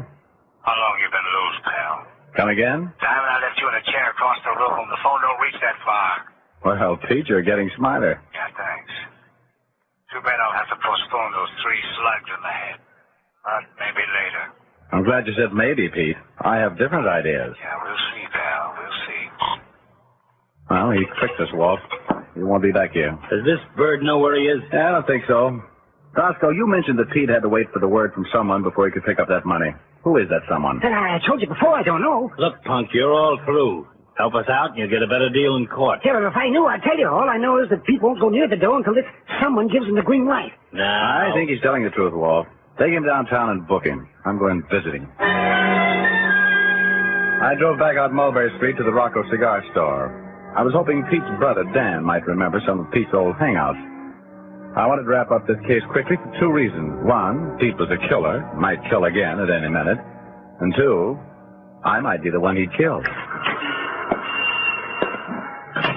Diamond? Oh, yeah. Hello, Danny. I'm trying to get you in your office. I think I know where Pete is. Hello, Mr. Diamond. I'll tell you later. I do hope you have something to report. Well, not much, Mrs. Rocco. I met your son today on the wrong side of a gun. I don't know where he is now. Oh, well, that's too bad. But you will catch him, I'm sure of that. Peter must be punished. I don't hold with violence, Mr. Diamond. Ma, don't you want me to drive you over to visit Mrs. Montelli? Oh, well, that would be nice, Daniel. I'd like that. Well, you get your wrap and we'll go now. All right. And, Mr. Diamond, remember, I want my son caught quickly before he can kill again. Good day.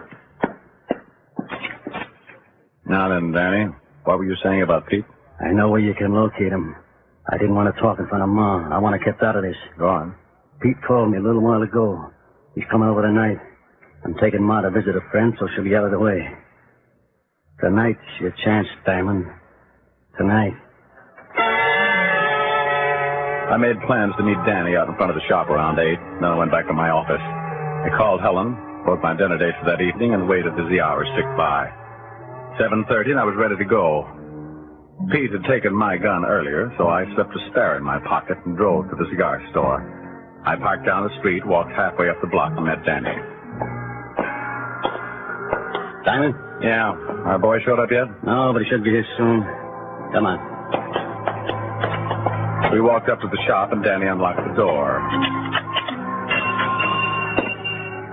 The shop was dark as I entered, and I tripped over something on the floor. Hey, Can we have some light in here? Sure. Why not? That's better. And then I saw what I'd tripped over. Pete Rocco with 6 bullet holes in his body. And then it was clear. Why had Pete come here? To get the money. That made the strong-arm boy behind me the contact. The one Pete was waiting for to give him the all-clear was little brother Danny. Right, Shamus? I'll be honest. Yes, I am. Pretty smooth, huh? Here, catch. That's good. You'll notice it's your gun. Pete was bragging about how he took it from you. He let me see it. And that was fatal. Right.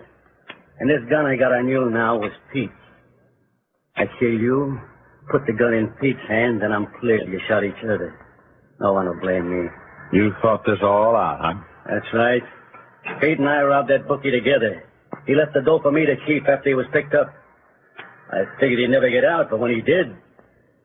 Well, it's real convenient you're being around.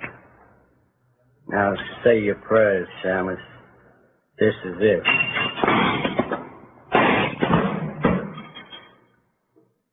Is he dead, Mr. Diamond?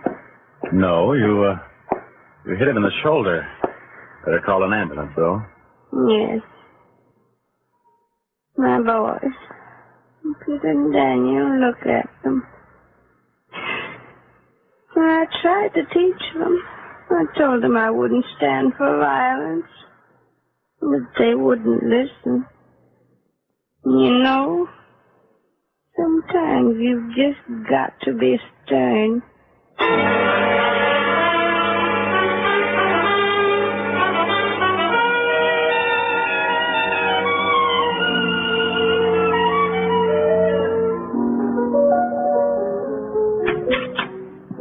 Rang for me, Miss Helen? Yes, Francis. Will you fix us some drinks, please? Soda with mine. And you, Mr. Diamond? No, I'll take soda too, Francis. About a jiggerful. Yes, sir. Rick, Mm-hmm. don't you ever get tired? Playing the piano?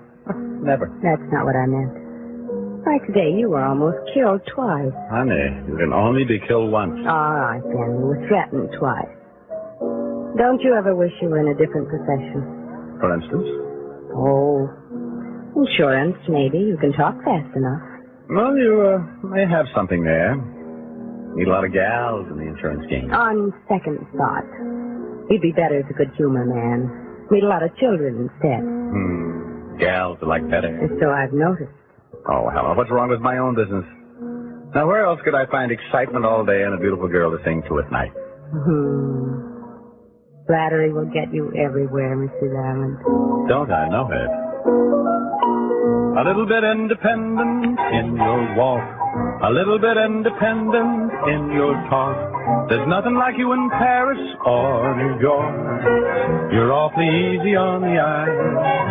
A little bit independent when we dance. A little bit independent towards romance. A bit of sophistication in your glance. And yet you're easy on the eye. Whenever I'm with you alone, you weave a magic spell. And though it be a danger zone, I only know that you're swell. A little bit independent with your smile. A little bit independent in your style. How can I help but love you all the while when you're so easy on the eye? Rick. Yes, baby? I've been wondering which holds more attraction for you. Me or my piano? Oh, come here, baby. Here's your drink, Mr. Oh! Mr. Diamond. Miss Helen. Oh, dear. Why did I ever leave Cambridge?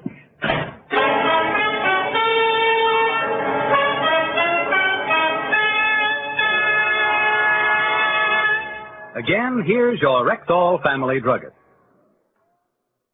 Whenever you have a headache, remember this about Rexall aspirin. When taken with water, the 5 full grains of pure aspirin in every Rexall tablet are ready to go to work for you even before they reach your stomach. So whenever you have a headache, remember that about Rexall aspirin. Ask for it at Rexall drugstores everywhere. And remember always, you can depend on any drug product that bears the name Rexall. Good health to all from Rexall.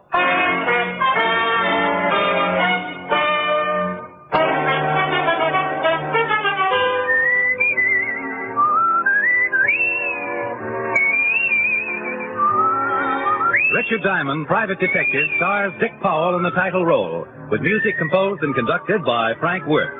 Look for Dick Powell in the Metro-Goldwyn-Mayer production Right Cross, in which he co-stars with June Allison and Ricardo Montalban. Richard Diamond, Private Detective, is transcribed in Hollywood by Jaime Del Valle. This is Bill Foreman inviting you to be with us next week at this time, when we will again present Dick Powell as Richard Diamond, Private Detective.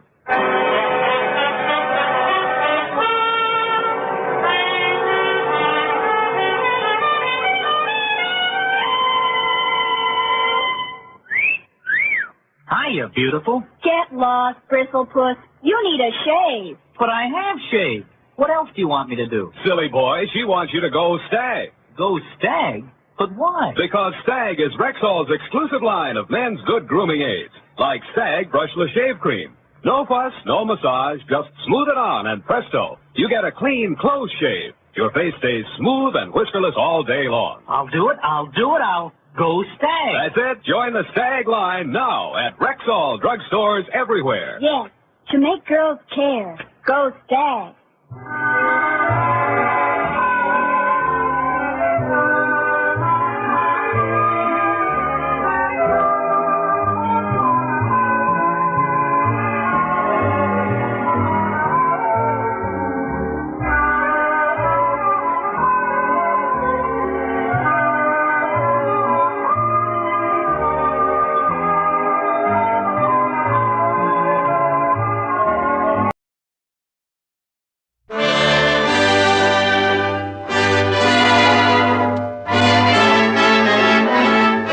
Makers of Camel cigarettes present Dick Powell as Richard Diamond, Private Detective.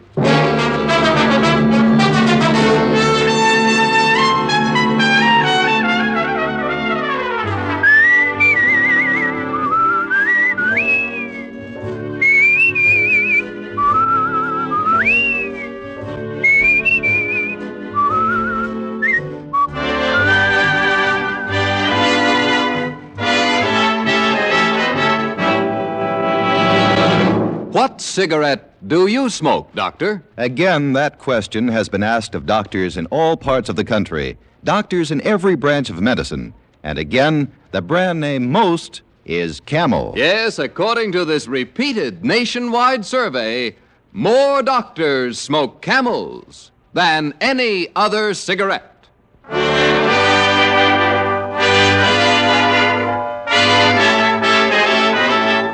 Here transcribed is Richard Diamond, Private Detective, starring Dick Powell.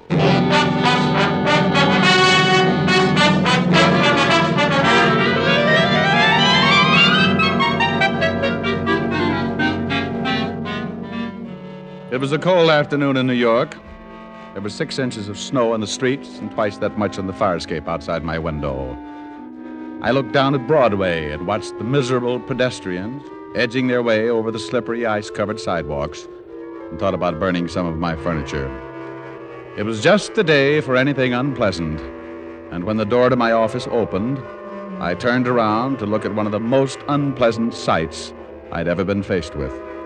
Standing in the door was something that looked human, and I use the term human only because I stuck around long enough to find out for sure. He was about 6 feet and well-dressed, in a dark gray overcoat. But his face raised goosebumps from my argyles to my haircut. It was as dark gray as his overcoat, his whole face, his eyes, his lips, and when he spoke, even his tongue. Mr. Diamond? Yeah? I want you to find a man, and I want you to find him in the next 5 hours. He didn't sit down. He just stood there facing me like a bad dream. I pushed the chair back and got up, as though I had to be standing to protect myself from what was coming. The man I want you to find is named Carnes. He's a science teacher at State College. Is he missing? Would I want him located if he wasn't? Would I have asked you if I'd known the answer to that? How much is your fee, Mr. Diamond? When I know what I'm getting into, $100 a day in expenses. Yes, 500. Find Louis Carnes in 5 hours and you get another 500. Does it matter if you know what you're getting into? I never go waiting if there's quicksand around. Not even for $1,000? I never like to count money when I'm suffocating. You only have to find Louis Carnes. I guarantee you'll live through it. And after I find him? You can spend your 1,000 and forget about it. Why do you want him found? I owe him a debt. I want to pay him. And why do I have to find him in the next 5 hours? Because that's how long I've got to live.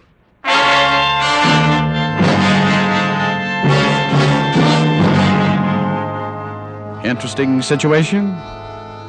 You bet. And that 1,000 made it about as interesting a situation as I'd ever gotten into.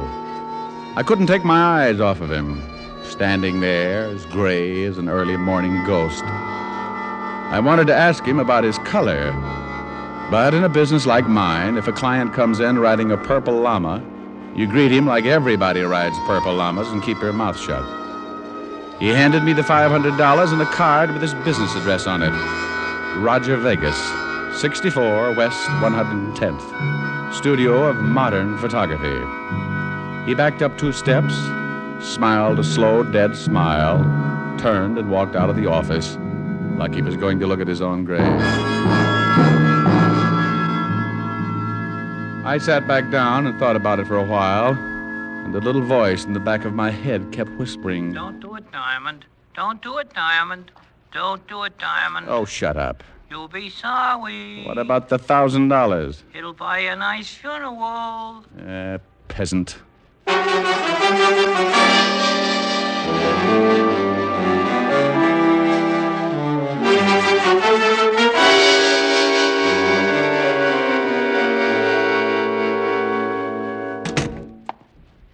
Well, if it ain't Richard Diamond, the overstuffed flatfoot. Well, if it ain't Sergeant Otis, the overstuffed flathead. Oh. No. Someday you'll be sorry. Well, everybody is sooner or later. Think of what your poor mother must have gone through. That ain't funny. I'll bet your father didn't think so either. Oh. Oh, Rick. Still picking on him? Oh, he'll be picked on until somebody plucks off that other head. What's up? Walter wants some information. If I can. History on a fellow named Roger Vegas. Here's his card. Also, a Mr. Louis Carnes, science professor at State College. Well, I'll try. What's it all about? Roger Vegas wants me to find this Louis Carnes. Wants to pay back a debt. What's unusual about that? I don't know. Oh, but you should see Roger Vegas. He'd scare you right into a dozen more ulcers. I doubt it. No room for any more. Well, the ones you've got would hide.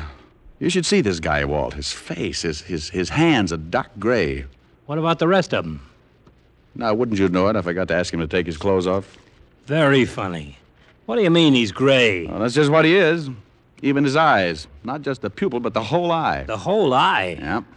If he raised his collar, he could stick out his tongue, put a tie pin on it, and wear it with a dark blue suit. His tongue, too? Even his fingernails, his gums. I suppose his hair is plaid.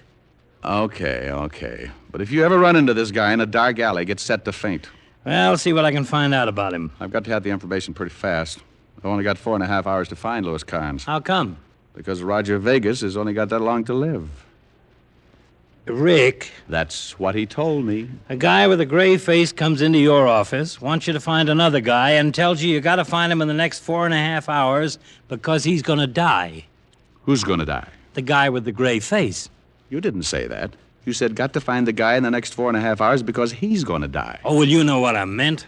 No. Vegas gave me 5 hours. You said 4.5. Well, that was a half an hour ago. Oh, swell. Oh, I'm wasting my time. I've got to find him. The man with the gray face? No, the science professor. Walt, you're getting pretty confused. I'll see you later, huh?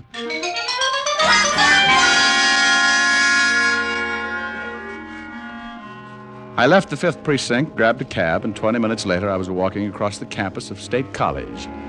Being Saturday, the big school was quiet and impressive as it stretched out over the dozen acres of snow-covered grounds. I located the administration building and found one lonely student working in the main office.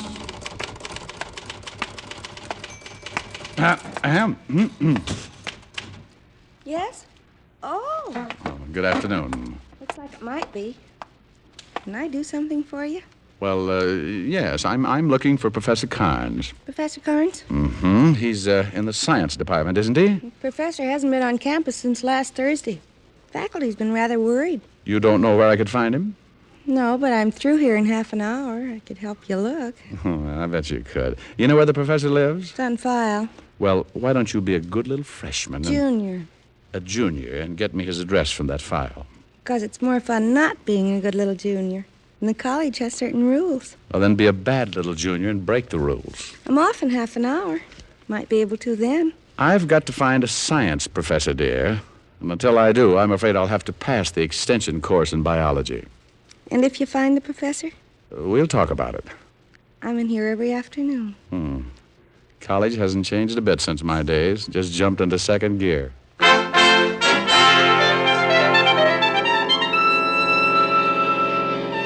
The cute little junior walked her sweater and saddle shoes over to a long file and came back with Professor Khan's home address. I thanked her, promised she could wear my gold badge if she passed lunch hour, and took my cab back to town. At the professor's house, I met his sister, an elderly lady named Drusilla, who reminded me of my math teacher at PS 14. I haven't seen my brother since Friday morning, Mr. Diamond. And you have no idea where I can find him? No. Why do you want to find him? Well, I'm a private detective, Miss Carnes. I was hired by a man named Vegas. Oh, you know him? I most certainly do. Did he hire you to find my brother? That's right. He's not a good man, Mr. Diamond. I believe he's the reason my brother disappeared. Maybe you better tell me about it. My brother married a girl many years younger than himself, and unfortunately it was not a good marriage. Did this Vegas person mention my brother's wife? No, he just told me he wanted to find the professor in order to pay him a debt. A debt? That's what he said. Watch out for that man, Mr. Diamond. He broke up my brother's marriage. Well, maybe I'd better talk to your brother's wife. That would be impossible. My brother's wife killed herself. Oh, well, that's too bad. My brother and I believe she killed herself because of that man Vegas. My brother found out they were seeing each other. When he begged her to stop, she said that it was impossible and refused to give a reason. A week later, she killed herself. Have you ever seen Mr. Vegas? No, I have not. Why? Well, I was just wondering why any woman would go for a man like him. Unless she liked ghosts.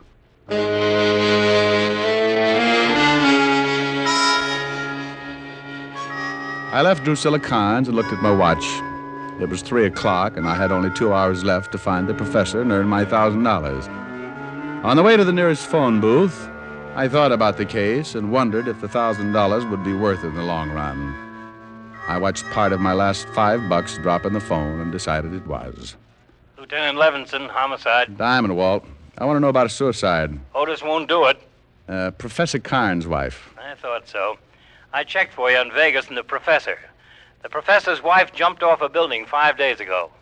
What did you find out about Vegas and the professor? Not much. At the inquest, the professor accused Vegas of breaking up his home and driving his wife to suicide. Neither man's got a record. Vegas is a professional photographer, and the professor has been teaching at State College for the past 11 years. I talked with some of the men at the inquest, and they remembered Vegas. They all say his skin looked pretty healthy at the time. Do me a favor, Walt. Check with the coroner and find out what would turn a man's skin that color. Sure. Got any leads on the professor yet? No, but I got a hunch. I just left his sister's, and she doesn't seem at all worried about her brother's disappearance. So? So if she isn't worried, there's a good chance she knows he's all right. And if she knows he's all right, she might know where he is. Oh, no wonder they made you a Lieutenant Walt. You keep thinking like that, and someday you might even take over for Sergeant Otis. Bye.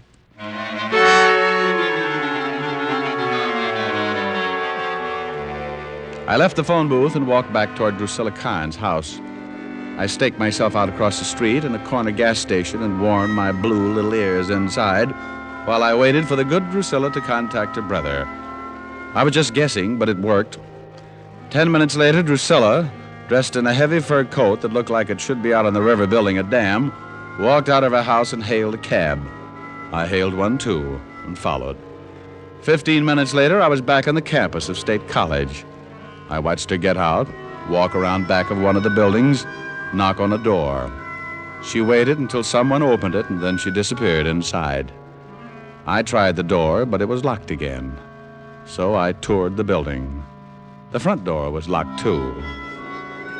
I set to work trying to pick the lock. I broke a Boy Scout knife, half a dozen fingernails, and several bobby pins that for some strange reason had found their way into my coat pocket. So I did the next best thing. I went back to the door that Drusilla had entered earlier and waited. 5 frozen minutes later, the door opened and I stood there facing Drusilla while her look melted every icicle within 10 feet. Standing directly behind her was a small man, his breath showing clearly against the cold air, coming in short gasps. Drusilla. It's all right, Louis. What do you want, Mr. Diamond? Nothing now, Miss Carnes. I've found it. Is that the man, Drusilla? Yes. He's a detective. Vegas hired him. It's all right, Drusilla. If Vegas wants to find me, I'm tired of hiding. Tell Vegas that I'll be waiting here, young man. Louis, you know what he'll do. It's all right. Vegas knows he's only got a few hours left. Has that strange color of his skin got something to do with it? Yes. Have you seen him since the inquest, Professor? No. Well, that's funny. How did you know about his skin and that he only has a few hours left to live?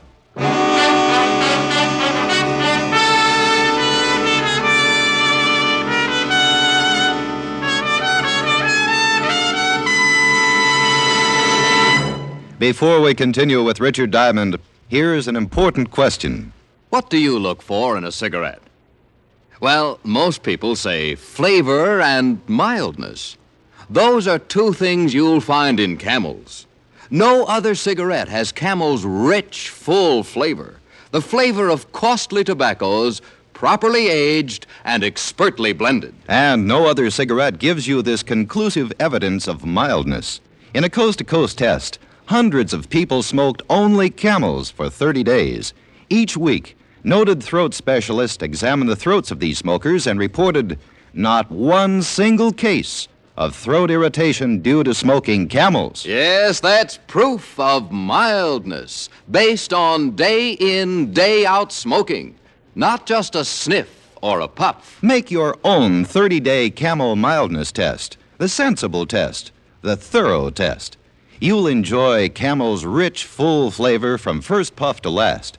You'll see just how mild Camels are, and you'll know why more people smoke Camels than any other cigarette. How mild, how mild, how mild, how mild can a cigarette be? Make the Camel 30-day test and you'll see. Smoke Camels and see. And now back to Richard Diamond, Private Detective, starring Dick Powell.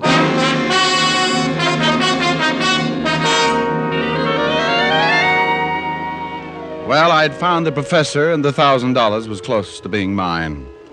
All I had to do was notify Vegas and collect. Even the professor guaranteed to help by staying and waiting for Vegas. But something was wrong. Standing there in the snow, looking at the timid professor, something began to smell to high heaven. I turned and walked away. Even if the professor was going to run, what was I supposed to do? Carry him piggyback until I located my dying client? The 1,000 was important, but there was a lot more that had to be solved in a hurry. I went back to town and over to the photography shop run by Roger Vegas. Is there something? What's the matter? Huh? Oh, nothing. Nothing. Can I do something for you? I'm looking for Roger Vegas. Oh, he ain't in. Ain't I seen you someplace? You might have. I move around. Where can I find Vegas? He ain't here. I know he ain't. Where can I find him? Home, I guess. Home. That would be somewhere in New York, huh?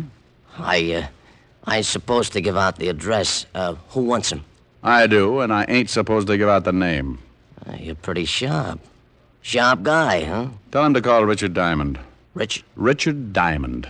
My family thought it up. Okay. You know me now? No. No, I was mistaken. Well, I'm surprised. I sent you to Sing Sing 10 years ago.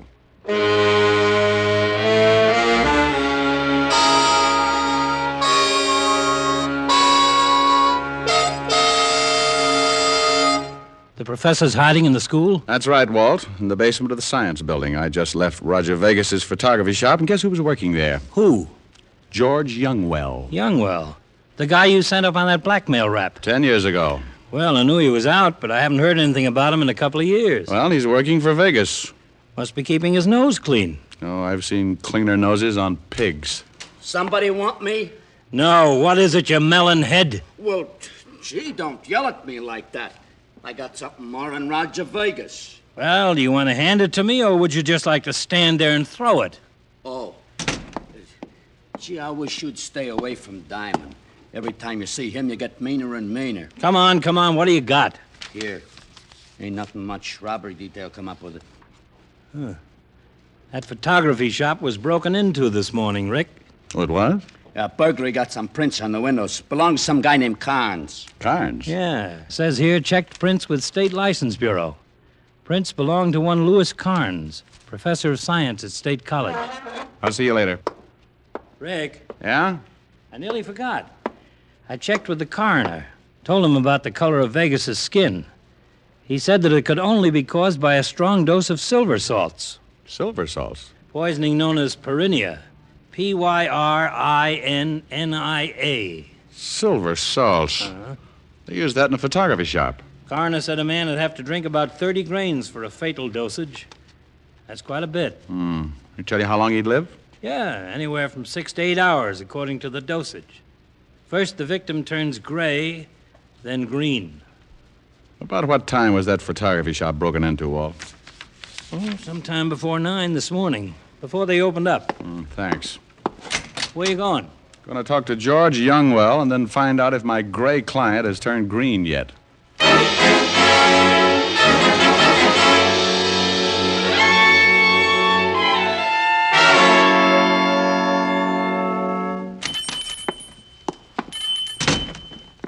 Hello, George.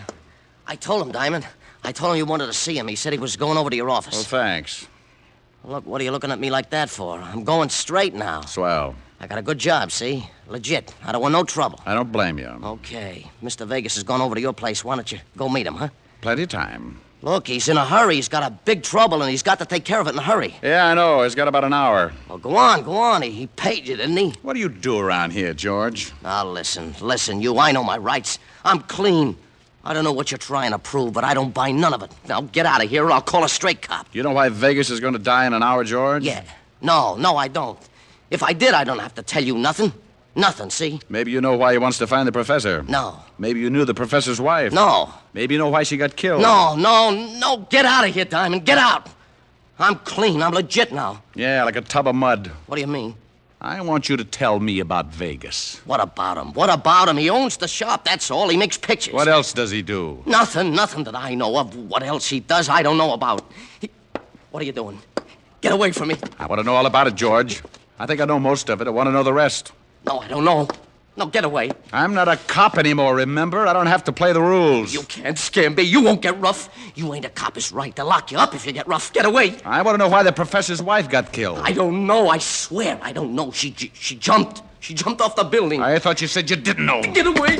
No, please. I could figure everything but the wife. If she jumped, she had to have a reason. When I saw you, George, I got the idea. Please. Blackmail, maybe, George. I'm legit. I told you. I'm working here. Blackmail with pictures, maybe? No. The dirtiest racket in the business. Diamond, no. You're going to tell me, George, I wish you were dead. I'm not telling you anything. Blackmail's the dirtiest racket I can think of. No, please. If Vegas finds the professor, he'll kill him. I've got an hour to stop a murder. Okay. We were blackmailing the wife. Phony pictures? Yeah. How many others? How many others? A lot of them. Lots. Okay, George. Let's get down to the station. I hate to get in a rut, but I'm going to see that you get another 10 years.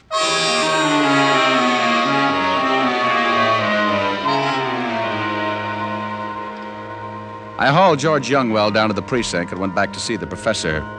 He gave me some very interesting information. Interesting enough to make me call Walt and set up a plan. Then I went back to my office. When I walked in, I found Roger Vegas facing me. He turned an ugly shade of green, all but the gun in his hand. Where is he, Diamond? I've got less than an hour. I just left George Youngwell at the 5th Precinct. He's singing like a quartet. I thought that would happen, but I'm not worried. You've got perennial poisoning, huh? That's right. You've had it for about 7.5 hours, ever since the professor broke into your store and made you drink the silver salts. Yes. He was getting even for his wife. I've got about 40 minutes to live. Where is he? Well, if you're short on time, maybe you'd better start looking. No, I don't think so. You're going to show me. No, I don't think so. I can't argue. I guess you won't live through it after all. Oh, no. Wait a minute. Let's not lose our heads. He's at the college. Don't lie to me. He's in the science building, in the basement. You're coming along. It'll take 30 minutes to get there. If you're lying, I've got 5 minutes left to kill you. I think that's plenty of time.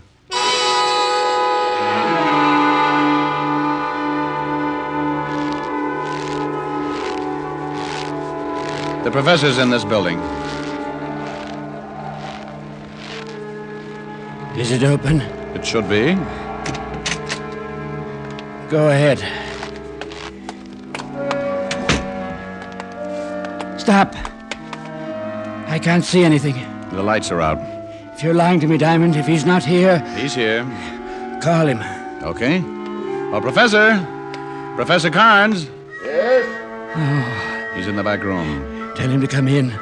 Will you come in here, Professor? Who is it? It's Diamond. The detective? Get him in here. Yes, Professor. All right. Yes, what is it, Mr. Diamond? Hello, Professor. Vegas. Yes. Surprise. No. No, I knew you'd hired this detective. I knew you'd come. Not too late, eh? All right, Professor. I've got but 5 minutes, so you're going to die before me. You're a pretty terrible man. Look who's talking. Break into my store, pull a gun on me, make me drink that stuff. You're a killer and you're going to pay for it. I'm not a killer yet. I haven't got the time to talk about it. You won't get away with it. You think you pulled it off just great, don't you? Well, I'm not only going to kill you, but I'm going to tell you something. I want to see how you take it. I got a little additional revenge, Professor. Your wife didn't jump. I pushed her. I don't believe it. She was going to stop paying me. Going to tell you about the pictures I was blackmailing her with. Well, I couldn't have that. So I pushed her off the roof. That's all I wanted to know, Vegas. What do you mean? Walt. Very nice, Lieutenant Levinson. Here's his gun.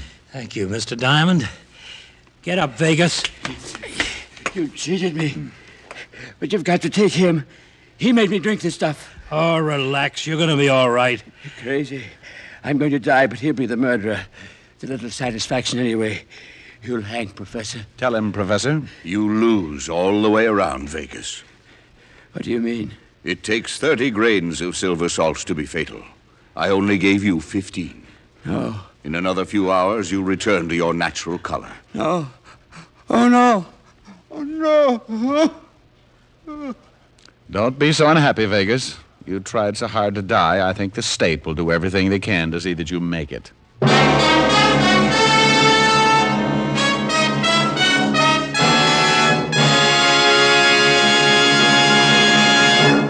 Dick Powell will return in just a minute. More people smoke Camels than any other cigarette. And among the millions of Camel smokers are many stars who know the importance of mildness in a cigarette because their voices are their living. Our own Dick Powell has been a Camel smoker for a good long time. Is that right, Dick? Yes, it is, Ed, and I'm smoking one right now. Well, you're in good company. Among other stars who smoke Camels are John Wayne, Risa Stevens, Ezio Pinza, Martha Tilton, and so on. Friends, find out for yourself how mild and flavorful a cigarette can be. Make the Camel 30-day test, and you'll know why more people smoke Camels than any other cigarette. How mild, How mild, how mild can a cigarette be? Take the Camel 30-day test and you'll see. Smoke Camels and see. Here's Dick Powell with a special message. Thank you. You know, ladies and gentlemen, no one deserves our appreciation more than the hospitalized men and women of our armed forces. As a tribute to them, the Camel people send gift cigarettes each week to servicemen's and veterans' hospitals in this country and also to overseas where our fighting men are hospitalized. This week, Camels go to veterans' hospitals, American Lake, Washington, and Fort Bayard, New Mexico, U.S. Army Station Hospital, Camp Stoneman, California, U.S. Naval Hospital Ship, Repose. Now, until next week, enjoy Camels. I always do.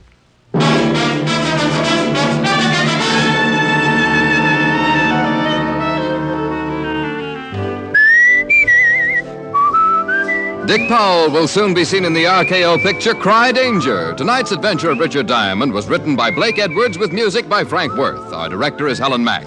Featured in tonight's cast were Virginia Gregg, Wilms Herbert, and Arthur Q. Bryan. Men, for pipe pleasure, get the National Joy Smoke, Prince Albert. PA has a rich flavor and wonderful natural fragrance. It's crimp cut for cool, smooth smoking and specially treated to ensure against tongue bite. You'll enjoy Prince Albert, America's largest selling smoking tobacco. Listen next week for another exciting transcribed adventure of Richard Diamond, starring Dick Powell. This is Your FBI. The official broadcast from the files of the FBI follows immediately. Stay tuned. This program came to you from Hollywood. This is the American Broadcasting Company.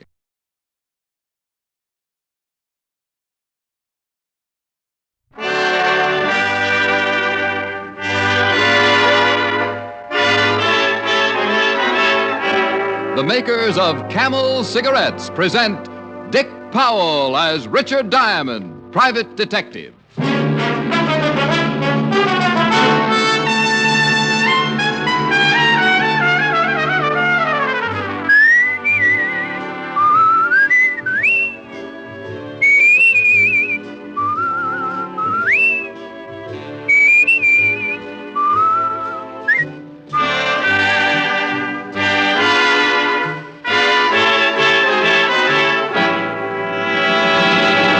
How mild can a cigarette be? Martha Tilton knows. Ezio Pinza knows. Vaughn Monroe knows. Yes, so many stars whose voices are their fortunes know it's Camels for mildness. They choose Camels because they know that camels get along with their throats. Make the 30-day Camel mildness test and see how mild, how flavorful, how thoroughly enjoyable a cigarette can be.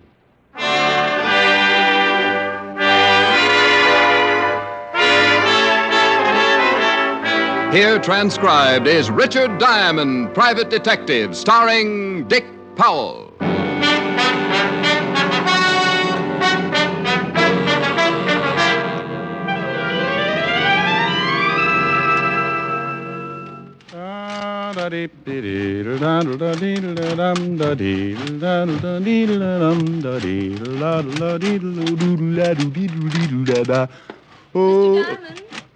Back here behind the socks.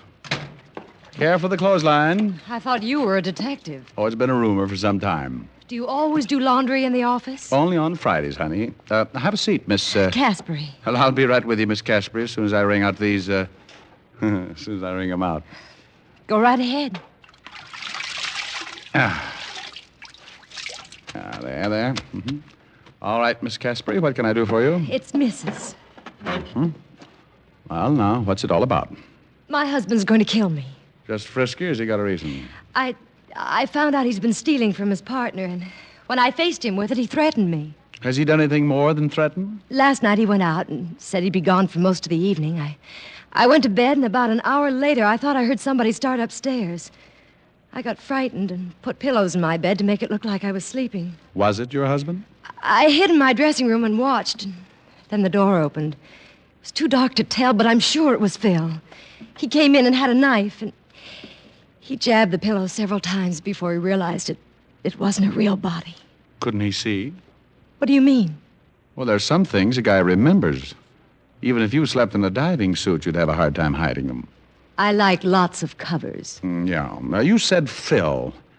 Is your husband Phil Caspary, the gambler? Yes, he and Max Bruno are in business together. Yeah, I know. The Rooftop Club. An iron claw with a cover charge. This morning, Phil said he was going away on a business trip, but I don't believe him. I'm afraid he's going to try killing me again. I want you to come around about 8 and protect me. Here's $100. That should cover it. Well, thanks. We might be up late. Maybe I should bring a good book. You'll strain your eyes. I like dark rooms.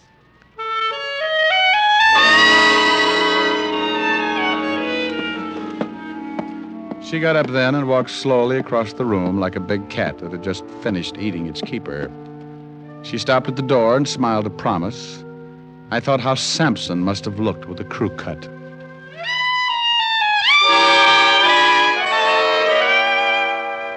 Around 1, I stopped in at the corner of 51st and Broadway for a bite of lunch.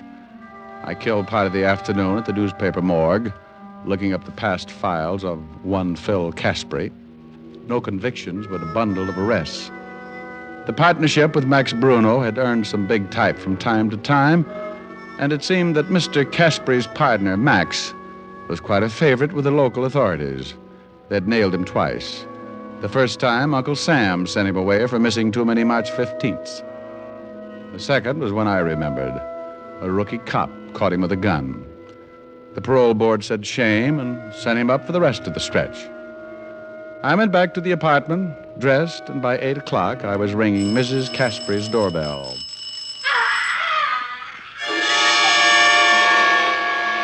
The skin of my back crawled up and sat on my head. Whoever was dying was doing it the hard way. The door was locked, so I gave it the benefit of one of my shoulders. It was one of those heavy panel jobs with a will of its own, but finally the hinges got tired and gave up. I stumbled into the living room and came up with my .38. The screams had stopped, and I knew the only reason she had given up yelling was because she'd given up living.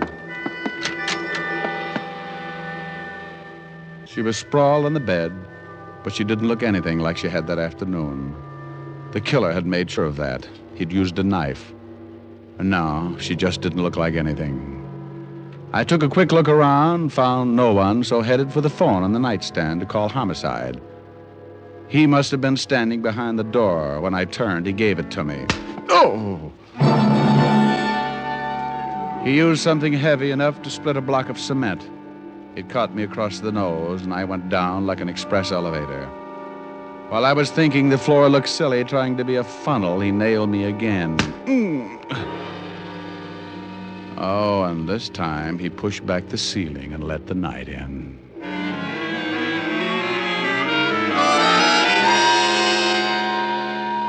It's easy to relax after a good beating. You just bleed a little and grow weak.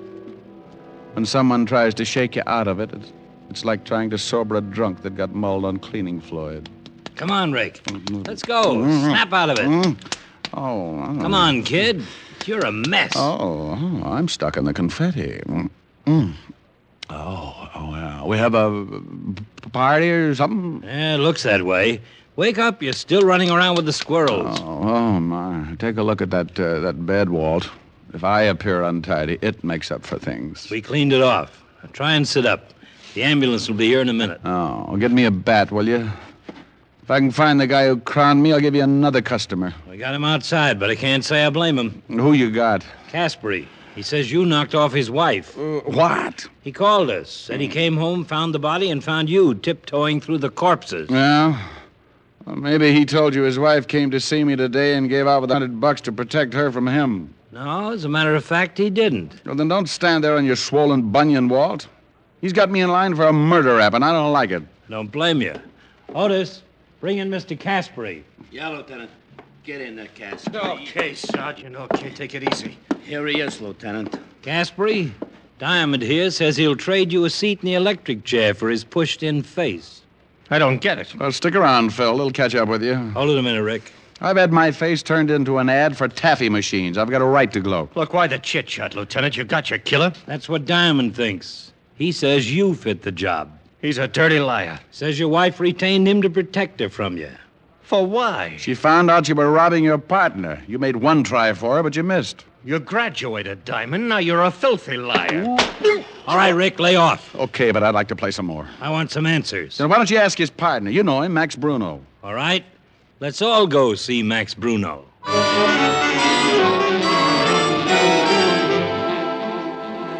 A prowl car on Park Avenue is as conspicuous as an outside shower at a girls' camp.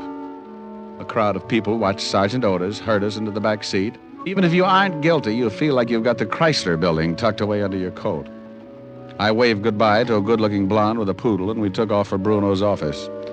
It was an old building on 6th Avenue, and a gunner named Tony Garcia with a big bulge under his arm met us at the door. What is this, a convention? Hello, Tony. Tell Bruno I want to see him. The whole party or just you, Lieutenant? I'm enough. Sure. What's the matter, Casper? You look sick. You get tagged for speeding? You can tell Max it looks like he built the frame just the right size. I don't think you know what you're talking about. Oh, stop playing Alice in Wonderland. We want to see Bruno. I'll find out if he's in. We know how to turn a doorknob. Look out. Okay. Well, what is this? They wouldn't wait for an introduction. Hello, Max. What do you want, Levinson? Couple of questions? You in some kind of trouble, Casper? What do you think? What are you getting rough with me for? Oh, are you dirty double-cross? Shut up. Well, what's eating you, Diamond? Well, that's a good one. Now, look. You look, Max. You keep your mouth shut, Casper. Not when I'm being framed. I'm going to yell my head off. Framed? Don't know nothing about it, huh, Max? I don't know what you're talking about. What is this? You framed me with that killing. Killing? Don't come on with that bit. You know what I'm talking about. Take Casper in the hall, Otis. Yes, sir. Come on, Casper. I'll get you for this, Max. So help me. Come on, you. Will somebody tell me what's going on here? Liar, I swear to you, if it's the last thing I do, I'll get... What's happened to him? Max, you don't know? How am I supposed to know? Guess? Somebody just killed his wife. Tony. Yeah, boss. Wait in the hall. Yeah, boss. Caspary knocked off his wife, huh? Well, he didn't say it was Caspary. Look, Caspary's my partner. At least he was. You split? Yeah, a couple of days ago. Why? I've been checking for a couple of weeks. Caspary's been holding out on the take.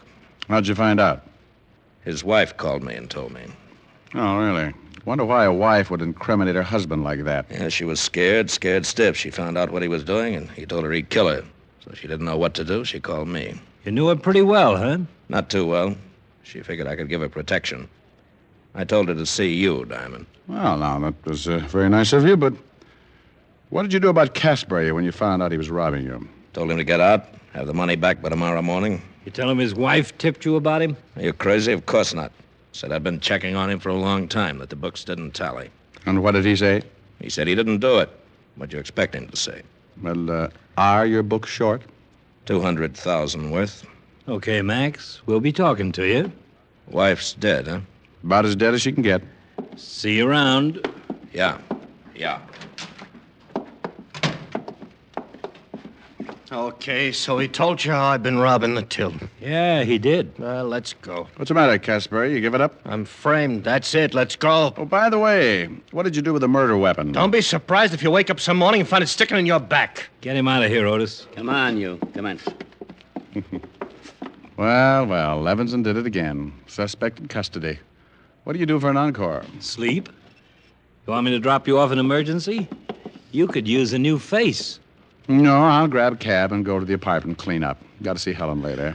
Okay, but stay off the streets. Somebody's liable to think you're dead and bury you. Oh, that's a good one. Night. Good night.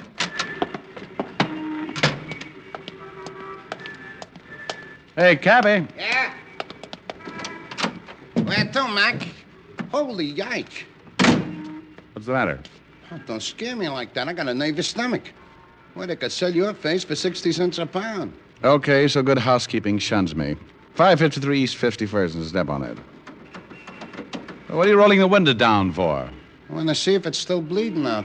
$0.35. There you are. Thanks.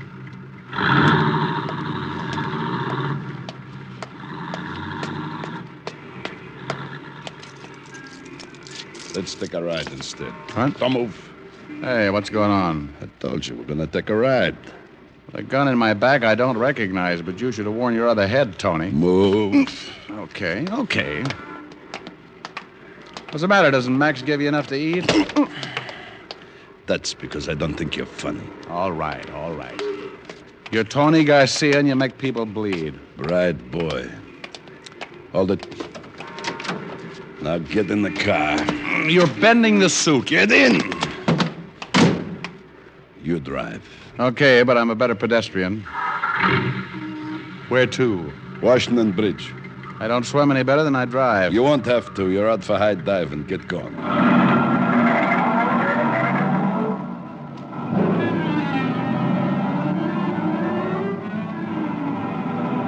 Come on, hurry it up. I thought we were going to a funeral. That's a good one. What's it all about, Tony? Don't get nosy. Enjoy the ride. It's a new car.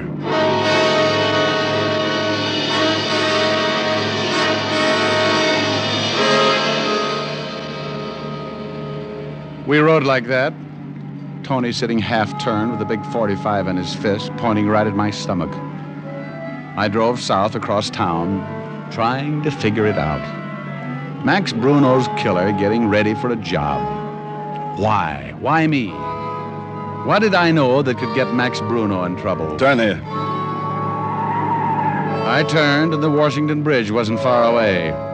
I could see it, stretched out across the river like a long coffin lined with bright candles.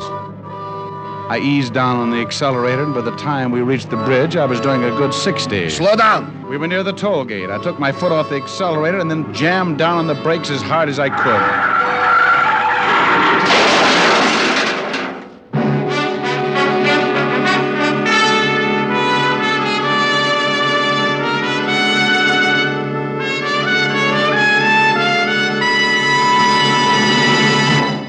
Before we continue with Richard Diamond, private detective, here are a few words about smoking enjoyment. You know, smoking is a day-in, day-out pleasure. We like each cigarette to taste as good as the one before. And we like the cigarette we smoke to be mild, to get along with our throats for a good long time. So it's good sense to test a cigarette over a period of time. Not just a puff of this cigarette or a sniff of that. Yes, make the sensible cigarette test, the thorough test. Smoke only Camels for 30 days, as you normally smoke, and you'll see how rich and flavorful Camels are, pack after pack. You'll see how mild Camels are, week after week. In a coast-to-coast test of hundreds of people who smoked only Camels for 30 days, noted throat specialists reported not one single case of throat irritation due to smoking Camels. That's real proof of cigarette mildness. Make your own Camel 30-day test, the sensible test, and see for yourself why more people smoke Camels than any other cigarette. How mild, how mild, how mild, how mild can a cigarette be? Make the Camel 30-day test and you'll see. Smoke Camels and see. And now back to Richard Diamond, private detective, starring Dick Powell.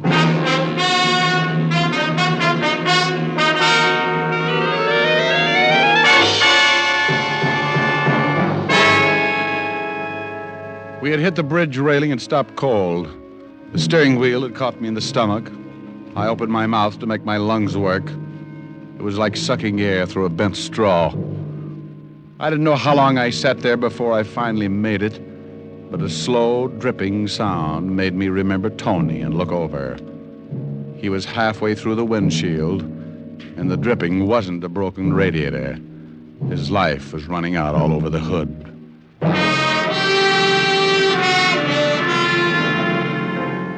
I got out of the car before the guards got to it. I had to have time to figure the whole thing out, and I didn't want to hang around for a lot of long explanations. I walked until I lost the crowd that was collecting. I took in long breaths of fresh air until my head cleared, then spotted an empty cab heading back to town, flagged it, gave the cabbie the address of the rooftop club. I needed answers. And the best person to give them to me was Max Bruno. Late edition, get your late edition here. Read all about it. Read all about the Casper murder. Woman found dead in her apartment. Husband held for murder. Hey, boy, paper. Yes, sir. Gee, what happened to your face? I shaved with a rake. Yeah? Gee, that's pretty funny. Holy. What's the matter? This picture. That's the dame was knocked off tonight. Casper dame. Oh, so that's it. Huh? Here's $1, thanks. Wow. Take my advice, mister. See your analyst. You'll get rid of them bells.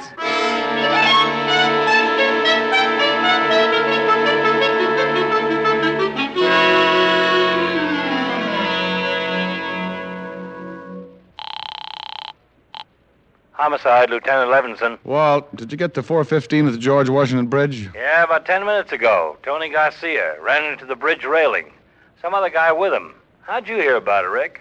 Well, I was the other guy. What? Yeah, Tony was going to show me the bottom of the river. Are you nuts? Not at all, no. And have you seen the evening papers? No. Well, there's a picture of Mrs. Caspary on the front page. So what? Well, so this. The girl in the picture isn't the same girl who came into my office this afternoon. Who was she? I don't know. Now, wait a minute, Walt, Rick. well, no. Don't you get it? That's why Tony was supposed to gun me tonight. No, I don't get it. Oh, Walt, somebody wanted to frame Phil Caspary. They sent a girl to my office posing as Mrs. Caspary. So I'd swear she suspected that Phil was going to kill her. When I found the wife dead, she was cut up so bad I couldn't tell the difference. Well, then why kill you? To prevent what's just happened. Get me out of the way before I saw the evening papers. Then Max Bruno was lying about Caspary taking the money. Sure. There had to be a motive, so he cooked up the story about Mrs. Caspary calling him and telling him about Phil and the money. Then Bruno's our man. Oh, Walt, you're such a good boy. I knew you'd get it.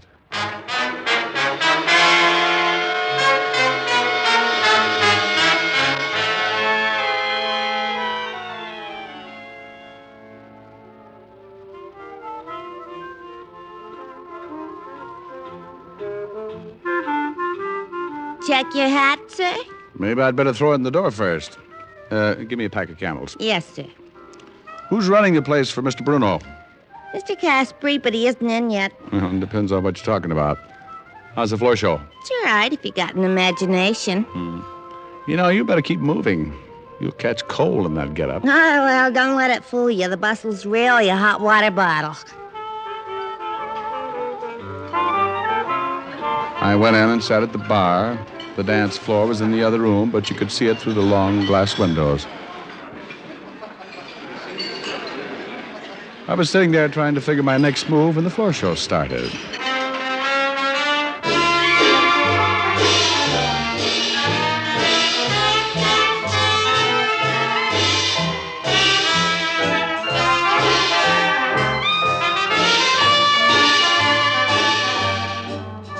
The usual line of cuties came out. The hat check girl was wrong. You didn't need an imagination. They were wearing just enough to make a bathing suit look like a sleeping bag. They tripped over each other getting off, and the lights went dim, and a white spot circled the piano. She came out in a green satin evening gown. I've seen grapes with looser skins.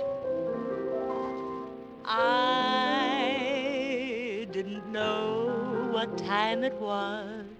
She knew what time it was. She was pretty good, too. But she was better this afternoon in my office when she told me she was Mrs. Caspary.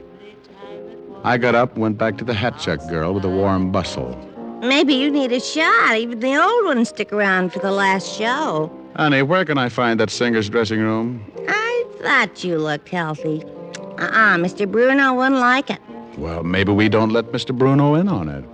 Oh, $10. You'll have to shove bamboo under my nails before I talk. She told me how to find the singer's dressing room. I thanked her and gave her a pat on the... You know, it was a hot water bottle. I walked by the bar again and listened while she poured it on. I've heard singers with better voices, but this one had the difference. She went into the last few bars, and I headed for her dressing room. I wanted to get there before she did. And unless that green satin gown was a breakaway, she didn't figure for an encore. I got in, sat down to wait. It was a quick minute before she showed up. Oh, shut up. You're flat. Oh, you get out of here. Go on, get out. Now, relax, baby. I got something to say.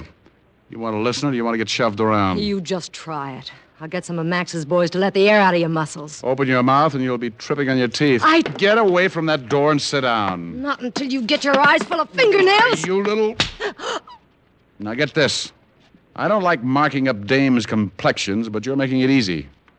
Who sent you up to my office? Was it Max? Why don't you ask him? He's good at answers. Well, so was his boy, Tony. He got dead trying to figure it out. Maybe you'd like to guess. Wait a minute, Diamond. One scream from me, and everybody in the joint will be in here on your back. Honey, if you open your mouth, I'll shove your foot in it. If I tell you, do I get squared with the law? You're an accessory before the fact. I can only give you a head start. Just give me long enough to find a healthy climate. Now, you're killing time. Come on. I want to know who built you up to fit Mrs. Caspary. Was it Max Bruno? All right. It was Max. Phil found out he was holding out in the gambling take. So he dissolves the partnership by killing Mrs. Caspary, making Phil the patsy. Neat, huh? Yeah, like a sack full of brains. Go on, answer it. Who is it? Open up, baby. It's me. Max, look out! Diamond's in here! Sorry, baby, but twice makes you a punching bag. I didn't want to hit her, but it was the only way to keep her tongue in. She dropped like a wet wash in an earthquake, and I jumped for the door. Max was halfway down the hall. He had a gun in his hand, and he used it. The slug tore up the wall by my ear, and before I could try my luck, he was around the corner. I thought about the hole his Luger had made, and I wondered why I was still chasing him. I turned the corner and found myself in the bandstand. Max turned fast and tried again. I was across the crowded dance floor when the panic busted loose. What's going on here? I shoved aside a drunk who thought it was the 4th of July and went to the bar like I needed the exercise. That man's got a gun! Follow your own, baby. Max was nearly to the front door when he turned around for another shot at me. He didn't see the little hat-check girl standing behind me with her arms full of coats. He backed right into her, and they both went down together. Max stumbled up, tangled, and an assorted wardrobe. He squeezed first, but he was wearing too many coats, and he missed again. I didn't miss. Max doubled up like a tired ice bag and got himself a face full of carpet. He was pretty dead. The hat-check girl looked at me for a minute, then leaned over to Max. She said something that endeared her to me forever. Check your gun, Mr. Bruno.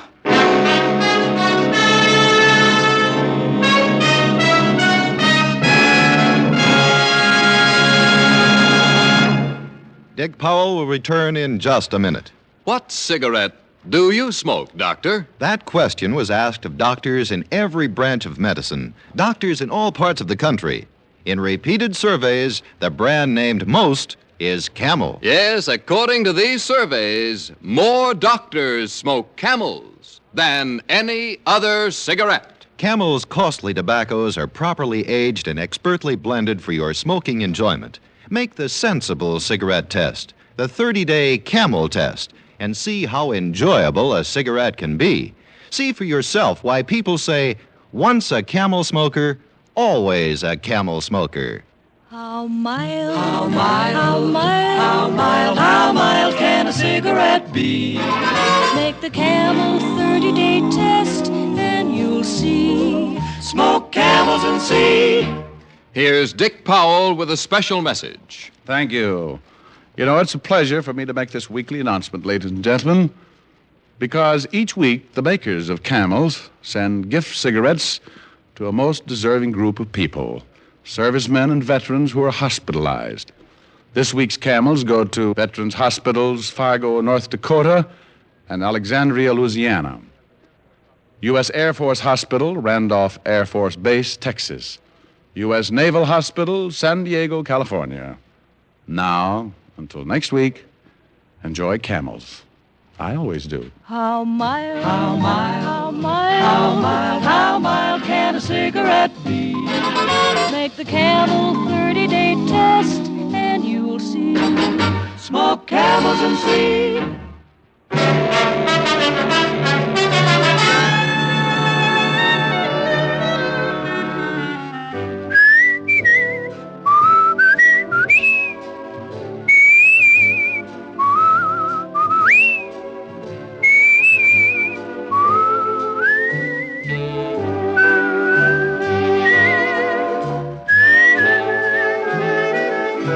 Tonight's adventure of Richard Diamond, starring Dick Powell, was written by Blake Edwards with music by Frank Worth. Our director is Helen Mack. Featured in tonight's cast were Virginia Gregg, Arthur Q. Bryan, and Wilms Herbert.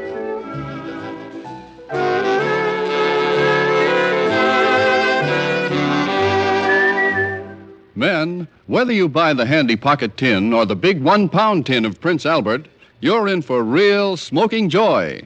PA's Choice Tobacco has a rich taste and delightful natural aroma. It's specially treated to ensure against tongue bite, and it's crimp cut for smooth, even, cool smoking. Get Prince Albert, the National Joy Smoke, America's largest selling smoking tobacco.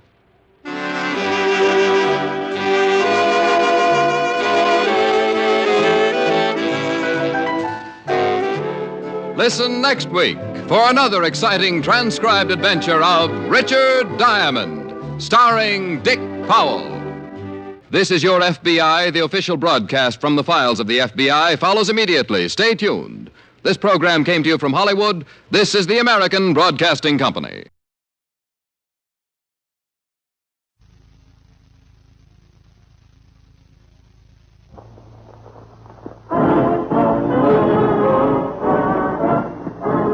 Listen while the makers of Rexall drug products and 10,000 independent Rexall family druggists bring you Dick Powell as Richard Diamond, private detective.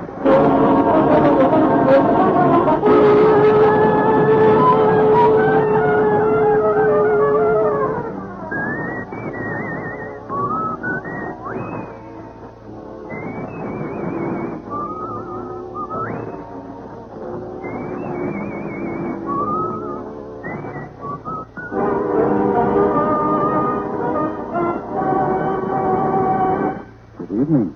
This is your Rexall family druggist, speaking to you for the 10,000 independent druggists who have made the word Rexall part of our own store name, and who recommend and sell the 2,000 or more drug products made for the Rexall Drug Company. Like Rexall milk with magnesia, for example. Here's a milk of magnesia, so pure, so mild, so creamy smooth, and free from earthy grittiness, even children taste the difference. Ask for Rexall milk of magnesia at Rexall drugstores everywhere. And remember, you can depend on any drug product that bears the name Rexall. Good health to all from Rexall.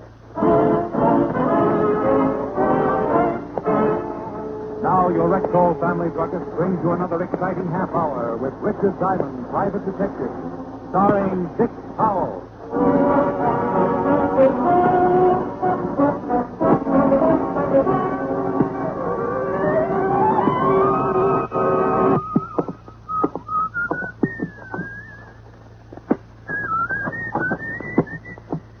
Well, hello. Mr. Diamond? Well, depends on who you are and how you got in my office. I got tired of waiting in the hall, so I presented this scrum with a $5 bill. So it cost you $5. $5 bill. So? My name's Roger Blake, Vice President of Intercontinental Indemnity in Bond. My company holds an insurance policy with... I don't know what you want, but doesn't a big company like yours have some pretty good insurance detectives? Yes, but none of them have been able to do any good. Oh, what's the problem? The jewels were stolen. That's a pretty good problem. The jewels were stolen from Mrs. Carter's safe some 3 months ago. Until yesterday, neither our men nor the police had a clue as to the thief. Thief? Only one? Only one that we know of.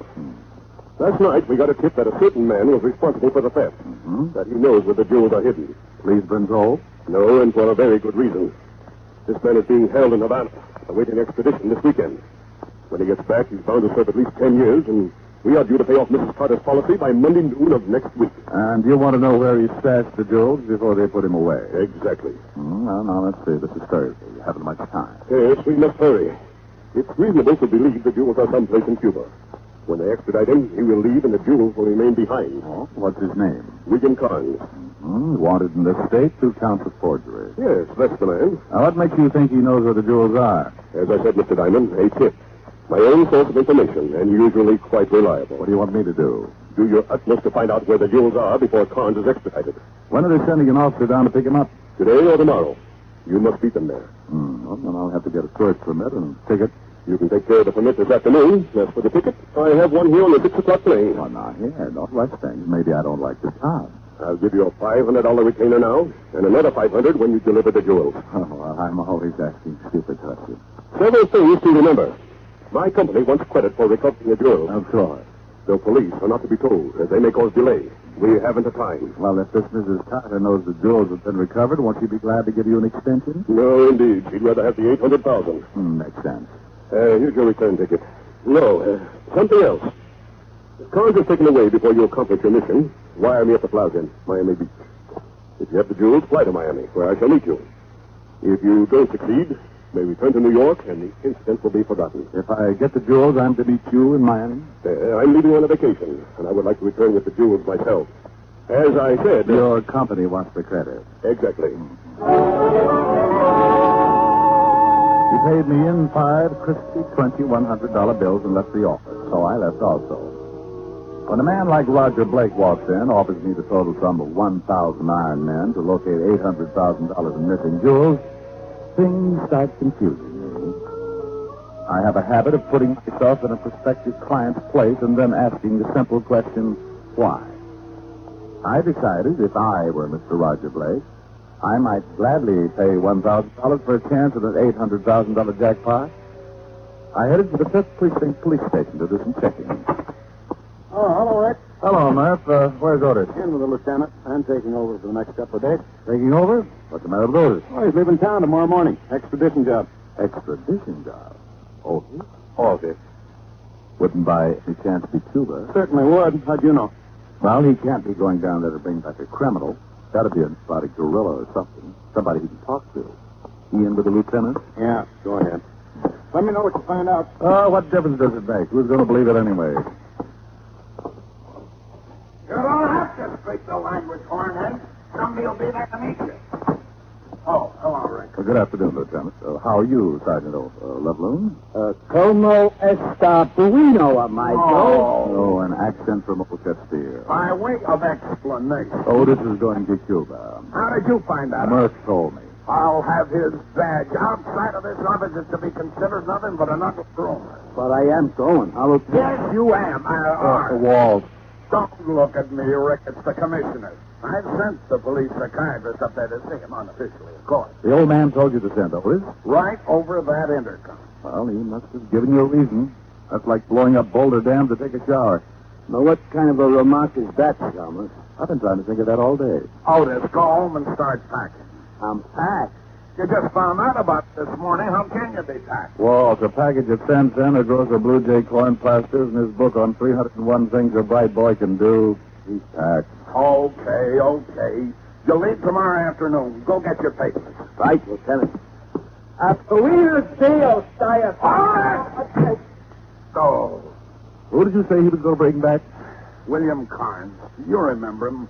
We got a tip he was hiding out in Cuba, and we had the authorities down there pick him up. They holding him in the jail in Havana? Yeah. Do me a favor, will you? Oh, damn. Check on a guy named Roger Blake. Supposed to be a vice president of a firm called Intercontinental in Bombay. Anything special? Oh, background, anything you find out. I need it today. I'm sort of taking a little vacation myself, starting this evening. Yeah? Why don't you go along with Otis? Cuba's nice this time of year. You can help him keep his brains in one lump. Cuba sounds great, but you know me, Walt. Where would I get enough money to take a trip like that?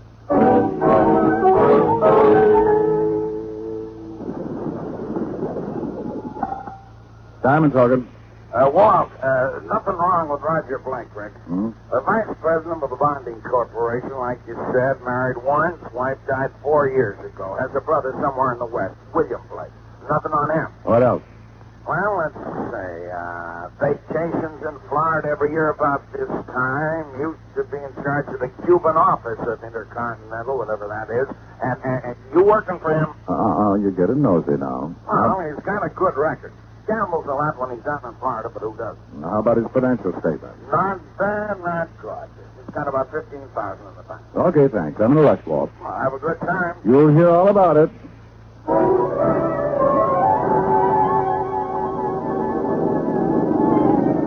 I grabbed my plane okay, and 6 hours later we dropped down for a landing at the Havana airport.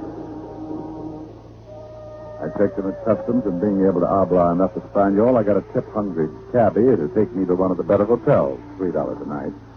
I got a good night's sleep, and bright and early the next morning went over to the local Bastille. After not too much effort, I was able to visit William Carnes in his jail cell. Someone to see you, Senor Carnes. Well, I'm just making a new pot of tea. You can call when you are ready, Senor. Hello, Carnes. You the cop come down to take me back? No. I understand he won't be here until late this afternoon. Well, who are you? Seems to be no privacy even in jail. Name's Diamond. I'm a novelist. Oh, yeah? Yeah, I was in Havana, and I heard you were going to be extradited. I thought you might have an interesting story. I'll bet you did. I understand you're wanted for 2 counts of forgery. Oh, you do, huh? No story? No story. Okay, pronto, move, or I stick you again. I move. Hey, what's going on out there? I don't know. This is Senor Carnes' cell. Bueno, amigo. Bueno. This is his cell. What do you want? What's the idea of the knife? I want you out of this lousy jail, senor. The idea of the knife is to slit this pig's throat if you do not open your cell. You will open it now? See, I open it. He held the knife at the jailer's throat while the door was open. He was dressed in what used to be a white Panama suit. He stood about 5 feet 4, weighing in around 200. On his feet, he wore sandals that looked like he'd stayed up nights drilling holes in them. On top of his head, covering his shaggy black hair, was a straw hat, and stuck in his fat lip was a long black cheroot. Between the smell of garlic and cigar smoke, I began to feel what it might be like to come face to face with a bilious dragon. Senor Carnes, vámonos. Who sent you? Hey, friend. You go now, pronto. So look, fella, You go too, senor. If I had time, I would let everybody out. I don't get your angle, but I'm not squawking, okay? Thanks. Then, now, you get in the cell, jailer. Senor Diamond, you'll run through, And that's exactly what I did. I don't dicker with the dirt. I had a .38 under my arm that could have caused a lot of trouble, but I wanted to try and tail Carnes. Knowing that the law was on the way to picking up, Carnes might just head for the jewels and try to get out of the country. I went out of that building like a homesick jackrabbit, and I lamped Carnes ducking into a building about halfway down the street. The sign over the door read, Eduardo's Havana, Brooklyn Cafe. Made me feel right at home, so I slowed down to a sprint and went in.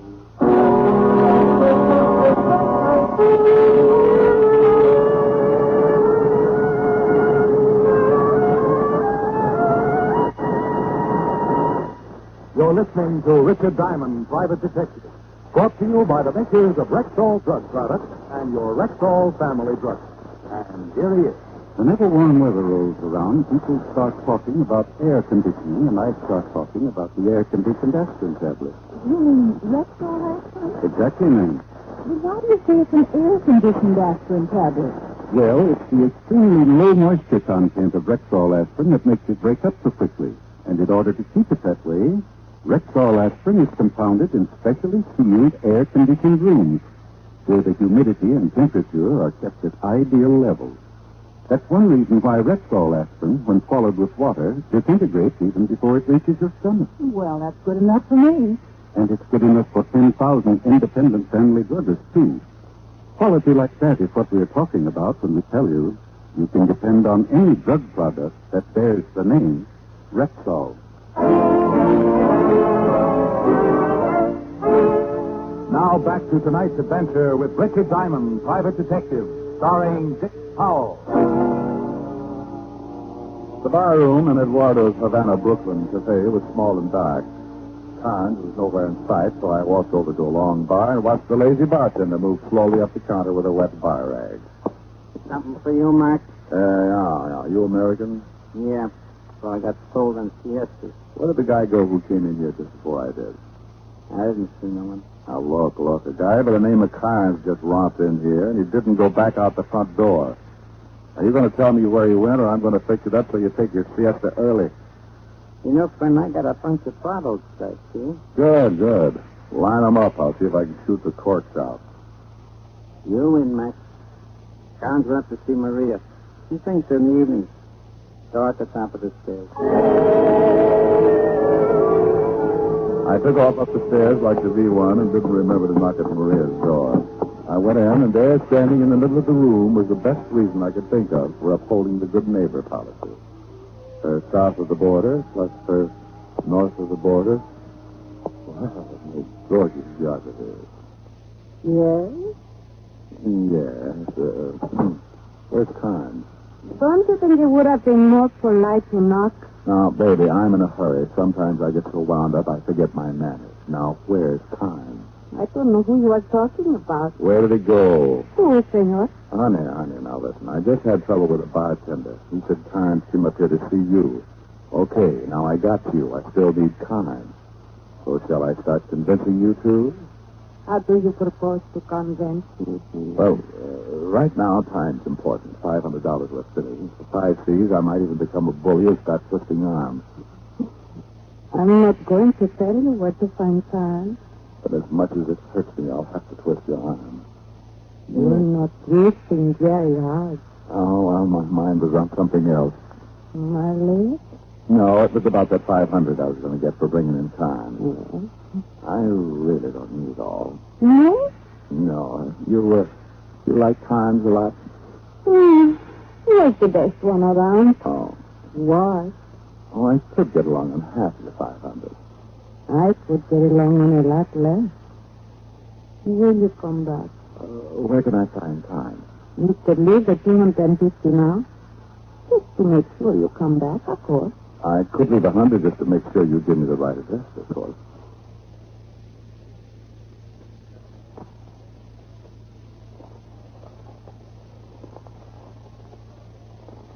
Número 3, Avenida Porteria. Thanks. Forget 200. I trust you.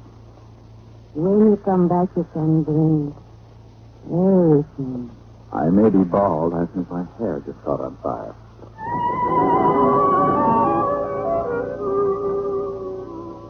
I left before the room filled up with smoke and went down to the bartender again. He told me where to find Avenida Porteria. The back entrance to the cafe opened on it. It was a dead-end street. A half block down, I found numero 3, a hired building all slumped down. I quietly tried the door. Finding it locked, I knocked so quietly, braced myself against the far wall, and took off like an erratic car driver. I had to make it full the first time I hit it. It did, and I sprawled in just in time to see Carnes die for a dresser drawer. He stopped cold, and he saw the 38 in my hand. Okay, don't shoot. All right now, Happy Fingers. I won't unless you get too frisky. For a rider, you're carrying a funny tool. Yeah, and it writes in lead on all 6 cylinders. Where's the stuff? Now get with it. You know about Yes, I know about the jewels. Come on, now give. Well, can't we make a deal? There's 800,000 in hand. See? Right here in the desk. You can get at least 500 grand at a cent. And 250 is yours. Oh, my itching palm. Why did you think that to happen to me?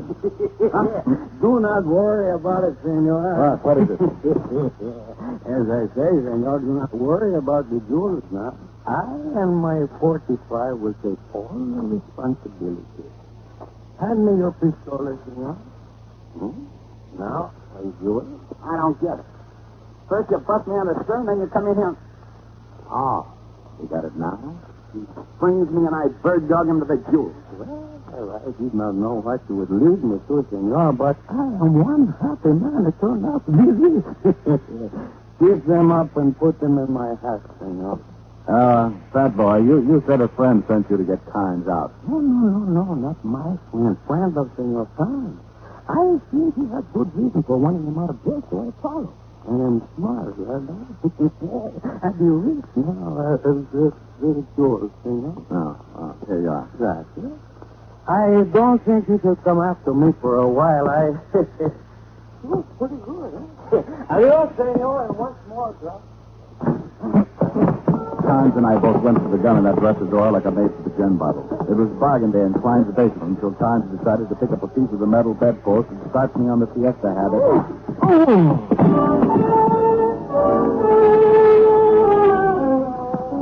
When I finally came around, well, I'd done it. Well done. I'd lost the 800,000 in jewels, William Carnes, and enough blood from my scalp wound to make a vampire to a Scottish. I stumbled out of the building and put in a call to the plaza in Miami. Before I could shake a maraca, Mr. Roger Blake was on the pipe. Yes? Mr. Blake, this is Diamond. Yes, Diamond. I was in touch with the party you sent me to see, and he took me to the item you wanted me to get hold of. Well? A big bundle of garlic, speaking in broken English and carrying a pistol, is now in possession of the item. You mean you had and you let someone take them away from you? Yes. So there's something bothering me. I want to know who gave you that tip. Maybe they tipped the Cuban wino who swiped the item from me. That way I can locate the guy and maybe still earn my other 500. Well, get the whole thing, Diamond. What? Keep the original 500 and go on home. Just forget everything. You understand? Yeah. Goodbye, Mr. Blake. I really didn't understand much, except that a very bad smell was beginning to creep over from Denmark and land in Havana. I couldn't put my finger on it, but something was really wrong. I thought the thing out and then put in calls to all the ticket offices in Miami. I got the answer I wanted. United Airlines in Miami said a Mr. Roger Blake had booked passage and was due in Havana at 5 that evening. I was waiting at the airport when Mr. Roger Blake, as big as life, stepped down from the big transport, and I trailed him out to the cab stand. He climbed in a hack and took off with my cab right behind. Blake's cab reached the outskirts of town and stopped on a dirt street, fronted by adobe buildings. I had my cab pull up a safe distance behind and got out. Blake went up to one of the buildings and knocked on the door. Someone let him in, and I went around back to find a way to get in. I found it in the form of an open window. I could hear voices coming from the front of the place. I'm certainly glad to see you, Senor Blake. Can I get you some Bacardi or something? You can stay right there and tell me where they are, Juan Guglielmo. I slipped quietly in and started moving in their general direction. It was thick dark, so I made like a bat, feeling the walls and hoping I wouldn't bump into something. Through a crack in the door, I could spot 2 people, Mr. Roger Blake and short, fat, and dangerous himself. I want the jewels, Juan. So do I, Senor, and I do not give them unless you want to pay me for it. I've already paid you well. To get Senor Parents out of jail, okay, I did that. Well, I warn you. No, you do not warn me, Senor. I don't care of you. That's when I heard it. Some copycat who climbed in the same window I had was heading to the front of the house. While Juan and Blake continued to argue, I ducked into the shadows to the side of the door and waited. I didn't have to wait long to let snuck William Times, and in his hand was the 32 we'd wrestled over earlier. He poked the muzzle of the gun into the room and went in after it. Roger Blake turned to meet him, and for the first time I saw the gun in Blake's hand. They both froze, keeping their sights on each other's record. Juan took on a swamp alligator smile and sat down to watch. Well, William, I am so glad to see you again. I'll bet you are. Better drop the gun. My dear. He is your brother. Senor Parents is your brother. We don't brag about it. Especially when one of us is a cheat. And the others are no good double-crossing louts. You tipped the police when I was in them. What do you say?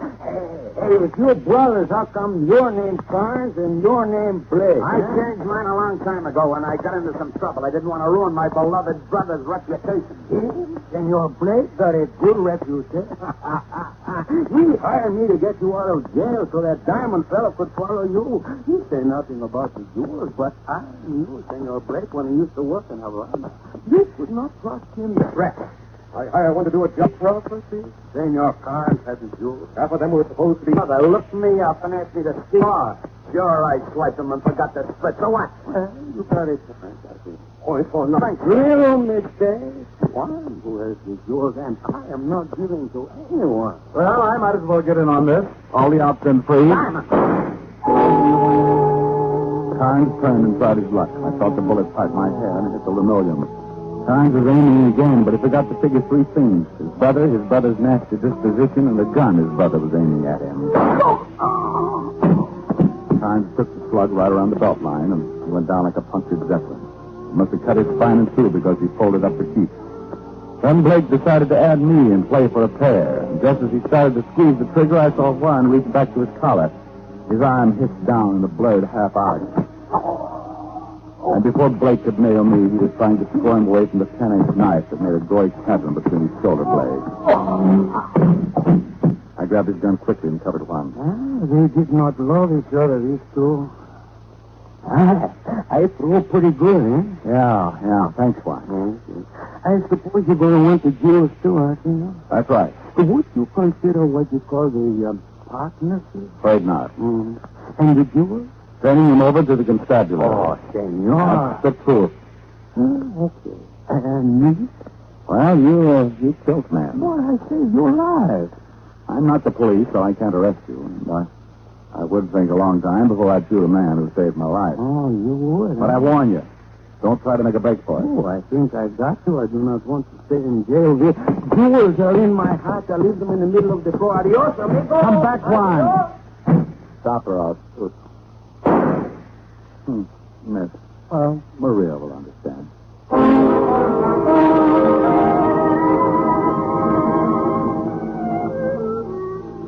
I found the phone and explained the whole situation to the local chief of police, who was just leaving to meet one Sergeant Otis Loveloon, arriving on the 7 o'clock plane from New York. I ducked out because in my blood was the call of the wild goose, and in 20 minutes I was sitting in Maria's room over the cafe. I'm glad you came back. I didn't get that extra 500. Oh, Jim, I'm really glad. Because you must have come back just because you wanted to see me. Well, yes, that had something to do with it. You like me to play to you? Oh, sure. Love it. Love it.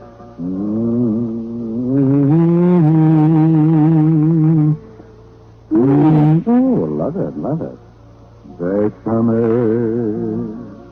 Bésame mucho. Each time I cling to your kiss, I hear music divine. Bésame mucho. Hold me, my darling, and say that you'll always be mine. This joy is something new, my arms enfolding you. Never knew this thrill before. Whoever thought I'd be holding you close to me, whispering you I adore. Dearest one, if you should leave me, each little dream would take wing and my life would be through. Bésame mucho. Love me forever and make all my dreams come true.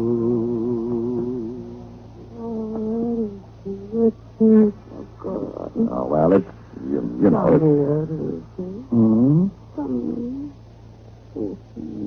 Oh, well, the reason for the ears twitching is quite interesting. It seems that when I was very young, There's not too much light in here. You see, I have a terrible fear of light. Masdophobia, they call it. Well, I... Oh, no. Come on, Thompson. You better open up. Oh, no. Otis. Who is it? I know you're in there. Let's track you down. Goodbye, dear. Stall him, will you? His name's Loveloon. You better open up, Diamond. Will I see you again? Not if you don't stall him. Goodbye. Goodbye.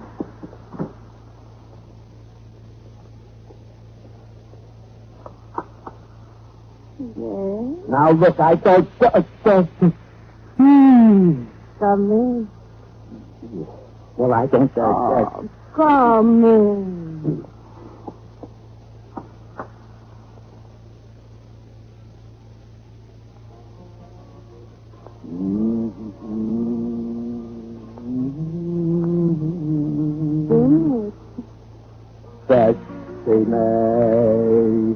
Sexy macho.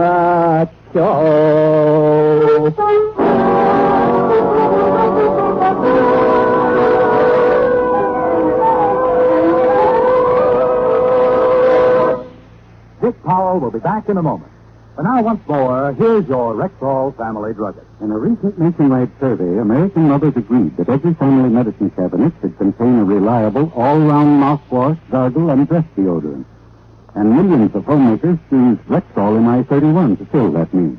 Full-strength MI31 kills contacted germs in a few seconds, yet will not harm delicate membranes of the mouth and throat. Ask for Rexall MI31 at Rexall drugstores everywhere. And remember, you can depend on any drug product that bears the name Rexall.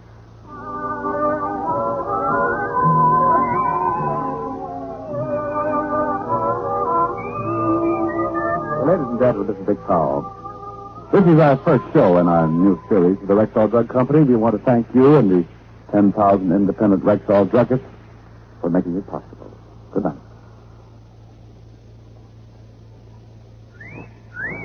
Hiya, beautiful. Get lost, Bristlepuss. You need a shave. But I have shaved. What else do you want me to do? Silly boy, she wants you to go Stag. Go Stag? But why? Because Stag is Rexall's exclusive line of men's good grooming aids. Like Stag brushless shave cream. No fuss, no massage, just smooth it on and presto, you get a clean, close shave. Your face stays smooth and whiskerless all day long. I'll do it. I'll go Stag. That's it. Join the Stag line now at Rexall drugstores everywhere. Yes, to make girls care. Go Stag. This is NBC, the National Broadcasting Company.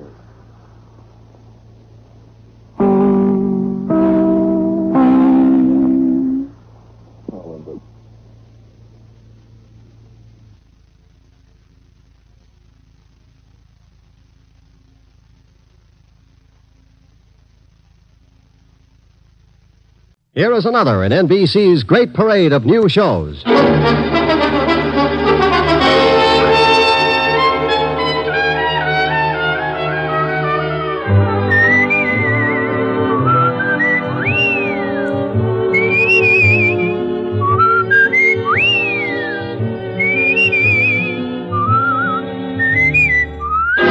Now, Dick Powell as Richard Diamond, private detective.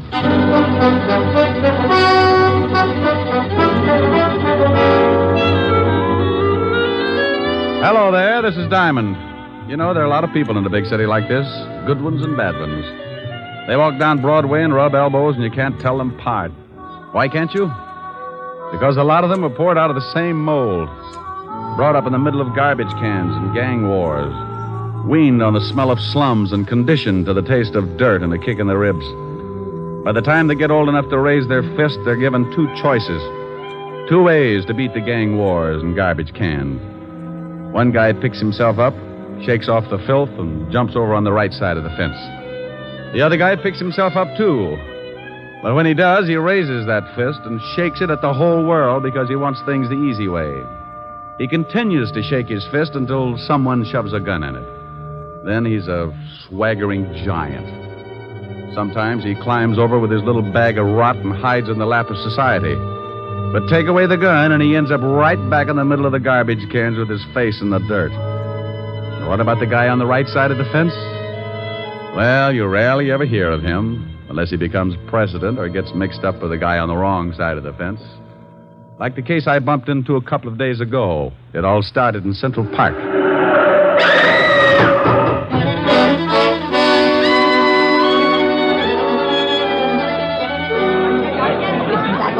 What happened? Some girl got run over. That young guy over there ran over with his car. I came up right after it happened. He was leaning over her and crying. A little late for crying, I'd say. Says he didn't kill her. Says someone pushed her in front of his car. Ain't that a good one? All right, everybody back. Here comes the ambulance. Come on, you. But I tell you, I didn't kill her. I was in love with her. That's the last thing you should have said. But I swear I didn't do it. I was going to meet her about a half a block up the street, and someone pushed her out in front of my car. I couldn't stop in time. Look, I just got to write the report and take you down to the station. You can tell it to the inspector. Now look out. Here's the ambulance. Hello, Crockett. You're too late. The body's ready for the morgue. Ah, Central Park's turning into a graveyard. I'm going to start taking my girl someplace else. What do you mean? Somebody else got run over in the park? Somebody got shot full of holes. Call came in just for this one. That gangster Chino Scabo. Scabo got knocked off. He was due, wasn't he? Please, officer, can't I get to a phone? Shut up. One of the biggest gangsters in town gets rubbed out, and I got to show up at the station with you. You know, Sonny, I'm not pleased with you at all.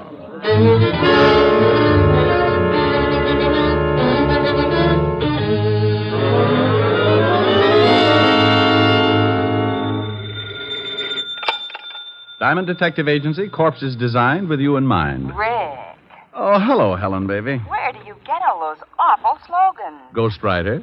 Ho, ho, ho. Get it? Rick, Wasn't a riot. no, Rick, was a bomb. Okay, maybe this will get a yuck. Oh, here's a beaut. Are you lonely? Join the Lonely Souls Club and find your perfect soulmate. All ages. Guarantee satisfaction or money refunded. I wonder if Mighty Joe Young knows about this. Rick, what are you talking about? I'm reading the personals. Hey, get a load of this one. Will give ride to coast, must be young companion, pretty, easy on the eyes. Think I ought to apply, baby? You're ridiculous. Oh, here's an odd one. Anyone witnessing unusual accident at the 72nd Street Transverse, 11 p.m. Wednesday night, when young girl was killed, call Skylar 6036. Urgent. That's in Central Park. Yeah, somebody's got troubles. Mr. Diamond? Hold it a minute, baby. Yeah, I'm Diamond. What can I do for you? I want to hire you. Helen. Yes, I know. $100 a day in expenses, sir. That's your fee? Yep. I like to give it to the prospective client first. If he turns green and faints, we both save a lot of time and talk. How do you feel? About the fee? Fine. Well, what else is bothering you? My son is being held on a manslaughter charge. Well, if he killed somebody, that's a job for the police. But he didn't do it intentionally. The girl was shoved in front of his car. That's his story. Yes, it is. And I believe him. Who was the girl, and why do you think anyone would want to kill her? Her name was Jean Cooper. My son was in love with her. Why anyone would want to kill her, I really can't say. Uh-huh. Your name and your son's name, where he's being held? My name is Cook, Earl Cook. My son's name is Tom. He's at the 5th Precinct Police Station. Oh, wouldn't you know it? I beg your pardon? Forget it. What's your business, Mr. Cook? Politics. Where can I reach you? I live at 261 Riverside Drive. My phone is Skylar 6036. Hey, wait a minute. What's the matter? I don't know. That phone number's familiar. Where did your son run over this girl, Mr. Cook? The 72nd Street Transverse. 11 o'clock Wednesday night? Why, yes. How did you know? I read the papers. This your ad in the personal column? Yes, it is. You see, the police claim there were no witnesses, but I had hopes that there might have been someone who had seen the accident. Well, if anyone called you, let me know. Now, I'll take $100, Mr. Cook. That's a retainer in case I run into trouble and have to get buried in a hurry. I hate to strain my relatives. He wrote me out a check, and I closed the office and headed for the 5th Precinct Police Station. An automobile death isn't exactly up my alley, but if someone had pushed the girl out in front of the car, then it was murder. And that was a territory I knew my way around in. Well, good morning, Sergeant Otis. Huh? Oh, where did you come from, Shamus? Sugar and spice and everything nice. Huh? That's what little boys are made of. You're crazy. That's what little girls are made of. Why, Sergeant, you peeked. You want to see the lieutenant? I think that would be lovely. Go on. Otis. Huh? I just had a horrible thought. Yeah? Wouldn't it be awful if there was a whole room full of you? Hello, Walt. Diamond, you get out of here. Every time you wander into this office, I grow another ulcer. Why, Walt, I'm surprised at you. Well, you wouldn't be if you had to listen to Otis bellyaching all over the precinct 12 hours a day. Why don't you leave that poor guy alone? Don't listen to him. Don't listen to him? How can I help it? He screams so loud only dogs can get with it. Have you got a boy booked here on the manslaughter charge, Tom Cook? Yes, we have. I knew darn good and well you'd be springing something before you'd sit down and act like a normal human being. What do you want Cook for? He ran over a dame last night, and that's that. Maybe you want to give him a driving lesson? You're turning blue again, Walt. I'll light up like a pinball machine if you don't start giving me some peace and quiet. Can I see Cook? No, you can't. Well, why not? I know you. You'll end up by proving he wasn't even in the city last night. Before the day is gone, we'll be booking Otis for the killing. Did he do it? Who? Otis. Now, you stop that. Don't you dare start that routine again. I'm the biggest sucker in the world for that thing, and I admit it, but I am prepared. I know who's on first base today. Who? Williams. He's playing for... Otis! Yeah, Lieutenant? Yeah, Lieutenant. Is that all you can say? Take Diamond down to see that guy Cook. And if you let him back in this office, I'll break every bone in your fat head. Yeah, Lieutenant. Oh, where is that bicarbonate? Bye, Walt. I left Walt coming on like Vesuvius, and Otis took me down in the tombs to see Tom Cook. Cook was a man about 25 or 26, put together like a high jumper. He had sandy hair and a nice face. Also, he looked pretty worried. I tell you, Mr. Diamond, I didn't intentionally run over Jean. She called and asked me to meet her in the park. Why? Well, we always met there. Oh. You say she was pushed in front of the car? Well, that's what it looked like. There were some bushes right near the sidewalk. She came flying out of them and fell in front of me before I could put on the brakes. What did she want to see you about? It was personal. Now, look. You're up on a manslaughter charge. You can get a lot of time for that. Now, what did you want to see you about? I can't tell you. I just can't tell you. It would ruin someone. It's going to wreck you if you don't. Then it'll have to. Okay. Did she have any enemies at all? Boyfriends, girlfriends, ex-husbands, jealous icemen? She had an ex-husband. When did she separate from him? About a year ago. Why? Do you think maybe Cooper was jealous? Is his name Cooper? Yes, John Cooper. Oh, live in town? Well, he was living at 498 West 81st Street, but that was a year ago. Okay. Tell me where your girl was living. 383 Madison Avenue, apartment 206. She was living under her married name, Cooper. Sure you don't want to tell me what she wanted to see you about? I can't, Mr. Diamond. Okay, but I hope the person you're protecting appreciates it. 5 years in Sing Sing is stretching loyalty a long way.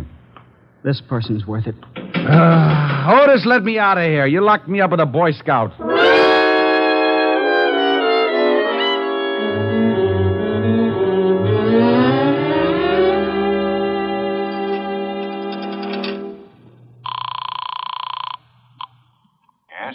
Mr. Cook? Yes? Who is this? This is Diamond. Diamond, I'm so glad you phoned. Oh? Remember my ad in the personal columns? Yes? Well, I just received a call from someone who claims he saw a man push a girl in front of my son's car. Oh. He said he was in a hurry, so he didn't wait around to see the rest. Can you imagine that? In too much of a hurry to stay round. No, I can't imagine it unless he was running away from something, didn't want to be caught. Did he tell you anything else? No, I asked his name, but he hung up. Oh. Well, if you hear from him again, call Lieutenant Levinson of the 5th Precinct. And I'll call you later. All right, Mr. Diamond. But now I'm sure my son is innocent. Well, I hope I can come up with more than your confidence. I knew a guy who yelled frame all the way to the electric chair. They fried him like a lean pork chop. I left the phone booth and took off for John Cooper's apartment. I found the place and gave my rabbit's foot a pat on the hock. The little bunny was still with me because a John Cooper was listed on the mailboxes. I took the steps two at a time. Yeah, who is it? The name's Diamond. I don't want any. I'm selling a homicide, complete with samples. You better open up. Hey, what are you talking about? I'm talking about your ex-wife. She was killed last night. What? Mind if I come in? No, come on in. Jean dead. How did it happen? She was run over by a car. Oh, that's awful. Are you from the police? You get a gold star. Where were you at 11 o'clock Wednesday night? I was right here in my apartment. You can prove it? Oh, I didn't leave. I don't guess I can prove it. I hope you don't think I ran over Jean. I know who ran over her. I'm trying to find out who aimed her. I don't understand. She was pushed in front of the car. How do you know that? Why shouldn't I know that? Well, what? I don't know. I guess you should. When was the last time you saw your ex-wife? Oh, about 8 months ago. We didn't get along, so we didn't speak after we split up. You haven't seen her since? No. Were you jealous of her new boyfriend? Jealous? Why should I be? Good question. I'll see you later, Mr. Cooper. Yeah. I hope I've been of some help. You've been dandy. I left Cooper pinning up his gold star and headed for the dead girl's apartment. I knew the law had already been there and that it would probably be locked tighter than a wine truck on Skid Row. I found the landlord. Aren't you a little young to be running an apartment all by yourself? Hey, Sonny. Yes? How old do you think I am? Well, it's hard to tell. I'd say, about 28.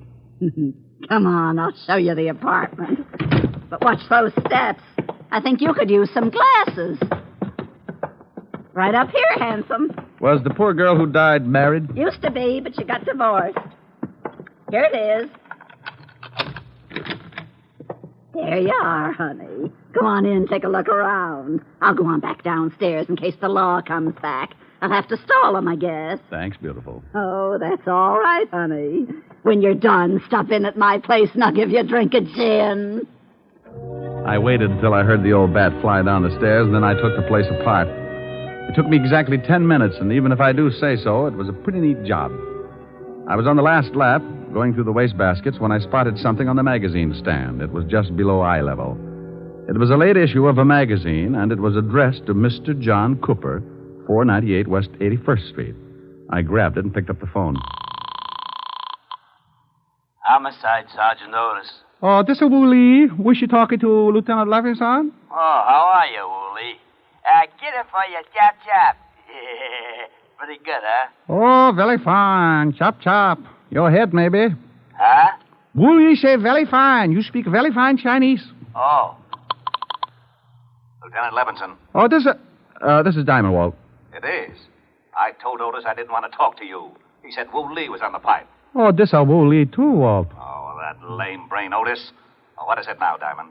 I got a liar in the balcony, Walt. What are you talking about? I've spoken to 3 people about the girl that was run over. One of them lied to me. Now, I believe the kid's story. I think she was pushed. So she was pushed. I can't be bothered with that right now. I'm all tangled up in the Scarborough killing. We found the gun that did the job lying in the bushes in Central Park. Wait a minute. In Central Park? Yeah, we traced it to a pawn shop, and the pawnbroker identified one Louis Spiegel as the one that bought the gun.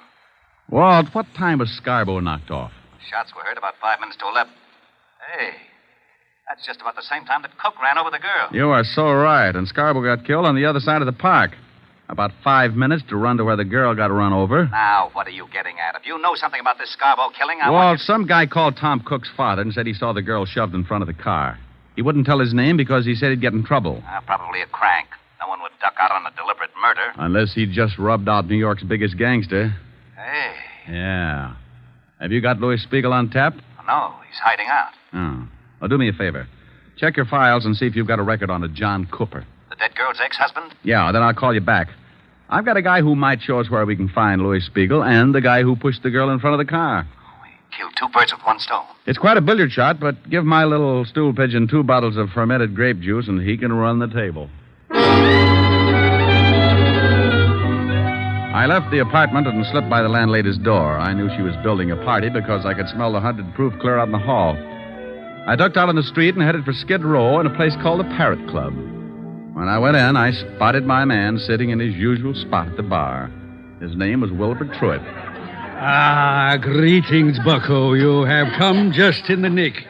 Not having the necessary funds to purchase another bottle of strength, I asked yon bartender to put it on the cuff. Wilbur, Whereupon he handed me this can of rat poison. It turned out to be rather soothing in a toxic sort of way.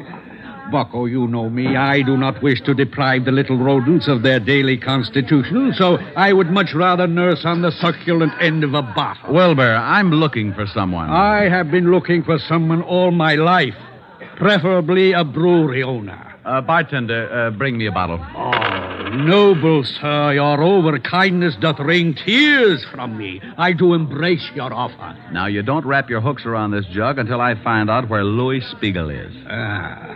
That is indeed a difficult problem. Mr. Spiegel carried a rather large gun under his arm. Then if I sit here and gaze at that bottle for any great period, I shall become cotton-mouthed and surely choke to death. Mr. Louis Spiegel might be found in the freight yards, hiding in an old shack at the end of 50th Street now. Bucko, I'm rusting. Here you are, Wilbur, and thanks. Farewell. Lord knows when we shall meet again. I have faint, cold fear thrills through my veins. But no matter. I have never let a cork confuse me before. Bartender, a corkscrew and bring the cat. I owe him a drink.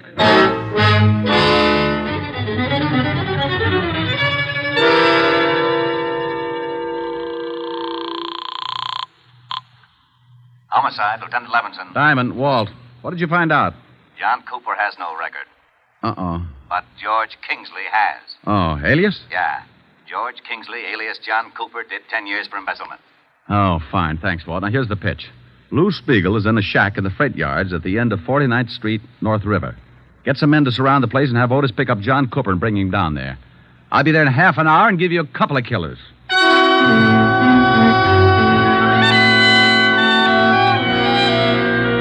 All I needed was a motive, so I hung up the phone and headed for the house of my client, Earl Cook.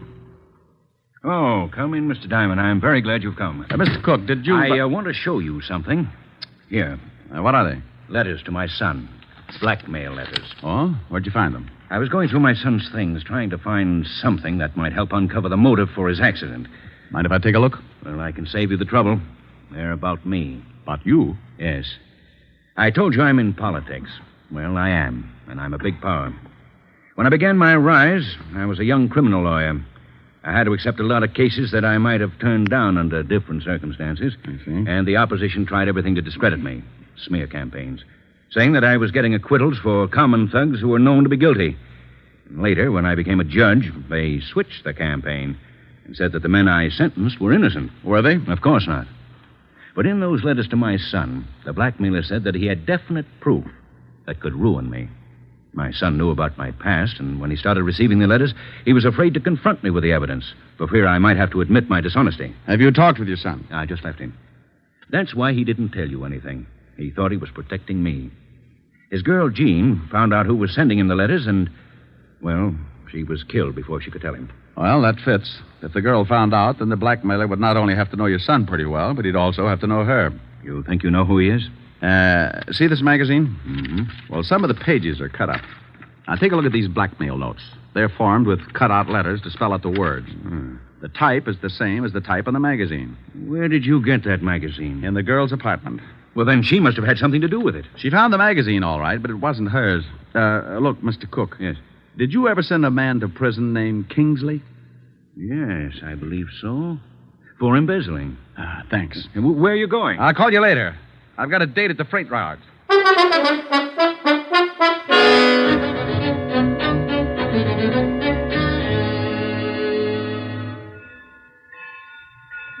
Oh, hello, Rick. We've got Spiegel boxed up. He's in that shack down there. Will he come out? If he does, it'll be feet first. Well, I guess he'd rather have it that way. Any shooting? He tried a couple, but I had the boys hold their fire until you got here. I see. Where's John Cooper? Otis hasn't showed up with him yet. Let me use your loudspeaker, Walt. Oh, sure, go ahead, but keep your head down. Spiegel, Lou. Why, that lowlife, I'll blast him to kingdom come. Hold it, Walt. Spiegel knows me. Louis, this is Diamond. I want to talk with you. You better get out of here, Diamond. This ain't none of your business. Lou, you've got my word there'll be no shooting. I want to talk to you. Look, Diamond, I know they want me for the Scarborough killing, and I say, okay, I done the job. But I'm allergic to electricity, and I don't like cops. If you blow this place apart, I say okay, too. And that's the way I want it. Now, do you still want to talk? I want 5 minutes. Okay, come on down, but keep your hands behind your neck. Walt, no shooting, huh? Okay, but I think you're crazy. He kills guys for practice. I moved out from behind the boxcar and put my hands behind my head. I started down toward the shack, and I could see Spiegel looking at me over the barrel of a .45. One bad move from any of the men stationed around the yards, and I was going to get dead quick. I walked up to the shack and went in. That's far enough, Diamond. You've got 5 minutes. It won't take that long, Lou. Keep your hands where they are. Oh, I thought you might want a cigarette. Oh. Yeah, as a matter of fact, I'm all out. Yeah. Keep the pack. Just one. I got a date. Yeah. Light? I can make it. 4 minutes, Diamond. Did you see a girl shoved in front of a car the night you knocked off Scarborough? Yeah. I called some guy and I told him about it. I read his ad in the personals, but I couldn't do anything about it. Yeah, because then the law would know you were in the park. Looks like it don't make much difference now. The kid who ran over the girl is in on a manslaughter rap. You'll get 5 or 10. It's tough. You got 3.5 minutes. Lou, did you get a good look at the man who gave the girl the shove? Sure, I'd remember him. Rick? What do they want? I'll see. With your hands up, you'll see. Sure. What is it, Walt? Otis has got Cooper. Lou, will you do me a favor? I don't know. I want you to tell me if the guy they've got up there is the one who pushed the girl. Sure. But I can't see him from here. I'll have him brought down. I hope you ain't up to something. I don't want to see no kid get sent up on a bum rap. But if you get funny, you get holes. Walt, how about us bring Cooper halfway down to the shack? He doesn't want to go. Then drag him. I've only got 2 minutes. They bringing him? Yeah, here he comes. Okay. Out that door. What are you doing? I'm doing you a favor. I'm tired of this shack, and I'm walking out with you in front of me. Okay. Don't get too far ahead. Rick, what's Spiegel up to? I don't know. Hold your fire. I'm surprised at you. Even if I identified this guy, it wouldn't hold water. I got a bad reputation. Hey, what's going on? Take it easy, Otis. You can't do this to me. What's this all about? That's the guy, Diamond. I don't know what you're talking about. Sure you do. I saw you push that dame in front of the car. You're crazy. Now, I don't like that. You got just 10 seconds to admit it. I won't admit anything. Then I shoot you. Hey, you can't. Shut up, Flatfoot. Stay out of this, Otis. I tell you, I won't admit anything. 5 seconds. Come on, Cooper. I found out all about your prison record. I know Cook sent you up and you wanted to get even. You found those letters Tom wrote to your ex-wife, so you started blackmailing him. And I know you lied when you said you hadn't seen your ex-wife. I found a magazine in her apartment with your address on it. Time's up. No. All right, I did it. You're too late. I'm on schedule. Oh, you idiot. Why did you shoot him? What's the difference? I kill people, he kills people. Besides, he wasn't polite. So long, Diamond. You got your favor. He's making a break. You'll never make it. Spiegel, in the name of the law, stop. For what?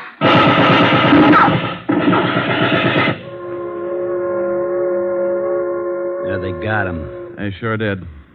You know something? He wasn't such a bad guy. Wasn't he? I guess he's killed a dozen people in his time, but maybe you're right. Maybe he kissed them all goodbye before he pulled the trigger. Well, I got a right to an opinion. Yeah, and it scares me a little. You're lucky you didn't try to pull a gun on him. You'd look pretty silly telling everybody what a nice guy he was after he'd shot off the top of your head.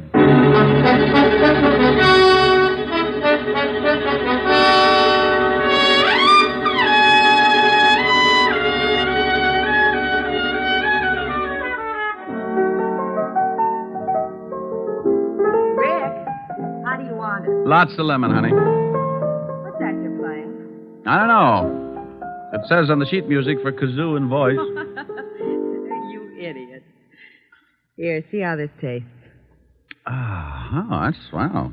But can't you drop a mussel in it or something? Now, that's plenty strong. Oh. The last time you complained about my weak drinks, Francis had to carry you home piggyback. Yeah, remind me to buy him a saddle.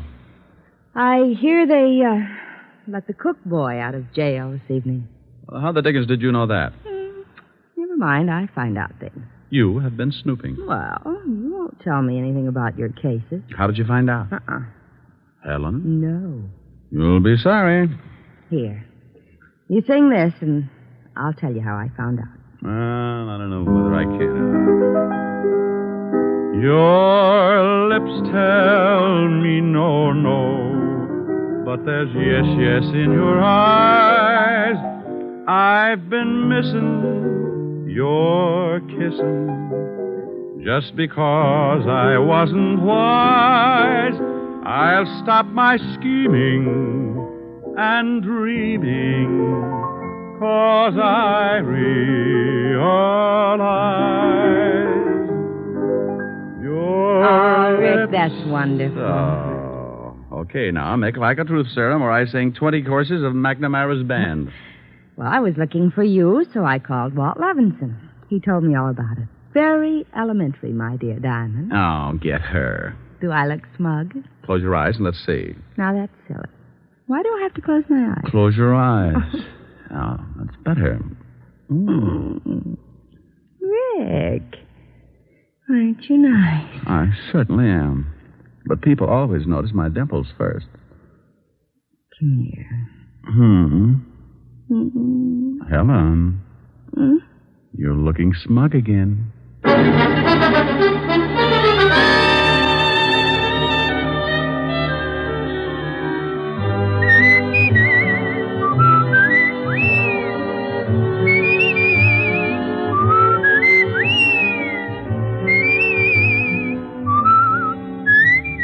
You have just heard Richard Diamond, Private Detective, starring Dick Powell.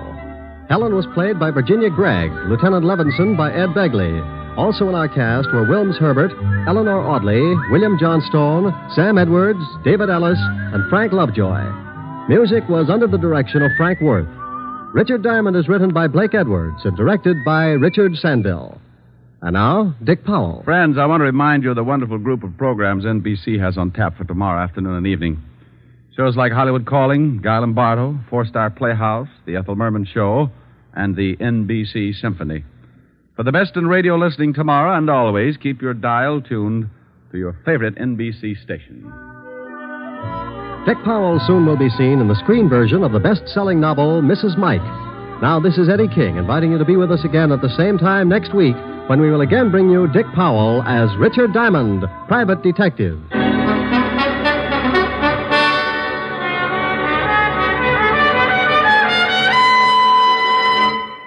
This is NBC, the national broadcasting company.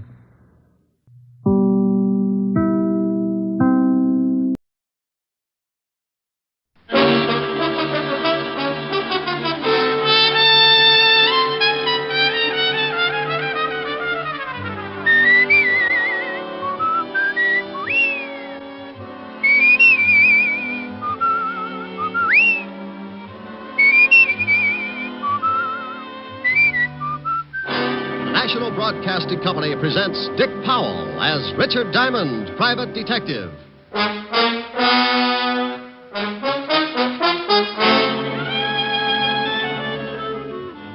Diamond, this is Walt. Where the devil are you? Where I started out to be, down on River Street, looking for Well, the guy. you stay right there and wait for me. But you might as well stop looking. Why stop looking? Take my word for it, he's not there. Well, if you're so smart, where is he? The city morgue. We fished him out of the river 10 minutes ago. Here's another exciting case from the files of Richard Diamond, private detective, starring Dick Powell.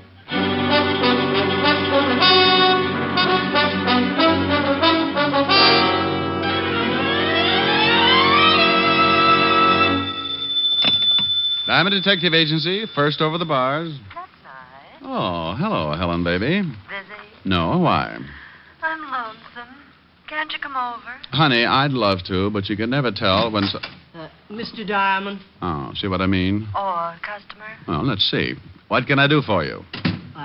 I want to hire you. Helen, the man wants to hire me. Oh, good. I'll call you back. Bye. Bye. Now, Mr. Wellington, Mr. Diamond. Caspar Wellington. Oh, well, pull up a couch and tell me the details, Mr. Wellington. I need a bodyguard, Mr. Diamond. Why? Oh, it's not for myself. It's for Timothy. Well, why does Timothy need a bodyguard? Someone's trying to kill him. Oh, you've been to the police? Oh, yes, but they feel it's not quite important enough for them. You mean this Timothy's life is in danger and the police won't handle it? Yes. Isn't it ridiculous? I don't know. Has anybody tried to kill Timothy before? Well, no one has exactly tried to kill him, but I very definitely expect an attempt. Right, now, look, this Timothy, is he a friend of yours? Oh, yes, a very good friend. So what makes you think that someone is going to try to kill him? Mr. Diamond, I came here to hire you to protect Timothy. I'm perfectly willing to pay you your fee, but for the moment, the rest of your questions must go unanswered. Well, my fee's $100 a day in expenses, Mr. Wellington. Still perfectly willing to pay it? Here's the cash. And there'll be another 100 if you protect Timothy long enough for me to get him on a train tomorrow. Where's he going? Out of town, where he can be safe. What's Timothy's last name? That will also have to go unanswered. Oh, well, now, wait a minute. Supposing I do take the job, where do I meet this Timothy? How will I know him? If you take the job, he'll be in your office in a matter of minutes. Well, something sure doesn't ring up right, but the 200 fish in expenses, I'd play footsies with a cobra. Good. Now, I'm going down to the train station to pick up Timothy's ticket. When he arrives, I expect you to remain with him constantly. Until tomorrow? Oh, I got a small apartment. I hate the bundle. Don't let him out of your sight for a moment. I want him alive and well when he gets on that train in the morning. Does he play Parcheesi? Well, I doubt it, but you never can tell. He might like it. Dandy. Have him at Grand Central at 8 o'clock. I'll meet you. Do you know of any way I could possibly learn to hate money? If I did, I would never have come to you. Good day, Mr. Diamond.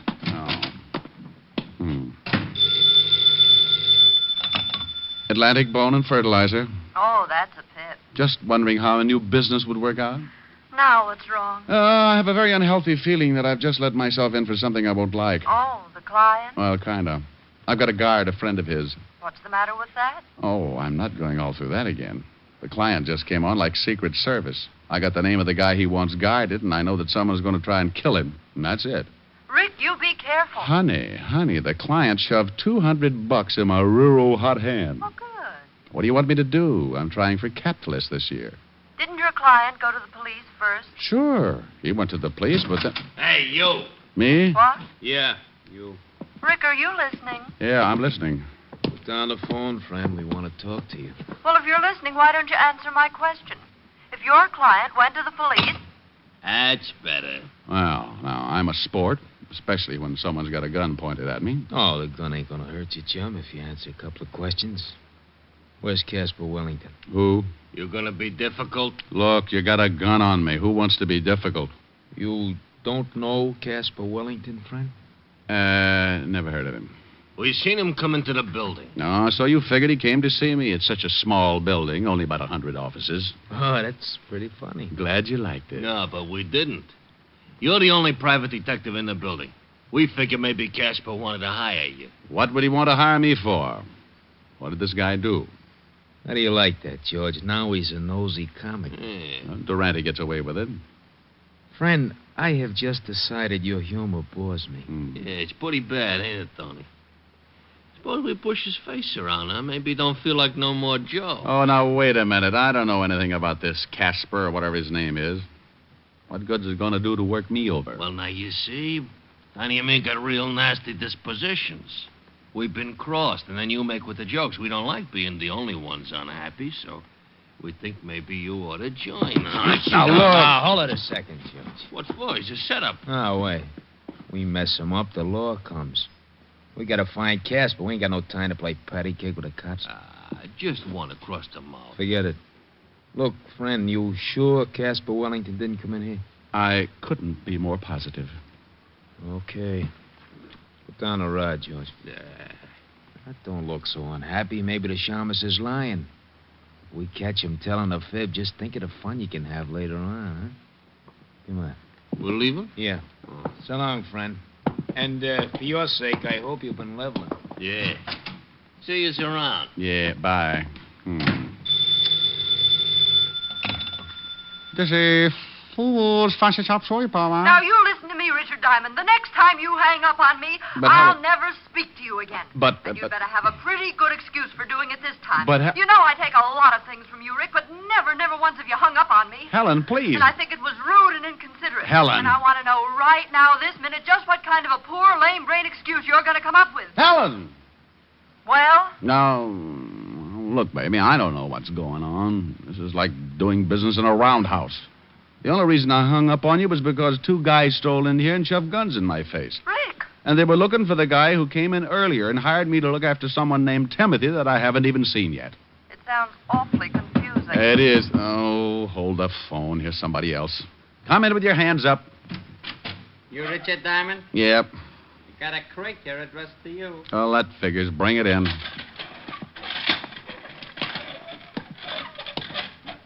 Helen. Yes. You sent me maybe a present? No. You want me to? Yeah, but someone's beaten you to it. Where do you want it? Good grief. Put it down right there. What's the matter? The present. The biggest crate you ever saw. Crate. What's in it? How do I know? Well, open it. Okay, Mr. Diamond, stand right here. Yeah. There you are. I hope you still be very happy. Helen. Yes? Hold the phone. I'm going to open this thing. All right.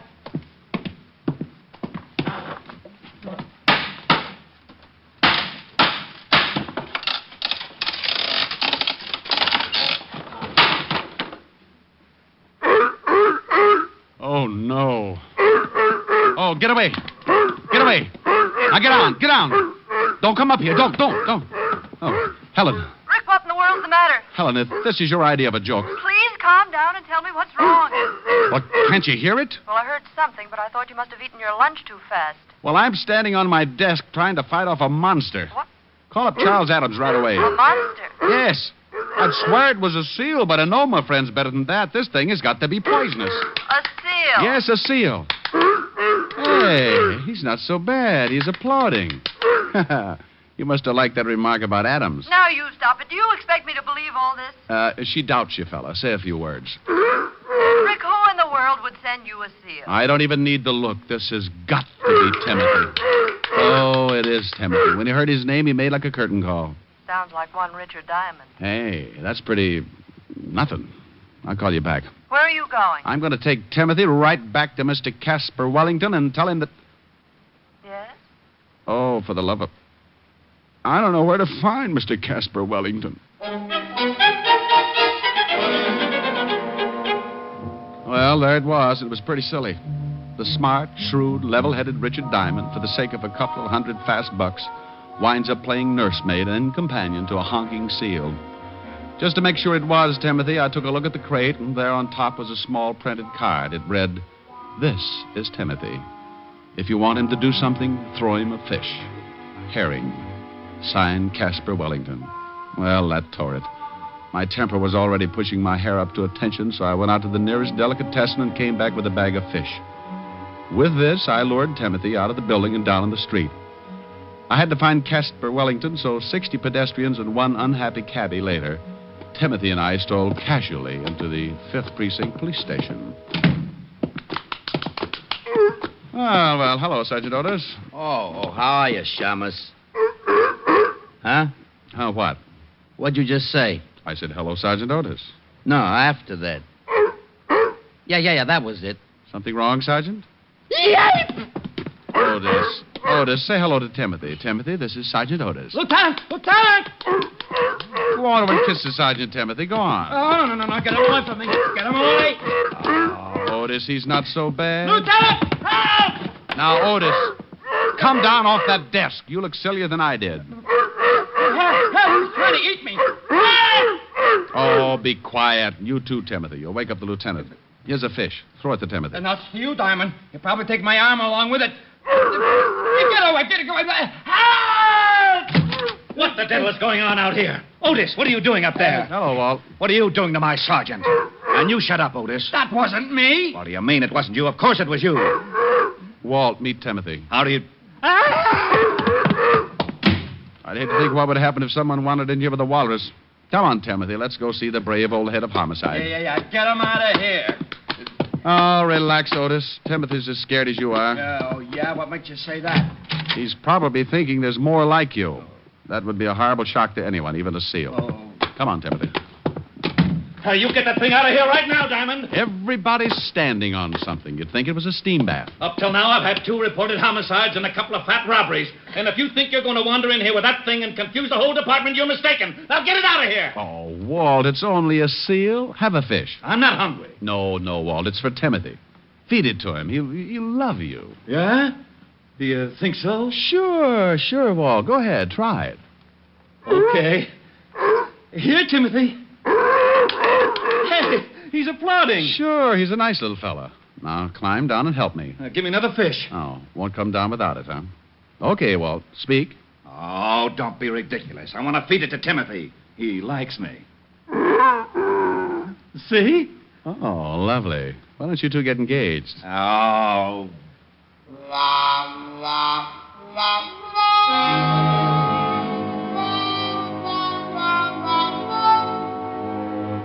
Well, after everybody got used to him, Timothy made the rounds of the whole department, with the commissioner being the only exception, of course. I told Walt the story about Casper Wellington and the 2 gonniffs who had come into my office looking for him. So Walt put Otis to work checking on the whereabouts of my missing client. Along about 3 in the afternoon, Otis pounced in with some news. Hey, Diamond. You find something? Oh, hi, Timothy. Yeah. Say, I checked with the Humane Society, and they report some guy who lives down by the docks. The name's Wellington, all right. He's been turned in a couple of times because he raises seals, and they make a lot of noise.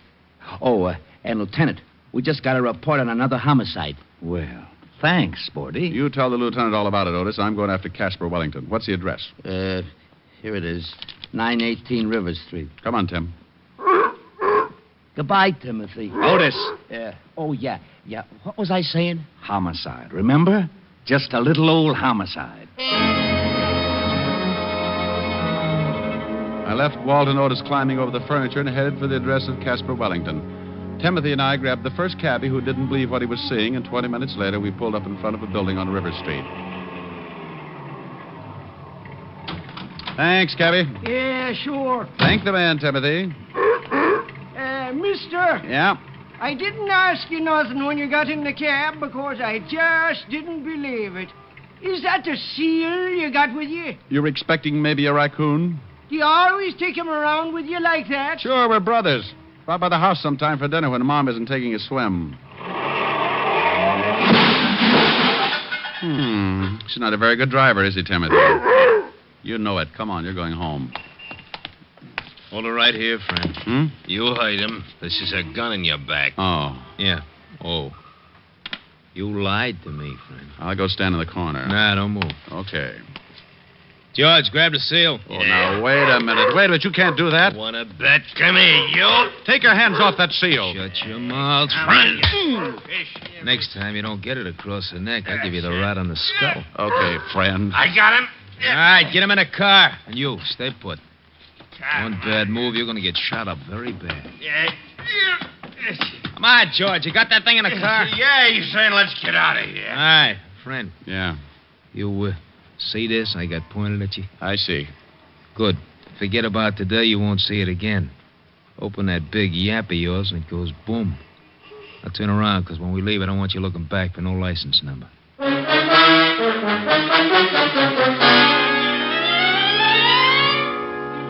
Well, I stood there while they drove off with poor little Timothy. Then I made a quick dash across the street into a store with a phone booth. Seconds later, I was hearing one of the most beautiful sounds in the world. Diamond, this is Walt. Where the devil are you? Where I started out to be, down on River Street, looking for my client. Well, you stay right there and wait for me, but you might as well stop looking. Well, why stop looking? His house is just down at the end of the block. Well, take my word for it, he isn't there. Well, if you're so smart, where is he? The city morgue. We fished him out of the river 10 minutes ago. What? He was suffering from a hole in his chest. Dead before he was tossed in. Oh, Walt.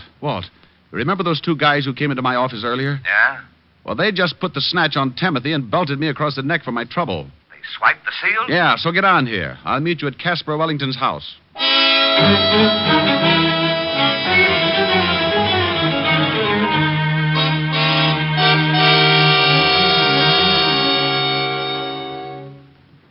Anybody in the house, Rick? No. Well, no answer. Well, let's case the place. I've got a skeleton key. Walt. It's open, see? Now, if you'll notice as I walk in, at no time do my feet leave my legs. Very funny. Whew. Yeah, smells like somebody's been cooking up a fish stew. Crummy joint. Ooh, get a load of that kitchen. What a mess. Oh, weren't cooking fish, Walt, just cleaning it. There's still a mess of them left in the sink. Well, Casper raised seals. Where are the rest of them? Walt. Yeah? Come here. What is it? Get a look at this backyard. Holy cow. Bunch of dead seals. Who in the world would do anything like that? Maybe your two friends. Hey, what's this? What's what? This bag on the floor, leather bag. What's in it? Nothing. Wait a minute. There's some kind of dust at the bottom. Well, save it. We'll have it analyzed when we get down to the station. We've got to check up on those two guys who kidnapped Timothy. This is the craziest case. I got a hunch. Sure, it's crazy, but if I'm right, it's also pretty smart. Let's go to the station.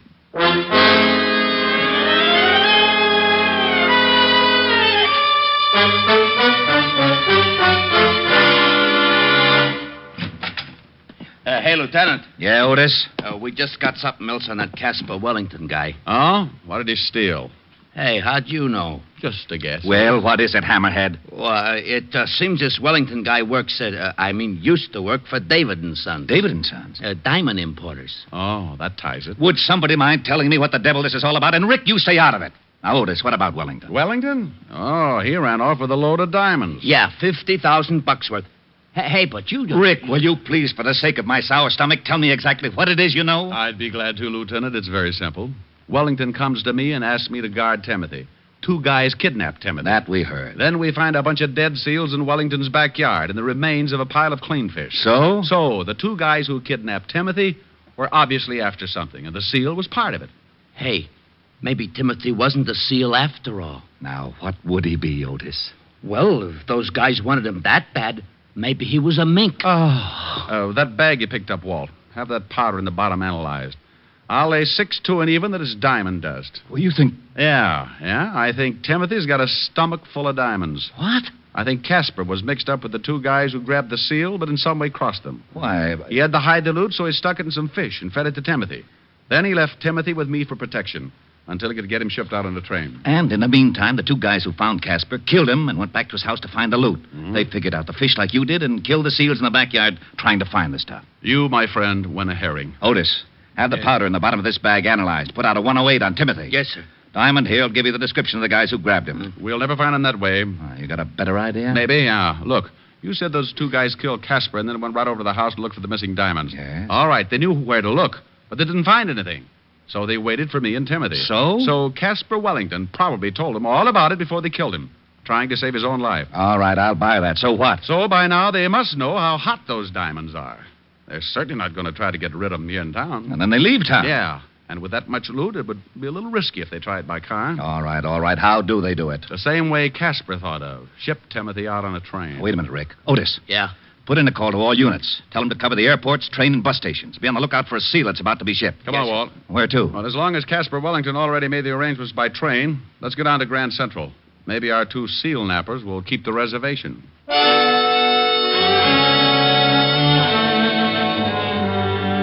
Well, Walt and I piled in the squad car again, and 20 minutes later we were standing in the middle of Grand Central Station with a bag of fish and a weather eye out for the missing seal and his 2 abductors. Now, where do we start? Well, Walt, why don't you just go ask information? Just say, I'm looking for 2 men and a seal. The seal is hiding $50,000 worth of diamonds. Now, you stop that. This was plenty silly before a jewel robbery and a homicide get into the picture, but now it's gotten ridiculous. Well, if I was a seal, where would I go? They have to crate him. The shipping department. And so, with their trusty bag of fish, the 2 brave detectives walked nonchalant. Shut up and let's go. Oh, no. Come on, let's go get something to eat. Well, smile, Walt. This kind of case doesn't happen but once every 10,000 years. Think of your report to the commissioner. If you don't stop kidding with me, so help me Hey, out. Walt. Well, now what? Look, those 2 guys. Where? Going down the ramp. Oh, they got a big box. That's it. Let's take them. You said they got guns. They were pointing things that shot bullets. Could be guns. Take it easy. They're going up to that counter. Yeah. Hold it. Hold it here. No sense in starting a shooting match. Too many people. Well, what'll we do? Maybe the seal's not in the box. And if I pick them up without the loot, we may never find it. I got an idea. Go ahead, genius. Timothy likes fish, doesn't he? Yeah. Well, take this bag. They know me, so you walk down there and move in close to the box. Timothy's bound to get a whiff, and if I know Timothy, he'll raise a few flippers. You want me to... You want to get those diamonds, don't you? Oh, give me the bag. Don't snap. People will just think you ran out of cologne. Now get going. Yeah. Pardon me, but I'd like to find out about sending something. Oh, yeah? Well, what's the idea, Buster? We was here first. Shut up, stupid. You boys must be really sending something big. You're too nosy. I told you to shut up. Yeah, some furs. Oh, live ones? Hey, Tiny, what's with the seal? Will you shut up? What? I hate to mention it, but your furs are throwing a fit. He's busting loose. Grab him, will you? Okay, boys, that's all I wanted to know. Grab that stinking seal. He's gone after the sack this guy laid down. It's a sack full of fish. Hey, what's the idea? Hello, stay right there. Hey, Rick.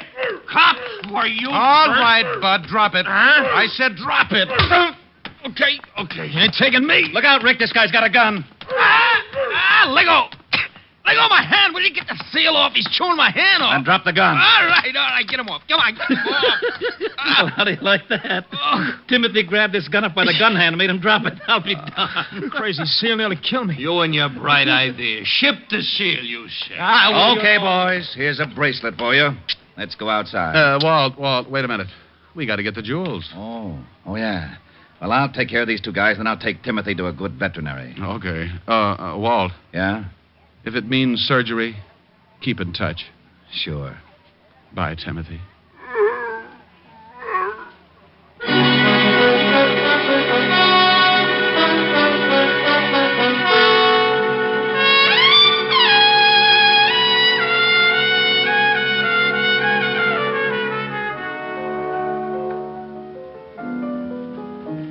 Rick. Huh?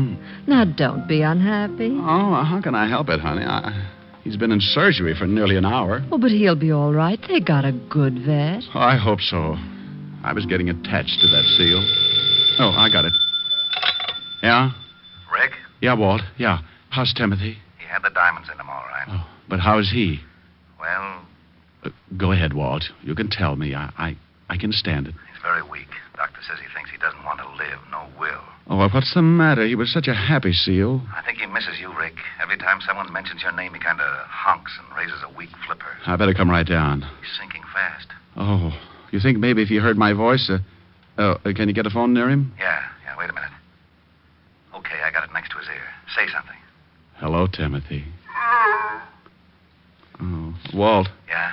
Walt, ask him if he's seen a picture called Mrs. Mike. He says he saw it. Didn't like the leading man. Oh. Loved Evelyn Keyes. Oh. Ask him if he liked the music.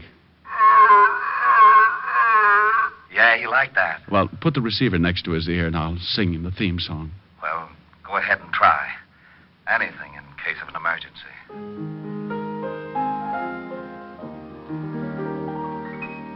If her name is Kathy, she's mine alone. When I walk with Kathy, proud am I. She's the girl I'll marry, and cross the threshold I'll carry. And I'll love but Kathy till I die.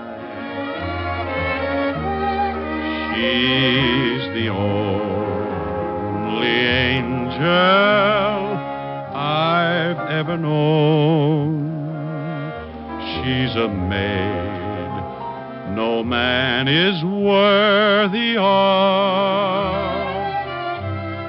Although girls are many, compared to her, there isn't any. Only Kathy do I love.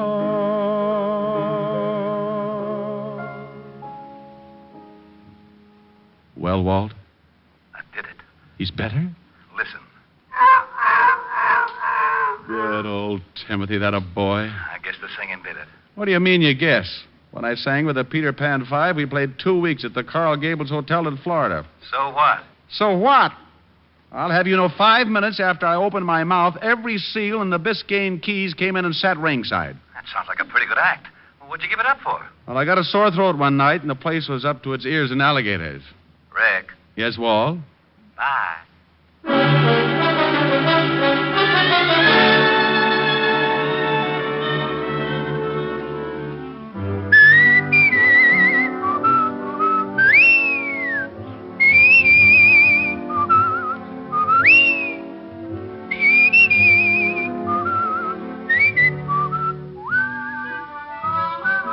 You have just heard Richard Diamond, Private Detective, starring Dick Powell. Ed Begley played Lieutenant Walt Levinson. Also in the cast were Wilms Herbert, Fay Baker, Junius Matthews, Billy Bletcher, Tony Barrett, and Larry Dodkin. Music was under the direction of Frank Worth. Richard Diamond is written by Blake Edwards and directed by Russell Hughes. Dick Powell currently may be seen in the motion picture version of the best-selling novel, Mrs. Mike. Isn't that right, Dick? Yeah, that's right, Eddie. Oh, by the way, Ed Begley, who plays Lieutenant Levinson on our show, would like to say a few words to his old friends in Hartford, Connecticut. Well, I just want to say, on behalf of all of us here on Richard Diamond, congratulations to radio station WTIC in Hartford, Connecticut, where I got my start in radio, and which this week celebrates its 25th anniversary of service to the people of southern New England. Thank you, Ed Begley. Now, this is Eddie King inviting you to be with us next Sunday at this same time when we will again bring you Dick Powell as Richard Diamond, Private Detective.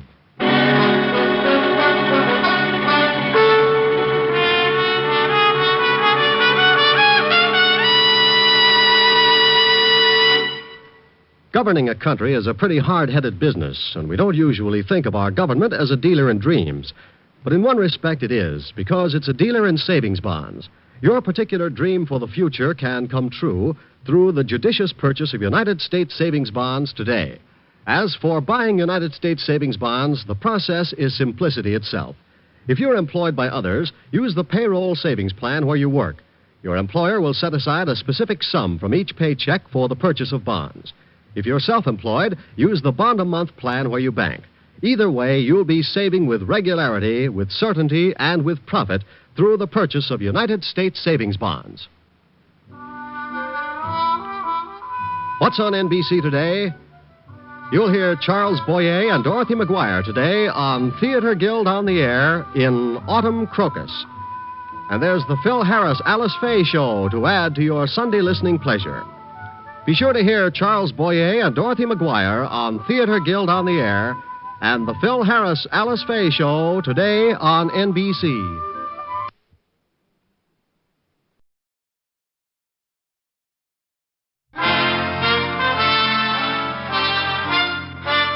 Listen while the makers of Rexall drug products and 10,000 independent Rexall family druggists bring you Dick Powell as Richard Diamond, Private Detective.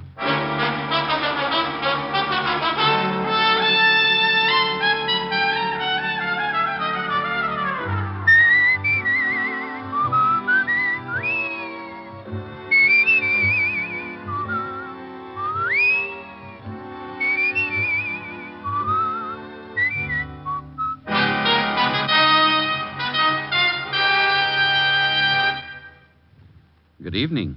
This is your Rexall family druggist speaking to you for the 10,000 independent druggists who have made the word Rexall part of our own store names and who recommend and sell the 2,000 or more drug products made by the Rexall Drug Company. Like MI31, for example, Rexall's popular mouthwash, gargle, and breath deodorant.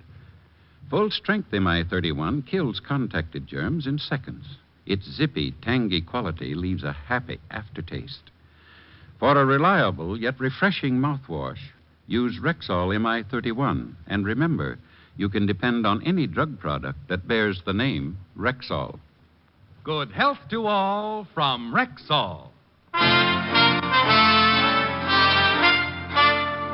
Now, your Rexall family druggist brings you a transcribed half hour with Richard Diamond, Private Detective, starring Dick Powell. Dick's special guest star tonight is what was your name again? I'm sorry, but I really can't tell you. You can't tell me. Well, Rexall brings you Richard Diamond, starring Dick Powell.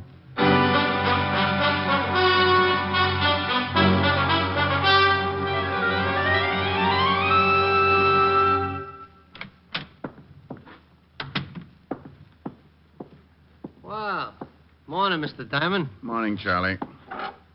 Now, fix me something, will you? Like that, huh? You look pretty good. Oh, you should have seen me when I got up. Both my heads were hissing each other. I'll fix you my special. You snap right out of it. Well, take it easy.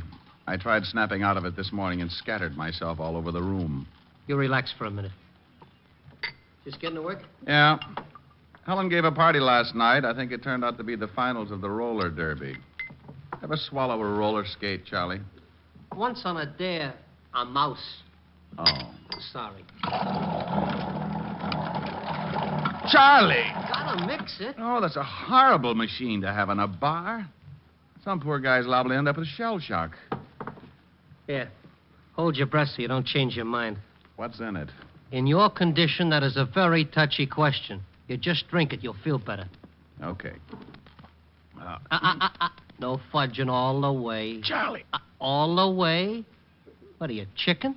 Oh, I knew it. You snitched this stuff from a fire extinguisher. Tastes terrible, don't it? What are you going to thaw me out with, a chisel? Now, I know it ain't that bad. No? A mortician would pay good money for the formula. Well, look what came in the front door. Hmm? Oh, yes, sir. Pardon me, but I'm looking for someone. There's nobody here but me and Mr. Diamond. Here's a picture of him. Has he been in here? Oh, lady, a lot of people come in here. No, I mean this morning. Mr. Diamond's my first customer. Oh. Something wrong, miss? I've just got to find him. I don't know where to look. What made you think he'd be in here? I'm trying every place that's open. I lost him in this block someplace. Lost him? Well, he just disappeared. Who is he? My husband. Oh. I stopped to look at some hats in a window. I started talking about how pretty they were, and the next thing I turned around and he was gone. You called home? We're living at a hotel. He hasn't shown up there. I've called everyone I know in New York. You're from out of town? Yes. Oh, I'm so worried. Well, honey, from this picture, your husband looks old enough to find his way around. Why don't you go on back to the hotel and... You don't understand. My husband had quite a shock earlier this morning, and he was acting strangely. So you figure he might have gone looking for a drink? I don't know what I thought. It isn't like him to wander off like that. I'm so worried. Well, if you're that upset, why don't you go to the law? Missing persons. I thought about that, but I can't. You can't go to the police? I can't explain why. It just wouldn't be good. Would you mind a completely new remark? What? Haven't I seen you before, Miss... No. Nice name. Mr. Diamond sees a lot of people. Used to be a cop himself. Oh. Private detective now. Private detective? Seems to me I've seen your husband someplace before, too. Is this an old picture? Yes, I carry it around in my wallet. Are you really a private detective, Mr. Diamond, miss. Like Sam Spade? Well, no. Sam drinks and runs around with women. I lead a rather sheltered life. Steady, Charlie. Mr. Diamond, I'm really frightened. I'm sure something awful's happened to my husband. Will you help me? I might, if you tell me two things. What are they? Why you can't go to the police, and if you can afford $100 a day in expenses. Oh, I can afford the money. You should have answered the first question first. Now I'm almost tempted to forget the last one. But I can't go to the police. Dear. Dear, when people can't go to the police, it worries me. Your old man got a record or something? A record? Well, I've seen both of you someplace. You sure you aren't working some kind of a racket? Oh, now, lady, take it easy. I lose my husband. I come in here for help, and you think I'm some sort of a criminal or something. Look, dear, I don't know what to do. I don't know where to go. I don't want to go to the police, and it has nothing to do with breaking the law. Shame on you, Diamond. Here, lady, here's a handkerchief. Thank you. Look, I'm sorry. No, you're not. You're terrible. Oh, please. Look, I'm in pretty bad shape myself. Okay, I'll help you. Wonderful, Mr. Diamond. Where can we talk? Hey, she turns him off like a hydrant. You'll help me? Oh, yes.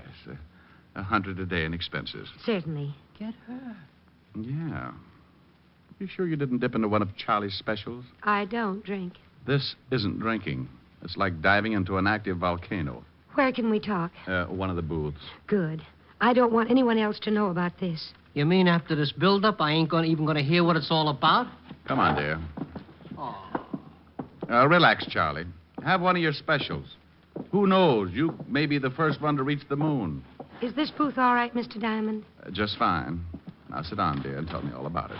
Well, there's really not much to tell. I took my husband to an appointment this morning. What kind of an appointment? I can't tell you. And you can't tell me your husband's name? No. Not even his first name? Well, I guess I could tell you his first name. It's Richard. Richard? Yes. You can't tell me any more? No. You want me to find him and you want me to trust you? If you will. Will you trust me? Yes. Then I'll try and find Richard, but I'll need some help. I'll try. No, please. I'll need some outside help. Who? A policeman. Oh, no, I told you. And I told you. You wanted me to trust you? Okay, that's what I'm going to do, but you got to trust me, too. But the police... If you and your husband aren't in trouble with the police, you got nothing to worry about. But the police... Not the police, a policeman. One man. But he'll find out why Richard disappeared. Well, don't you want to know why? I know why, but I don't want anyone else to know why. You don't want anyone else? You know why, but you... Oh, don't let me do this to myself. I just want to find him. Okay. I promise the policeman won't say anything.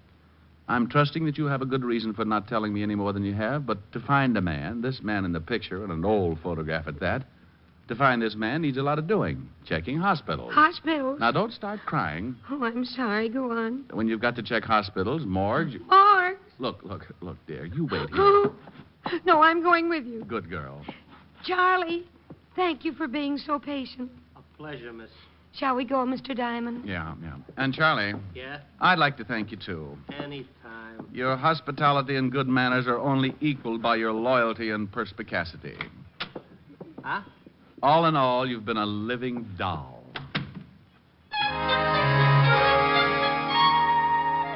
Being a person who lives out in left field most of the time myself, I realize that these little disturbances in my life are pretty average. So with cute little Anonymous tagging along behind, I left Charlie's fancy bistro and headed for the 5th Precinct Police Station and the good Lieutenant Levinson. When we walked into the squad room, we bumped right into the one thing that science had been working 24 hours a day to find a cure for. Well, good afternoon, Sergeant Otis. Oh, how are you, Diamond? Hey. Oh, unpucker, Otis. Mrs. X will think the lieutenant uses you to unstop sinks. Mrs. X? What kind of a name is that? You want to meet the lady? That's the name. Mrs. X? How do you do, Sergeant? Oh, hey, ain't I seen you someplace before? Otis, haven't I seen you someplace before? Now, what are you talking about, Chalmers? Sure you've seen me before. Mr. Diamond? Yeah, but this is nothing. Stick around him for a whole day sometime. Come on, let's see the lieutenant. I'll see you later, Mrs. Yes, Sergeant. It's been a pleasure. Otis. Yeah? Your eyes are hanging out so far they cover your badge. Oh. Hello, Walt. Hi, Rick. Yeah. This is Mrs. X, Walt. Dear, this is the mighty arm of the law, Lieutenant Levinson. How do you do, Lieutenant? How do you do, Mrs. Mrs. X. Oh, let's not go into this thing again. The young lady prefers to be known as Mrs. X. Now, Walt, I want you to do me a favor. Yeah, young lady, haven't I seen you someplace before? Yeah, Walt. Even Otis is with us on that one. I said the same thing when she found me in Charlie's bar. Now, the young lady's lost her husband, and I'm going to help her find him. Here's his picture. See if you got anything. Oh, yeah. Are you sure I haven't seen you? Walt, we'll solve that one later. The picture. Go make like a policeman. Okay. She got a record? Lieutenant. Oh, well, I never forget her face. He's been trying to ever since he got Otis. Now, come on, Walt. Get a report for missing persons. Check the hospitals and the morgue. The morgue. Lady, please. It's a habit. Honey, we got to do these things just in case. But you think he's... Give me that picture. Lady, please. Now. What's your husband's name? She can't tell you that, Walt. What do you mean she can't tell me that? I can't. Now, you look, Diamond. If this is one of your... His first name is Richard. Richard what? That's something I really can't tell you. I wouldn't have told Mr. Diamond the Richard part, but it just sort of slipped out. Now, wait, what are you two trying to do to me? You come in here and ask me to locate this guy in the picture, and you won't even tell me his last name? Look, Walt, I promised you'd do me the favor without the questions. The young lady seems to have a very good reason for not wanting to give her name or her husband's. Now, all I want you to do is check the morgues. What's the matter with her? She wants her husband. Yes, I want my husband.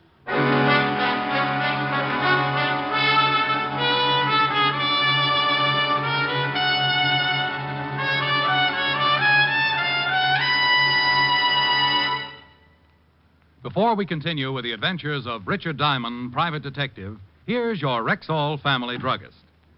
It's always a pleasure when a customer herself tells you why she likes your product. And last week, one said to me, You know why I really prefer Rexall milk of magnesia? It's because one bottle won't be so thick I can't even pour it, and then the next one thin and watery. Somehow Rexall milk of magnesia always seems to be just right. Well, ma'am, that's because every bottle of Rexall milk of magnesia has to meet an exacting standard of viscosity, or it can't wear the Rexall label. What do you mean by viscosity? It's the degree of thickness or pourability in a liquid. Rexall conducts scientifically precise tests on every batch of Rexall milk of magnesia to be sure it meets this constant standard of viscosity. And that's not done just to please you with its consistency. What's much more important, it means you'll always get uniform dosage from every bottle of Rexall milk of magnesia. And I thought it was all an accident. Oh, no, ma'am. There are no accidents behind the fact. You can depend on any drug product that bears the name Rexall.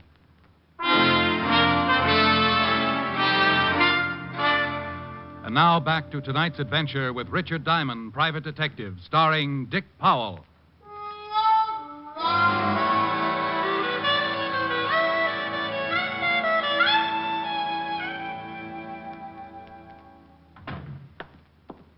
Well, I checked, and no one that looks like this guy is in any of the usual places. Well, that's fine. Now let's start looking for him where I lost him, Mr. Diamond. Oh, swell. Well, Walt, we really just stopped by to say hello. Killing time, you know. Sure. I appreciate everything you've done, Captain. Lieutenant. Of course. Thank you very much. But now Mr. Diamond and I have to go and find my husband. Richard. Yes. I think you'd better wait a few minutes. What for? Yes, we've got to hurry.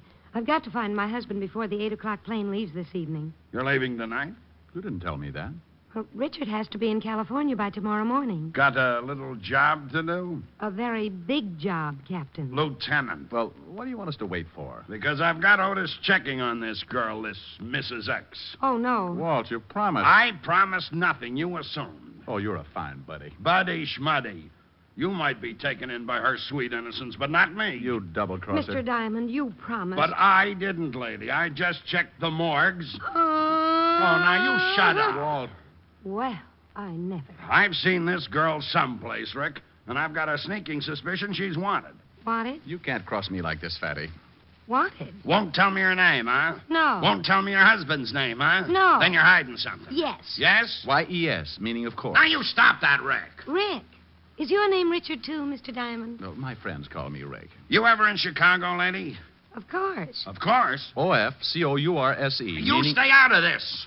You run around with Tony Capone when you were in Chicago? You talking to me? I'm talking to her. Well, I'm glad. Tony never gave me back my elk's tooth. Well, I don't know why you're talking to me, Captain. I never gave Mr. Capone an elk's tooth. No. It's Lieutenant, dear. You got to stop promoting him. You'll get a swell head. Oh, you rat! You call me, Lieutenant? No! Well, gee, don't scare me like that. I got something on this picture you gave me. Her husband? Yeah. Hello, Mrs. X. Hello, Corporal. Orders. Yeah. You won't like it, Lieutenant. I won't like what? What I got on this picture. Something's happened to Richard. Now, take it easy. Well, what did you find out? I'll tell you whether I like it or not. Well, I sent it down to the boys in the morgue. No! Now, look what you've done, you mallet head. Well, gee, what did I say? You said morgue. No. Now, honey, listen. This morgue is where they keep photographs. Oh. Well, what did they come up with, Sergeant? She sure looks pretty when she cries like that. Otis. Well, I shall quote from the report. Person in said photograph resembles one Richard Diamond, private detective. What did you say? Come to think of it, you do, Mr. Diamond. I shall continue. Member of the New York police force for 7 years. Height 6'1", 190. 80. The general conformation of the head. Note, right ear... Otis, shut up. Oh, it gets real interesting.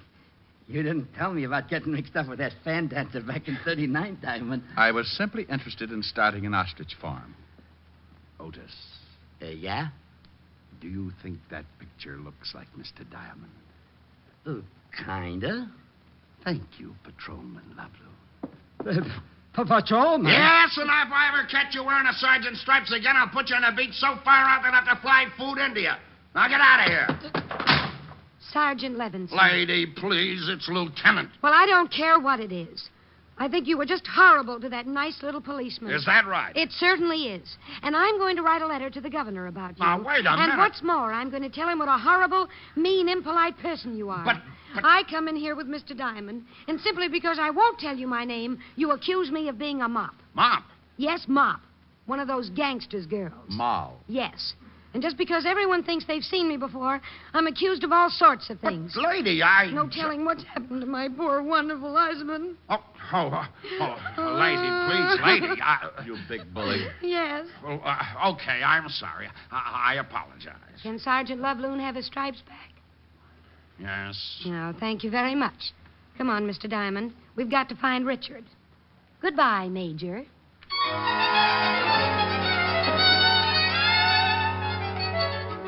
Well, I was in it up to my neck. Any other time, a client like Mrs. X would have scared me right into 4 months of hibernation. But she was such a cute little screwball that I just had to go along with it. We took the picture that looked something like yours truly and started making the rounds. Starting with the last place Mrs. X had seen her husband, we showed the picture to every shop owner within a 4-block circle, but no one had seen him. Mrs. X kept checking with the hotel, making me stay at a good distance so I couldn't hear the conversation. But no one had seen her husband. We ended up right back where I first ran into her, Charlie's.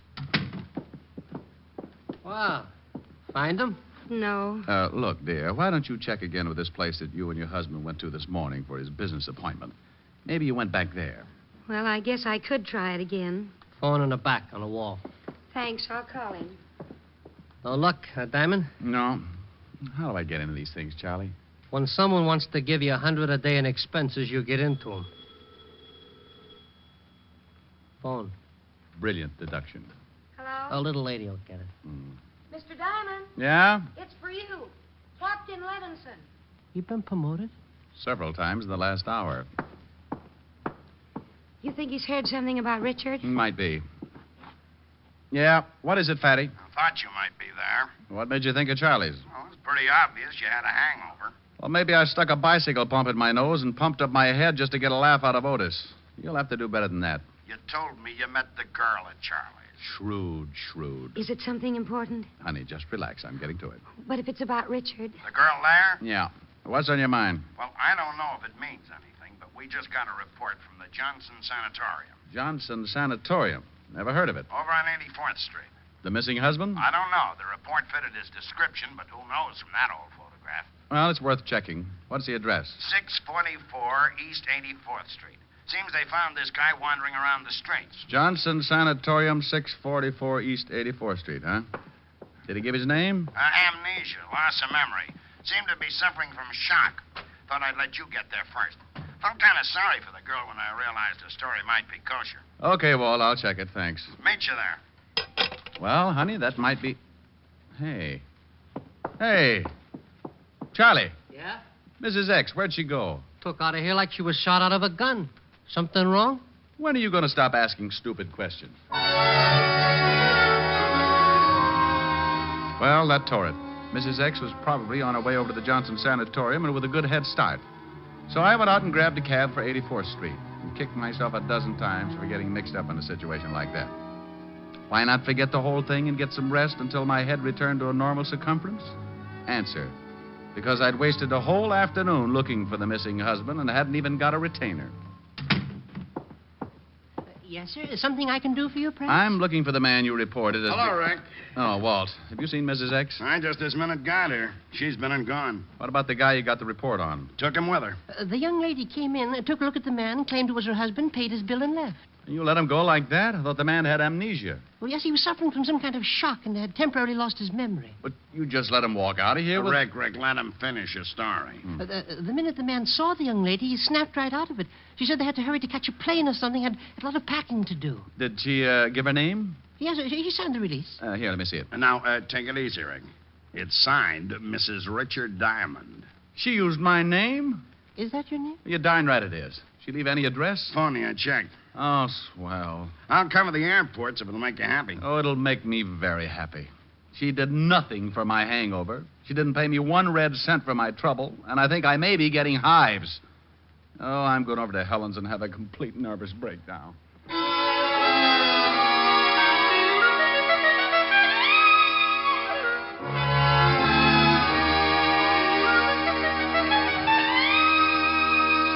How do you feel now? Oh, I'm all right, Helen, dear, but my ulcers just had a parade. Any word from Walt? No.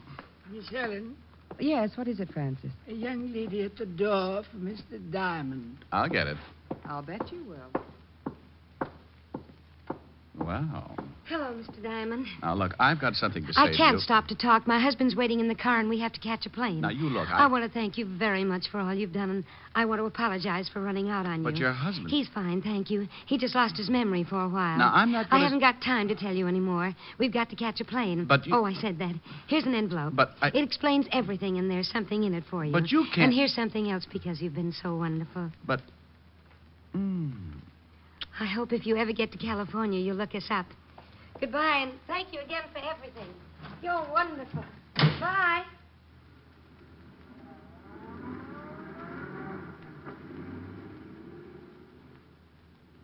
Well, Hmm? all right, Blue Eyes. What was that all about? Hmm? Oh, no, that was her. She. The girl. The girl. Mrs. X. What's that? Hmm? Oh, it's an envelope. Said it would explain everything. I hope it does, especially that fond farewell. Oh, that.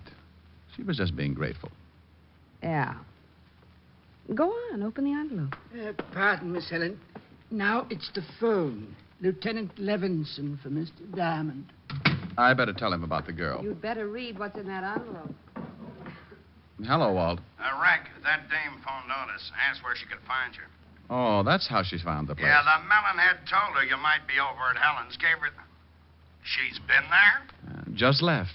And she left an envelope that she said would explain everything. Well, what did it say? I haven't read it. Well, read it. I want to know what this is all about. So does Helen. Well? Well, $500. the explanation? What about the letter? Well, it says, Dear Mr. Diamond, I know that I've caused you a great deal of trouble. So I wish to take this opportunity To thank you for your patience and understanding. As for an explanation, well, here it is. But I count on your discretion and hope that you will keep my secret. This morning, my husband and I went to a doctor because I hadn't been feeling well. We discovered and were overjoyed to find out that I was going to have a baby. Immediately, I informed my husband that I had decided to give up working until after I had the baby. The realization that I wasn't going to make any more money for the rest of the year was too much for him. The shock made him lose his mind, and he just wandered off. Although he has recovered his memory, the thought of having to support us both for the rest of the year has left him nervous and despondent. So I'm taking him back to the coast to the family psychiatrist. I wish to thank you from the bottom of my heart for all your kindness and help. Signed, Sign who? Rick! Helen, what's wrong? He's fainted. What? He looked at the signature on the letter and just flopped over. Well, what about the signature? It's signed June Allison.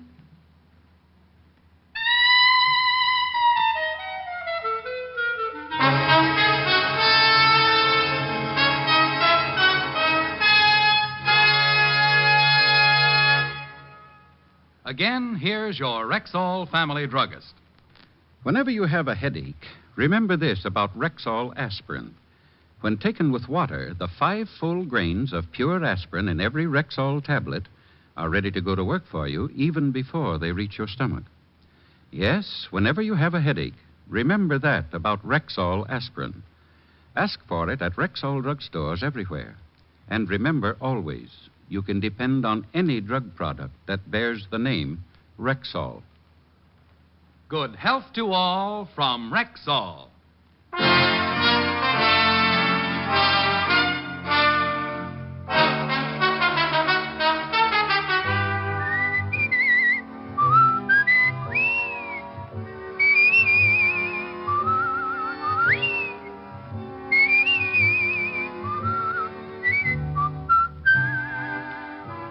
Richard Diamond, Private Detective, stars Dick Powell in the title role and is written by Blake Edwards with music composed and conducted by Frank Worth. June Allison appeared through the courtesy of Metro-Goldwyn-Mayer and will soon be seen co-starring with Dick Powell in the MGM motion picture Right Cross. Featured in tonight's cast were Virginia Gregg, Ted DeCorsia, Wilms Herbert, and Bob Sweeney. Richard Diamond, Private Detective, was transcribed in Hollywood by Jaime Del Valle. This is Bill Foreman inviting you to be with us next Wednesday at this time when we will again bring you Dick Powell as Richard Diamond, Private Detective.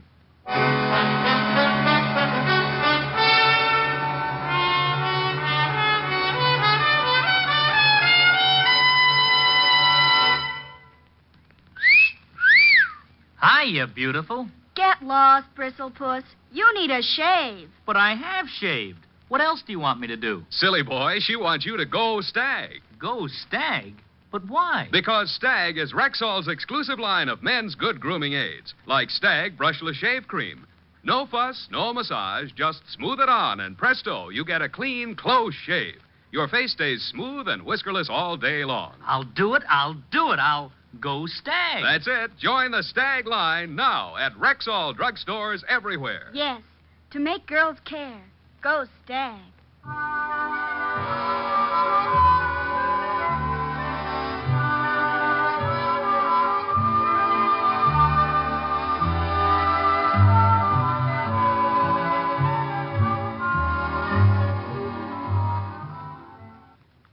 Bill Bendix leads The Life of Riley again Friday on NBC.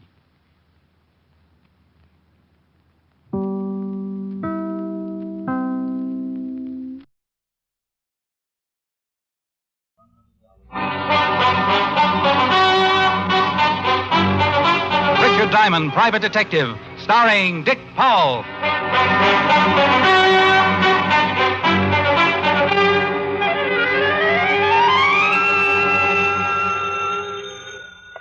Diamond Detective Agency. Murders are better than ever. Mr. Diamond? I stand condemned. My name is Arnold Bryce. I'm an art collector. Well, unless you're looking for empty beer bottles, I'm afraid you have the wrong man. You're a detective, aren't you? That's right. Well, then you're the man I want. How soon can you come over to my home? Well, that depends on two things, where you live and what you want me for. I live at 9607 Riverside Drive. But I'd rather tell you the nature of your assignment in person, if you don't mind. Well, that suits me, but my fee is $100 a day in expenses. Still want me to come over? Money is no object, Mr. Diamond. Please hurry.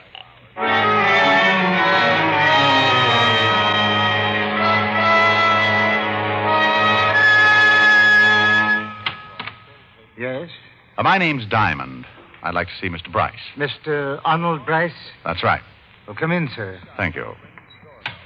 Mr. Bryce is busy with an art dealer in the library, sir. You can wait in the gallery. The gallery? The art gallery. This way, sir. He led me down the hall and into a room that looked like it was once a den.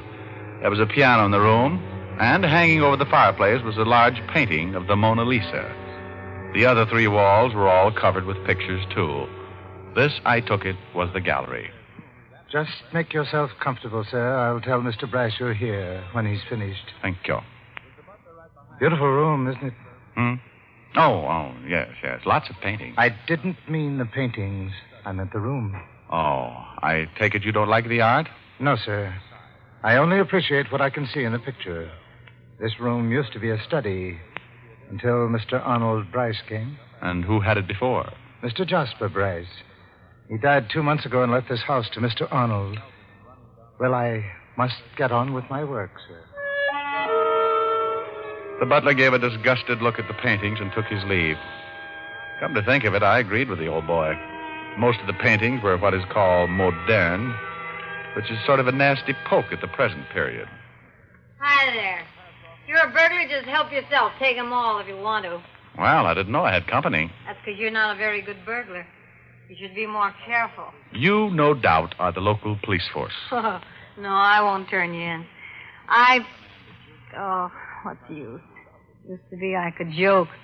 Used to be I liked to joke. Now it's no fun. Who are you, really? What do you want here? Can I fix you a drink? Hey, that's a lot of questions for a little girl. Little girl. She staggered over to a couch and sat down while I took a good look at her. Beautiful is a word thrown around a lot these days, but it could only describe her. She had soft brown hair, big brown eyes, with a sort of a pleading look about them. She was wearing a pair of lounging pajamas, but her figure was nothing to speak of. When you found one like this, you kept the news to yourself. Ugly. What's that? I said ugly. Oh. Meaning those pictures. You like pictures? Oh, you look like the type who would like pictures. Well, I'm flattered. Look at that one. You ever see such a mess? That's night chasing away the morning in September. Well, you could have fooled me. That's my husband's favorite. You a friend of my husband's? No. Neither am I. All he does is buy paintings. He's a nut about paintings. He should have married one. You must be Mrs. Bryce. I must be. Then that's life. Oh, who'd you say you were? I didn't, but the name's Diamond. My name's Della. You know... Mr. Diamond, Mr. Bryce will see you now. Oh, get lost, Timothy. Mr. Diamond and I are just getting acquainted. But Mr. Bryce said... Mr. Bryce. All right, you better go and see him, Mr. Diamond. My husband hates to be kept waiting. Me, I'd rather be alone anyway. I'm going to sit here till I figure out just why in blazes night is chasing morning away in September. I left Della Bryce staring at the picture and followed Timothy to the library. Inside, I met Mr. Arnold Bryce. He was a big man and looked old enough to be Della's father. On the desk lay another modern painting, and he sat admiring it like it was the deed to the Taj Mahal. Look at it, Diamond. Look at it. Yes. A masterpiece. Masterpiece. Well, it's original, all right. Of course. I buy nothing but originals. Can't stand copies, can you? Well, I really haven't thought about it lately. Tell me, is this masterpiece what you wanted to see me about? Oh, no. Just thought you'd enjoy seeing it. Mm-hmm. Well, now that we've had our kick, suppose we get on to business. Fine. Mr. Diamond, I'm number 34 on this city's social register. Do you follow me? No, I'm about 6 millionth. Please, sir, I'm very serious. Sorry. Now then, one in my position must be discreet. Divorce, heavens knows, is scandal enough, but, well, to have a roustabout for a wife, that I cannot tolerate. Heavens, no. I was married a little over 6 months ago, and to be frank, Mr. Diamond, my wife doesn't like me. Go on. That's all. I want to get rid of her. Mr. Bryce, I'm a detective, not an assassin. Of course. I want you to help me find grounds for divorce. Oh. Well, a case like this can take a long while. At $100 a day, that can add up to quite a bill. I hired you because I've heard you're the finest detective in New York. Oh, well, thanks for the flattery, but the fee is still $100 a day, and... I told you over the phone money meant nothing to me. Here, Here's a check I made out to you. It's for $500. That should serve as a retainer.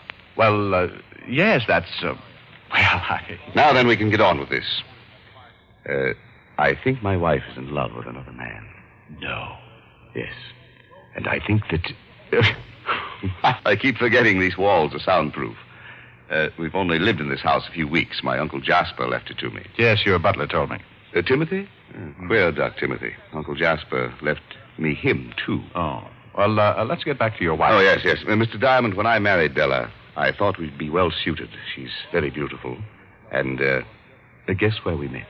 I have no idea. In an art gallery. Naturally, I thought Della would be an art lover like myself. I could just picture us sitting in front of the fire on cold winter evenings, gazing at my originals. Thrilling thought. Yes, but it wasn't to be. Della deceived me. She hates my paintings. Well, it takes all kinds to make a world. Yes, but my world is art, Mr. Diamond, and Della is no part of my world. I see, but that hardly sounds like grounds for divorce, Mr. Bryce. Oh, I realize that, but maybe this is. You see, Della used to date a boy named David Tharp. Now she's been going out a lot lately, and I think she may be seeing him again. Mm-hmm. You think? Well, I know it really may be nothing, but if she should be seeing him and we could prove it, wouldn't that be grounds? Well, possibly. Now, this boy used to work for the Gorman department store, and if he's still in town, I want him watched. All right, I'll check with the store and report to you later. Good. Timothy will show you out, Mr. Diamond. I left Mr. Arnold Bryce admiring the monstrosity he had purchased earlier. On the way out, I took another peek into the gallery to see if Della Bryce was still around. She wasn't. And then I noticed the Mona Lisa again. Somehow it seemed so out of place. I was staring at it when Timothy came up behind me. I see you admire the lady. Say, don't you ever make noise? Beautiful, isn't she? The Mona Lisa? Yes. Look at that face. The most lovely face in the world. I thought you didn't like art. Not what Mr. Bryce calls art. Only that picture. Do you know about it? Do I know about it? Oh, so many things. It really has a colorful history. Da Vinci painted her over 400 years ago. No. Yes.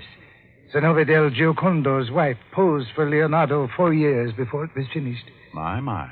Everyone loves it. Francis I of France paid 4,000 golden florins for it. You really know the facts, huh? Oh, yes, sir. I've read many books about La Gioconda's history. I come here often and just stared into her face. Do you know that men have stared into the mystery of that face and then killed themselves? You don't say. Yes.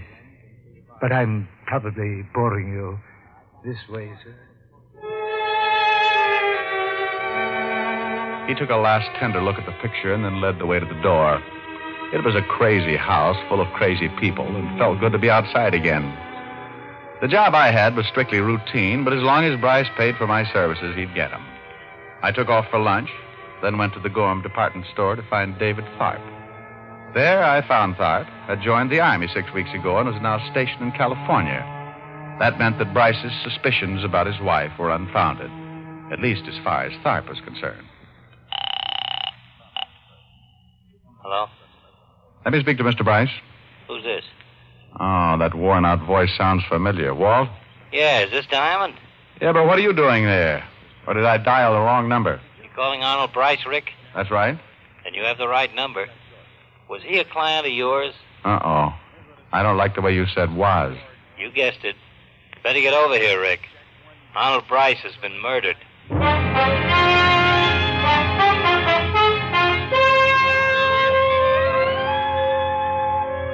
In my pocket was a check for $500 signed by one Arnold Bryce. This same Arnold Bryce was now dead, according to Lieutenant Walt Levinson, who was very reliable in these matters. I took a cab to the Bryce home on Riverside Drive. Timothy, the tall, gaunt butler, again let me in. His expression hadn't changed since I'd seen him earlier. Well, Timothy, a lot of excitement around here, huh? Yes, sir. The police are in the gallery. So is Mr. Arnold's body. Gruesome sight. Rick. Hello, Walt. He's in there. Want to have a look at him? Why not? The boys from the lab are all finished. There he is. Head bashed then, huh? Coroner says he's been dead for about 2 hours. That places the time of the murder around noon. Found the murder weapon? Nope. Figure it must be the missing poker from this fireplace set. Got the boys upstairs now looking for it. Who found the body, Walt? Mrs. Bryce. Otis is in the library now taking her statement. What's your angle in this? Well, Bryce hired me for some stock investigating. He was thinking of divorcing his wife. Well, at last we've got a motive. She finds out he's getting rid of her and knocks him off. Maybe. Who else was in the house? It's the butler, the maid, and Mrs. Bryce. Otis is sure the butler did it. Been reading murder mysteries again. No. How about visitors? Anyone come to see Bryce around noon? No, apparently not. Looks like an inside job, Rick. We've got 3 suspects, and all we can do is grill them till one of them breaks down. So we might as well start on the wife. Mind if I sit in? No. Come on. We left the gallery and walked down to the library. Inside sat Della Bryce, patiently answering the questions of that master detective, that super sleuth, Sergeant Otis Loveloon. Hello, Lieutenant.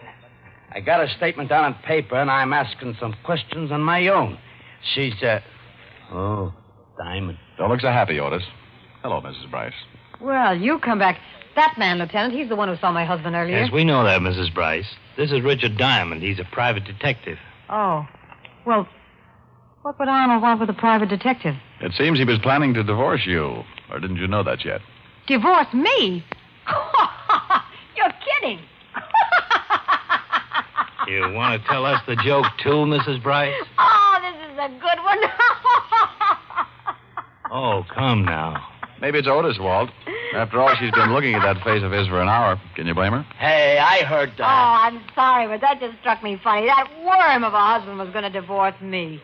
Well, I've already talked to a lawyer about getting rid of him. I take it you and Mr. Bryce didn't get along? You said it.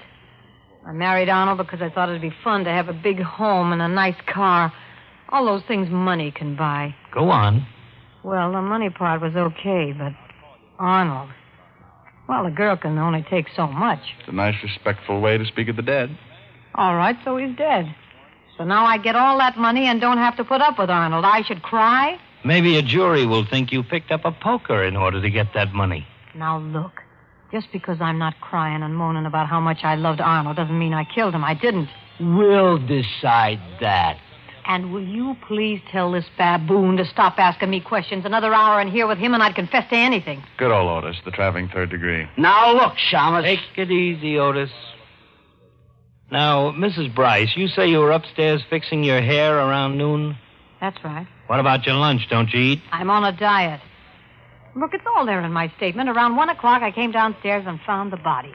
I called the police, and that's all I know. Well, then, if you're innocent, you won't object to answering questions. So make yourself comfortable. Walt kept asking questions, and Della kept answering them. Half an hour later, Walt was getting tired. Della was getting tired, and I was already tired. Grilling a suspect is the most boring thing in the world, and it was a relief when Walt sent the girl upstairs.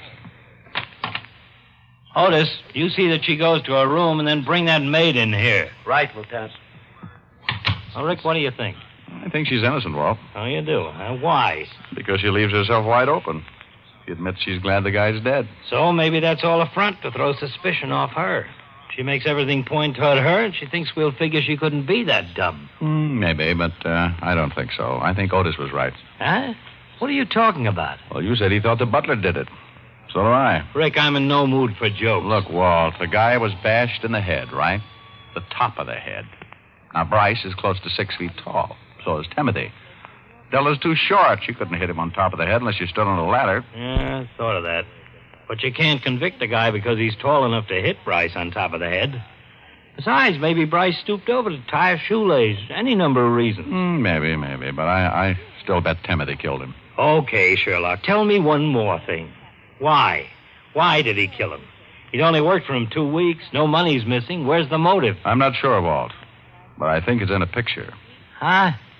Oh, now, Rick. Walt, when I was here earlier, I talked to Timothy in the art gallery. We talked about the Mona Lisa. Well, what about it? He knew everything about it. A lot of its history. Now, here's a guy who hates all these paintings around but one. The Mona Lisa. But what's it doing here? What's what doing here? The Mona Lisa. Bryce told me himself he only collected originals. But the Mona Lisa hangs in the Louvre in France. That picture over the fireplace is only a copy, and Bryce hated copies. Go on. That's all. I don't know exactly why or how all this happened.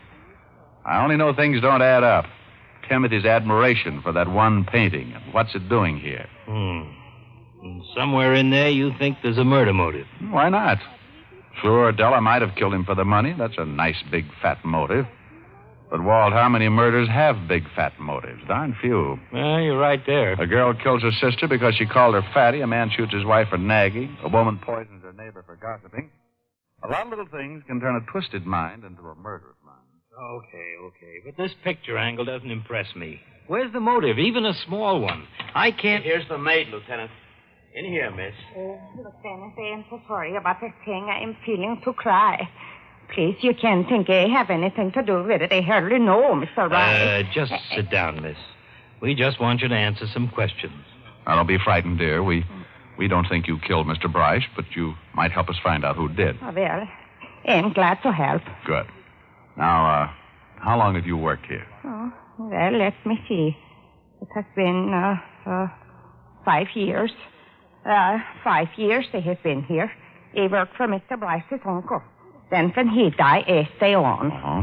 And Timothy, how long has he worked here? Oh, goodness. Timothy has been here all his life. He has told me about it. His father worked for the old Mr. Jasper Bryce and his mother, too.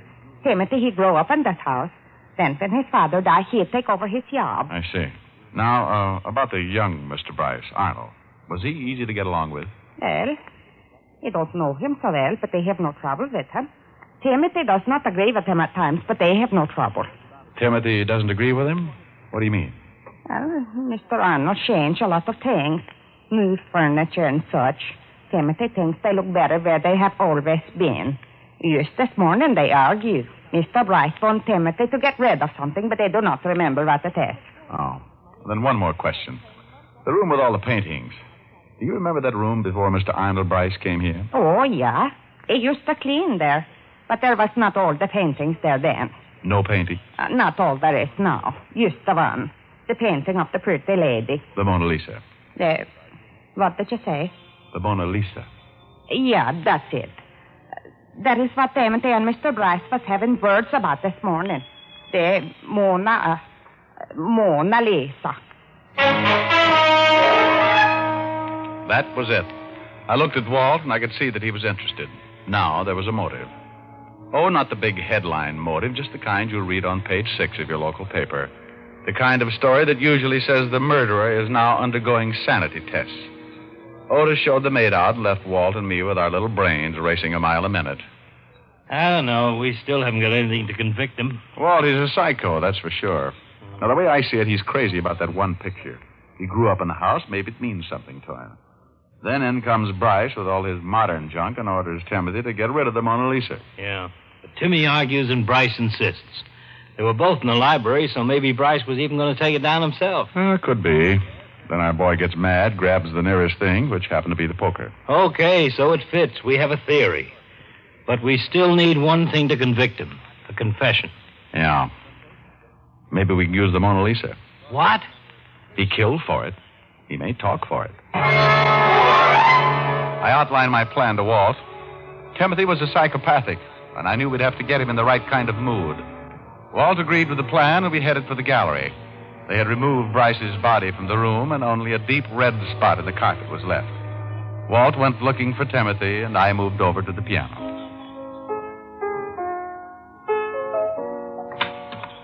In here, Timothy. Oh, hello, Rick. Hi, Walt. Just thought I'd pass the time at the piano. It's all right.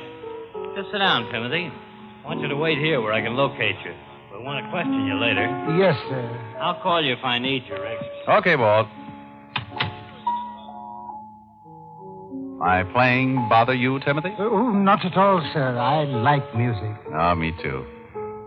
You know, that painting up there reminds me of a song I heard not long ago. Pretty thing. Went like this. Mona Lisa, Mona Lisa, men have named you. You're so like the lady with the mystic smile. Is it only 'cause you're lonely they have blamed you? For for that Mona Lisa strangeness in your smile. I watched him carefully as I sang. At first, he stared at me with a strange look in his eye, but gradually he settled back in his chair and listened to the words. His eyes rested on the beautiful painting over the mantelpiece. This was the mood I'd wanted.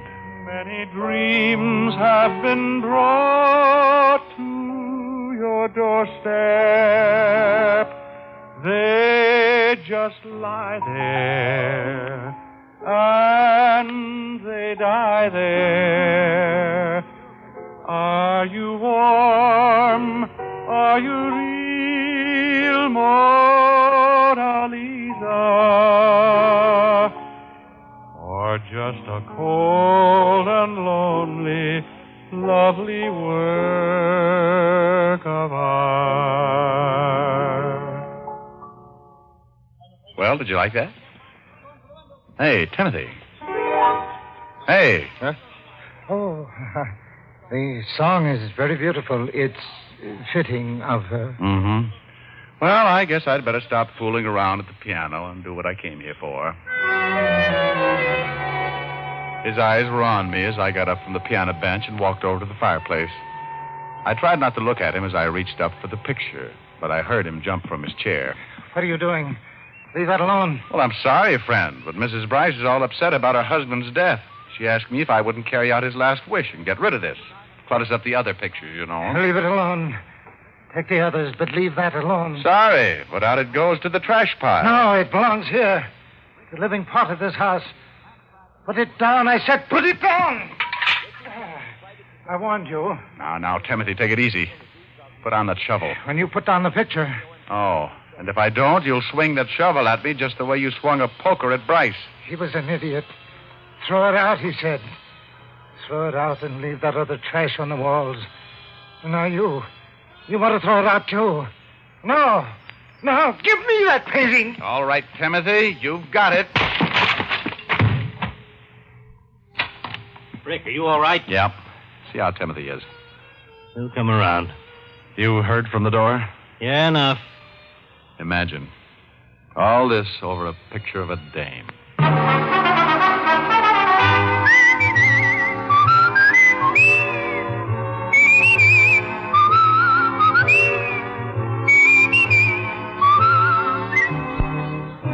Richard Diamond, Private Detective, stars Dick Powell in the title role. It was written by Blake Edwards with music composed and conducted by Frank Worth. This is Bill Foreman speaking. Richard Diamond, Private Detective, is transcribed in Hollywood by Jaime Del Valle. Richard Diamond, Private Detective, has come to you through the worldwide facilities of the United States Armed Forces Radio and Television Service.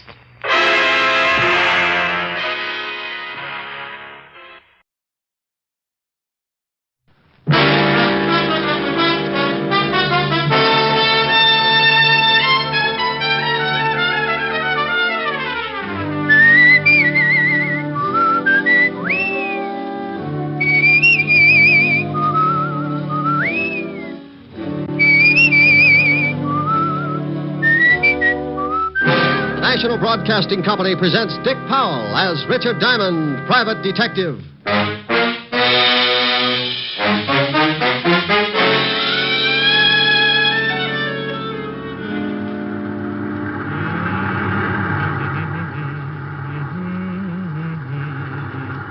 Hey, Ed. Huh? Stop the car a second, will you? What for? I thought I saw something lying back there by the road. So what? It's probably a dead dog. No, hold it. It's too big to be a dog. Oh, for Pete's sake. Where is it? Oh, it's right over there. Oh, yeah. Come on.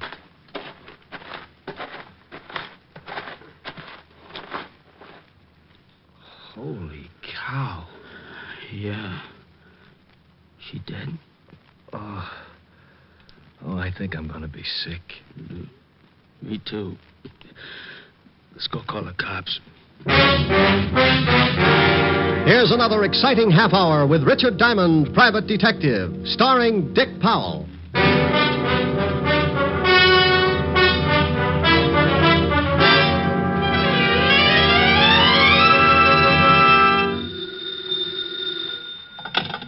Diamond Detective Agency. If there's a corpse in your cellar and your nerves are a wreck, Old Rick to the rescue if you write him a check. Oh, Rick. I don't know what I'm going to do with you. Can I make a suggestion? Please do. Feed me regularly, take me for walks, and be sure that you let me out nights. Some suggestion. You do that for a cat. Hi, Helen. Hi. How are you? No, I don't know. I think I'm a nervous wreck. What from? You remember when you said I ought to take up something to keep me busy in the office? Yes. You remember you mentioned knitting? Oh, no. Oh, yes. I've dropped more stitches than a cross-eyed surgeon. You idiot. I was only fooling. Well, don't laugh. I was making Francis a pair of screaming argyles. Keep with it, Strongheart. You'll win out. Ah, you're darn right I will. Oh, what I said. Darn. Get it? Helen, are you still there? Yes, Rick. Wasn't funny? No, Rick. Okay, come on over. Let's neck. Yes, Rick. Shame on you. Yes, Rick. I'll see you about 8. Oh. You don't sound very happy. That's such a long way off. Give you time to make plans. Bye. Bye. Now, let's see. I gotta take out 1, 2, 3, 5 rows. Yeah, what is it? Rick? Oh, how are you, Walt? Very unhappy. You should see me. I've got to take out 5 whole rows just to pick up 1 lousy stitch. What? Now, forget it. What are you unhappy about? I'll tell you about it when you get down here. Well, the 5th precinct's 20 blocks. Can't you give it to me over the pipe? I wouldn't ask you if it wasn't important, and I'd rather not say anything over the phone. Okay. Stop making like life-facing Portia. I'll be down as soon as I finish this heel. Heel? Yeah.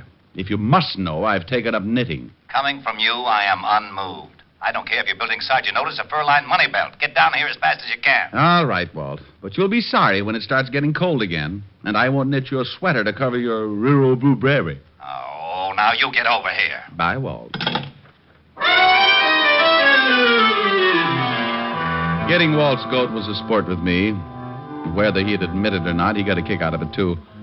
Sometimes I wouldn't stay on the rib as long as I usually do, but that was only because Walt always starts sounding just a little bit worried. Then I know it's time to lay off and get serious. Now, don't misunderstand me. I never lay off entirely. And I never get completely serious. Those are 2 habits that don't help find the solution any quicker. They just fit you with a mess of ulcers, and you still end up too worried and too serious. I closed my office and headed for Walt's precinct. When I walked in, I spotted Sergeant Otis leaning back in his chair with his number 12s resting on the desk. Oh, hello, Sergeant Otis. Well, how's the big private detective today? Just fine, Otis. How's the flash of the 5th precinct? Just fine, Diamond. How's the big private detective today? You said that. I did? Yeah. Is the lieutenant busy? No, but he's happy. Why spoil it? Otis, when are you going to shine your buttons? What buttons? Oh, excuse me. Gravy stains. Oh. Hiya, Walt. Rick, why don't you leave that poor guy alone? After you leave, he comes running in and cries all over my desk. Otis? He wouldn't shed a tear if he was standing in an onion warehouse watching his grandmother set fire to herself. Yeah, well, give him a rest for a while. I got a big problem I want to talk to you about. All right, Walt, what's on your mind? Well, I don't know quite how to give it to you. It isn't strictly kosher for the police force to go around asking for help. Now, wait a minute. I don't want any apology routine. If you want a favor, you came to the right boy. You know that goes without saying. Yeah, I guess I do. But well, this is a pretty big favor, Rick. The commissioner's on my back, and so is everyone else that's got anything to do with this city's government. Oh, sounds rough. What did they do? Find out you were hiding a chimpanzee in a cop's uniform, calling him Sergeant Otis? Oh, now be serious for a second, Rick. All right, if you'll just get to the point. All right. I guess you've been reading about these homicides you've been having for the past 3 weeks. Oh, yeah. Pretty messy. Well, the powers that be say solve them or turn in my badge. Oh, well, now, wait a minute. Don't they know that this is the toughest kind of a killing? The killer's obviously got a lot of screws loose, and a maniac doesn't need a motive to kill. Don't those swivel chair bigwigs know that a crime without a motive is the toughest job in the world to crack? Sure, they know all that, but the public and the press is yelling its head off, so the pressure's on. Yeah, well, what do you want me for? You've got one of the best departments in the state. When you were on the force, it was the best department in the state. Now, you stop that. Then stop twisting my arm. What do you want? I want help. I've got to crack this case by next week, or I'm out of my ear. You're the best detective we had on the force, and you're the best private gumshoe in the city. Well, now, that's real nice. Will you stop that clowning? Okay. What about these killings? Each time they find some dame looking like the last of a hamburger sale... Excuse me a second, Rick. Yeah? Lieutenant? No, this is Oliver Dragon. What do you want, Mallet Head? We just got a report from a guy out in the River Road. Another one of them butcher's killings. What? Yeah, some dame all hacked up and lying beside the road. Okay, get the car out. I'll meet you downstairs.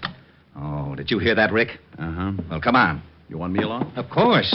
I can brief you about the whole setup on the way over. I don't know whether it's such a good idea to get mixed up in this or not. Why not? Well, it looks like anybody who gets close to this killer doesn't have much of a future. Well, you can't live forever. Oh, now, aren't you the sweet one? No, that's not what's worrying me. Well, what is then? Now, when I go out, I want a nice, comfortable place to lie down in. The way this nut goes to work with a knife, I might end up in a meat locker.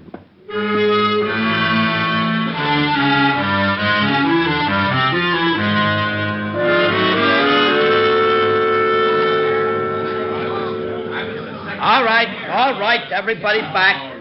Go on through, Lieutenant. Show him your biceps, Otis. You comic. How did all these people get out here? This is 10 miles from anything. Someone must have heard me call the police. When I left the phone booth, the whole crowd followed me out here. Who are you? My name is Ed Cody. Me and my friend here found the body. Where is it? Right over here, Walt. How does it look? The way you thought it would. Oh, you see what I'm up against, Rick. This is the third killing like this in 3 weeks. Yeah. Oh, I don't feel too good. Let's walk over this way. Yeah. Cody, you and your friend come along. We'll want to ask some questions. Yeah, okay, Lieutenant. Well, whoever the guy is that's pulling these murders, he's a complete lunatic. Are they all like that, Walt? You should have seen the last one. Hey, how'd you guys happen to spot the body? Well, I saw it first, and I told Ed here. Yeah, we were just driving along when Mac spotted something lying beside the road. I stopped the car and we got out. When I saw what it was, I left Mac here and went back to town to call you. What's your full name, Mac? McCarthy. John McCarthy. Okay. What are you doing, Rick? Oh, looking at the road. That's your car up there, Cody? It's Mac's. I was just driving. Now, you went ahead how far before you stopped? Well, about 20 yards. You won't find much, Rick, even if the road is soft. Their car and then the other one would have blocked out the killer's tracks. Hey, maybe he didn't use a car. Maybe he walked her out this way and then killed her. No, this place is 10 miles from anything. He drove all right. This crowd has ruined any footprints for sure. Oh, here come the boys. Come on, Rick. As soon as they start examining things, we can get back to the station. Yeah, I want to go through the whole file on the last 2 killings. You won't find much. A change of reading never hurt anyone.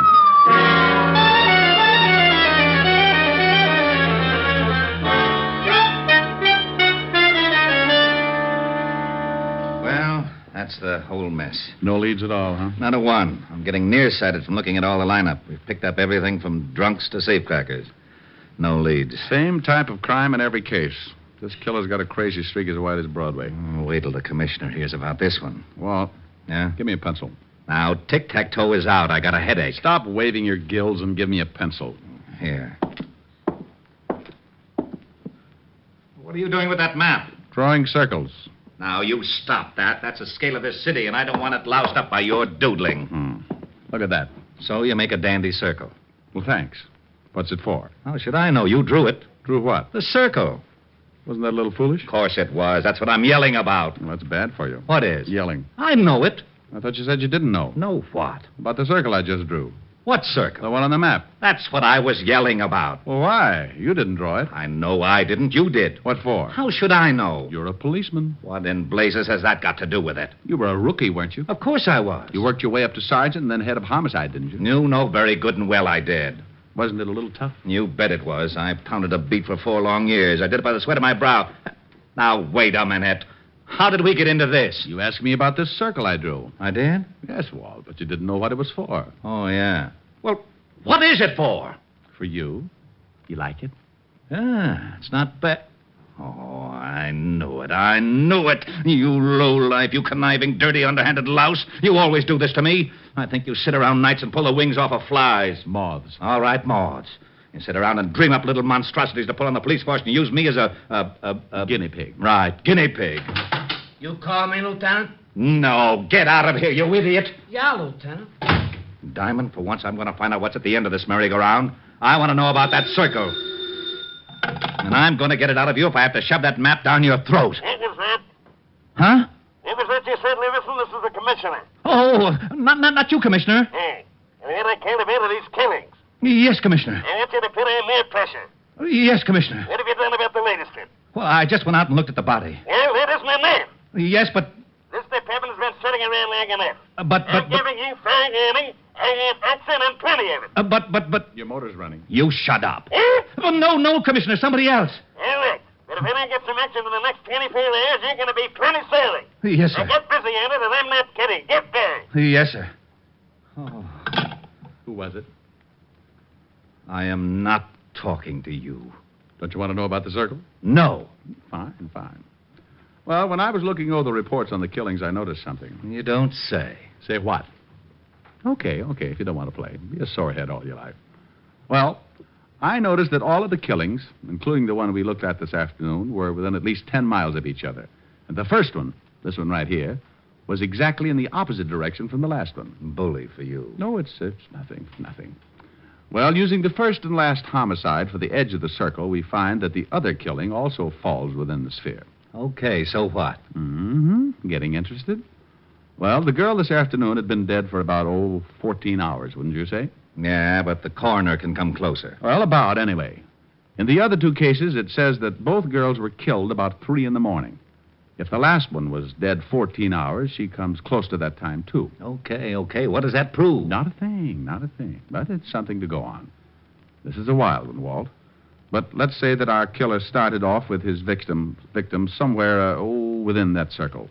To drive 5 miles, half the distance of the circle, it would take him, about... 15 minutes. 15 minutes. Now, that means he left his starting point around 2:45. That's a funny hour to be so consistent. You're right. Bars close at 2. 45 minutes to talk a dame into a ride. Might be. Well, I'll be darned. I may be all wet. The killer probably started from somewhere outside the circle. But we can start by eliminating the idea of the night spots anyway. Yeah, Lieutenant. Send out a 508 and get everybody in here. I want to check on all the night spots from... 45th Street and Broadway at the center of the circle. From 45th Street and Broadway for 10 miles in every direction. Yeah, Lieutenant. Now, that means cafes, bars, bowling alleys, anything that stays open until 2 or after, and step on it. I hope we're right. So do I. I don't like walking on eggs. Then sit down. Who knows? You might hatch something.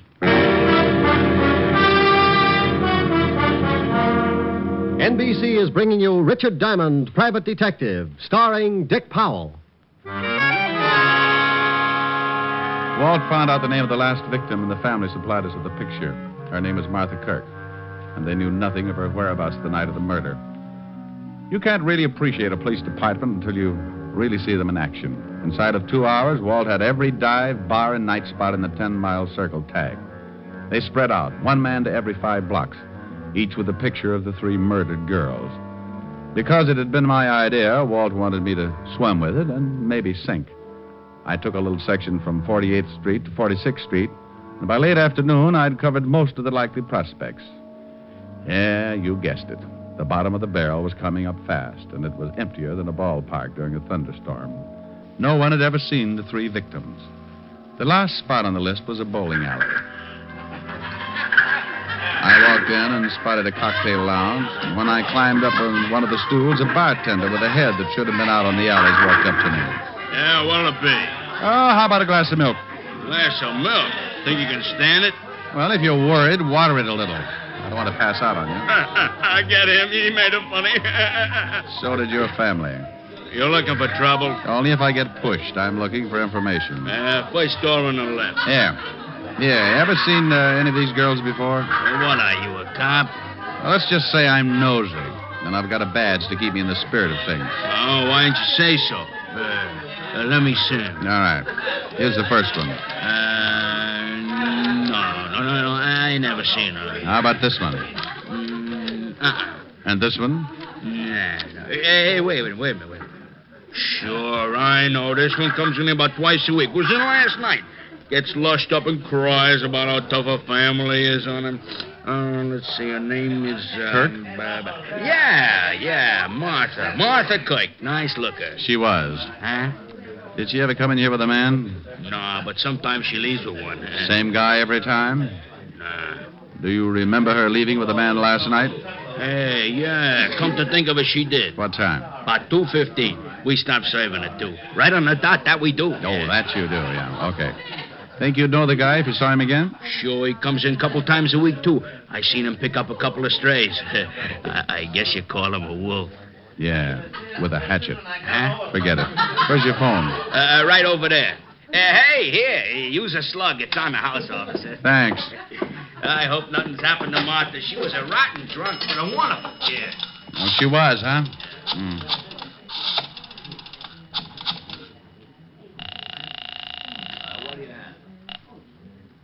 Sergeant notice at your service. If you're in trouble, you probably deserve us. Oh, that's awful. Okay, Diamond, you don't have to get nasty. Shut up and get me the lieutenant. One moment, please. Lieutenant Levinson. You can forget about retiring, Walt. You got something? Yeah, looks like. What did your boys turn up? Nothing yet. What is it, Rick? Don't play games now. Get over to the 47th and 9th. You know the bowling alley in the middle of the block? I'm in the bar. Want me to bring the boys? No. This is one we've got to play quietly. I don't want to scare our ghoul off. I'll be right down. Hey, bartender, what about that milk? Oh, yeah, coming up. Is it going to be a pinch? There is, Buster. There certainly is. Walt romped in about a half an hour later, and he talked with the bartender. He finally looked satisfied. He had to, because it was the only lead that had turned up. We told the bartender to tip us if the guy showed again, and we sat down to wait. Maybe my rabbit's foot started thinking it was back with the quartet, because around 1 o'clock it started kicking. The bartender gave us a nod just as a big guy wandered in and sat down at the bar. He weighed in at about 220, and his clothes were sloppy. He ordered a drink and started eyeing a cute little number sitting at the other end of the bar. Let's take him. Now, hold it, Walt. He's making a pitch. What? The dame at the end of the bar. So he's making a pitch. What do you want him to do? Wait around till he takes her out of here? Maybe you'd like to help him sharpen his axe. Look, you haul him in now, you'll have to beat it out of him. You want him to pick the dame up? Is that against the law? Arrest me. Oh, stop your clowning. You'd rather catch him with the goods, wouldn't you? Yeah, but now don't start that again. You butted the commissioner to death. Just relax. Maybe you can pick up a few pointers. Our big boy moved all right up to the seat next to the cute little girl. She was under full sail and didn't seem to mind at all. He landed at 1:15. At 1:30, he'd established a firm beachhead, and by 2 o'clock, there was a flag raising. Okay, he scored. The joint's closing. I'm believing I'm going to tail him. How? He's probably got a car. He'd spot you sure if he takes her out to some lonely place. How do I know? You put in a call, throw a dragnet around this area for 10 miles. I'm not going to let you. If he gets away with that girl, he may kill her. Look, Walt, I promise you he won't get into that car unless I can stick with him. Come on, we'll both stick close to him until I can think of something. We followed the man and girl outside and walked a few yards behind, making like we had a little load on. They headed for a big parking lot, and that's when I got the idea. The parking attendant was just walking up to him when I stumbled forward. Hey, boy. Rick, what are you doing? Stay with me, Walt. Yeah, mister? Sonny, I'd like to have an automobile, please. Hey, just a minute. I was here first. Sure, honey. Don't let him get away with it. Yeah. Oh, look, old man.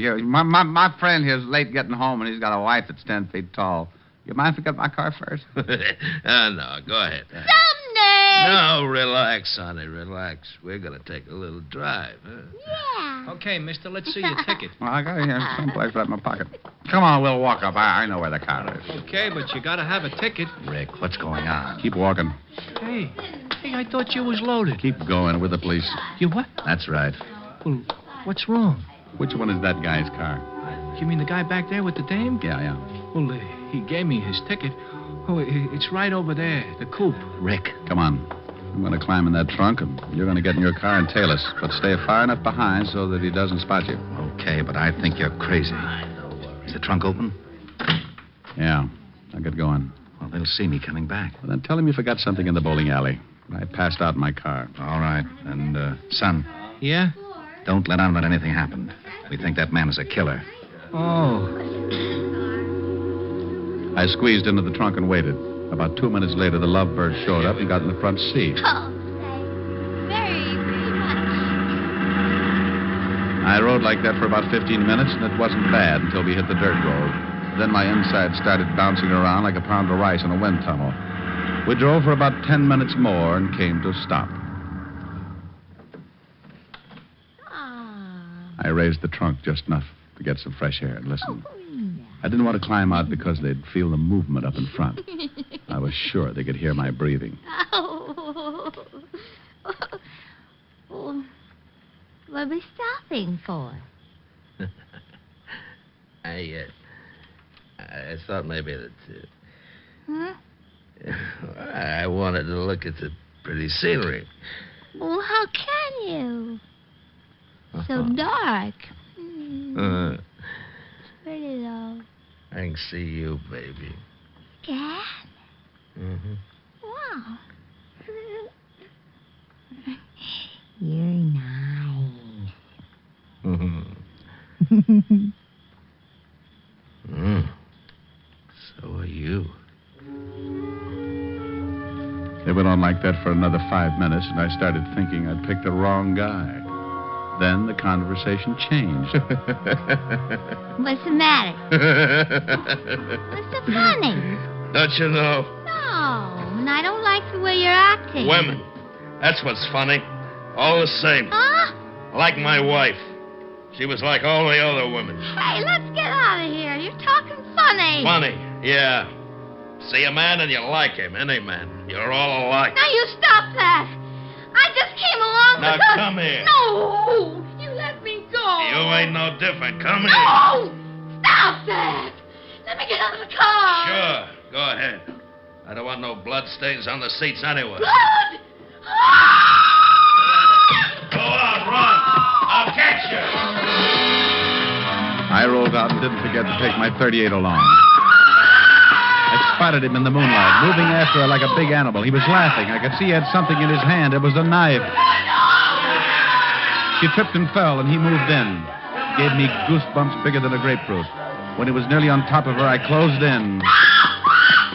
Okay, hold it, hold it. What? No! You shut up. Drop the knife. I'll kill her. I'll kill her like the rest of them. Kill her, too.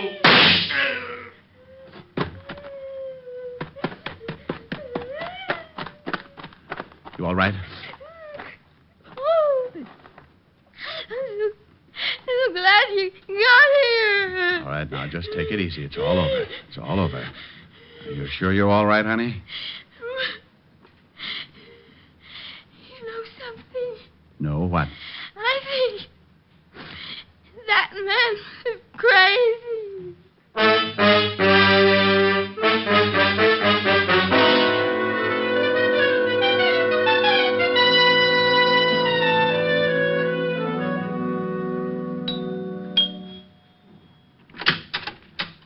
Oh, good evening, Mr. Diamond. Good evening, Francis. Is Miss Asher in? Yes, sir. She's in the study, knitting. Knitting? Knitting? Thank you, Francis. Knit 1, purl 2. Knit 1, purl 2. Knit 1, purl 2. Drop 3. That's the way I do it. Rick. Hello, baby. Oh, look what I've gotten into. I'm a nervous wreck. I'll never teach you. What are you building? It was going to be a surprise for you. Oh, a whole suit. Silly. Rick, I'll get it. Hello? Helen, is Rick there? Oh, just a minute. It's Walt, Rick. Oh, well, give me that phone. Where are you? Why didn't you follow me like I told you to? Well, something happened. Well, what happened, you big ox? I could have been killed out there. I'm sorry, but... Why didn't you follow me? I got caught in the Triborough Bridge and I didn't have a quarter. Why didn't you use your police badge? Holy smoke. Now you tell me. Ricky, Oh, yeah. I need relaxing. You need relaxing. Oh, swell. Ricky, come here. I know just the thing. No, come over here. There's an old spinning wheel in the parlor, spinning dreams of the long, long ago. Ricky. What's the matter, dear? Oh. Well, how about this one? Wilhelmina.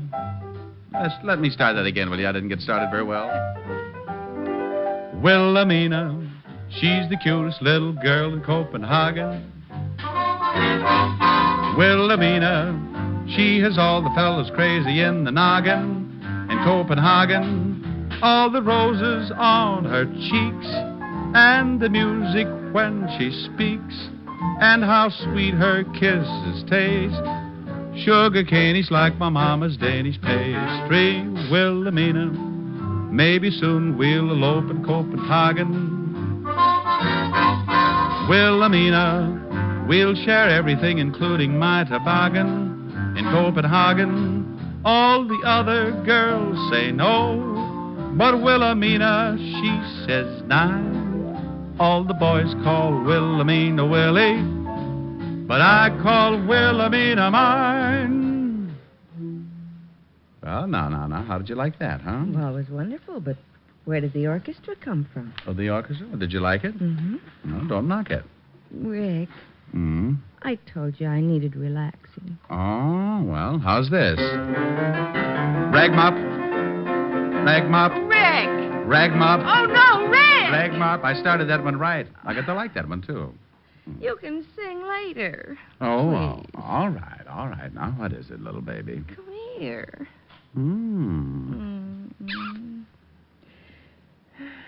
You know something? What?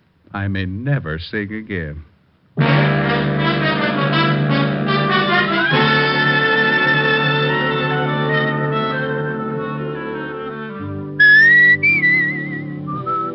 You have just heard Richard Diamond, Private Detective, starring Dick Powell. Lieutenant Levinson was played by Ed Begley, who soon will be seen in the MGM production Stars in My Crown. Also in the cast were Virginia Delvey, Wilms Herbert, Lorene Tuttle, Bill Conrad, Peter Leeds, and Jack Crucian. Music was under the direction of Frank Worth.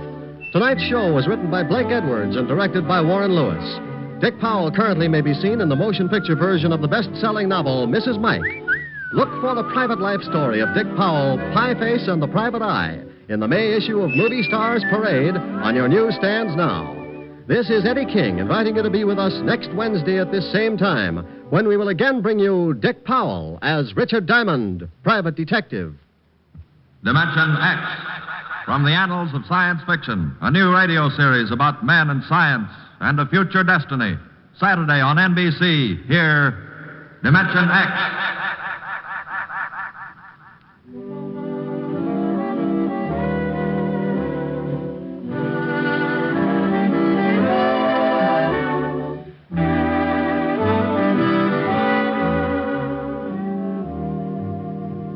Hear Dick Powell and June Allison tomorrow on Screen Guild Theater on NBC.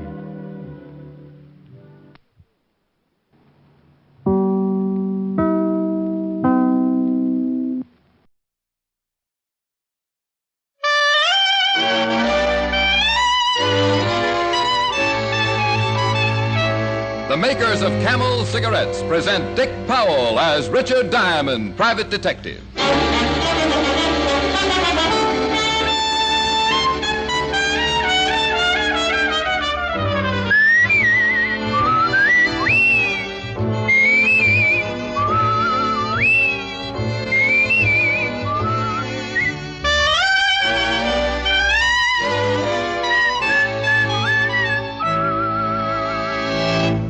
Not one single case of throat irritation due to smoking Camels. That was the report of leading throat specialists in a coast-to-coast test of hundreds of people with normal throats who smoked only Camels for 30 days. Start your own 30-day Camel test tonight. Smoke only Camels for 30 days. You'll discover how rich and flavorful Camels are, and you'll learn how well Camels will agree with your throat. Pack after pack, week after week.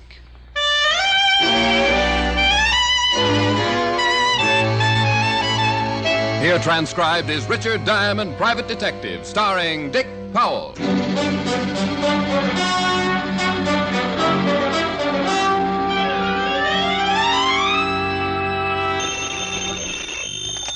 Diamond Detective Agency, your crime is my crime. Oh, no. Hi-ho, Helen. Oh, Rick, honestly. The slogans are bad enough, but must you set them to music? Now, dear, this is the age of the singing commercial. Keep with the times, kid.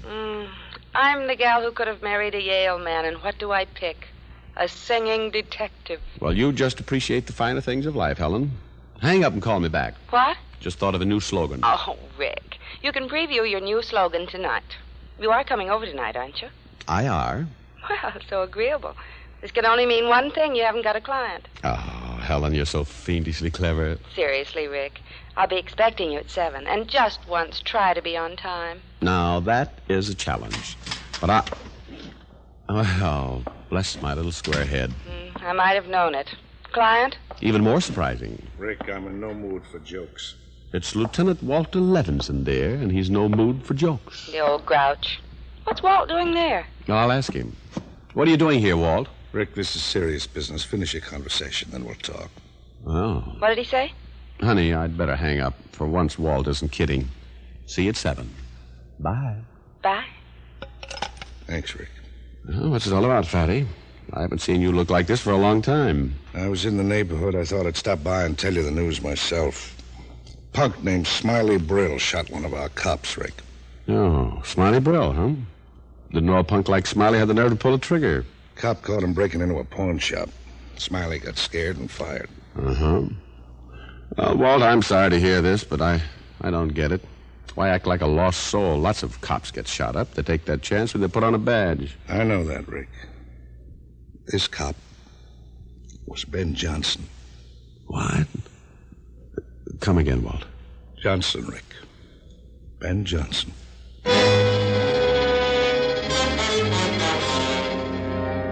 There are times when words can't describe a feeling. This was one of those times. Years ago, when I was a green rookie cop, I made lots of mistakes, got discouraged. But old Ben Johnson always took me under his wing and helped me over the rough spots. Ben helped a lot of rookies like me, and everyone knew it and loved him for it. Yeah, now I knew why Walt's expression looked like the world had ended. And I wasn't glad I knew. Happened early this morning, Rick. Where's Ben now? General Hospital. Doc gives him a 50-50 chance. What about Smiley Brill? You got him? No. I set up a dragnet, but he's slimy. Might slip through. Rick, I was hoping maybe you'd like to help us get him. Well, you know I will, Walt. Only if I find him, I won't guarantee you'll get him in one piece. Now, cut it out, Rick. You know how I feel. I'd like to break Smiley with my bare hands. Only I'm a cop. So are you, even without the old badge. I'll skip the speeches. Where do I start? Smiley hangs around the Bowery quite a bit. And chances are he's hiding down there. The Bowery boys don't talk much to police, but they might to you. Well, I have some friends down there. I might get a lead. Keep in touch with my office. And remember, Rick, I want Smiley alive, if possible. Sure, Walt. If possible. I got in my car and drove toward the Bowery. I kept seeing two faces in front of me. One, a white-haired policeman ready for retirement, lying in a hospital fighting for his life. And the other, a weasel-faced punk with a slimy smile. You don't often get mad in my business. It doesn't pay off. But there are times when it can't be helped.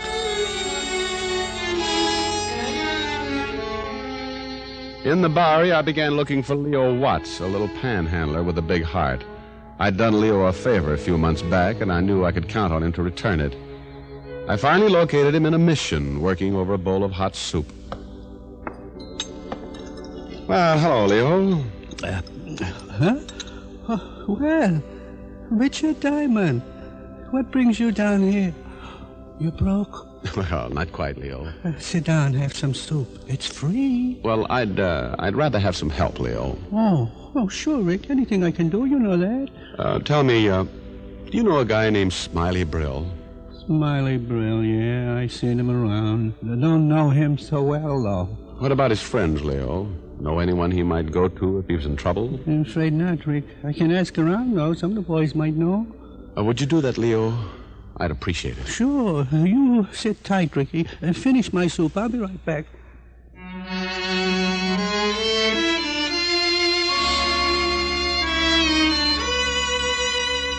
Leo disappeared, and I waited in the mission. A little old lady brought me a fresh bowl of soup, gave me a lecture, and left with a rewarded attitude after I promised to give up Muscatel. Finally, about 20 minutes later, Leo returned. Not much, Rick, but something to start on. Smiley had a girl he used to see a lot last year. Whether he's still seeing her, I don't know. What's her name? Jewel Sanker. Dances at the Gaiety down the street. Quite a dance, too. Well, thanks, Leo. I'll have a talk with her. If she can't help you, meet me back here in a few hours. Maybe I can dig up some more Smiley's pals. Good. Only suppose I meet you out front instead, Leo. I just can't take another bowl of soup.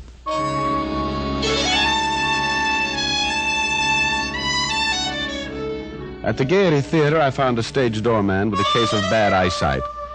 $5 made it even worse, and I got by him without as much as a hey you. Jewel Sanka was on stage, and I waited in the wings. The boys wanted more, but Jewel threw them a kiss and skipped off the stage right into the arms of yours truly. Why didn't you watch where you're standing?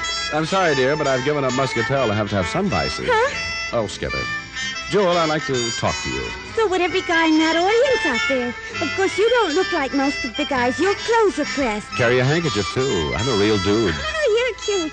Only I've got no time to talk. I've got to change for my next number. Mind if I walk along to your dressing room? Suit yourself. Jewel, I'm looking for an old friend of yours. I've got a lot of old friends. This one's named Smiley Brill. Oh, Tim. A real nothing.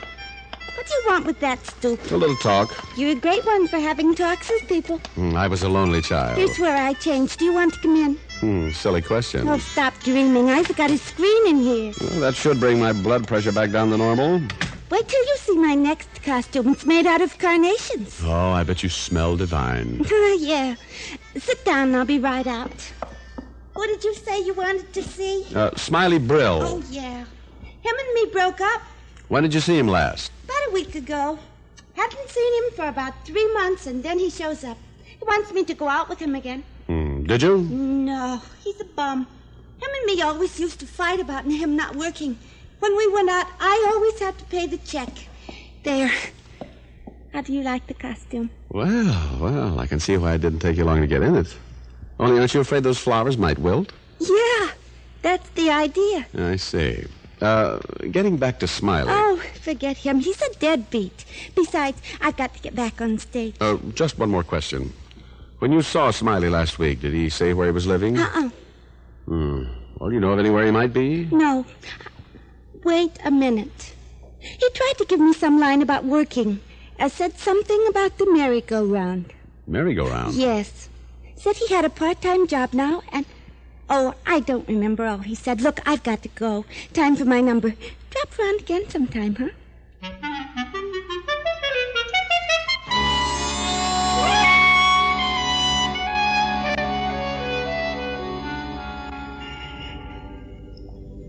Glad you got here early, Rick. How'd you make out with Jewel? Oh, she doesn't know where Smiley is, Leo.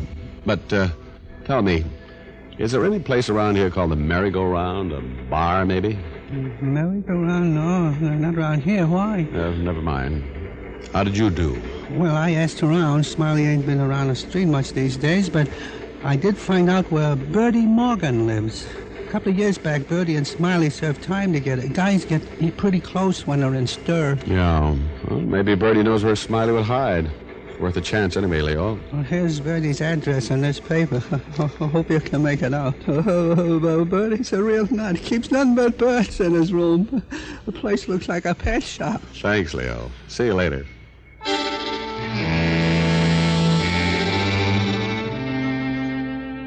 I started up the street toward the address Leo had given me. Finding Smiley Brill was developing into a slow search.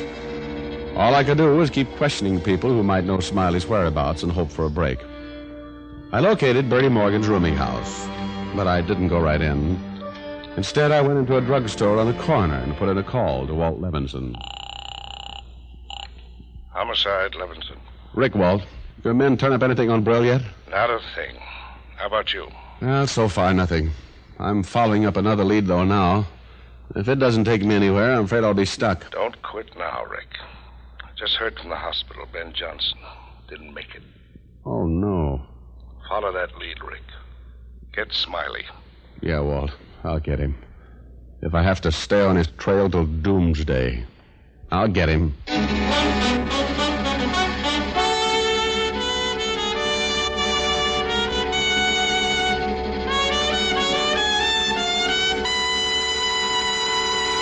Before we continue with Richard Diamond, here are a few words about smoking enjoyment.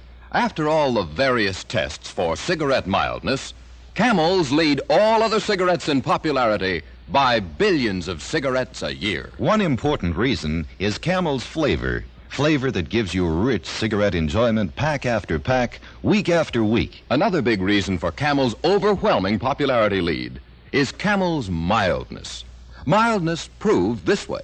In a coast-to-coast test, hundreds of men and women, people with normal throats, smoked only Camels for 30 days. During that time, noted throat specialists made careful weekly examinations of the throats of those smokers. And the throat specialists reported not one single case of throat irritation due to smoking Camels. Why wait any longer to start your own 30-day Camel test? Smoke Camels for 30 days. See for yourself how flavorful Camels are. Prove to yourself how well Camels agree with your throat, pack after pack, week after week. How mild, how mild, how mild can a cigarette be? Make the Camel 30-day test and you'll see. Smoke Camels and see. And now, back to Richard Diamond, Private Detective, starring Dick Powell.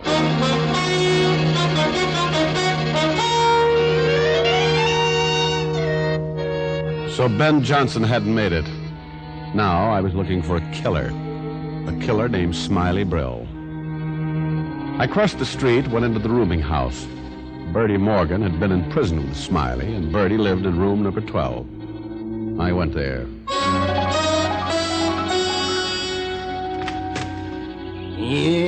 Bertie Morgan was a little man with a nose that resembled a parrot's beak. He had beady, bird-like eyes that stared straight at you and never seemed to blink. Behind him, I could see that his room was filled with caged birds, all chirping. Bertie Morgan was well named. What you want, bud? Well, I'm selling a new brand of bird seed. Thought you just might be in the market. Bird seed, eh? That's right. I got plenty of bird seed. Oh, but none like this, friend. Get your foot out of the door. Now, Bertie, think of your canary. Beat it. Now, move aside, Bertie. I'm coming in. Oh, no, that's better. What's the big idea of forcing your way in here? Sorry, Bertie, but I'm tired of being polite. You got no right here. Look, you're scaring my birds. Well, they'll get over it. Now, you tell me, what about Smiley Brill? Well, what about him? He's a friend of yours, isn't he? I got no friends. I just stay here and tend to my birds. Birds I like, people I don't. You seen Brill since your prison days together? Sure, but that don't make us bosom pals. See, who are you? How long ago since you've seen him? Month, maybe 2. You sure of that? Sure, I'm sure. How long were you in prison together? I don't have to answer your question. You want a broken nose? Wait a minute, now look. Well, I'm not kidding, pal. I want answers. How long did you share a cell with Smiley? 2 years. But that don't mean that when you get out, you got to pal around together. No, but it does mean you might know where Smiley is now. In 2 years, he must have told you a lot about the people he knew, where you hung around. Well, sure, yeah, but... Sit down, Bertie. Huh? Sit down. Now, tell me everything you remember Smiley talking about in jail. Well, look, that was a long time ago. Then refresh your memory. Who did he say his friends were? Think back, Bertie, then start talking. I was being hard on Bertie, but it was my last chance. He began talking about everything he could remember that he and Smiley had talked about. Girls, sports, anything. Finally, after about 10 minutes, Bertie was getting tired, and he still hadn't said anything that might give me a lead. Give me a break, huh? Listen to my birds. They're hungry. I gotta feed them. Now, they can wait. You still haven't said anything important, Bertie.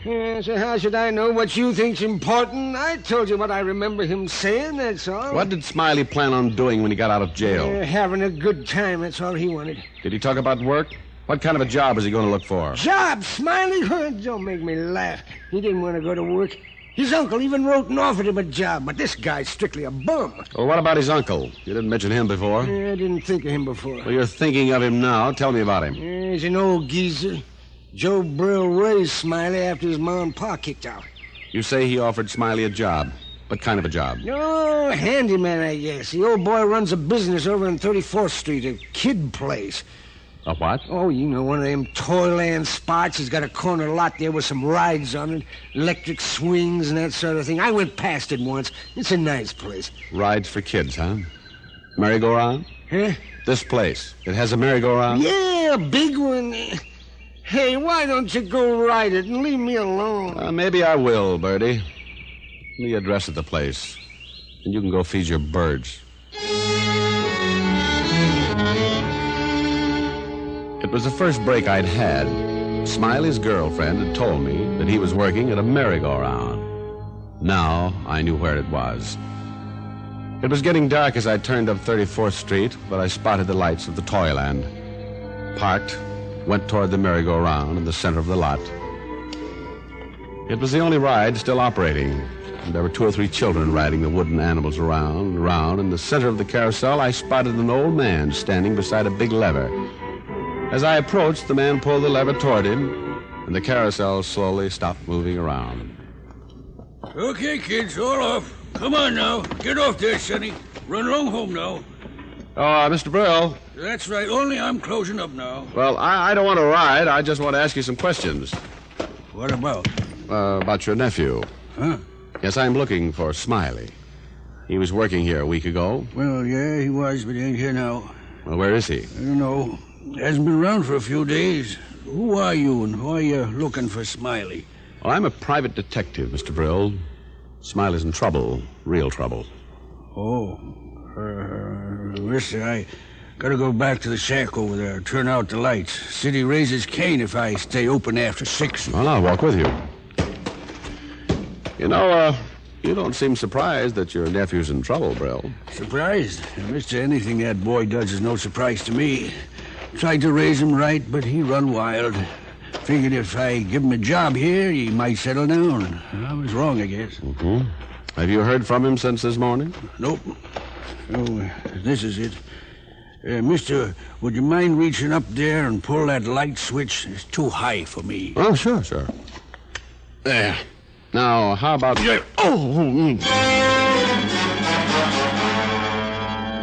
When I pulled that switch to turn the lights out, Brill decided to put my lights out, too.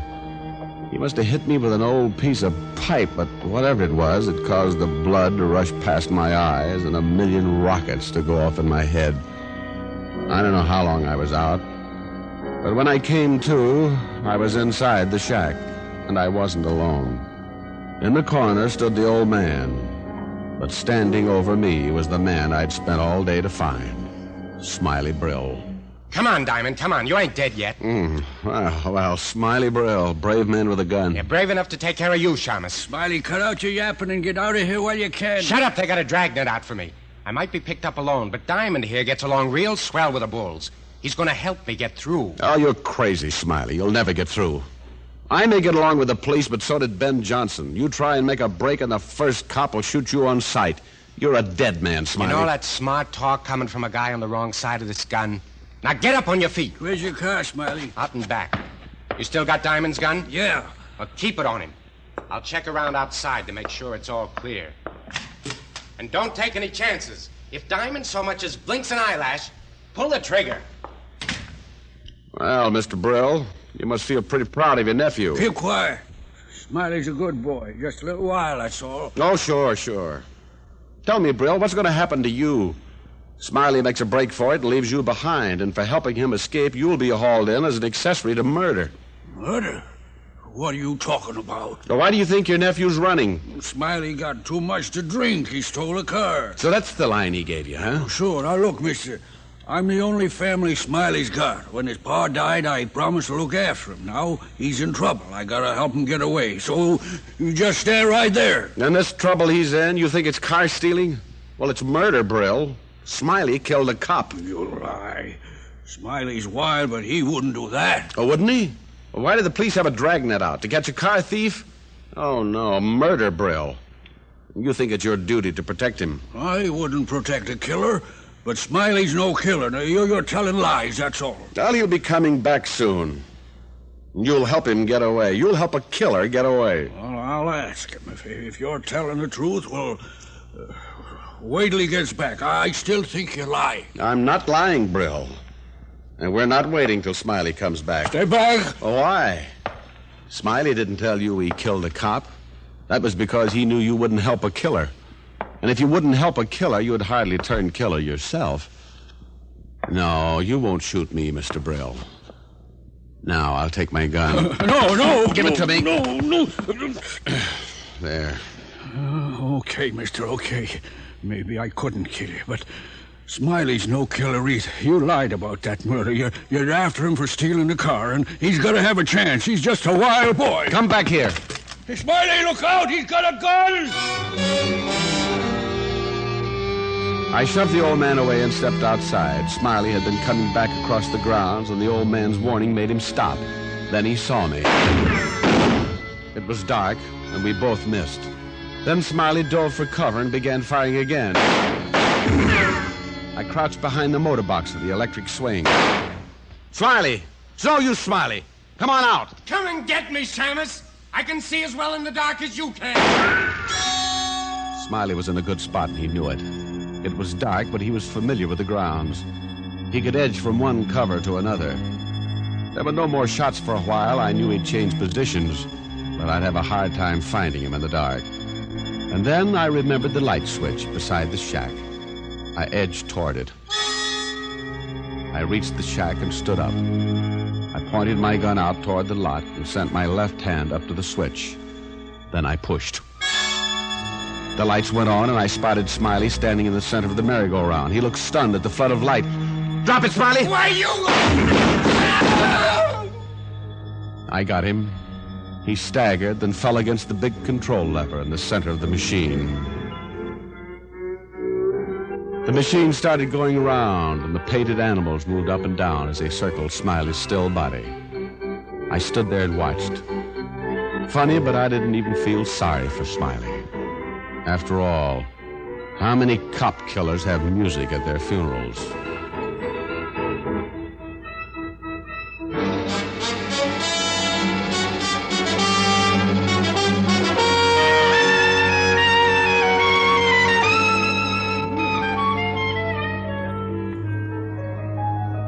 Rick.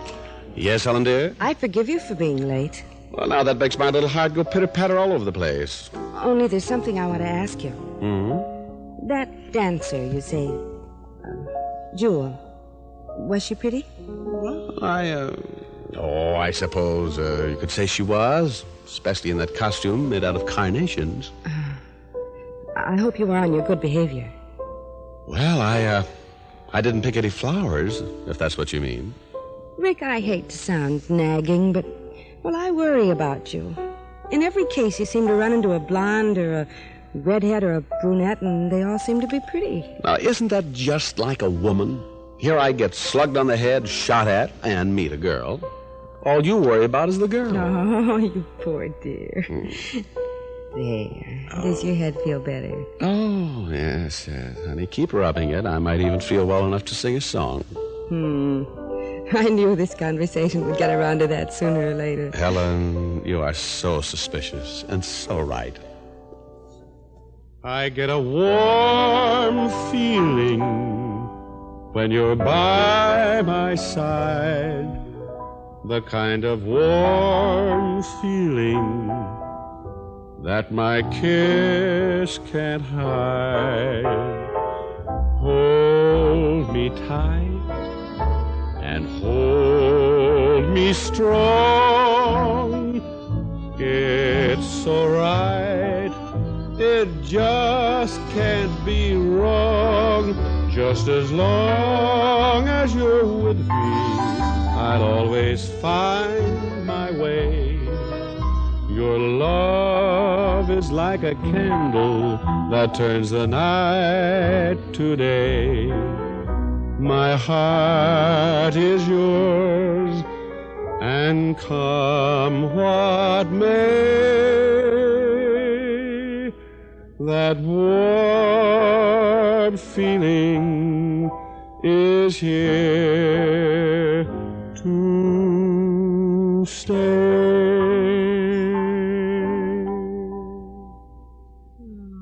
That's nice. Thank you, dear. Rick, would I look nice in a costume made out of carnations? Oh, honey, you'd look wonderful in a costume made out of poison ivy. Come here. Now, Rick. Rick, stop. Rick, stop. Rick, you stopped. Aren't we full of surprises tonight?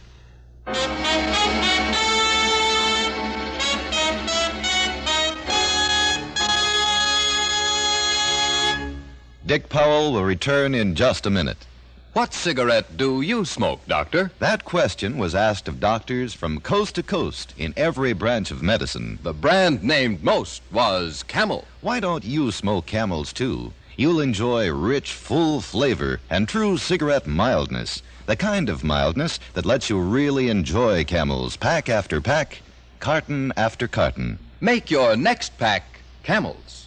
How mild, how mild, how mild can a cigarette be? Smoke Camels and see.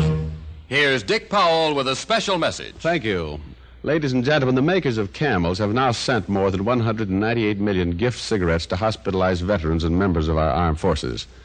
This week's packs of gift Camels go to Veterans Hospitals, Brooklyn, New York, and Biloxi, Mississippi. Hamilton Air Force Hospital, San Rafael, California. To all hospitals operated by the Caribbean Command of the U.S. Army. Now, until next week, enjoy Camels. I always do.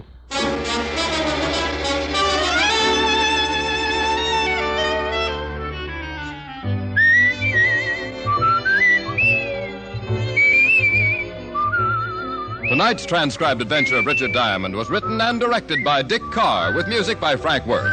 Virginia Gregg played the part of Helen Asher, and Alan Reed was Lieutenant Levinson. Others in the cast were Howard McNear, Herb Butterfield, and Paul Richards. Be sure to listen to another great Camel show, Vaughn Monroe and the Camel Caravan, every Saturday night. Men, when you smoke a pipe, it's for pleasure, isn't it? Then use the tobacco that leaves the pleasure in and the bite out. I'm talking about Prince Albert, the National Joy Smoke. Listen. The bite is out and the pleasure's in when you smoke Prince Albert. It's specially treated not to bite your tongue. The bite is out and the pleasure's in.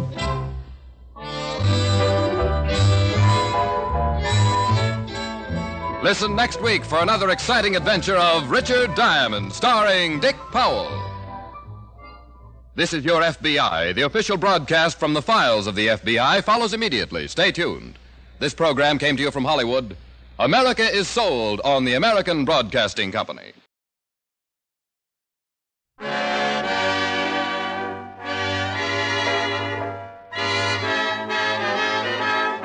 The makers of Camel cigarettes present Dick Powell as Richard Diamond, private detective.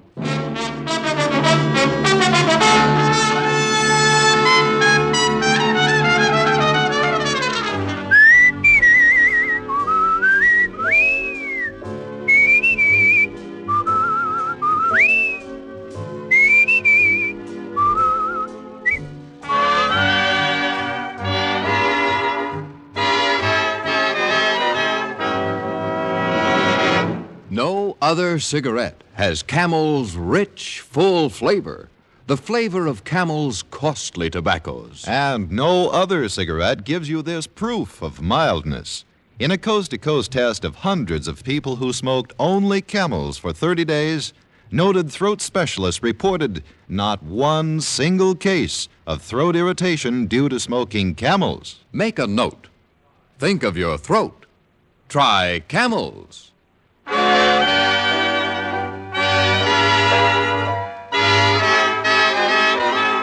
Here transcribed is Richard Diamond, private detective, starring Dick Powell.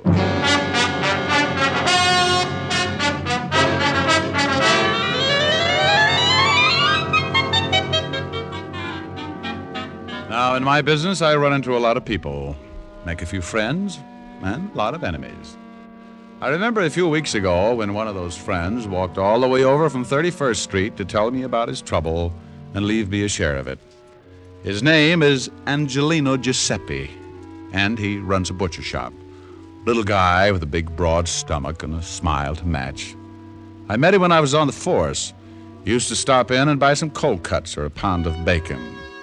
I liked his smile, and I always hung around for one of his bad jokes. But when he came into my office that afternoon, pushing his big stomach in front of him, I spotted trouble right away. The smile was gone. Well, Angelino. Hello, Mr. Diamond. Haven't seen you in a long time. Come stai? Sto male. Yeah, I can tell. Oh, what's the trouble? The pig's knuckles got arthritis? Pig's knuckles? That's better now. That's more like my answer. You always kidding. You make it easy to smile. Yeah. Accetti. Grazie. All right, Angie, let's have it. What's wrong? Well, I'm going to ask you to do something. I can't pay you. We'll talk about it later. You can take it out in a trade. That'll run into a lot of ham hocks, Angelino. Well, I want to pay you. Well, I can always throw a barbecue. Now, tell me about it. Well, you see, it's like this. I come to you as a sort of a representative from all the other butcher shops, the independent ones. I see. I ain't the only one that's worried, so all the butchers got together last night and decided to do something about it. All of the independent butcher shops? That's right. Every week, a couple of guys come around and collect. Now, if we don't pay, we get our shops bust up, and if that ain't enough, we get our heads busted too. Look, see? I still got 3 stitches right here in the top of my head. Oh, I see. Well, that's a nice job. Doctor must have used a loom. I got this last week when these 2 guys came for the money. I couldn't pay, so one of them hit me with a blackjack. Oh, that's too bad. What about the law, Angelino? That'd give you the right kind of protection.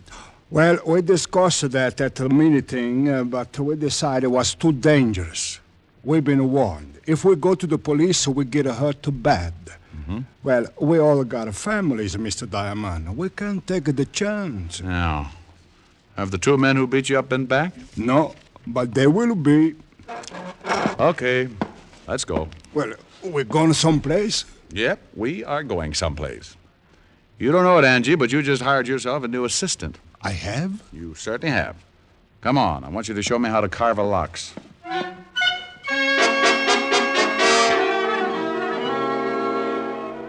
Well, that's what happens when your reputation gets around the butcher shops. I'd been telling Angelino what a great detective I was for the past 10 years, but I should have known he'd never take my word for it, so I had to prove it. We went out, grabbed a cab, and 15 minutes later I was standing behind the butcher shop counter.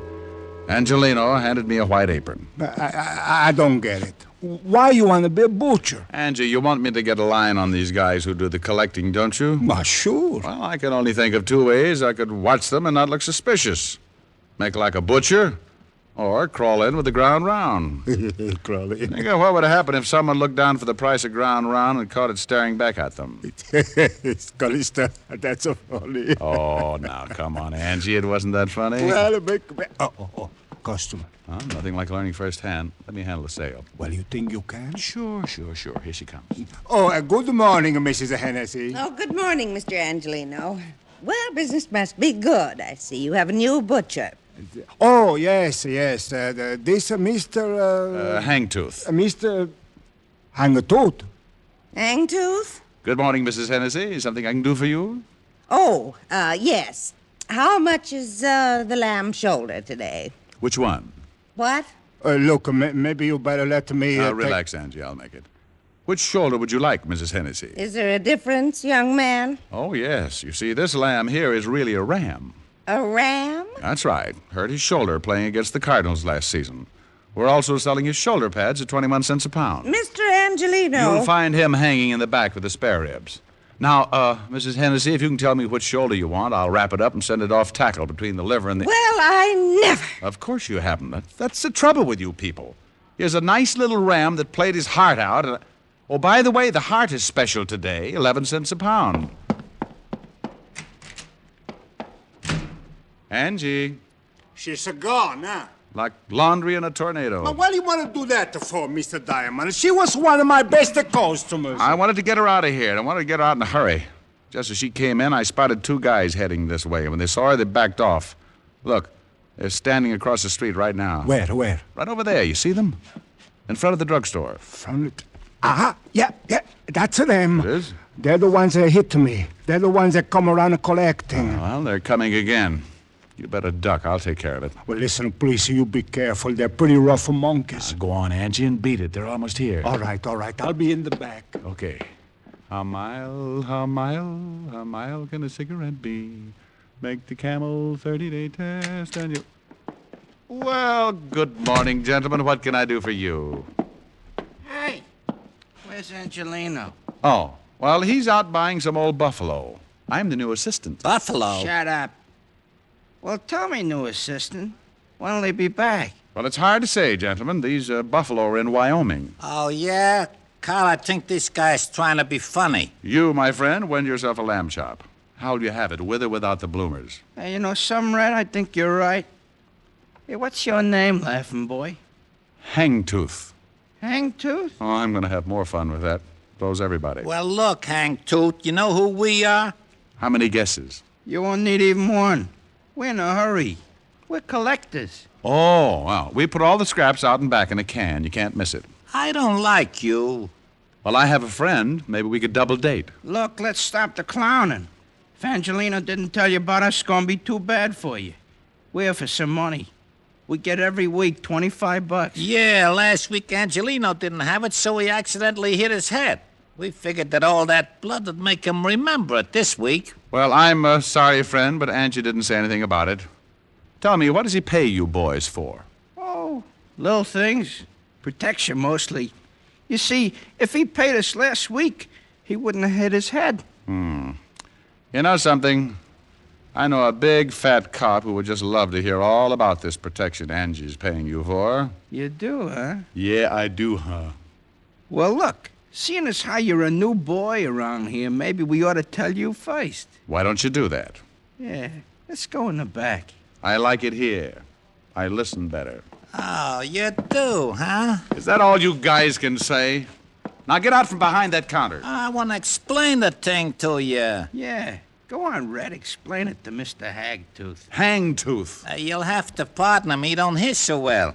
How's your hearing, Hangtooth? Depends on what I'm listening to. Well, listen to this real good. Seeing as how you're working for Angelino, you're gonna need protection, too.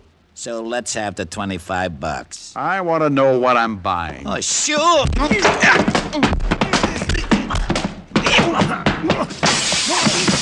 Hit him this time.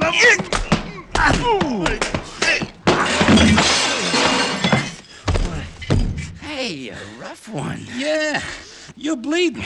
Yeah. Want to get rough, Hangtooth? Hey, you're liable to kill him. Yeah. Let him alone. Hey, we better get out of here. Yeah. We'll come back for Angelino later.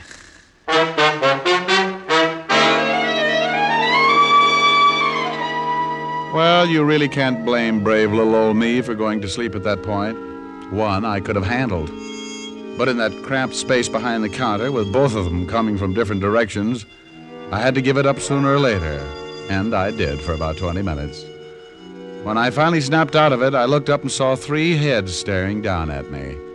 2 herring with Angelino in the middle. Hey, Mr. Diamond, you're right. Oh, lovely. Here, let me help you get up. Swell. Now, look for my eyes, will you, Angie? I didn't know what to do. I guess I should have called the police. Oh, fine time to tell me. Let me sit down. When I thought about calling the police, I also thought about my family. Those 2 men might beat up my family just like this. Yeah, I guess you're right. Mr. Diamond, please, you better forget about this. It's too dangerous. When they come back, I'll pay them the money and nobody gets hurt. Look, Angie, I can understand why you're scared. Those 2 headhunters aren't kidding, but you can't let them get away with it. I can and I will. I ain't taking no more chances. First they bust up my shop, and then they bust up me, and now you. No thanks. I got enough. Okay, Angie, but not me. What are you going to do? Well, I got a sore face and a nasty disposition. I won't get back to normal until I find those 2 guys and tie their necks in a bow.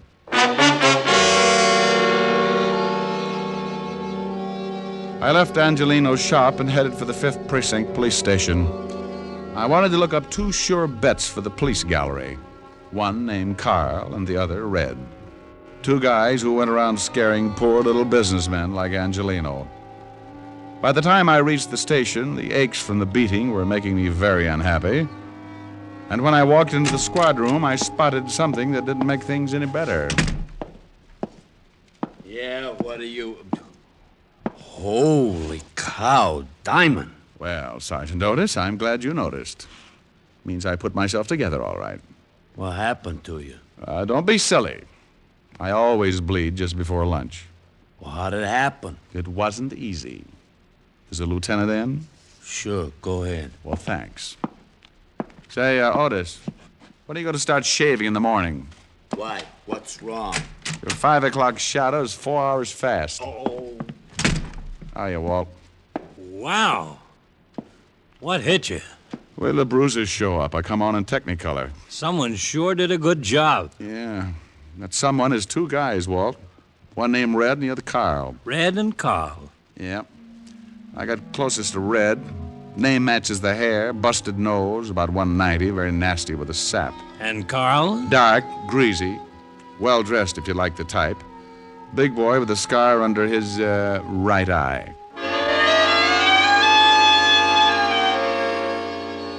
I gave Walt the complete descriptions and briefed him on what had happened in Angelino's shop. We went down to the mug file and started going through pictures. 20 minutes and 8 dozen charming photographs later, I found what I was looking for. I showed them to Walt, and he said, "Oh, you know 'em?" Yeah, Carl Tate and Red Dillon. Here's the package. Dozen arrests, half a dozen convictions between them. Very impressive. Couple of muscle men. What did they go after you for? I've been pulling a protection racket on some of the independent butcher shops. Who do they work for? He used to work for Jack Arno before he got sent up. I know they're not working this setup alone. It's too big. No, there wouldn't be. Hey, Tiny Easter's in town. Tiny Easter? Oh, used to be Arno's right-hand boy. That's right. Came in about a month ago. I'd love to get something on him. Nobody's ever been able to nail him. Well, it adds up.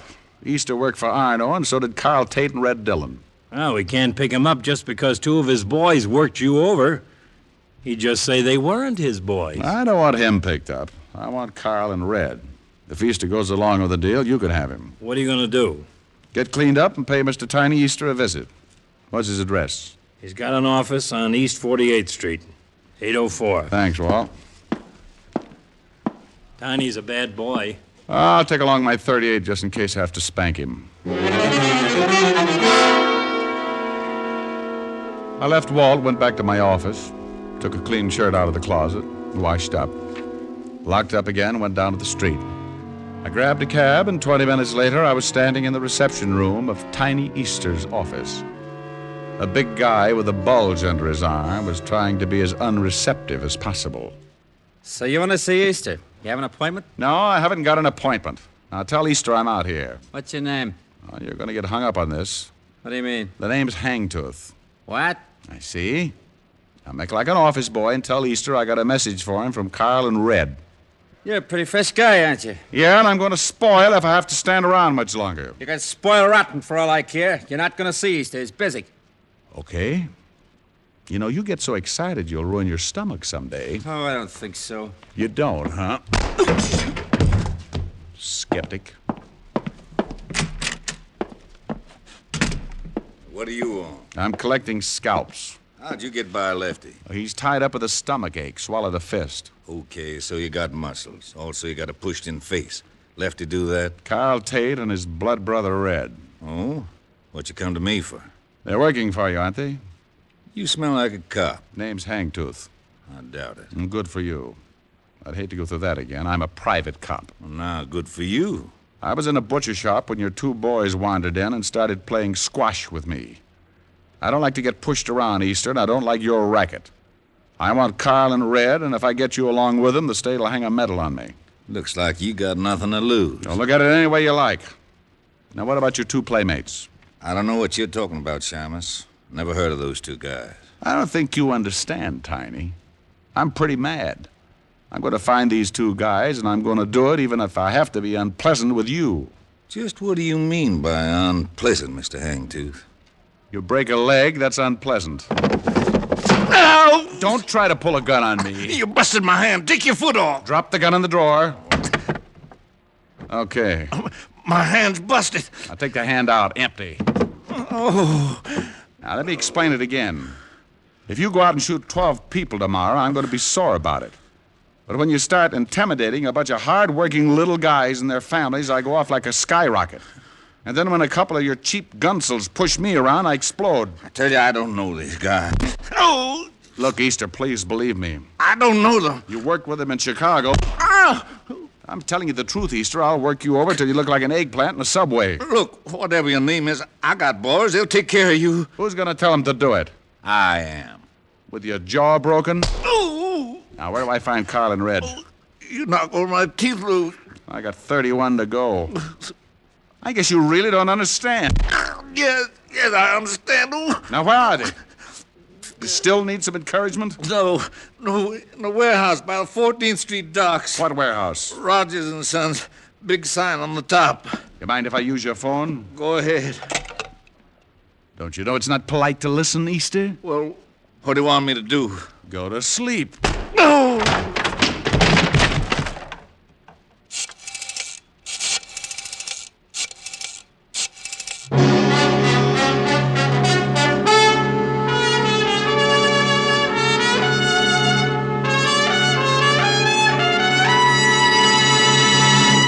Before we continue with Richard Diamond, here are a few words about smoking enjoyment. More people smoke Camels than any other cigarette. That's right.